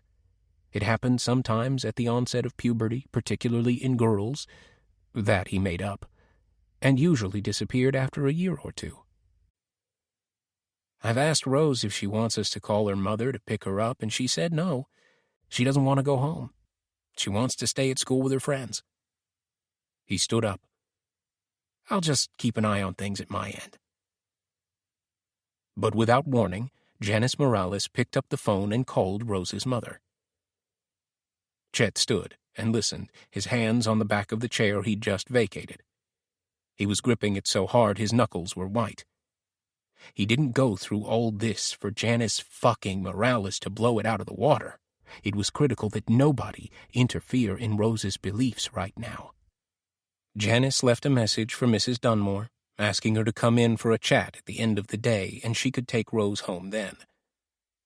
Chet asked to be present. Janice Morales agreed. Chet spent the day formulating what he would say, how he could convince Rose's mother that there was something wrong with Rose, but not so wrong that Rose would need psychiatric help. When the time came, Rose just cried, snot pouring out of her nose. She couldn't talk, so Chet talked for her. She and her mother didn't understand each other anyway. You could tell that a mile away. Maybe she was a cold bitch after all. Meanwhile, he acted as a go-between, and by the time they left, Mrs. Dunsmore's pointy head was filled with words like fugues and dissociative states and blackouts, and in spite of appearances, it was nothing to worry about. I know that your mom was very disappointed in you after you killed little Paulie, Chet said to Rose not long after the meeting. I tried to explain about the blackouts, but she seemed to think it was about your character. What was it she said? Ah, yes, Rose always had a black heart, just like her father. He clicked his tongue sadly and watched with satisfaction as Rose's face fell with misery. Oh, you didn't know? Don't mention it to her then. It must have been a slip of the tongue on her part. Honestly, he was having so much fun, he almost didn't want it to end. And then, Chet made another mistake. Amy was beginning to openly question Chet's commitment to her. I'm not the girl you think I am, she once said, her little chin defiantly up. I would never have slept with you if you hadn't assured me that you and Charlene were over. We are over, he said, pleading. But you know what a tricky situation this is with Charlene's health. I'm working on it, baby, I promise you. But you say that all the time, Amy said, her little chin now wobbling. He was on his knees, kissing her hands. Please, Amy, you have to trust me. I just need a little more time, that's all." "How much more time?" she'd cried. "Are you asking me to wait until she dies?" Well, yes, essentially, Chet thought to himself. Also, Amy didn't like that Chet was spending so much time helping Rose with her mental health problems, which is how he justified the attention he was giving her. "She's obsessed with you. Frankly, it's a little disturbing." "Yes," he'd said thoughtfully. "You're right. And I'm aware of that. I just don't want to give up on her quite yet. Someone has to try and do something. Otherwise, Rose could spiral into dangerous territory. You saw what she did to little Polly. Who knows what else that disturbed child is capable of?" And Chet patted himself on the back for reinforcing these facts about Rose. In fact, whenever he and Amy were alone, he made sure to bring up Rose's obsession with him, her violent tendencies, and her dissociative disorder. By the time Rose killed Charlene, Amy would be a star witness for the prosecution. And for that reason, he had to watch himself in front of their colleagues so as not to betray his passion for Amy. But Chet was only a man, and he was growing careless. They had been seen, and by Rose, of all people. He'd found Amy alone in the staff room, reading the previous day's Star, and went to sit with her, pretending to be interested in the article she was reading. He wasn't looking at the words. He simply wanted to spend one more minute beside her. He gazed at her cheek, at the perfect shape of her ear, and without thinking he gently brushed away a strand of hair and tucked it behind her ear. Then suddenly from the corner of his eye he saw movement at the door. Rose.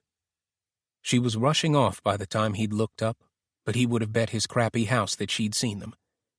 He had the urge to go after her, yank her by the hair and slam her face against the wall. But that wouldn't help anything. He took it as a signal. It was time to shake himself out of his complacency. He had to move fast. He had to activate the final step of the plan. He had to act. Now. 38.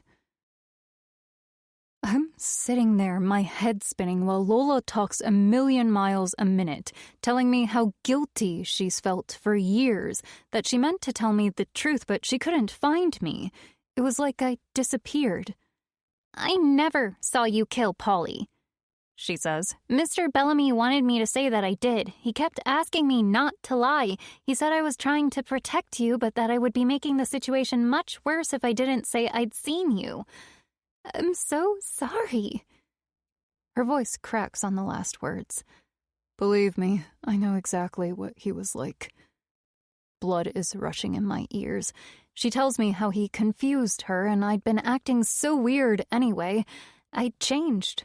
He was so convincing. Then she says something that is so brutally honest it takes my breath away. "I was angry with you because you weren't the same as before, and you weren't my friend anymore. I can't tell you how sorry I am. I knew you hadn't killed Polly. I was angry with you, and I lied. And I'm sorry." I'm silent for a moment, processing what she is telling me. "I knew you didn't kill Polly." "I can't tell you how sorry I am. I literally have been looking for you for years to tell you. I felt so bad." It's not your fault, Lola.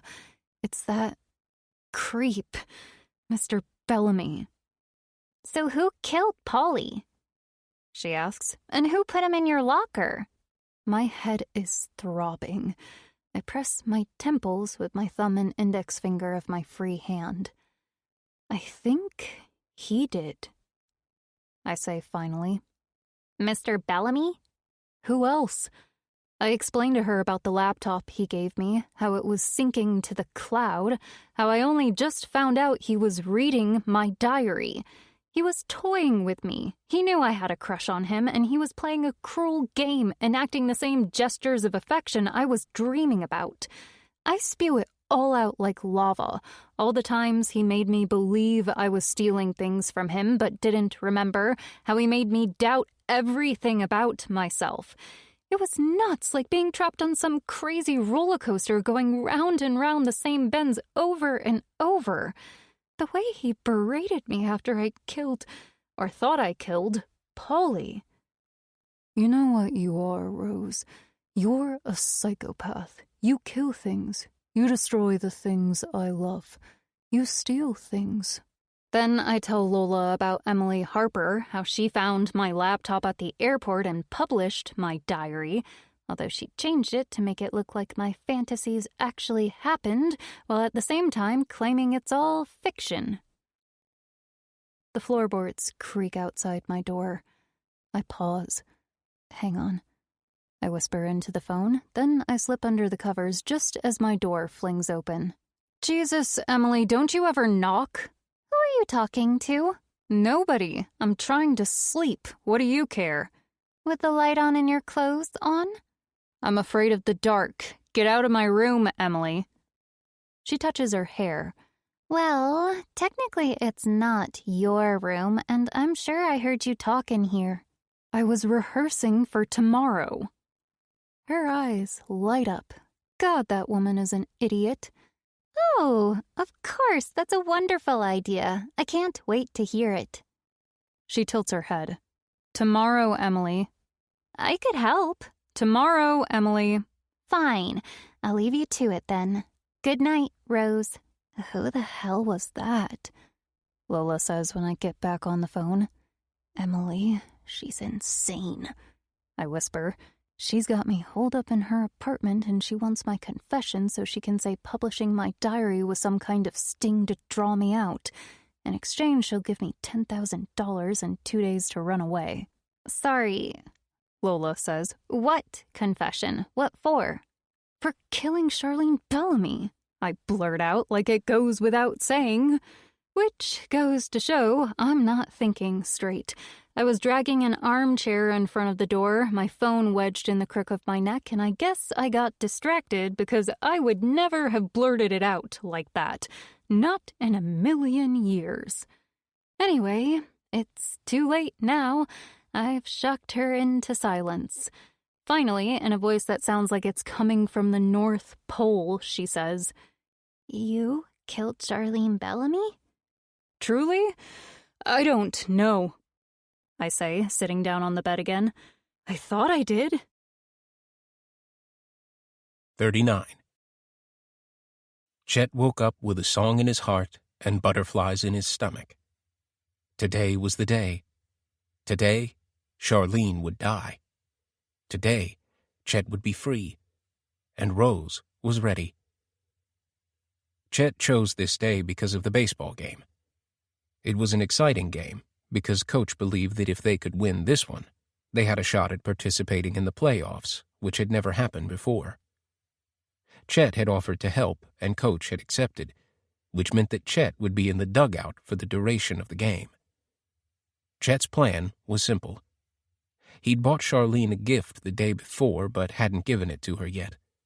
It was a turquoise gemstone pendant on a braided leather lariat, the kind you pull to tighten, like a noose. Before leaving school, he would leave it on his desk and ask Rose to come in.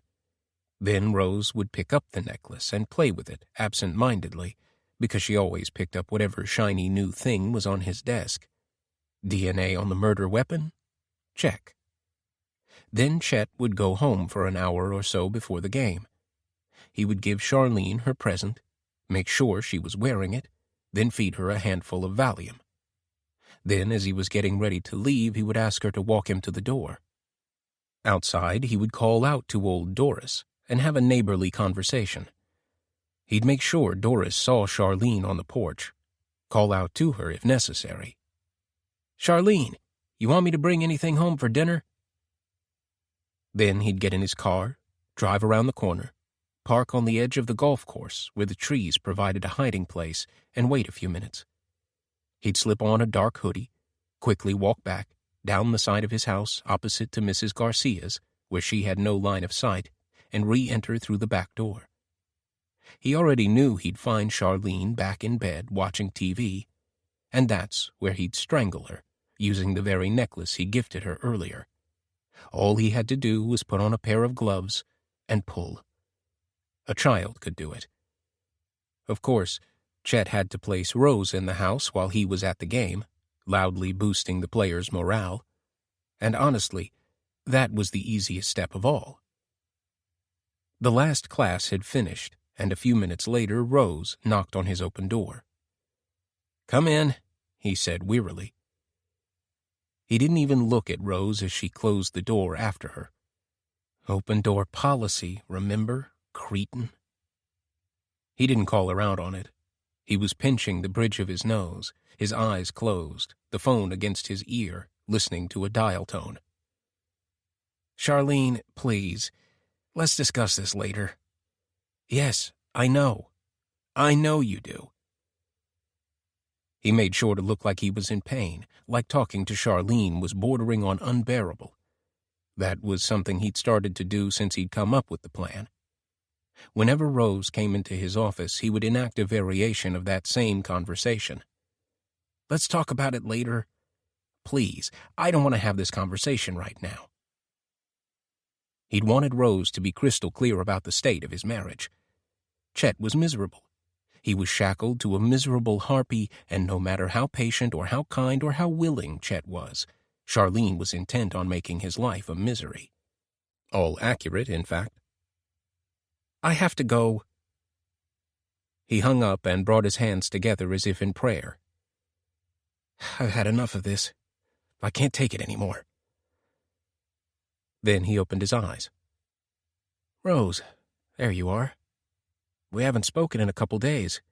How are you?" God, she looked awful. Her eyes were so sunken it was impossible to tell if the dark circles were makeup or bruises. Her hair was matted on one side, like she stopped combing it altogether. "Is your wife mean to you?" Rose asked, ignoring his question. At least she was predictable. He nodded in a heavy way, like he was tired of pretending. "Then why don't you leave her?" she said with a shrug, like she knew what she was talking about, like they were having a perfectly reasonable adult conversation. "People separate all the time." "You really want to know?"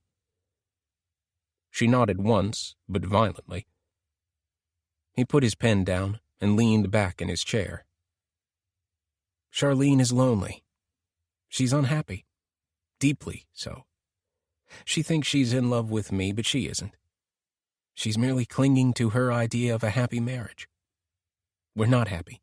We haven't been for a long time. Whenever I suggest that we go our separate ways, she breaks down in tears and begs me to change my mind. She's decided the problem is this town, Pike Creek. She hates it here, and she wants us to move, and since Charlene always gets her way, we're moving." Rose's jaw dropped. "What?" He shrugged. "That's the way it is." "Move? Where? When?" "She wants to go back east. That's where her parents are. She's very close to them." "When?" "I don't know, Rose. It's not up to me." "But you can't." He gave her a sad smile, his eyes full of love for her. "I'm going to tell you a secret, okay?" She nodded. He leaned forward.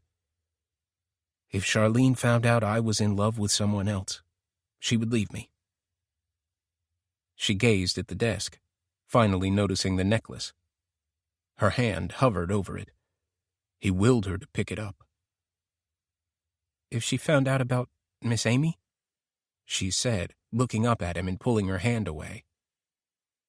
"I saw you go to her house the other night."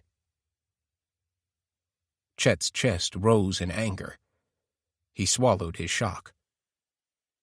"What were you doing there?" She shrugged. "Just walking." Liar. For a second he almost panicked. He couldn't abort the mission now. He only had one shot at this. He pushed his chair back and came around to her side, perched himself on the corner of his desk, and took Rose's hand in his, turned it so that her palm was facing up, and softly rubbed his thumb in the center. He had never touched her so deliberately, so intimately before. Rose turned pink all the way to her ears and started to shake.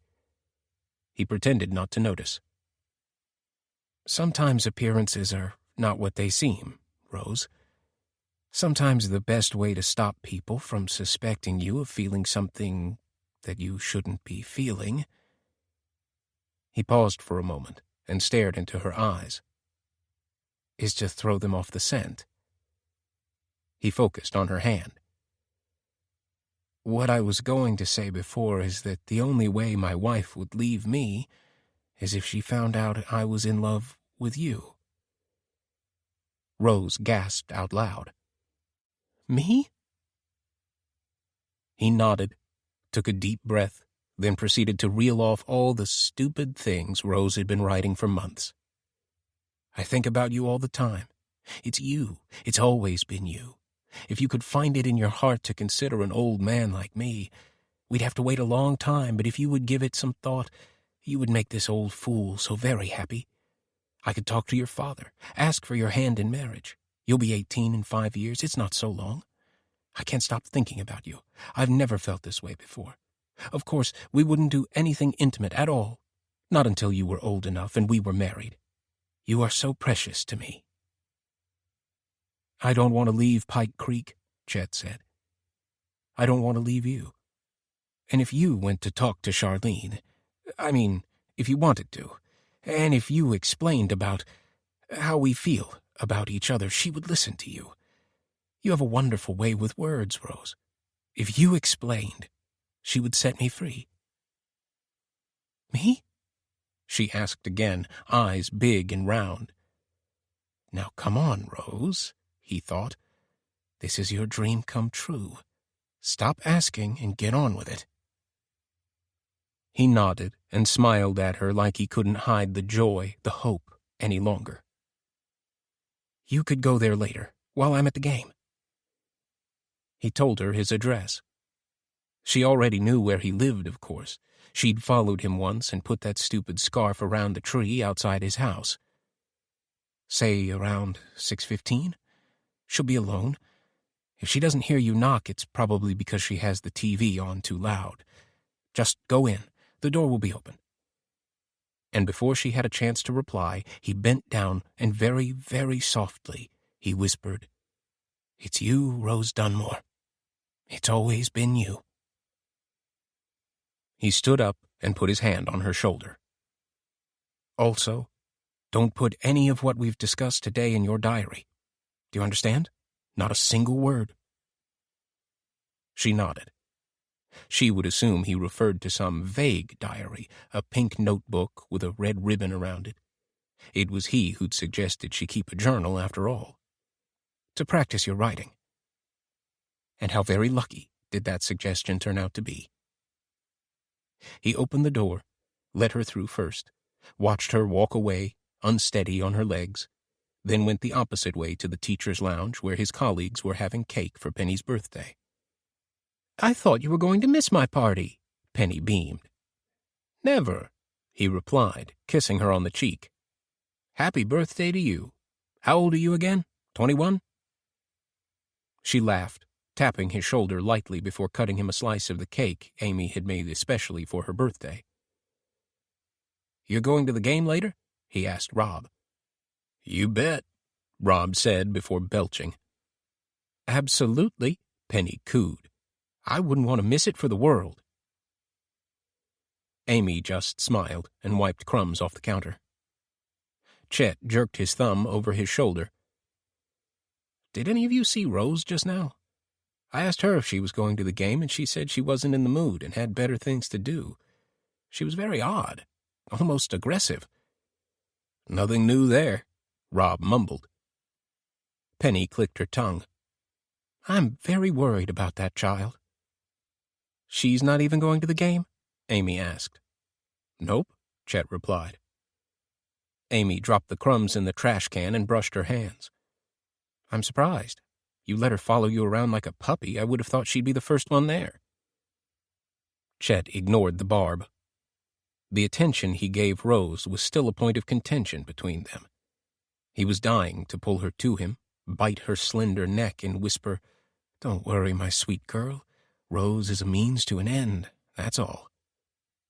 "I think we need to talk to her mother next week," he said. I'll suggest to her she refers Rose to a psychiatrist.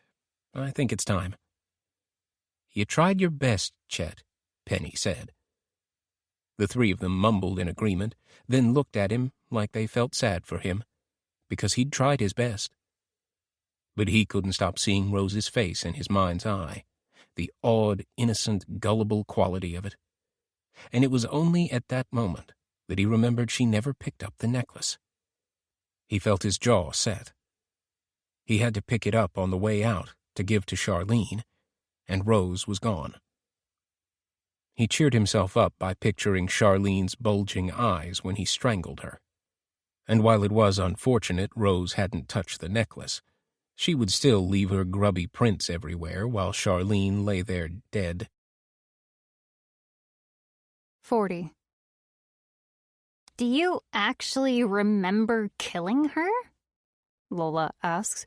No, and she was alive when I went there, I say. She was in bed. She was pretty out of it, but she spoke to me. I don't get it. Why do you think you killed her? Because I had blackouts. I did things I didn't remember. Oh, God. Lola, I don't know. He told me there was something wrong with me. I killed Polly. You didn't. I know that now, but he told me that I did and that I didn't remember because I was disassociating, just like I didn't remember carving that heart on my desk. Wait, she says. I saw him the day before. Who? Mr. Bellamy. I left my water bottle behind and I went back to get it, but the door was closed. But I saw him through the small window. He was sitting at your desk. You're kidding. Then the next morning, the heart was there. My heart is somersaulting in my chest. But you never said anything. Yeah, well, we weren't really talking by then. I assumed you'd done it. I am speechless for a moment. But maybe I didn't, I say softly. I don't think you carved that heart, Rose, and you didn't strangle Charlene Bellamy. Honestly, you had your problems, but you wouldn't kill anyone. I'm crying again. I wipe my nose with the back of my hand. You think so? Yes, just like you didn't kill Polly. After a pause, she says, Tell me everything. Tell me what happened that day. And so I do. I tell her about the conversation I had with Mr. Bellamy that day in his office, how he told me he loved me, and I'm embarrassed even to say it out loud because, frankly, it sounds way too far-fetched to be true. He told me if I told his wife about us, whatever us was, then she'd leave him and we could be together. Oh, Rose. I can't believe I ever fell for it. You were so young. Yeah, but still. What did you do? I went home, I say. I helped my mother with the laundry, then you stopped by on your bike. I remember. I felt weird about saying I'd seen you kill Polly. I wanted to talk to you about it, but I was still mad at you. I didn't know how to approach you. And I grabbed your bike and shoved it to the ground, I say, and she laughs. You sure did. Then she asks, So what happened after that? I rub my forehead. You took off on your bike at full speed. I told my mom I was going to the game and I rode to Mr. Bellamy's house. I tell her what happened next as best as I can remember, and it occurs to me that I can remember it just fine. There was the knit scarf I'd wrapped around the oak tree weeks ago outside his house. I leaned my bike against the tree and went up the 3 concrete steps to the porch and knocked on the door. She didn't answer. I heard canned laughter from the TV. I cupped my hands around my face and looked through the small glass pane in the front door. I could see a part of the living room, the end of a couch. A lamp was on. I could see straight through to the kitchen and farther to the back door. I knocked again, but she didn't answer, so I did what he told me to do. The door was open, and I went inside. I called her name. Mrs. Bellamy? Hello? The living room was empty, and the TV was coming from another room. I went in there. It was their bedroom. She was in bed, propped up against the pillow, looking right at me, but in a weird, unfocused way. And immediately I thought of the movie Jane Eyre and crazy Mrs. Rochester locked up in the attic, and I thought, that's why we never see her. She's insane. That's why he can't leave her. Mrs. Bellamy? I came closer, and I noticed the green pendant around her neck because it was the one I'd seen earlier on Mr. Bellamy's desk. "Who are you?" she said. She was slurring her words, like her mouth didn't work properly. I got scared. My legs were like jelly. I walked backward and ran out the way I came, grabbed my bike, and barreled home. "That's it," I say. In my mind, I was there for like 3 minutes. I was inconsolable that I hadn't been able to do what he'd asked me. The next day was a Friday. I went back to school early so I could talk to him, and I was on my way to his office to apologize when I overheard other students saying that Mrs. Bellamy was dead. Someone had gone in and strangled her with the necklace she was wearing while Mr. Bellamy was at the game. He found her when he got home. I take a breath. And that's when I realized what I'd done, or what I thought I'd done. I figured I'd had another blackout. I mean, what else would I think? I'd done the same thing to Mrs. Bellamy that I'd done to Polly. I ran home and hid in my room. I was freaking out. I opened my laptop and typed the last entry I'd ever write in my diary. 3 short sentences. I did it again. I'm a monster. I'm going to hell. He would have read them. He would have known I thought I did it. I pause and make myself breathe. That's it. That's the end, I say. I wish you'd told me. So do I. He set me up, Lola. I know he did. Everything about that year was to make me look like I was nuts enough to kill his wife. So why didn't you get arrested? Why did he never say anything? I think he tried, because the police came to my house to talk to my mother. I was hiding. I heard the chief say that Mr. Bellamy had told them about me. I think the only reason the police didn't pursue it is because my mother gave me an alibi. And they said it was those robbers or something. Exactly. And all these years you thought you killed her. Pretty much. My God, Rose, that's horrible. I got used to it, I say. What do you want to do now? Lola asks. I need to figure out how he killed her and how he got away with it. I'll take the laptop to the cops and show them that he was reading my diary. I'll tell them everything. I'll get them to look at her death again. I want that investigation reopened. If it turns out that I killed Charlene Bellamy, then I'll face it, Lola. But I don't think I did. I'm coming to New York, Lola blurts out. No, you don't have to do that. Damn right I do. I'm owed some leave from work anyway. I'm getting on the first plane in the morning. I'll find a cheap hotel, so don't worry about that. We're going to war game this thing, Rose. I'm going to put together a list of all the students and the teachers from back then, the ones I know are still in Pike Creek, and we're going to make some calls together, okay? Because somebody must have seen or heard something. Somebody will back us up.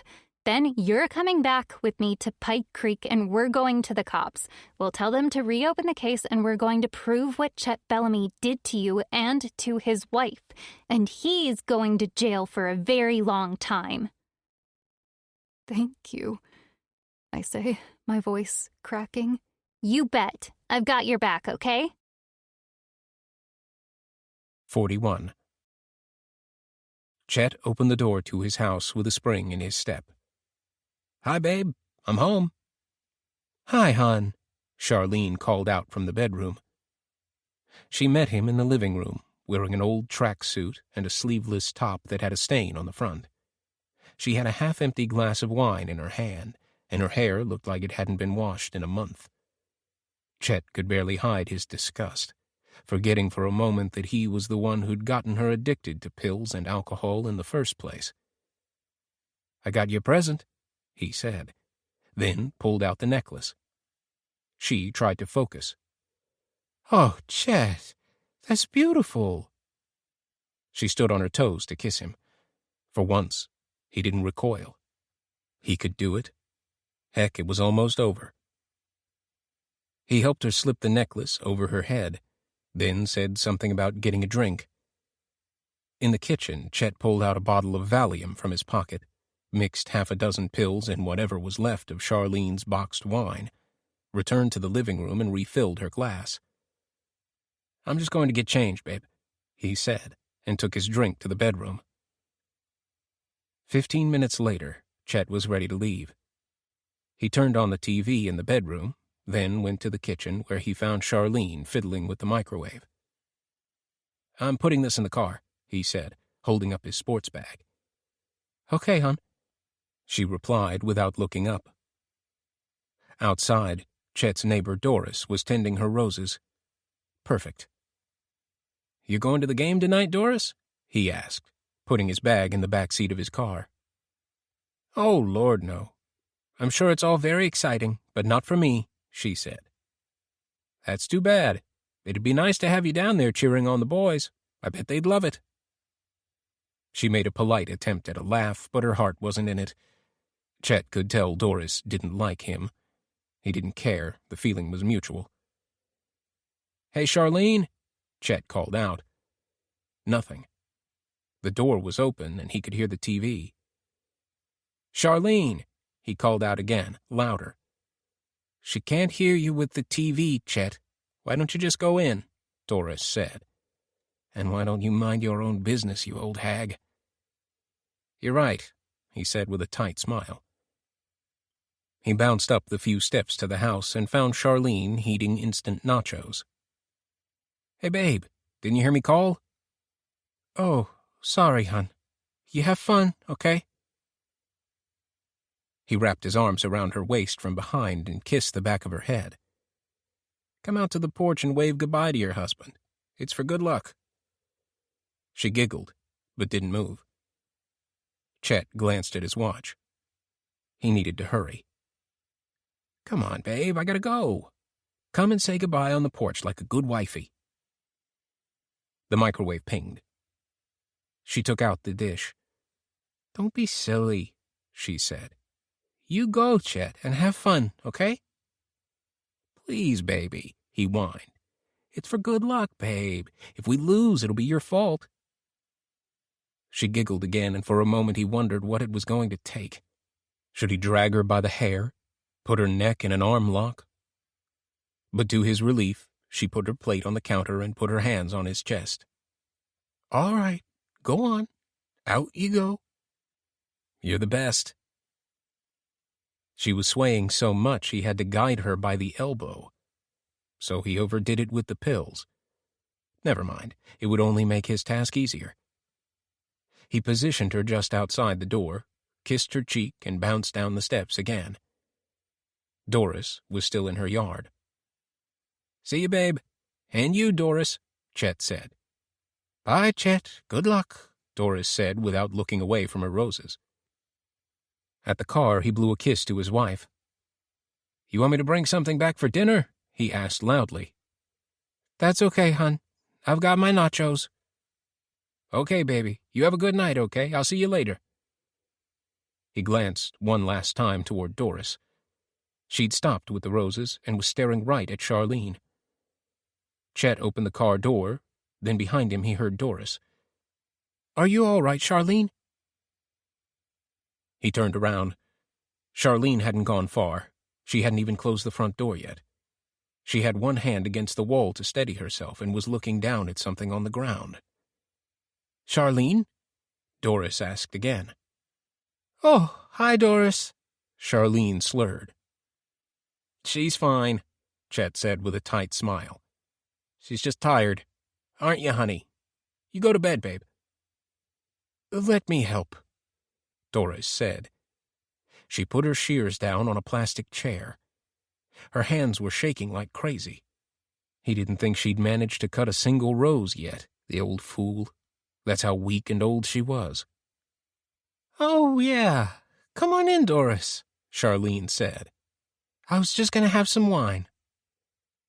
"I think you should go to bed," Chet yelled out through a strained smile, his hand still on the car door.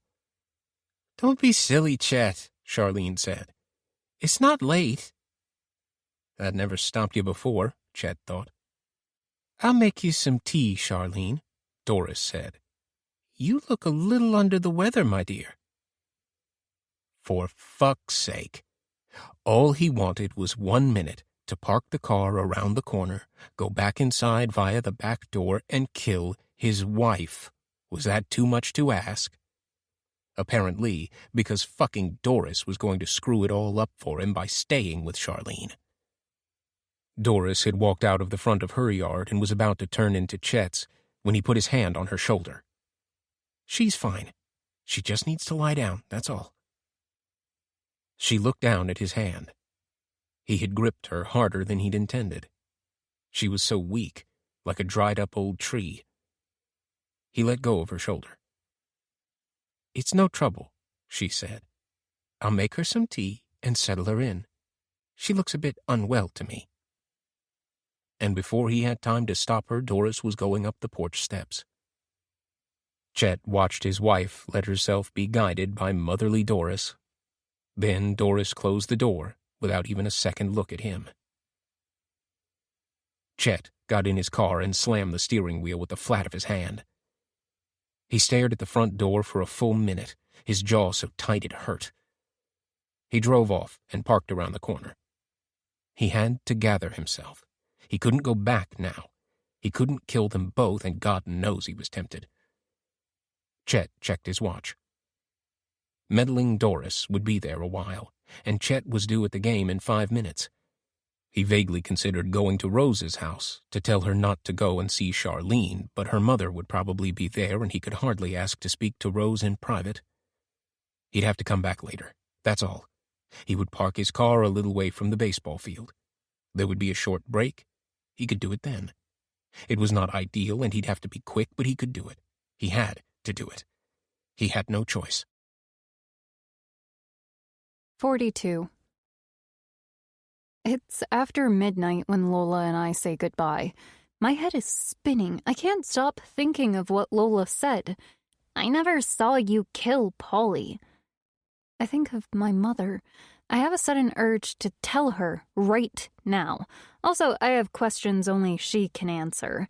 She lives in Maplewood, a small town in New Jersey. It takes a train and 2 buses and about 45 minutes to get there, which I've done precisely twice, both times for Christmas. The first time I visited her out there, I hardly recognized her. She used to be brittle and bony with elbows protruding like doorknobs.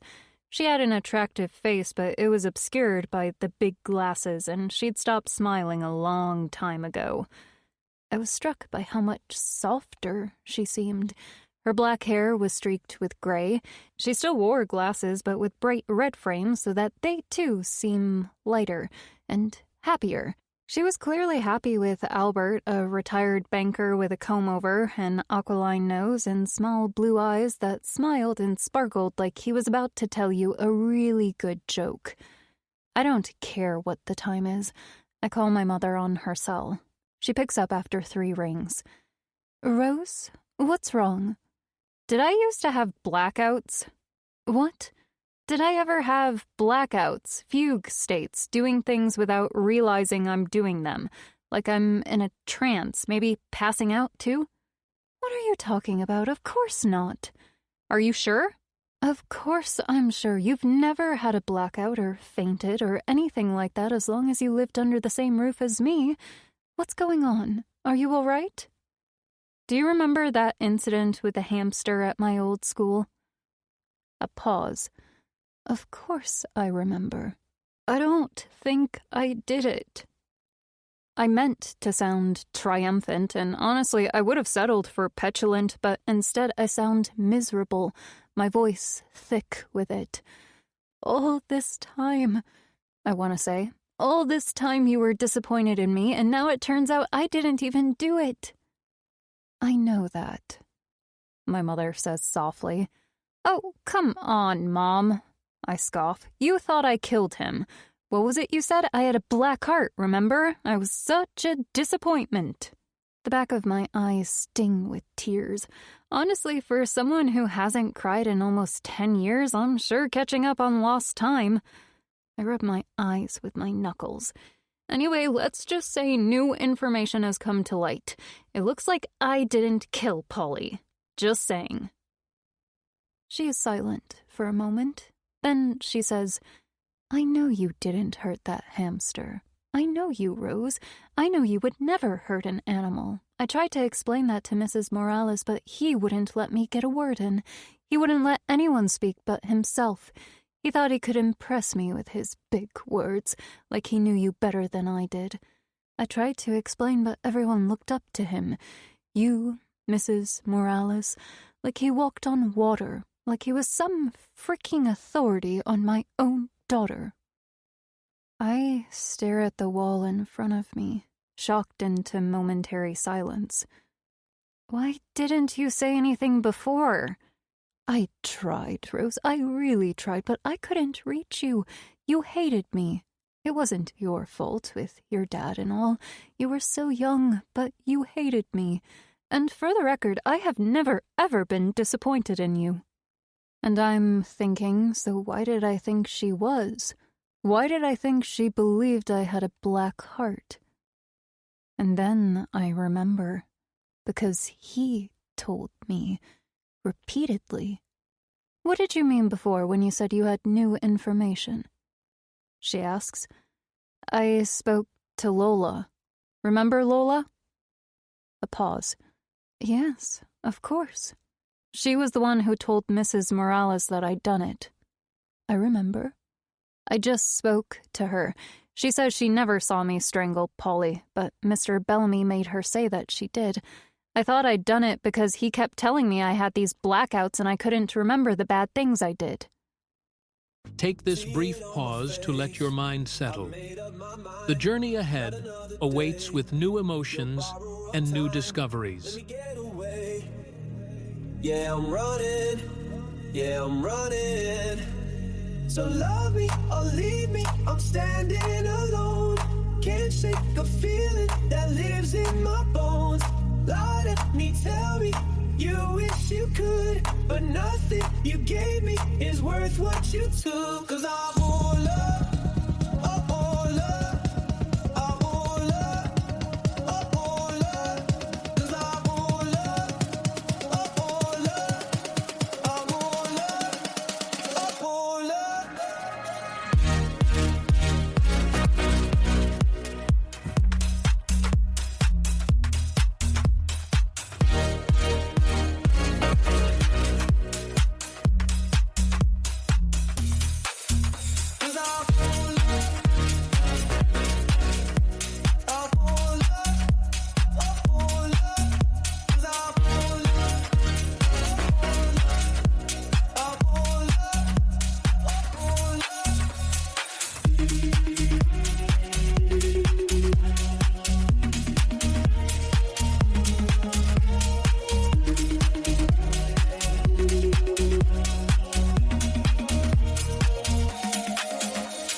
Out alone, hood keeps wheeling. The mother willows, I can freeze my time.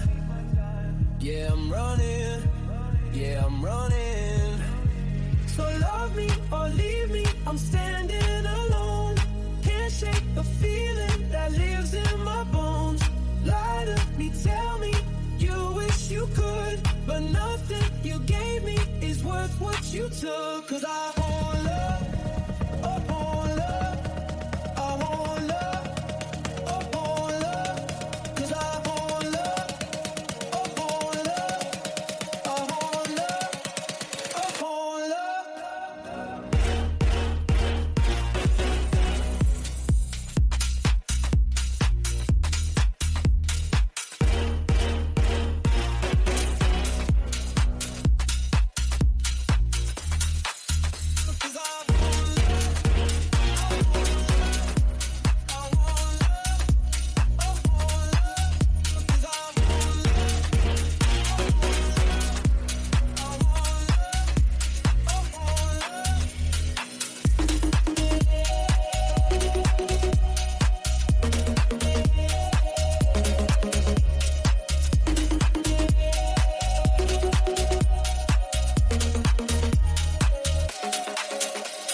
She takes a few seconds to speak, and when she does, her voice is low and angry.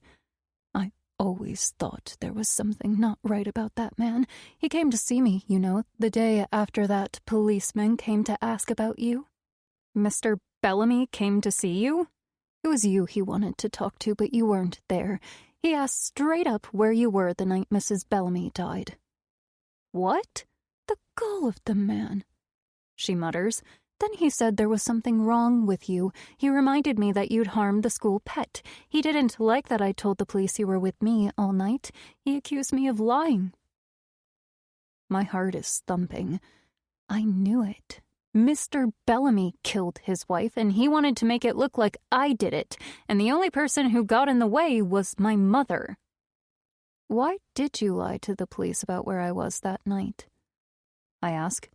You were in trouble, Rose. The police come to my house and ask where my daughter was the night her teacher's wife was murdered. He wasn't there for milk and cookies. I was protecting you. I don't know where you went that night, but I know with God as my witness that you never hurt that poor woman, and no policeman is going to come to my house and suggest otherwise, and no Mr. Bellamy either, for that matter. I don't care what you were up to that night, but I know it wasn't that. You were only gone for 10 minutes, maybe 15 at the most. I didn't think that counted. I think of Mr. Bellamy coming to me under the mulberry tree. It would have been after he'd gone to see my mom. He didn't find me accidentally. He'd been reading about my secret place for weeks. Did you do something bad, Rose? He wasn't guessing. He already knew. Tell the police. Tell your mother. Tell somebody, Rose. For the love of God, tell them what you did. Thanks, Mom, I say, for doing that, for vouching for me back then. You're my daughter. I love you. And I honestly cannot remember the last time my mother said those words to me.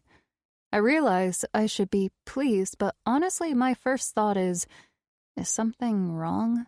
Is she dying? Am I dying? What brought all that up anyway? She asks. Is it because you spoke to Lola? Yes, I lie. I didn't know you were still in touch. We weren't. We just hooked up again on social media. Oh. Something about the way she said it. Oh. You seem surprised. How is Lola? She says, not actually answering my question. She's fine. And her lovely sister Kimberly, how is she? And honestly, she sounds so much nicer when she asks about Kimberly than when she asks about Lola. I don't know, Mom. Her name didn't come up. No, I suppose it wouldn't, she says lightly. They weren't close from memory. Well, no, they weren't. I think back to all the things Lola used to say about Kimberly. She cut her favorite dress, then said I did. She broke her own money box and accused me of doing it. I should let you go, I say. You're probably tired. You should go back to bed. All right. Then, before we say goodbye, she says, I'm glad we talked, Rose. Me too, I say. 43. Chet stood in the dugout with his arms crossed, his jaw set, watching the play and not seeing a thing. He was imagining Rose knocking on the door of his house. If only he'd had the presence of mind to tell Doris to stay put and wait until he got home. Then Rose would have showed up, turned around, and gone home. Surely even crazy Rose wouldn't declare her undying love for Chet in front of the neighbors. He'd taken his eye off the ball. That was the problem. He hadn't planned for contingencies. But Chet would fix that. He just needed a break, that's all. A moment to get away unseen. Except he never got a break. Every time the opportunity came up for Chet to get away, Coach Dave would come to him to discuss strategies or get his opinion on substitutions. He was starting to panic. He closed his fists as he imagined the conversation that was taking place, maybe even at this very minute. Mrs. Bellamy, your husband and I are in love. You have to let him go. It's me. It's always been me. Chet felt sick. He wanted to kick himself and everyone else for having screwed his perfect plan so royally. What was Charlene doing now? Was she asking Doris for a ride so she could go and retrieve the phone that had the evidence that could put Chet in prison for a decade? He just needed a break. In the last possible moment before the next top inning, he made excuses, nature calling, and slipped away. On the way out, he saw Amy waving at him from the stands. She was wearing that cute summer dress he liked, with the straps and the little flowers throughout. It gave him strength. My perfect girl. He waved back. He was already jogging to the exit when Janice Morales came to stand in front of him, barring his way. "Chet, how are you? I was looking for you." He gritted his teeth, then forced a smile. "Janice, if you could give me a sec—" She moved closer, conspiratorially. "It's going well, isn't it? You must be thrilled. You and Coach have done wonders for those boys." "Thank you." He jerked his thumb behind him. "I have to—" She puts her hand on his arm.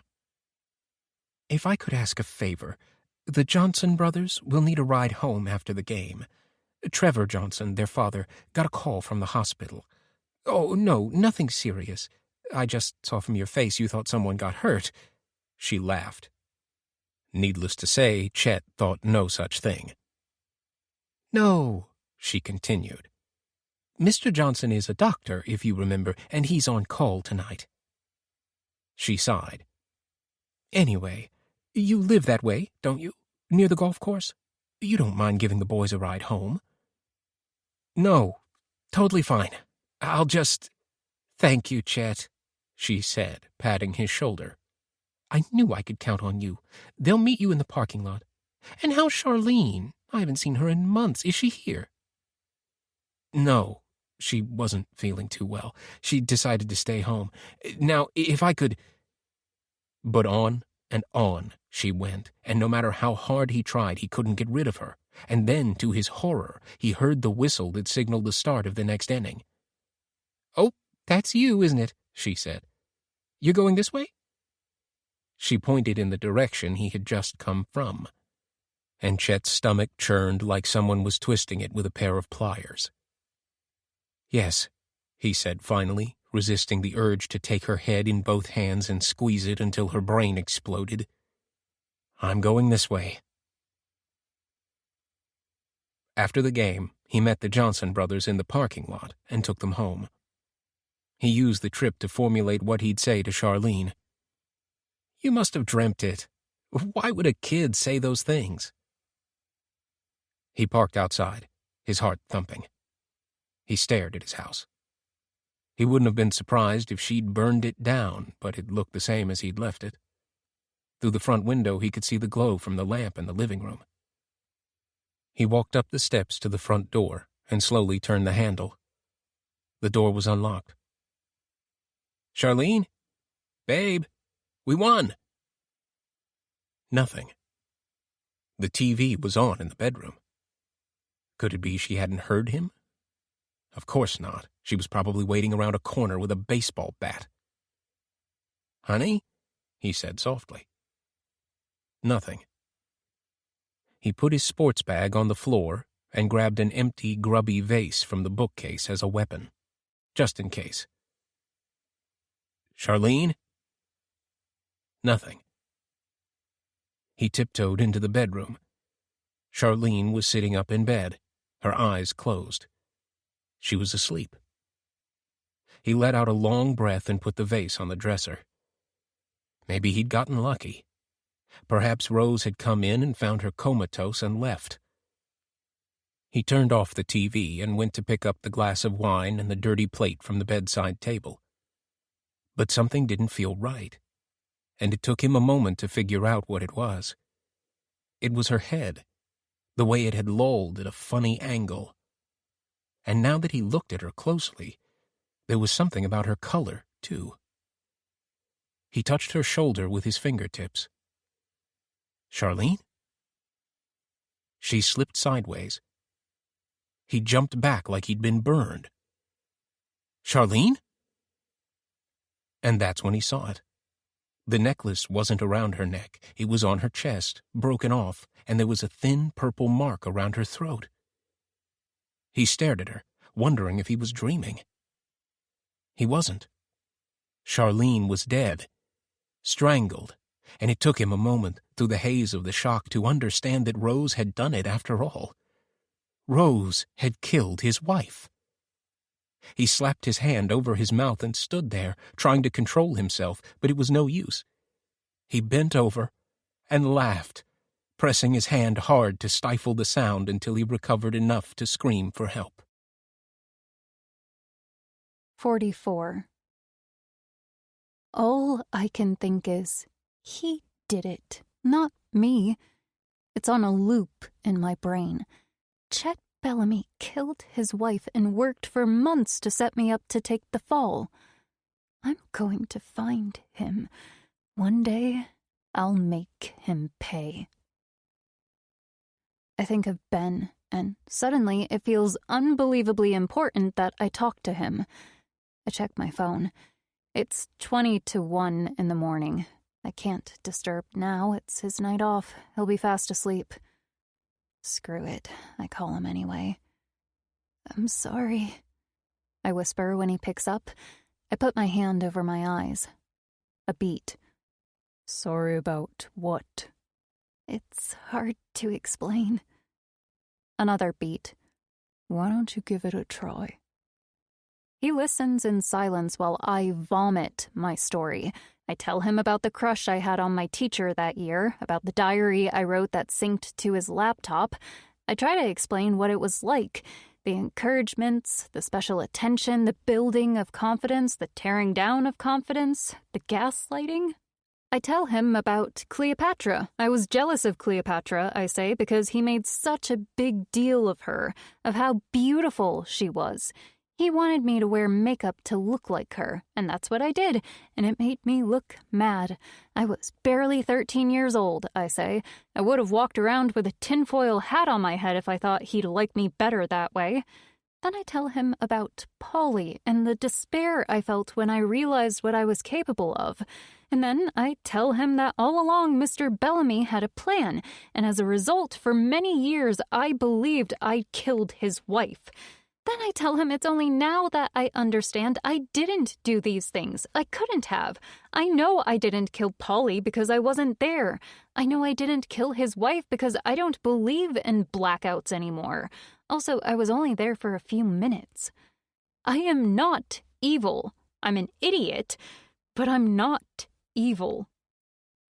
Ben is deadly quiet, and my stomach slowly fills with wet cement. You believe me, don't you, that I didn't kill her? Of course I believe you, he says softly. You're the savior of rats. Tell me what I can do.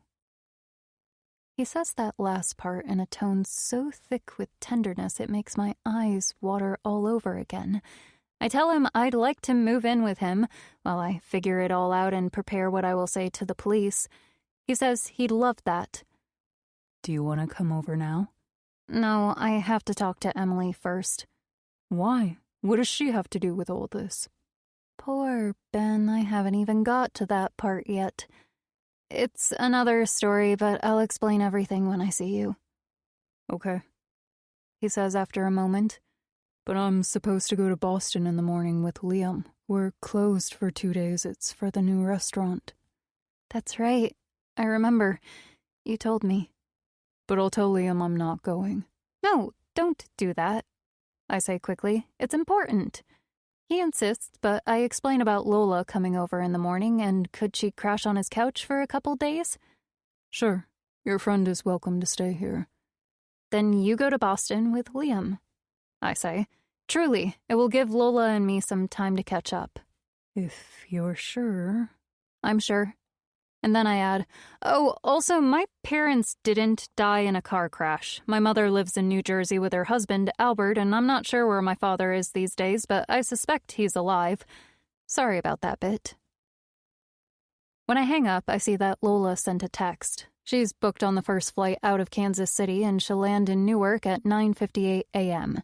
I text back, tell her she can stay at Ben's and that I'll be there too, and send her the address. I lie down, but I'm too wired to sleep, so I pick up my phone again and search for the murder of Charlene Bellamy. I click on the first article that comes up. Pike Creek shaken by grisly murder of woman found strangled in her home. The tranquil community of Pike Creek was left in a state of shock following the murder of a local woman identified as 37-year-old Charlene Bellamy. Authorities were alerted to the crime when the victim's husband, local teacher Chet Bellamy, returned home to find Mrs. Bellamy's lifeless body in their bedroom. Preliminary investigations have determined that she was strangled with a leather necklace. Mr. Bellamy was reportedly attending the local high school baseball game when the incident occurred, and his presence during that time was corroborated by multiple witnesses. So far, no charges have been filed, and Mr. Bellamy is cooperating fully with the authorities. The Bellamy's next-door neighbor, Mrs. Garcia, spoke to the victim shortly after Mr. Bellamy left for the baseball game. We talked for 10, maybe 15 minutes. I can't believe she's gone, Mrs. Garcia said. Authorities are urging anyone with information related to the case to come forward and assist in the ongoing investigation. I read more articles, gnawing on a fingernail, trying to figure out when he killed her. If it were me, I would have done it before I left, then pretend to be shocked when I got home. But she was alive when I went there, so he must have done it when he got home after the game. Would the authorities know if she'd only just died? How long before he called the police? I put my phone away and stare at the ceiling. Something inside me feels like it's cracking open, but not in a bad way. I think I know what it is. I was a mess during my first year at Sacred Heart High School. I barely slept at all. I just couldn't stop thinking about what I'd done to Mrs. Bellamy. My roommate would tell me that when I did sleep, I'd cry out in the night that I was sorry. She thought I was homesick. Hardly. She also thought I was weird. I emerged from another sleepless night a year after Mrs. Bellamy died and decided I couldn't take it anymore. The guilt was literally killing me. So I told myself, that's it. Either I keep going like this and end up in an asylum, or I stop thinking about it, accept that I'm a psychopath, and move on.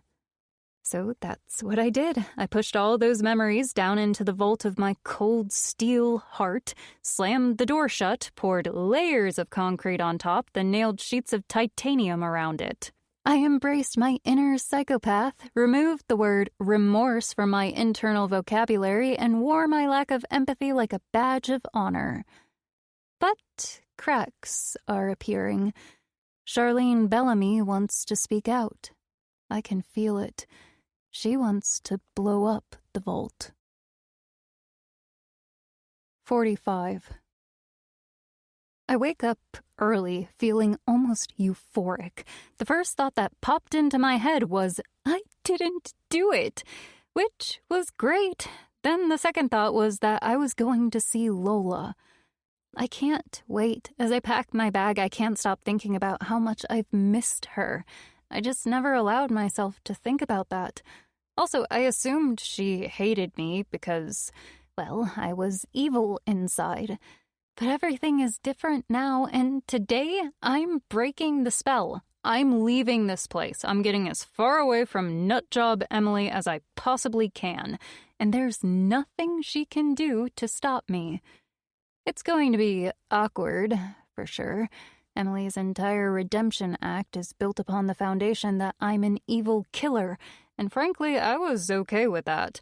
I mean, up until now, I would have gladly thrown her off the balcony. Now it turns out I was just painfully naive and innocent. It's going to be a blow, for sure. It's a beautiful, warm day, and Emily has opened the doors to the terrace.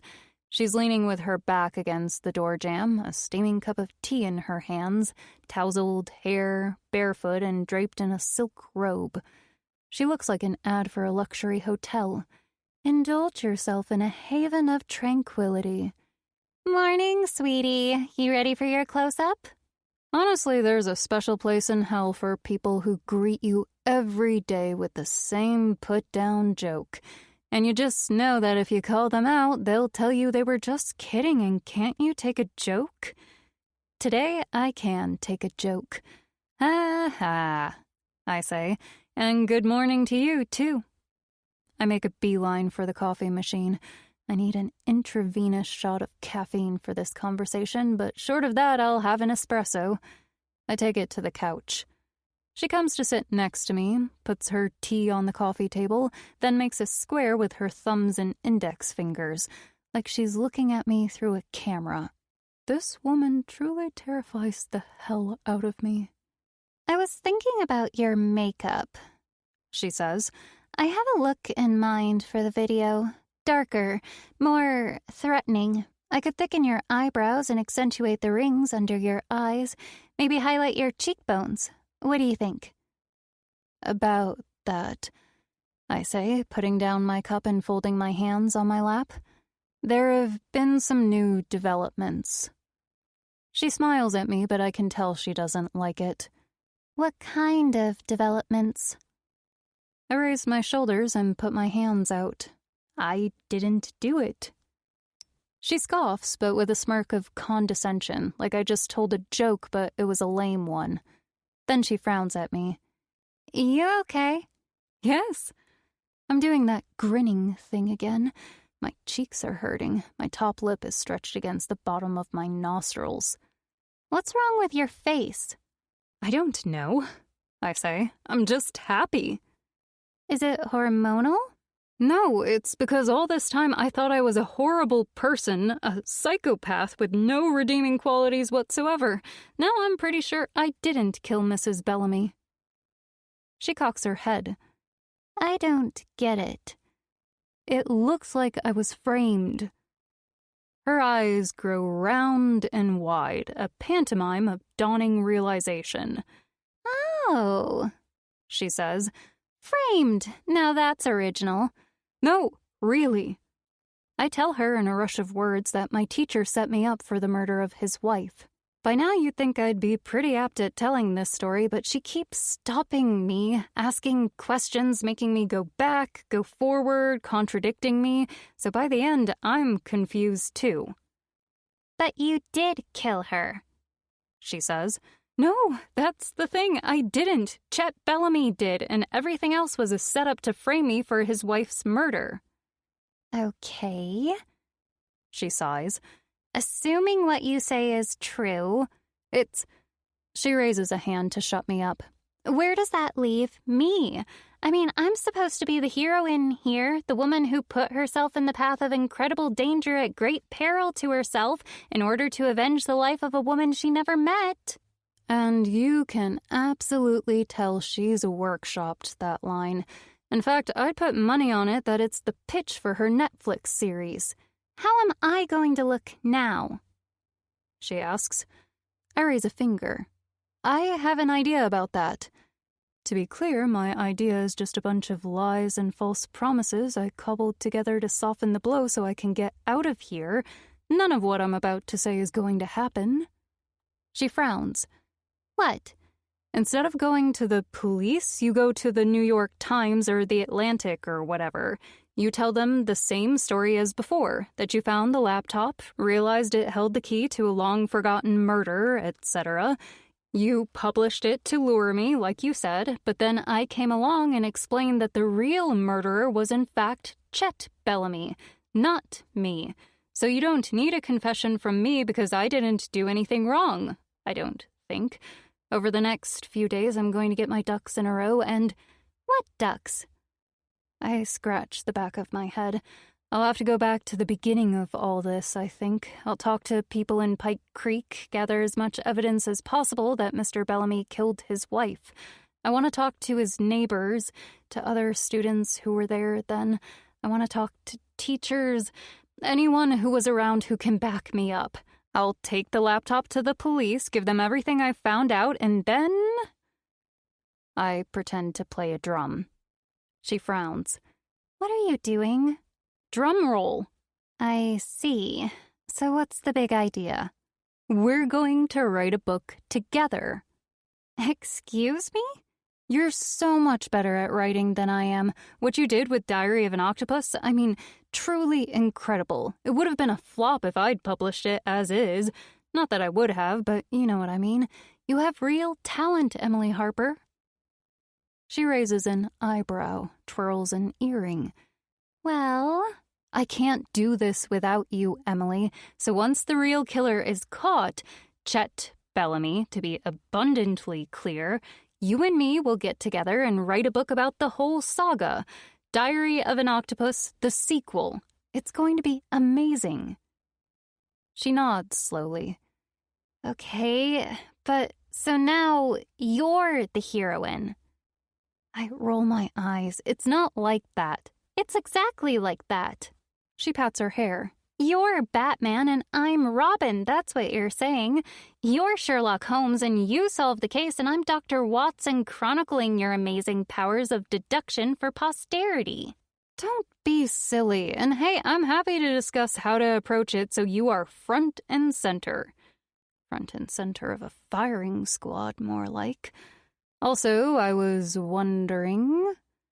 I drum my fingers on my chin. Where's the laptop? Why? Because we have to take it to the police. Not necessarily today, but soon. It has the evidence that Mr. Bellamy was thinking and reading my diary the whole time. This is a key element of our book, Emily. She nods slowly.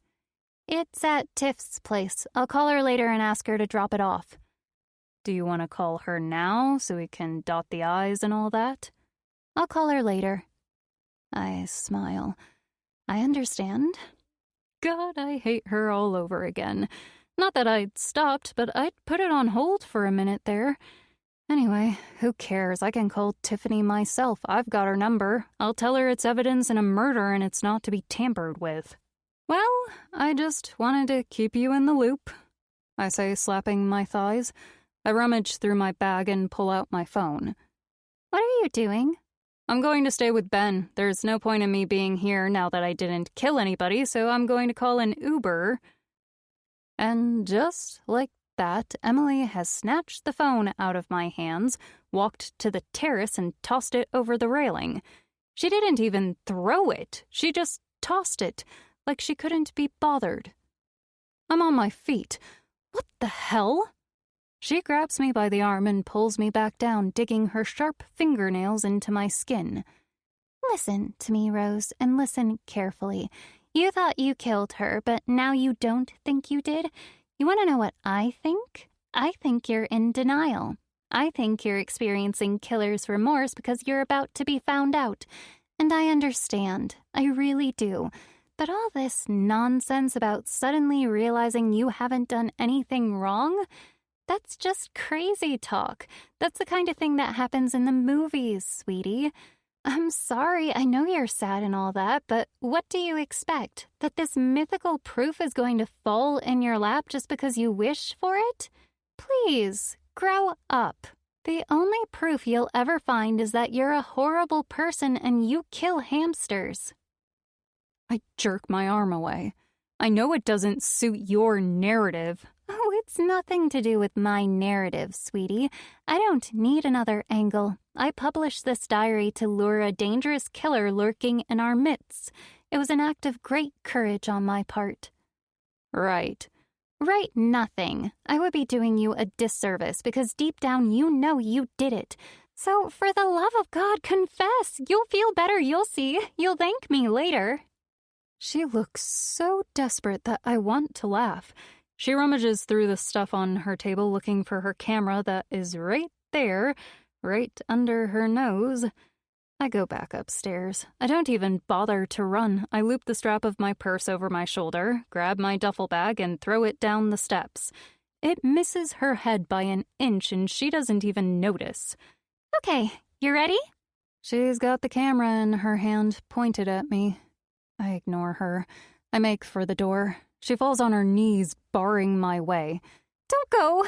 Please, what do you want? You want money? I can give you money. How much do you want? I have so much money. Thanks to you.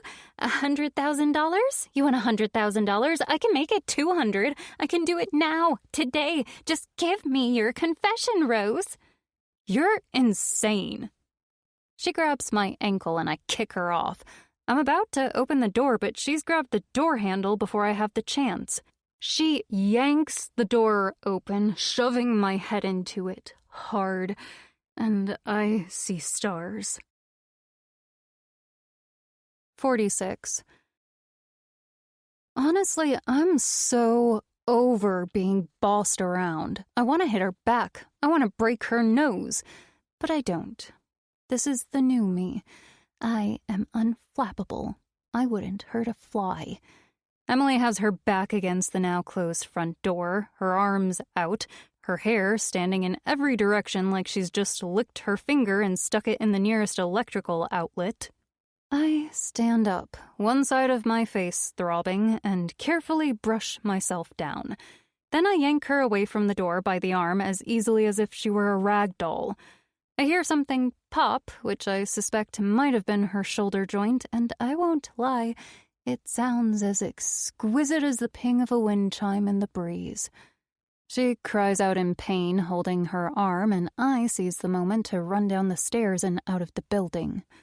I find my phone wedged in a flower box with barely a scratch.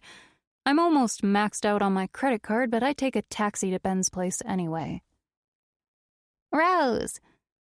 Lola is already there, waiting outside the building. She throws her arms around me.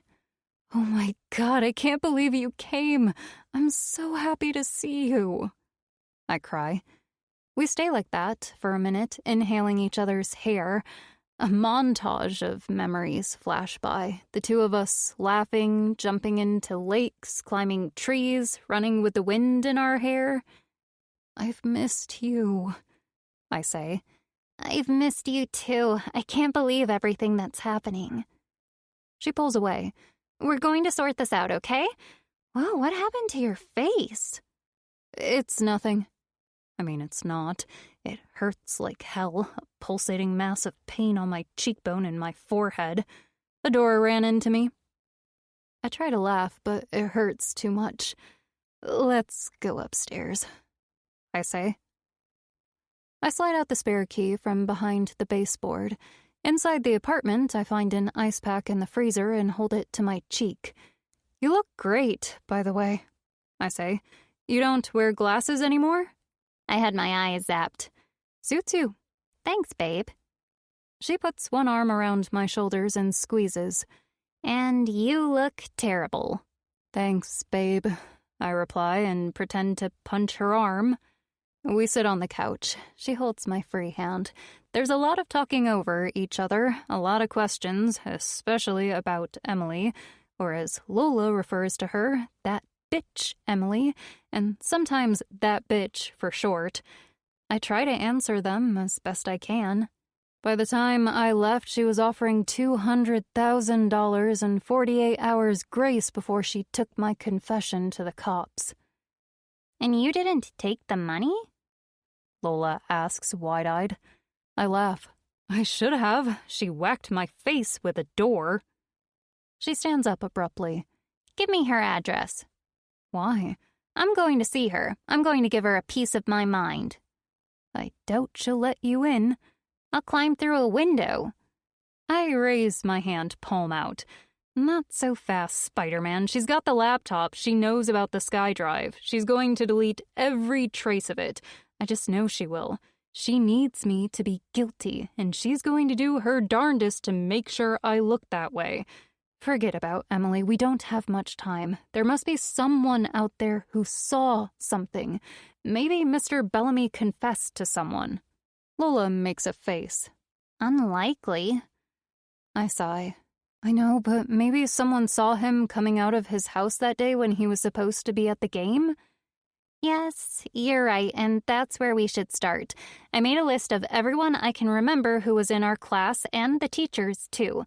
I've got a few phone numbers. We can start there. I tell her about the article I read last night and about Mrs. Garcia. Mrs. Garcia used to babysit me sometimes when I was a kid, and Lola said she babysat her, too.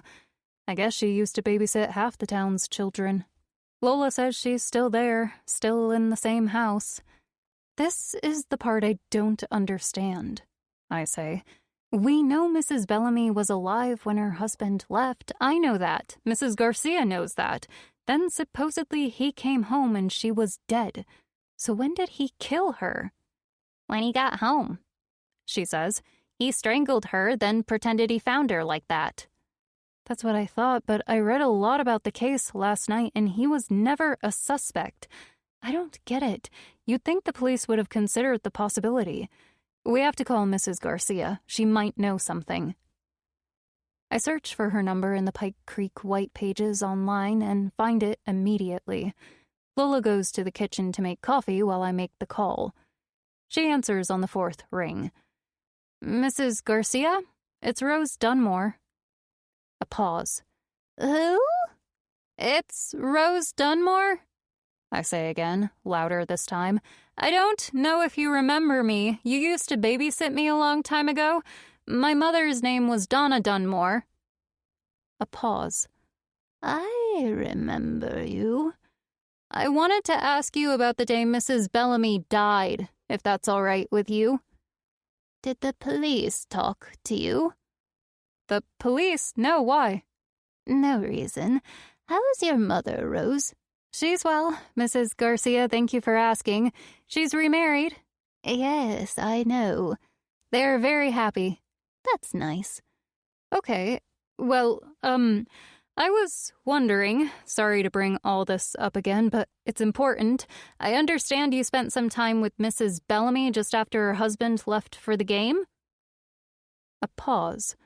Why are you asking me this, Rose? What's it about? Because I told the police everything already. I told them everything when she died and when they came back last year.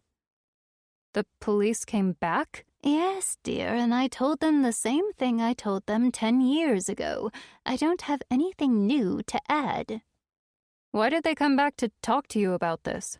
I don't know, Rose, she says with a trace of impatience.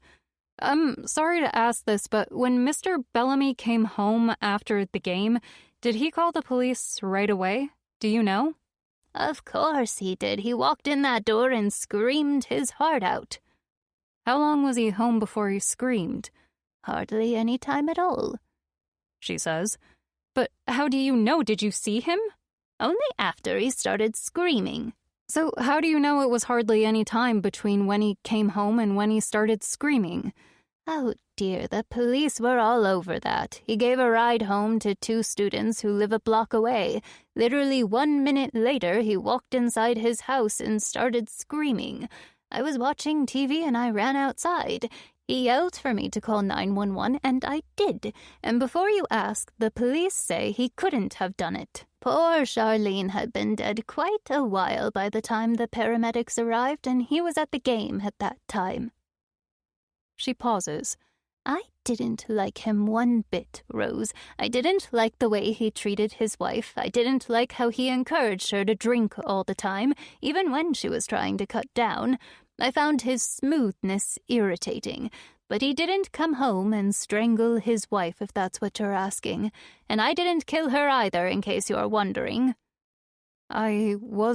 I've had arthritis for years. Even back then, I could barely prune my roses, and whoever strangled Charlene used a lot of force.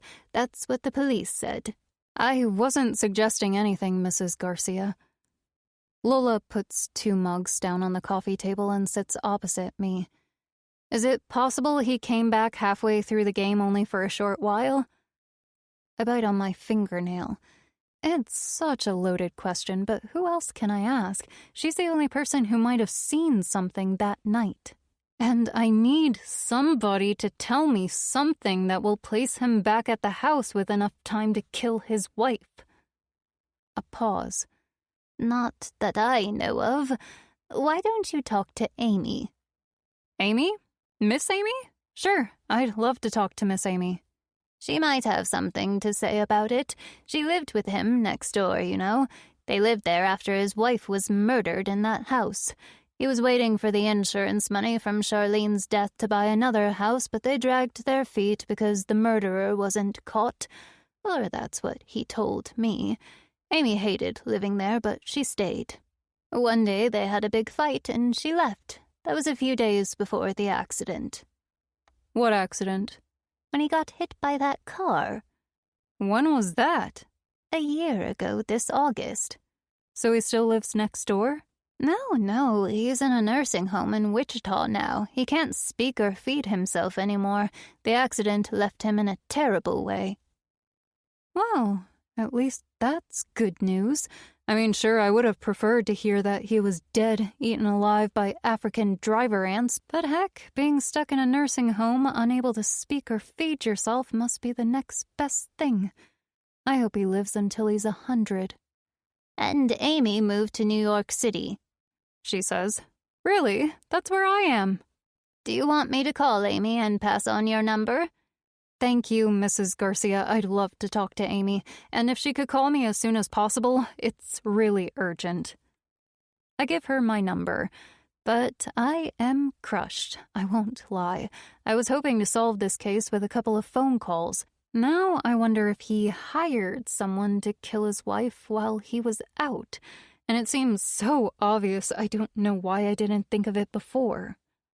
Why are you so curious about that night, Rose? Mrs. Garcia asks. Well, at least she hasn't read the book. It's a long story, Mrs. Garcia. Can I ask you one last question? Yes. Did you see anyone else near the house that night? Anyone else at all? And honestly, I don't know what's wrong with me. It's like my mouth is running 2 steps ahead of my brain. Also, I'm an idiot. Yes, she says slowly. I saw someone else come to the house that evening. A schoolgirl on her bike. She had the green school jersey on.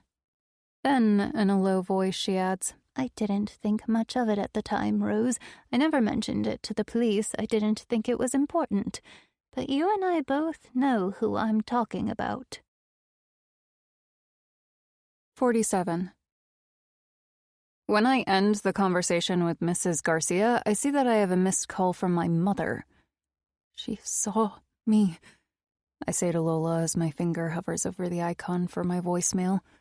What are you talking about? Mrs. Garcia. She saw me that night. She saw you? I nod. She saw a schoolgirl. She described what I was wearing, and then she said, "We both know who I'm talking about." I put my hand over my eyes. I can't believe I just did that. The police are on the case again, and I've just reminded Mrs. Garcia that the only person who came by that evening was me.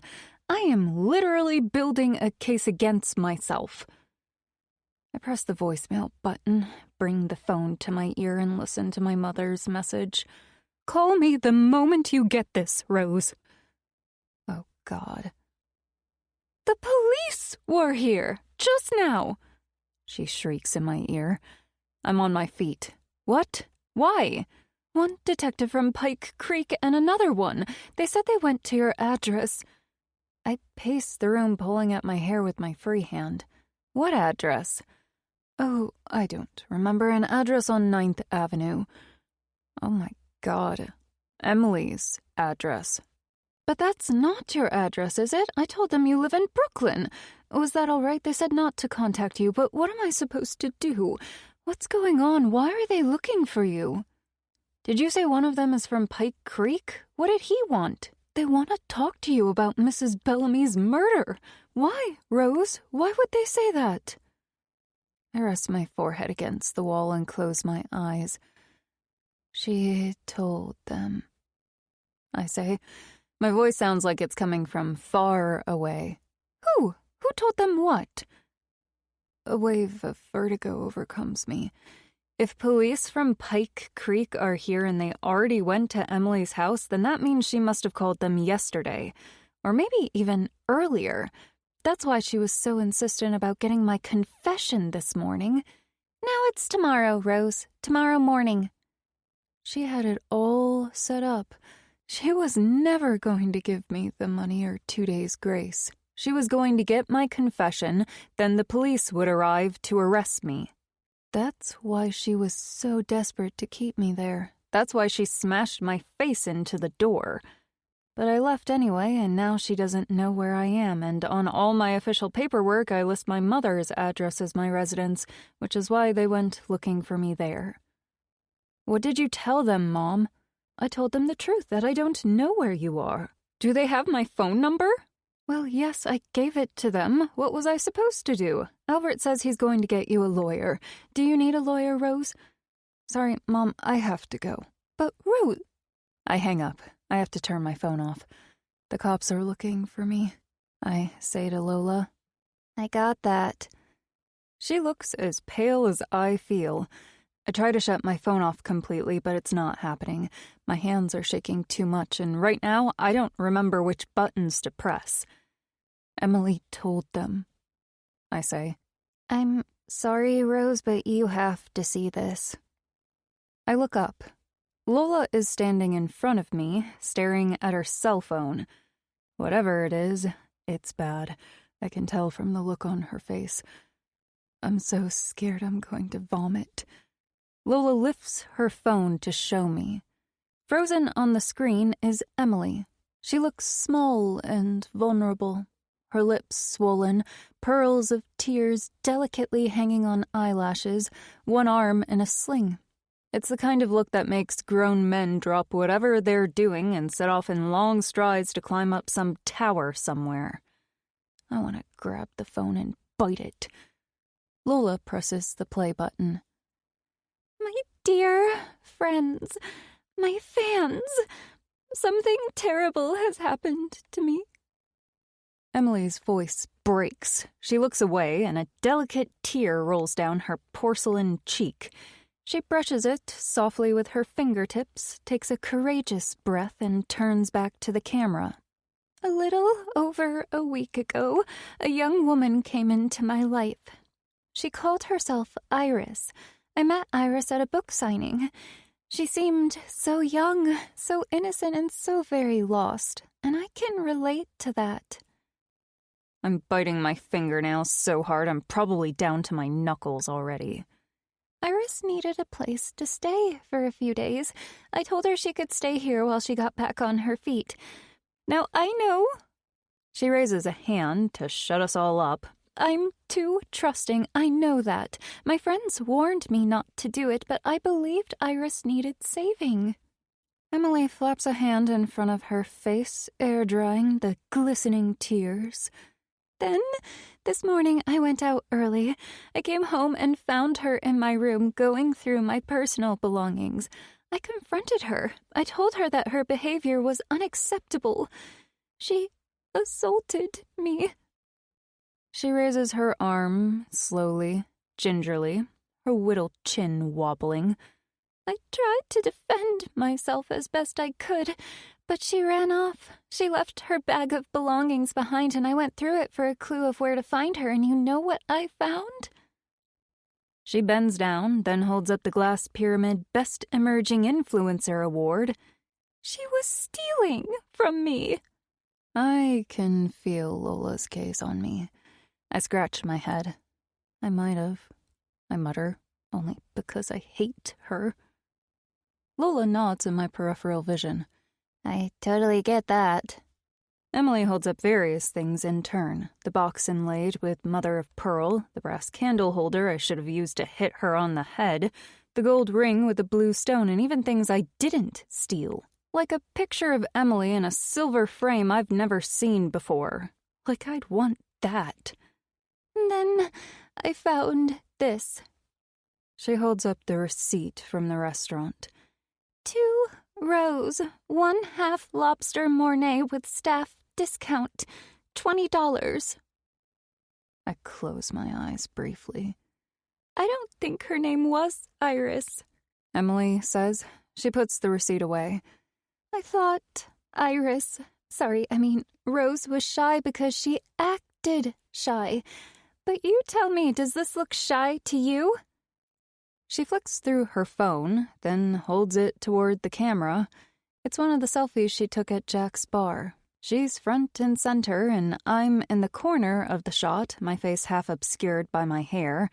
I have one hand raised, cupping the side of my head. I don't think this is shyness, she says. I think this is someone who has something to hide.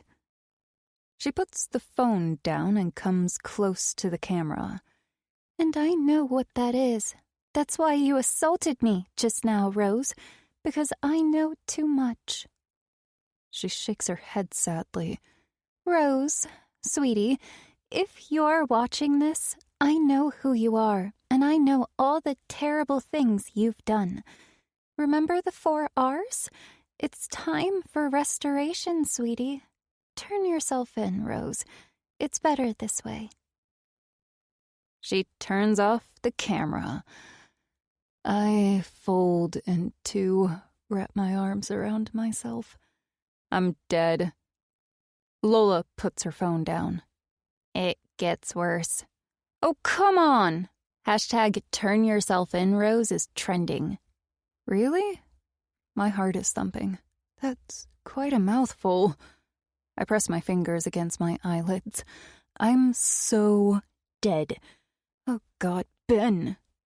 What about Ben? Lola asks.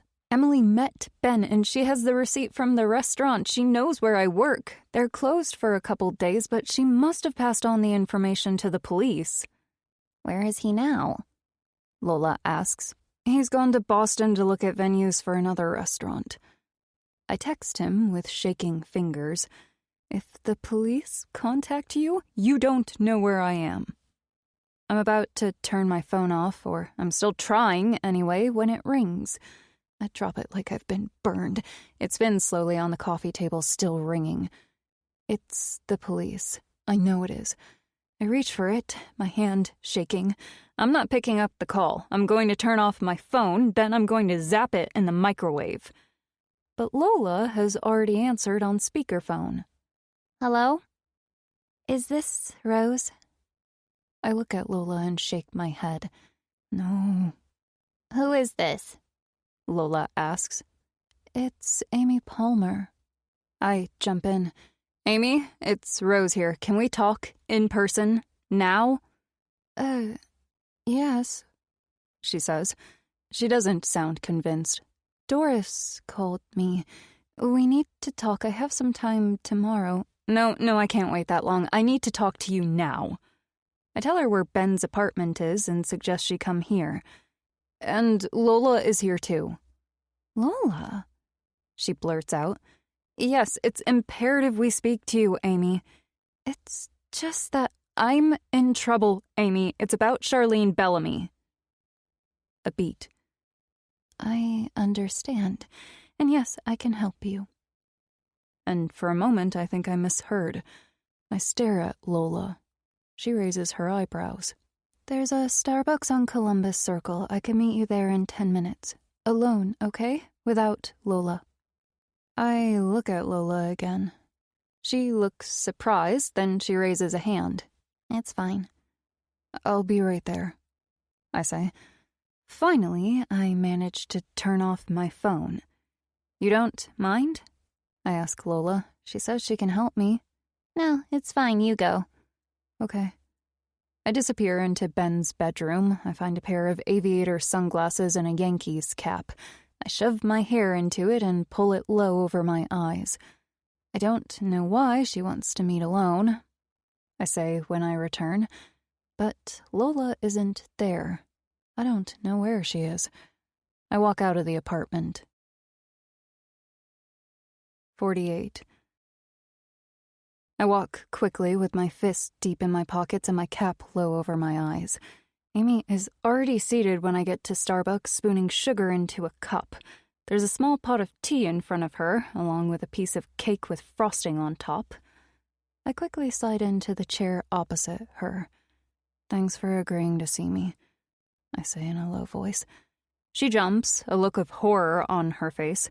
I get it. Half my face is red and puffy, and I'm wearing mirrored aviators and a baseball cap. I look like someone on the run from the authorities, someone who comes with a "don't approach" warning. I slide my sunglasses to the top of my head. Sorry, it's been a rough day. Hello, Rose. She has the same straight blonde hair in a high ponytail and bangs that come down to her blue eyes.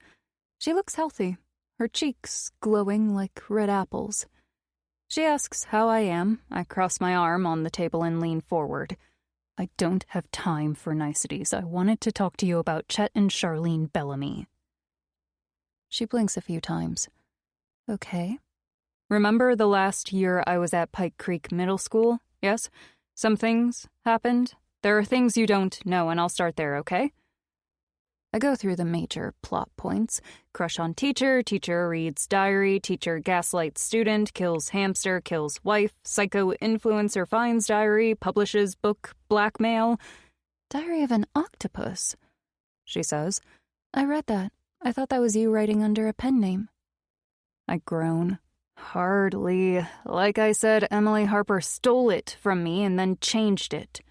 I even wrote a comment on her Instagram asking if she was you. It didn't make any sense. I could clearly see she wasn't you, but I thought, I don't know, that you had an arrangement or something. I nod. I remember the comment I deleted in a panic. Is this you, Rose? It certainly doesn't paint Chet in a very good light, she says. It paints him in a better light than the truth turned out to be. He has no right to complain. She looks down at her cup. I don't think I've sold her on my theory yet. So what did you want to talk to me about? She asks. Look, I know he was your husband. She gives a small shrug. Things got complicated. I lean forward. Honestly, I don't give a shit about your marriage. Chet Bellamy killed his first wife and set me up to take the rap. That's what I want to talk about. I expect her to argue, or at least look shocked, but she simply stirs more sugar into her tea and thinks about it for a moment. He always maintained it was you who killed her, but he couldn't prove it. He thought the police were idiots for suggesting the murder was tied to a robbery that never happened in the first place. He went to great lengths to convince Officer Crane. I think he even went to talk to your mother, but you had an alibi. I didn't do it, Amy. I swear to God, on my life. She nods. Why do you think Chet did? I know he did, but I can't prove it yet, and the police are looking for me because of stupid Emily. I grab her hands. I'm desperate here. Emily still has Mr. Bellamy's laptop, and there's a slim chance she hasn't deleted the SkyDrive yet. That's my only proof he was reading my diary. Also, I never touched Mrs. Bellamy. My DNA is not on the necklace that was used to strangle her. That counts for something, doesn't it? The problem is, I don't know if it's enough. Amy looks scared of me. I glance at her hands, realizing how tightly I'm squeezing her fingers. Sorry. I let go, rub my hands over my face. I'm in a lot of trouble. Emily is telling everyone that I attacked her. She's lying. She's the psycho, not me, but that's going to be hard to prove. I scratch my skull with both hands, hard. I have to focus on Chet, on proving that he killed Charlene and set me up. I look up. Is there anything you know that can help me? Anything at all? She fidgets, looks around. I'm sorry, I have to go to the bathroom. I'm pregnant and it's making me pee every 5 minutes. You're pregnant? She stands, puts her hand on her belly. 4 months. She looks to the counter. Did you want to order something? No, but not... I let the question hang. Rose, please. Chet is in a home and can't even lift a spoon. Also, we're divorced. Sorry, of course. Congratulations. I almost say, on the divorce. I'll be right back. Please wait for me. Not that I have much choice. I glance around the room. I have a horrible feeling people are looking at me. Are they looking at me? Maybe it's the state of my face. I pull my cap lower and put my glasses back on, which probably makes me look even more suspicious. I wait, drumming my fingers on the table. Finally, Amy returns. Sorry, she says, taking her seat. I glance around. The vibe I had before about being watched is gone. People are enjoying their coffee and chatting to each other. There are some things you don't know. For one thing, the police reopened the case last year. She says, Mrs. Garcia told me. Do you know why? Because of me. I found a letter from Charlene's mother to Chet. It was stuck on the bottom of one of his psychology books. She was extremely angry in that letter. She said she and her husband knew Chet had treated Charlene very badly. They knew he had affairs. They'd wanted Charlene to leave Chet, but she kept putting it off, hoping things would get better. And now she was dead. Helen, that's her name, wanted to know why Chet wouldn't get involved in the campaign they were running to find their daughter's killer. I don't think it was the first letter she wrote to him. I called her. She told me she and her husband hired a private investigator after their daughter died because they thought Chet's behavior was suspicious. They found out about the life insurance Chet had taken out on his wife's life a few weeks before her death.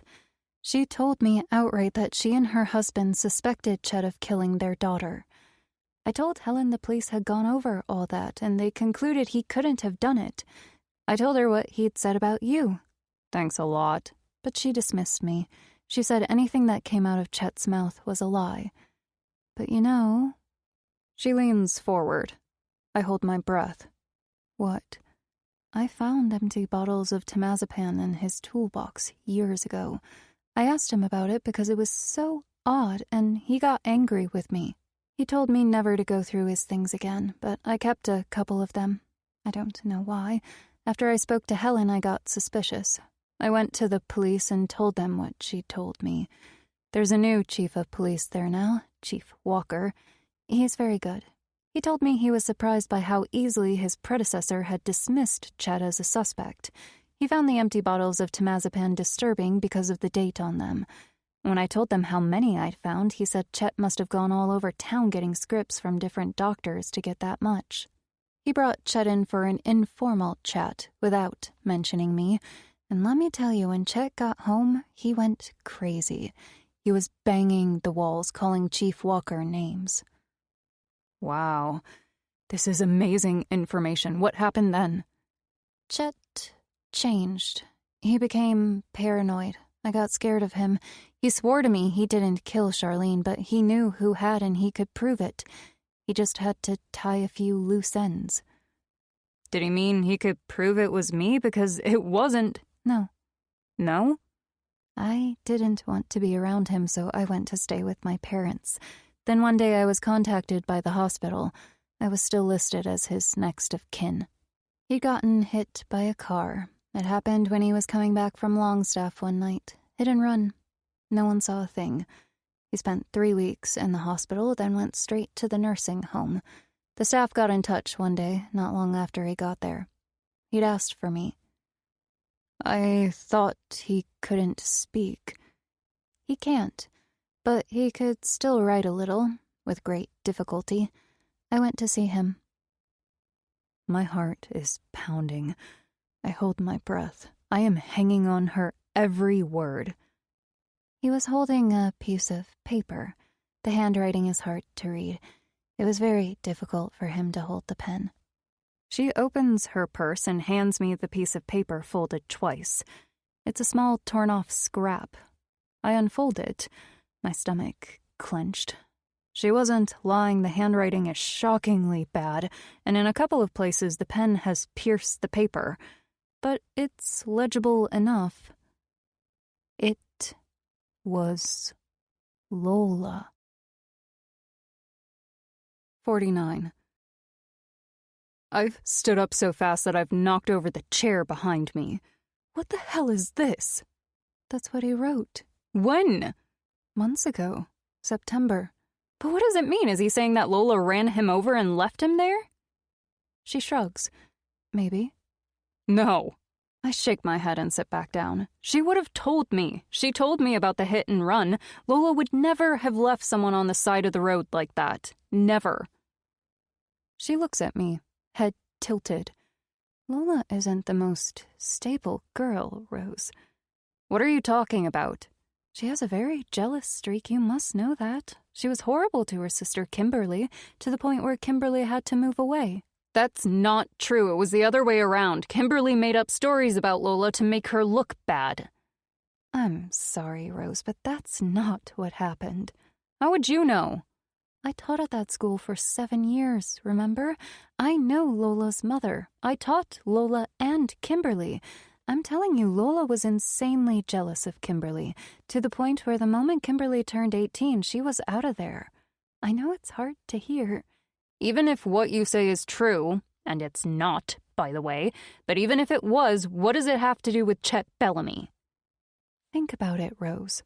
She puts her cup down. You and Lola were best friends, the closest of friends, but suddenly that changed. She was very upset with you around that time. Am I wrong? She had every right to be. I was a bad friend to her. She cocks her head at me. Why is she here, Rose? She's helping me. How? We're making calls. We're looking for proof. She's already been really helpful. She told me that she lied about me killing Polly. Polly? The hamster, the class pet. Oh, yes, that's right, I remember. She accused you of doing it. So that was a lie. Yes, but she apologized, and it's not her fault Mr. Bellamy made her do it. Or maybe she wanted you to get punished because she was angry with you. She admitted to that. She wanted to hurt you for being in love with Chet. What are you saying, Amy? Where was Lola when Charlene died? Do you know? Oh, for Christ's sake, she was at the game the whole time. How do you know? She told me. Amy looks at me like I'm an idiot. She came to see you that day before the game, didn't she? You wrote about it in your book. It's not my book, but okay. So? What if she followed you? What if she saw you go inside the house? Maybe she waited until you left and went in after you. Maybe she just wanted to know what you'd been doing there. She finds Charlene. Charlene isn't very well. She's in bed. I know this for a fact because I spoke to Doris at length about that night. Say Lola found her that way. So what? I shout. People are looking at me now. Great. She lied about the school pet so you'd get the blame, Rose. And? She tilts her head at me. What if she killed Charlene to make it look like you did it? What if that's what Chet meant by his note? She taps on it with her finger. So you'd be punished, really punished this time. She hated you, Rose. Okay, I'm done. I grab my purse, loop it over my shoulder. It's the only explanation, she says. You know Chet didn't do it because a dozen people interacted with him at the game, myself included. Every minute of his time is accounted for. But somehow he found out who did it and he wrote her name on that piece of paper.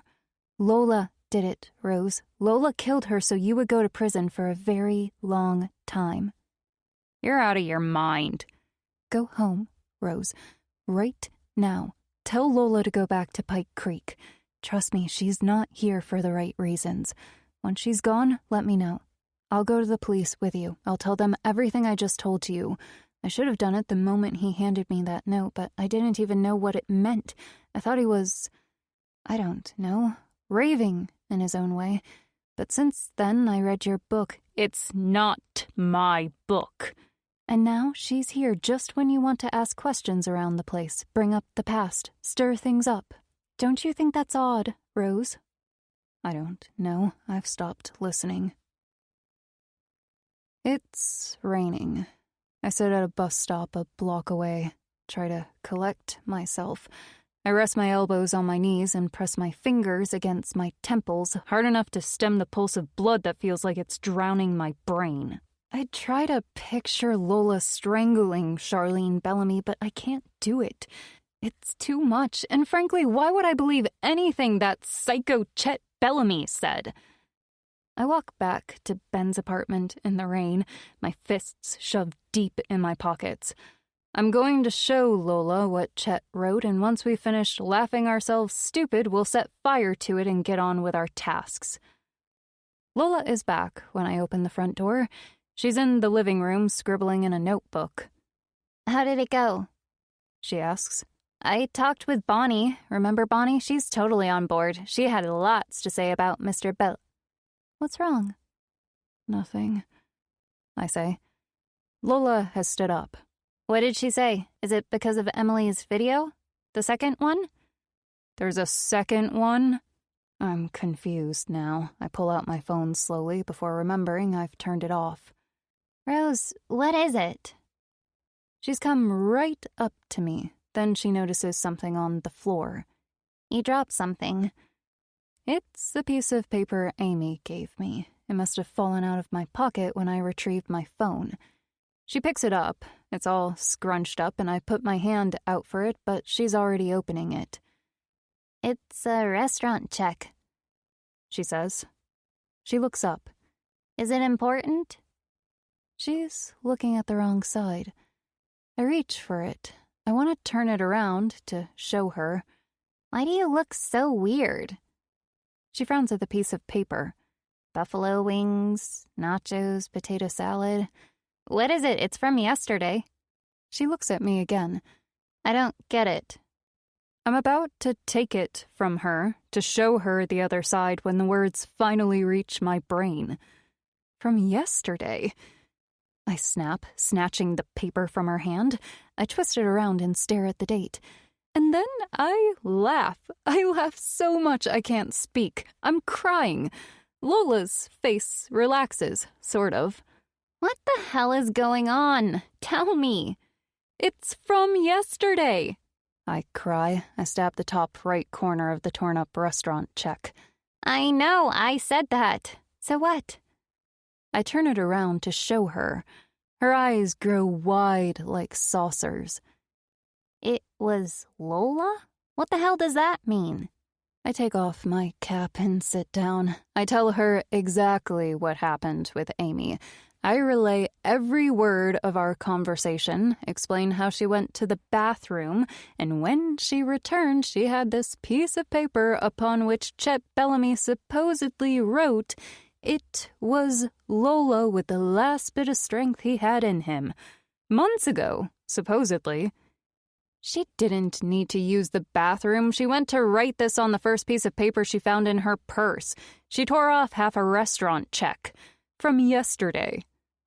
But that's insane. Why would she do that? I press my fingers between my eyes. She's protecting him. She lied about everything. She lied the whole time we were together. 1 minute she was saying Mr. Bellamy had accused me, and now, suddenly, it's you. She sits down, too.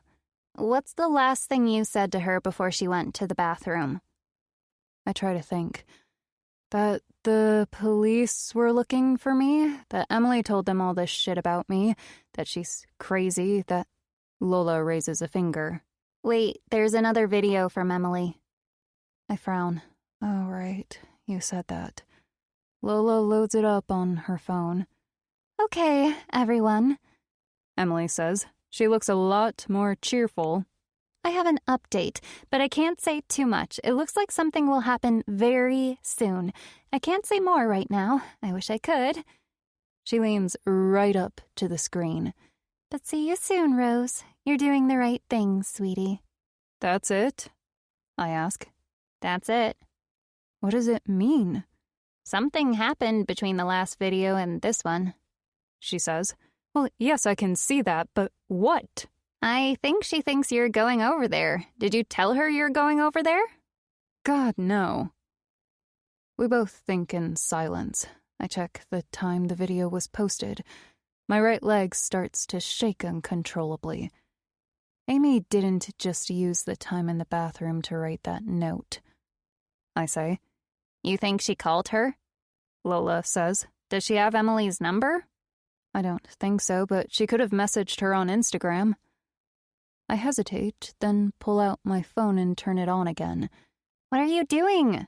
Lola asks. I thought you didn't want to be contactable. I've got Emily's Instagram login. My phone pings with 3 missed calls and 2 messages. I ignore them. Literally, I avert my eyes. I just want to log into Emily's Instagram account and check the direct messages. And there it is. Emily, My name is Amy. I used to teach Rose in middle school. She wants to come and see you. She says she wants to do the confession and take the money. Call me on this number." "Oh my God," Lola shouts when I show her. "I told Amy about the confession Emily wanted me to make," I say. "I told her everything." Lola is on her feet. "She's gone to Emily's apartment. Emily thinks she's bringing you." "But why?" "I don't know, but like you said, maybe she wants to help Chet in some way. Maybe she'll tell Emily, I don't know, that you did it? I did it? We did it together?"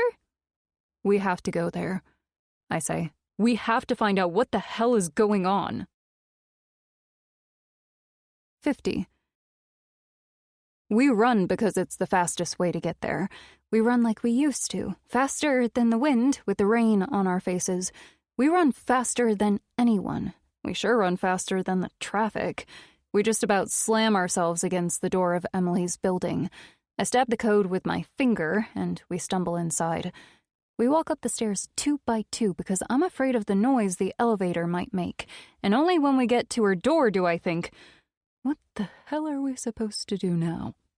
I still have Emily's key. Slowly, gently, I open the door, just enough to stick my head in. Silence. There's no one here. Something catches my eye on the corner of the kitchen counter. A dead cat? Jesus. And then I hear footsteps upstairs. It must be Emily. I turn to Lola and whisper in her ear to have her phone ready to call the police, just in case. She nods, retrieves her phone. Then I tell her to stay where she is, just outside the door. I tiptoe inside, leaving the door ajar, and touch the maybe dead cat. Except it's not a dead cat, it's a wig. A black wig, shaggy hair, not unlike my own, in fact. "Emily?" The footsteps upstairs stop abruptly. Honestly, with all the noise she's made about wanting me to go back there, you'd think she'd be squealing with delight. Or fear, whatever. But instead, dead silence. "Emily, are you there?" I look up the crazy floating steps just as her feet appear on the upper landing. Except it's not Emily. It's Amy. And she has a gun. Emily's little pink and white gun, and she's pointing it at me. "You're not supposed to be here," she says. "Why are you here?" "What are you doing? Where's Emily?" "She's fine. She's having a nap." I hear something behind me. Very subtle. A soft foot scraping the floor. I look over my shoulder. The gap through the front door is wider than before. I catch sight of Lola. She's got her phone facing out. She mouths, "Police," and I can faintly hear someone say, "Are you still there, ma'am?" "You left me no choice, Rose," Amy says. "I had to do something to stop you two stirring things up." "Why?" She sighs.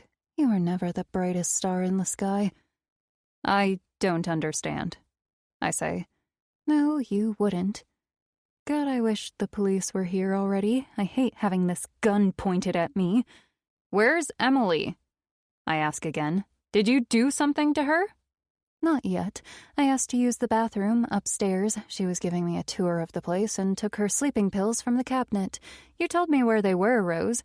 She offered me a glass of Prosecco and I dropped the pills in hers when she wasn't looking. She's only just gone up. She's fast asleep." "But why would you do this?" "Because you, Rose, should have been arrested for the murder of Charlene Bellamy. Now you want to prove you didn't do it? You should have left well enough alone." "But why? Why are you doing this? Why are you protecting him?" I shout. "He killed his wife, not me. You know that. You told me you went to the police with a letter from Helen. You told me that it was thanks to you that the case had been reopened." "Oh, for goodness' sake, I didn't go to the police. Helen did. Yes, there is a new chief of police, that's true, and thanks to Helen, they are looking at Charlene's death again.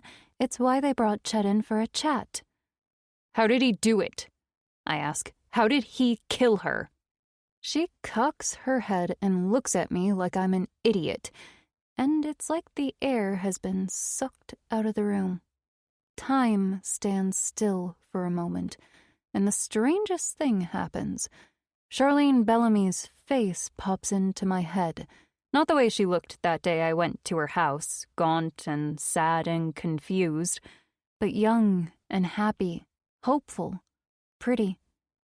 She cups her hand around her mouth and whispers in my ear, "Close the door." And in that split second, I know what Amy is going to say. I swivel on my heels and slam the door in Lola's face. "I just realized I'd left the door open." I blurt back at Amy, "You probably don't want that." And I am praying that Lola doesn't freak out and ring the doorbell. "What were you going to say?" Amy blinks, confused, her arm outstretched and shaking. For a moment I think she's going to shoot me, but then she says, "Chet didn't kill Charlene, Rose. I did." Oh, God. We were very much in love, but he would not leave his wife, and it was very confusing. I'd threatened to end things, and he would ask me to be patient, but, I think that's something some men do to have their cake and eat it, too. I was very young, and you know what I thought? She narrows her eyes at me suddenly. I thought he was in love with you. You with your big black eyes and your funny hair. And you were following him around everywhere like a duckling. But you are mad. You know that, don't you? You're mad, Rose. You're insane. Everybody knew it except Chet. And you killed that hamster. I was so tired of waiting and being made a fool of. She scratches her head. "What did you do?" I ask. "The night at the game, I went to his house. I was going to talk to her, but then I saw you come out. Everything I told you earlier about Lola, about the scenario that might have happened, it was true. But it wasn't Lola, it was me. She was sitting in bed, asleep. She looked shocking. The TV was on. She woke up when she saw me. She said something like, 'What's going on? Why is everyone in my house?' She was wearing a leather braided lasso-style necklace around her neck. I thought of the hamster, how you strangled it with its bow tie." "I didn't!" And that's when I got the idea. She brushes a lock of hair out of the way. "I strangled her with it, just like you did with the hamster." "I didn't!" But I pulled too hard. She made a gurgling sound and the necklace broke. She had her hand on her throat like she was choking. I had to finish her off with my hands. I pressed my thumbs down on her windpipe. I'd never killed someone before. It's harder than it looks. Anyway, she was dead. I snuck back to the game, and that was that. Nobody questioned me. Why would I go and kill his wife? I'm a nice girl. A good girl. Unlike you, Rose, who everybody knew was a bad girl. An evil girl. "You're the one who's evil!" I cry. Please, I did everyone a favor. I really believed she was sick because that's what Chet was telling me. I was helping. I was making things right for everyone.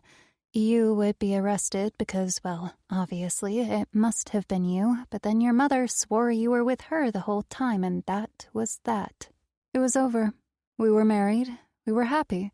But then Charlene's mother meddled. And you know what Chet said when he came home after the chief of police spoke to him? He poured himself a bourbon, and then he said, "They're going to reanalyze everything. They have the necklace. They'll test it for DNA. It's about time, Amy. It's about fucking time. They'll finally get Rose for this." I panicked. I was young and foolish, and I didn't even think to wear gloves. I told Chet the truth. I said to him, "You can't let them test for anything. You have to help me, Chet. We'll say Rose did it, and there's no need for DNA or anything. Rose did it." And he looked at me like I had two heads. And you know what he said? Once the shock had subsided, this man I'd loved for so many years, he said, "You can sort it out yourself, Amy. I'm not getting involved. I didn't kill anyone." He loved me. He really did. I was the love of his life. I was his perfect girl. I did it for him, for us. And now, after all this time, he was prepared to feed me to the wolves. I wasn't going to let him. He never saw the car. He didn't even know it was me. I was hoping to kill him, but somehow I missed. He can't talk, but he can write, very badly, but still. And if the police come too close to him, he will absolutely give them my name. She rubs her eyes with the back of her hand. I did it for love, and look where that got me. You can't trust men, you really can't. And now, this. She sweeps her arm around. You had to lose your diary, and Emily had to publish it. They'll talk to Chet. He'll give them my name. He'll write it down. They'll find my DNA. I'm not going to get caught for a little mistake I made 10 years ago. She looks around the room. I didn't have much time to think of a way out, so I asked myself, what would crazy Rose do right now if she thought Emily was about to reveal who she really was? Well, that was easy. Kill Emily, of course. So here we are. She points to the dead cat on the counter. I told Emily I was bringing you. I got a wig from a drugstore on the way to look like you on CCTV. She lifts a kind of strip of fabric. See that? It's the belt of the robe in the spare bedroom. I bet you touched that. That's what I'm going to use to strangle Emily. And I have to say, Rose, I'm glad you're here. You can kill yourself with this. She lifts the gun in her other hand. And I will tell the police you contacted me and confessed over coffee, and then you begged me to take you to Emily so you could film your confession, but before I had time to organize it, you were gone. Terrible tragedy. I wish I could have stopped you. A siren in the distance. Oh, thank you, God, finally. My eyes don't leave hers. I'm about to say something else to keep her talking when something moves behind her. On the upper landing, sneaking up behind Amy, a hand crawling on the floor, the edge of a sleeve, a tuft of blonde hair, fingers moving, locking themselves around Amy's ankle like a vice. Don't! I shout. They're coming! But it's too late. Emily has yanked Amy's ankle with all the strength she can manage on half a dozen restorals, and when the gun goes off for a second, I think Amy shot me. I'm on my knees, my hands over my ears. There's the sound of fists pounding on the door behind me. When I open my eyes, Amy is no longer on the top of those crazy stairs. She's on the floor, her head at a funny angle. It's a long way down, longer than it looks, but it's not enough to kill you. But hitting your head on the sharp corner of the coffee table on the way down is. I can't stop staring at the blood that's gushing all over the rug. Only when it reaches my knees do I get up and open the door. 51. People in uniform swarm the building. They wrap Lola and me in silver blankets and talk to us in the stairwell while officers go in and out of Emily's apartment. Emily has been taken away in an ambulance, but they assure us she will be fine, as if that's a good thing. Amy, however, won't be fine. By the time the police arrived, she was already dead. Her body is still up there while detectives take our statement. It's going to take a long time to tell my story, but they got a chunk of it, thanks to Lola's quick thinking keeping them on the phone all that time. That was the chunk before I slammed the door shut, which I said must have happened because of a draft. So her husband, Chet, our English teacher, killed his first wife and told Amy. I say. Lola doesn't even blink. She didn't hear that part. Emily did, but Emily was so out of it I figured she didn't fully register who killed whom, when, and who gave an alibi to whom. I mean, at this point, even the police are confused. So yes, I say. Amy said Mr. Bellamy strangled his wife. He told her later. He went there at half inning, I think it was. He told her he strangled his wife with the very necklace he'd given her, but it broke and he had to finish her off with his bare hands. His thumb's on her windpipe, that's what she said. Then he went back to the game. It's undeniable. He told her everything. Under the blanket, Lola's knee presses against mine. I'm overdoing it. Got it. I scratch the back of my head. Anyway, I say, that's what Amy said, that Mr. Bellamy killed his wife. The woman detective turns to Lola. Did you hear Amy say this too? The door slammed, I say quickly, but Lola has already started to reply. Yes, I had my ear against the door. I heard everything. She repeats pretty much everything I just said. She said Mr. Bellamy killed his wife. He strangled her with the necklace. He bought her, but it broke, and he finished her off by pressing his thumbs on her windpipe. I gently press my knee against hers. Thank you. I love you. Lola didn't know why I'd slammed the door before Amy had a chance to reveal who had killed Charlene Bellamy, but she knew I had my reasons. The moment Amy opened her mouth to say how he did it, I understood instinctively that she had done it. I knew what Amy was going to say before she said it. He didn't kill her, I did. Which meant Chet Bellamy would get away with everything. Reading a student's diary is not against the law. The worst thing I might have pinned on him was that he killed a hamster, and even then I couldn't prove it. I couldn't let that happen. Chet Bellamy had to go to hell. Charlene Bellamy deserved nothing less. 18 months later. I've never been inside a prison, and when the heavy doors are drawn shut behind me, I get a whiff of what might have been. Because, let's face it could have been me. It was almost me, and I can tell already I wouldn't have liked it much. And this isn't even a real prison. I mean, it is, but it's not where the general population is incarcerated. It's a kind of prison for people who can't feed themselves, let's say. I walk into the visitors' area. It smells of male sweat and bleach. I sit at a booth and wait. 5 minutes later, the door opens on the other side of the glass, and Chet Bellamy gets wheeled in by a prison guard. I burst out laughing. He looked pretty bad during the trial, but this is next level. He looks about 103, hunched over in his crappy wheelchair that looks like it's being held together with duct tape. Whatever hair he has left is plastered down on his skull in greasy clumps. His face is gaunt, his green eyes are dull and bloodshot. He is a hollow man, a husk. I send a prayer of gratitude toward Amy that she didn't kill him when she ran him down, because this man definitely looks like he's in hell.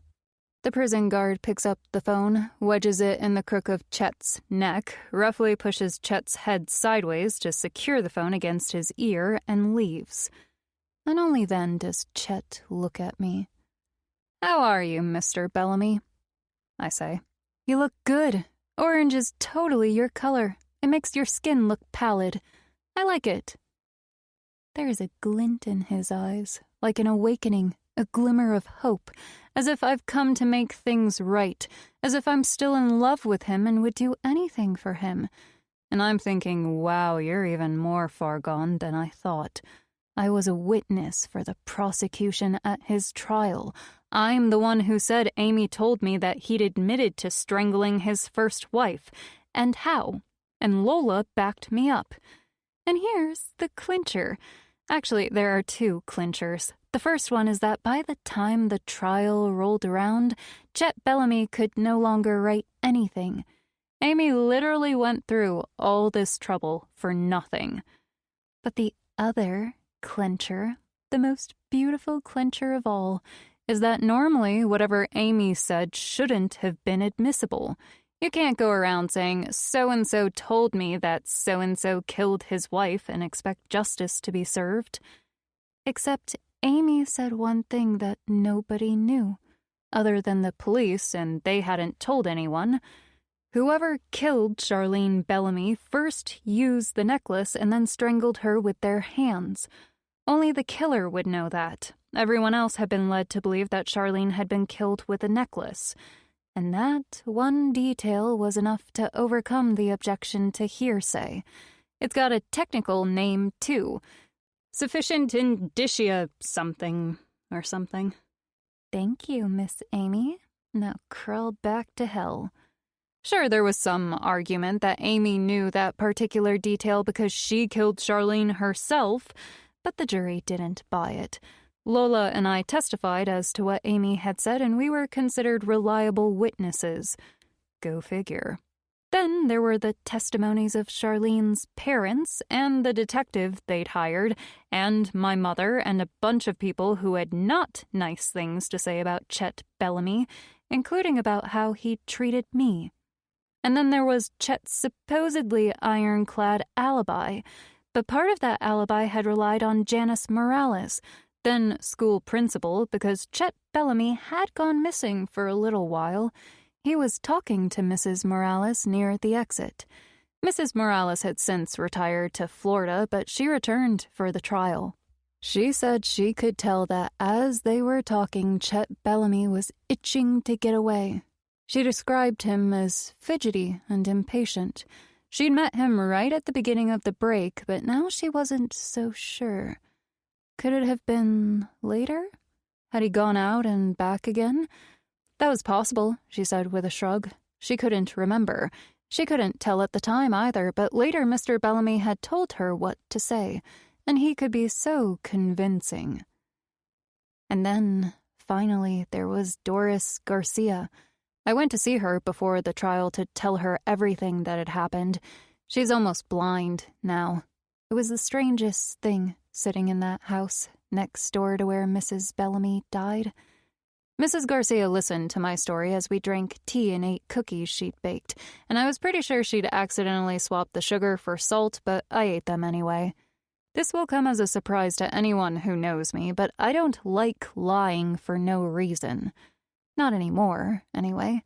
I told Mrs. Garcia that Amy had said Chet Bellamy had killed his wife, and how, but the way she squinted at me, I could tell she knew something was amiss. She patted my hand. I never liked him. Everybody else did, but I never did. I could smell the devil on that man, and I didn't like the way he treated Charlene. She narrowed her eyes at me. You know, I never told anyone you came by that night. I dropped my head. You had your problems, dear, but you were never capable of hurting a fly, and I had a bad feeling about what this man was doing to you, and you were only there for a minute or two anyway. I look up again. Thank you, Mrs. Garcia. She flaps a hand. That's all right, but here's something else I never told anyone. She hands me another cookie. I didn't say this before because I was very scared of him. She said this in a tone of someone who is scared of nothing and nobody. But I'm certain I saw him come back that night, even though he was supposed to be at the game. I didn't want to say anything at the time. I'm just an old woman. But he's not going to hurt me now, so I can speak up. My eyes watered, and she winked at me. We hugged for a long time, and then we toasted our tea to Charlene Bellamy. And so Doris Garcia also became a star witness for the prosecution.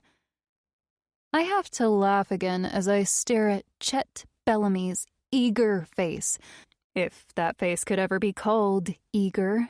Still, you can taste the excitement trying to come through behind those eyes. He thinks he can get to me. He thinks it's everybody else who put him there. He thinks I'm going to save him. He opens his mouth, an effort that clearly costs him. I gaze idly around the room, drumming my fingers on the ledge while he makes a superhuman effort to form the word, I'm me. You're trying to say something? Sorry, I can't hear you. Is this thing on? I bang my phone on the ledge. He winces at the noise in his ear, so I do it again. You want to write something down? Oh, wait, that's right. You can't. takes another shot.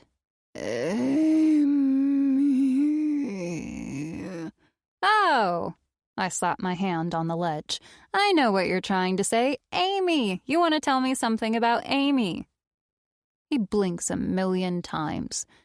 You want to tell me it was Amy, blink, blink, blink, blink, who killed, blink, blink, blink, blink, Charlene? I think I got it. Amy killed Charlene, not you. Blink, blink, blink, blink. Oh, so she lied to me when she said you did it. That's what you want to tell me. Blink, blink, blink, blink. Huh, that's too bad. And now you're in here. I look around the room again, then put the phone down and lean forward. She didn't lie. I mouth slowly. Hey, I've seen the movies. I know they record everything on those phones. I know all the tricks. She told me. I mouth. I know. His face falls, or would if it could, with the dawning realization that it's not a mistake that he's in prison for a murder he didn't commit. It was deliberate. Anyway, I just came to say hi.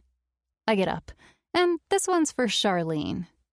I raise the phone for a toast, then I let it drop and walk out. 52. 14 months later. I rarely read my horoscope anymore, but I did this morning. It said, "The past is a nice place to visit, but don't go buying real estate there. It's overrated. The future is better." I think of it as I stand outside Logan Books on 17th Street, my legs a little shaky, my heart a little racy. "That looks amazing, Rose," Ben says behind me. I smile at him, then put my hand on the window like I could touch my book. Not the old one. Diary of an Octopus is no longer for sale, thank God. Sure, you can pick up a second-hand copy somewhere, and people do. That used to bother me. I wanted every existing copy to be pulped to dust because it was never my book. It was Chet's version of my life, in a way. And then Emily's. But I'm over that now. I've got my own book. Good Seeds, it's called. My publisher wanted to call it Bad Seeds, but I told him to get lost. It tells a different story, and that story shows how easy it is to make children believe they are evil. And trust me on this, once children believe they are bad, they'll become bad. This stuff is self-fulfilling. My mother, with whom I have become close again, tells me I once was a kind and happy child. Then she'll add, before. That's how we refer to our lives now. Before and after. For a long time, I had no memory of being either happy or kind. Everything before had taken on a murky, distant quality and held no interest for me. Shortly after I found out I was pregnant, Ben and I went to visit my mother and Albert for the weekend to tell them the news. They were over the moon. It was a truly wonderful day. Later, over dinner, my mother casually asked what we might want to do while we were there. Then she did what she always does when she's excited. She asked questions and answered them in the next breath. Would we like to go to the Bergdorf Center for Performing Arts? There's always something fabulous on. What is she saying? Of course I'd like that. I've always loved theater and music. Always. Such a pity I didn't pursue it. I had such talent. Ben was grinning at me, one eyebrow raised, and I was thinking, do I have a sibling I've forgotten about? Because I don't think she's talking about me. But then a twinkle of something, a sliver of light like a tiny shaft through the bottom-dwelling dark recesses of my memory. Then an image, blurry and sepia, faded. Little me dressed up for a Christmas pageant spectacular that I designed and scripted, which I put on in our living room, complete with cardboard judges who unanimously awarded me first place in every category. Me at the Tiny Tot Theater Club clutching a bouquet of paper flowers to my chest and smiling sweetly through my 5th curtain call to the dismay of my teachers trying to get me off the stage. Me again dressed up like a pirate and refusing to remove my eye patch for a week. I'm getting to know that before version of myself again, and I like her. I could say I like her more than I like the after version of me, but that would be a lie. There's a lot I don't like about after Rose, but I'm also a little in awe of her spirit. And sure, I lost 10 years of my life through circumstances that weren't entirely out of my control, but I'm happy now. I'm so happy I could burst. Some days I feel like an inflatable balloon, one of those marketing ones custom-made to look like the company's mascot. Some days I feel like if I was any happier, I'd have to be tethered or I'd float away. Everything in my life is joy. Ben and I are getting married next spring. Our son, Sam, was born 4 months ago, and he's perfect. And hey, I'm one of the good girls now. I get to pick out babies' names and nursery wallpaper and vacation destinations, and I would never, ever take the money. I turn around and smile at Ben again. Sam is asleep on his chest in a sling. I kiss his little cheek. "It looks good, doesn't it?" I say. He beams proudly. "It looks great, babe." Today is my book launch in the same bookstore where I first came across Diary of an Octopus. Lola is coming with her boyfriend Derek, a fireman, hot, who clearly adores her. My mother and Albert will be there, of course. Also, my mother realizes now that when it came to Lola and Kimberly, she was relying on outdated intel. Since then, Kimberly has moved all over the country and got in trouble everywhere she went. There was even an old boyfriend who took out a protective order against her. But Kimberly is better now, or that's what she says. Still, nobody is under any illusion about her anymore. Also, everybody thinks Lola was an angel to put up with so much. So, that's nice. Ben's parents are here, too, and his sister Joyce, Liam, and even Pip, who has become a good friend. I haven't invited my father. We have barely communicated in 10 years, so what would be the point? And Emily is unlikely to show up because she's in jail. Turns out that stealing someone else's book and passing it as your own is not a crime, but trying to get a confession in exchange for $10,000 is extortion. Smashing a door in someone's face to stop them from leaving the house is assault and deprivation of liberty. She got the minimum sentence, so she'll be out soon.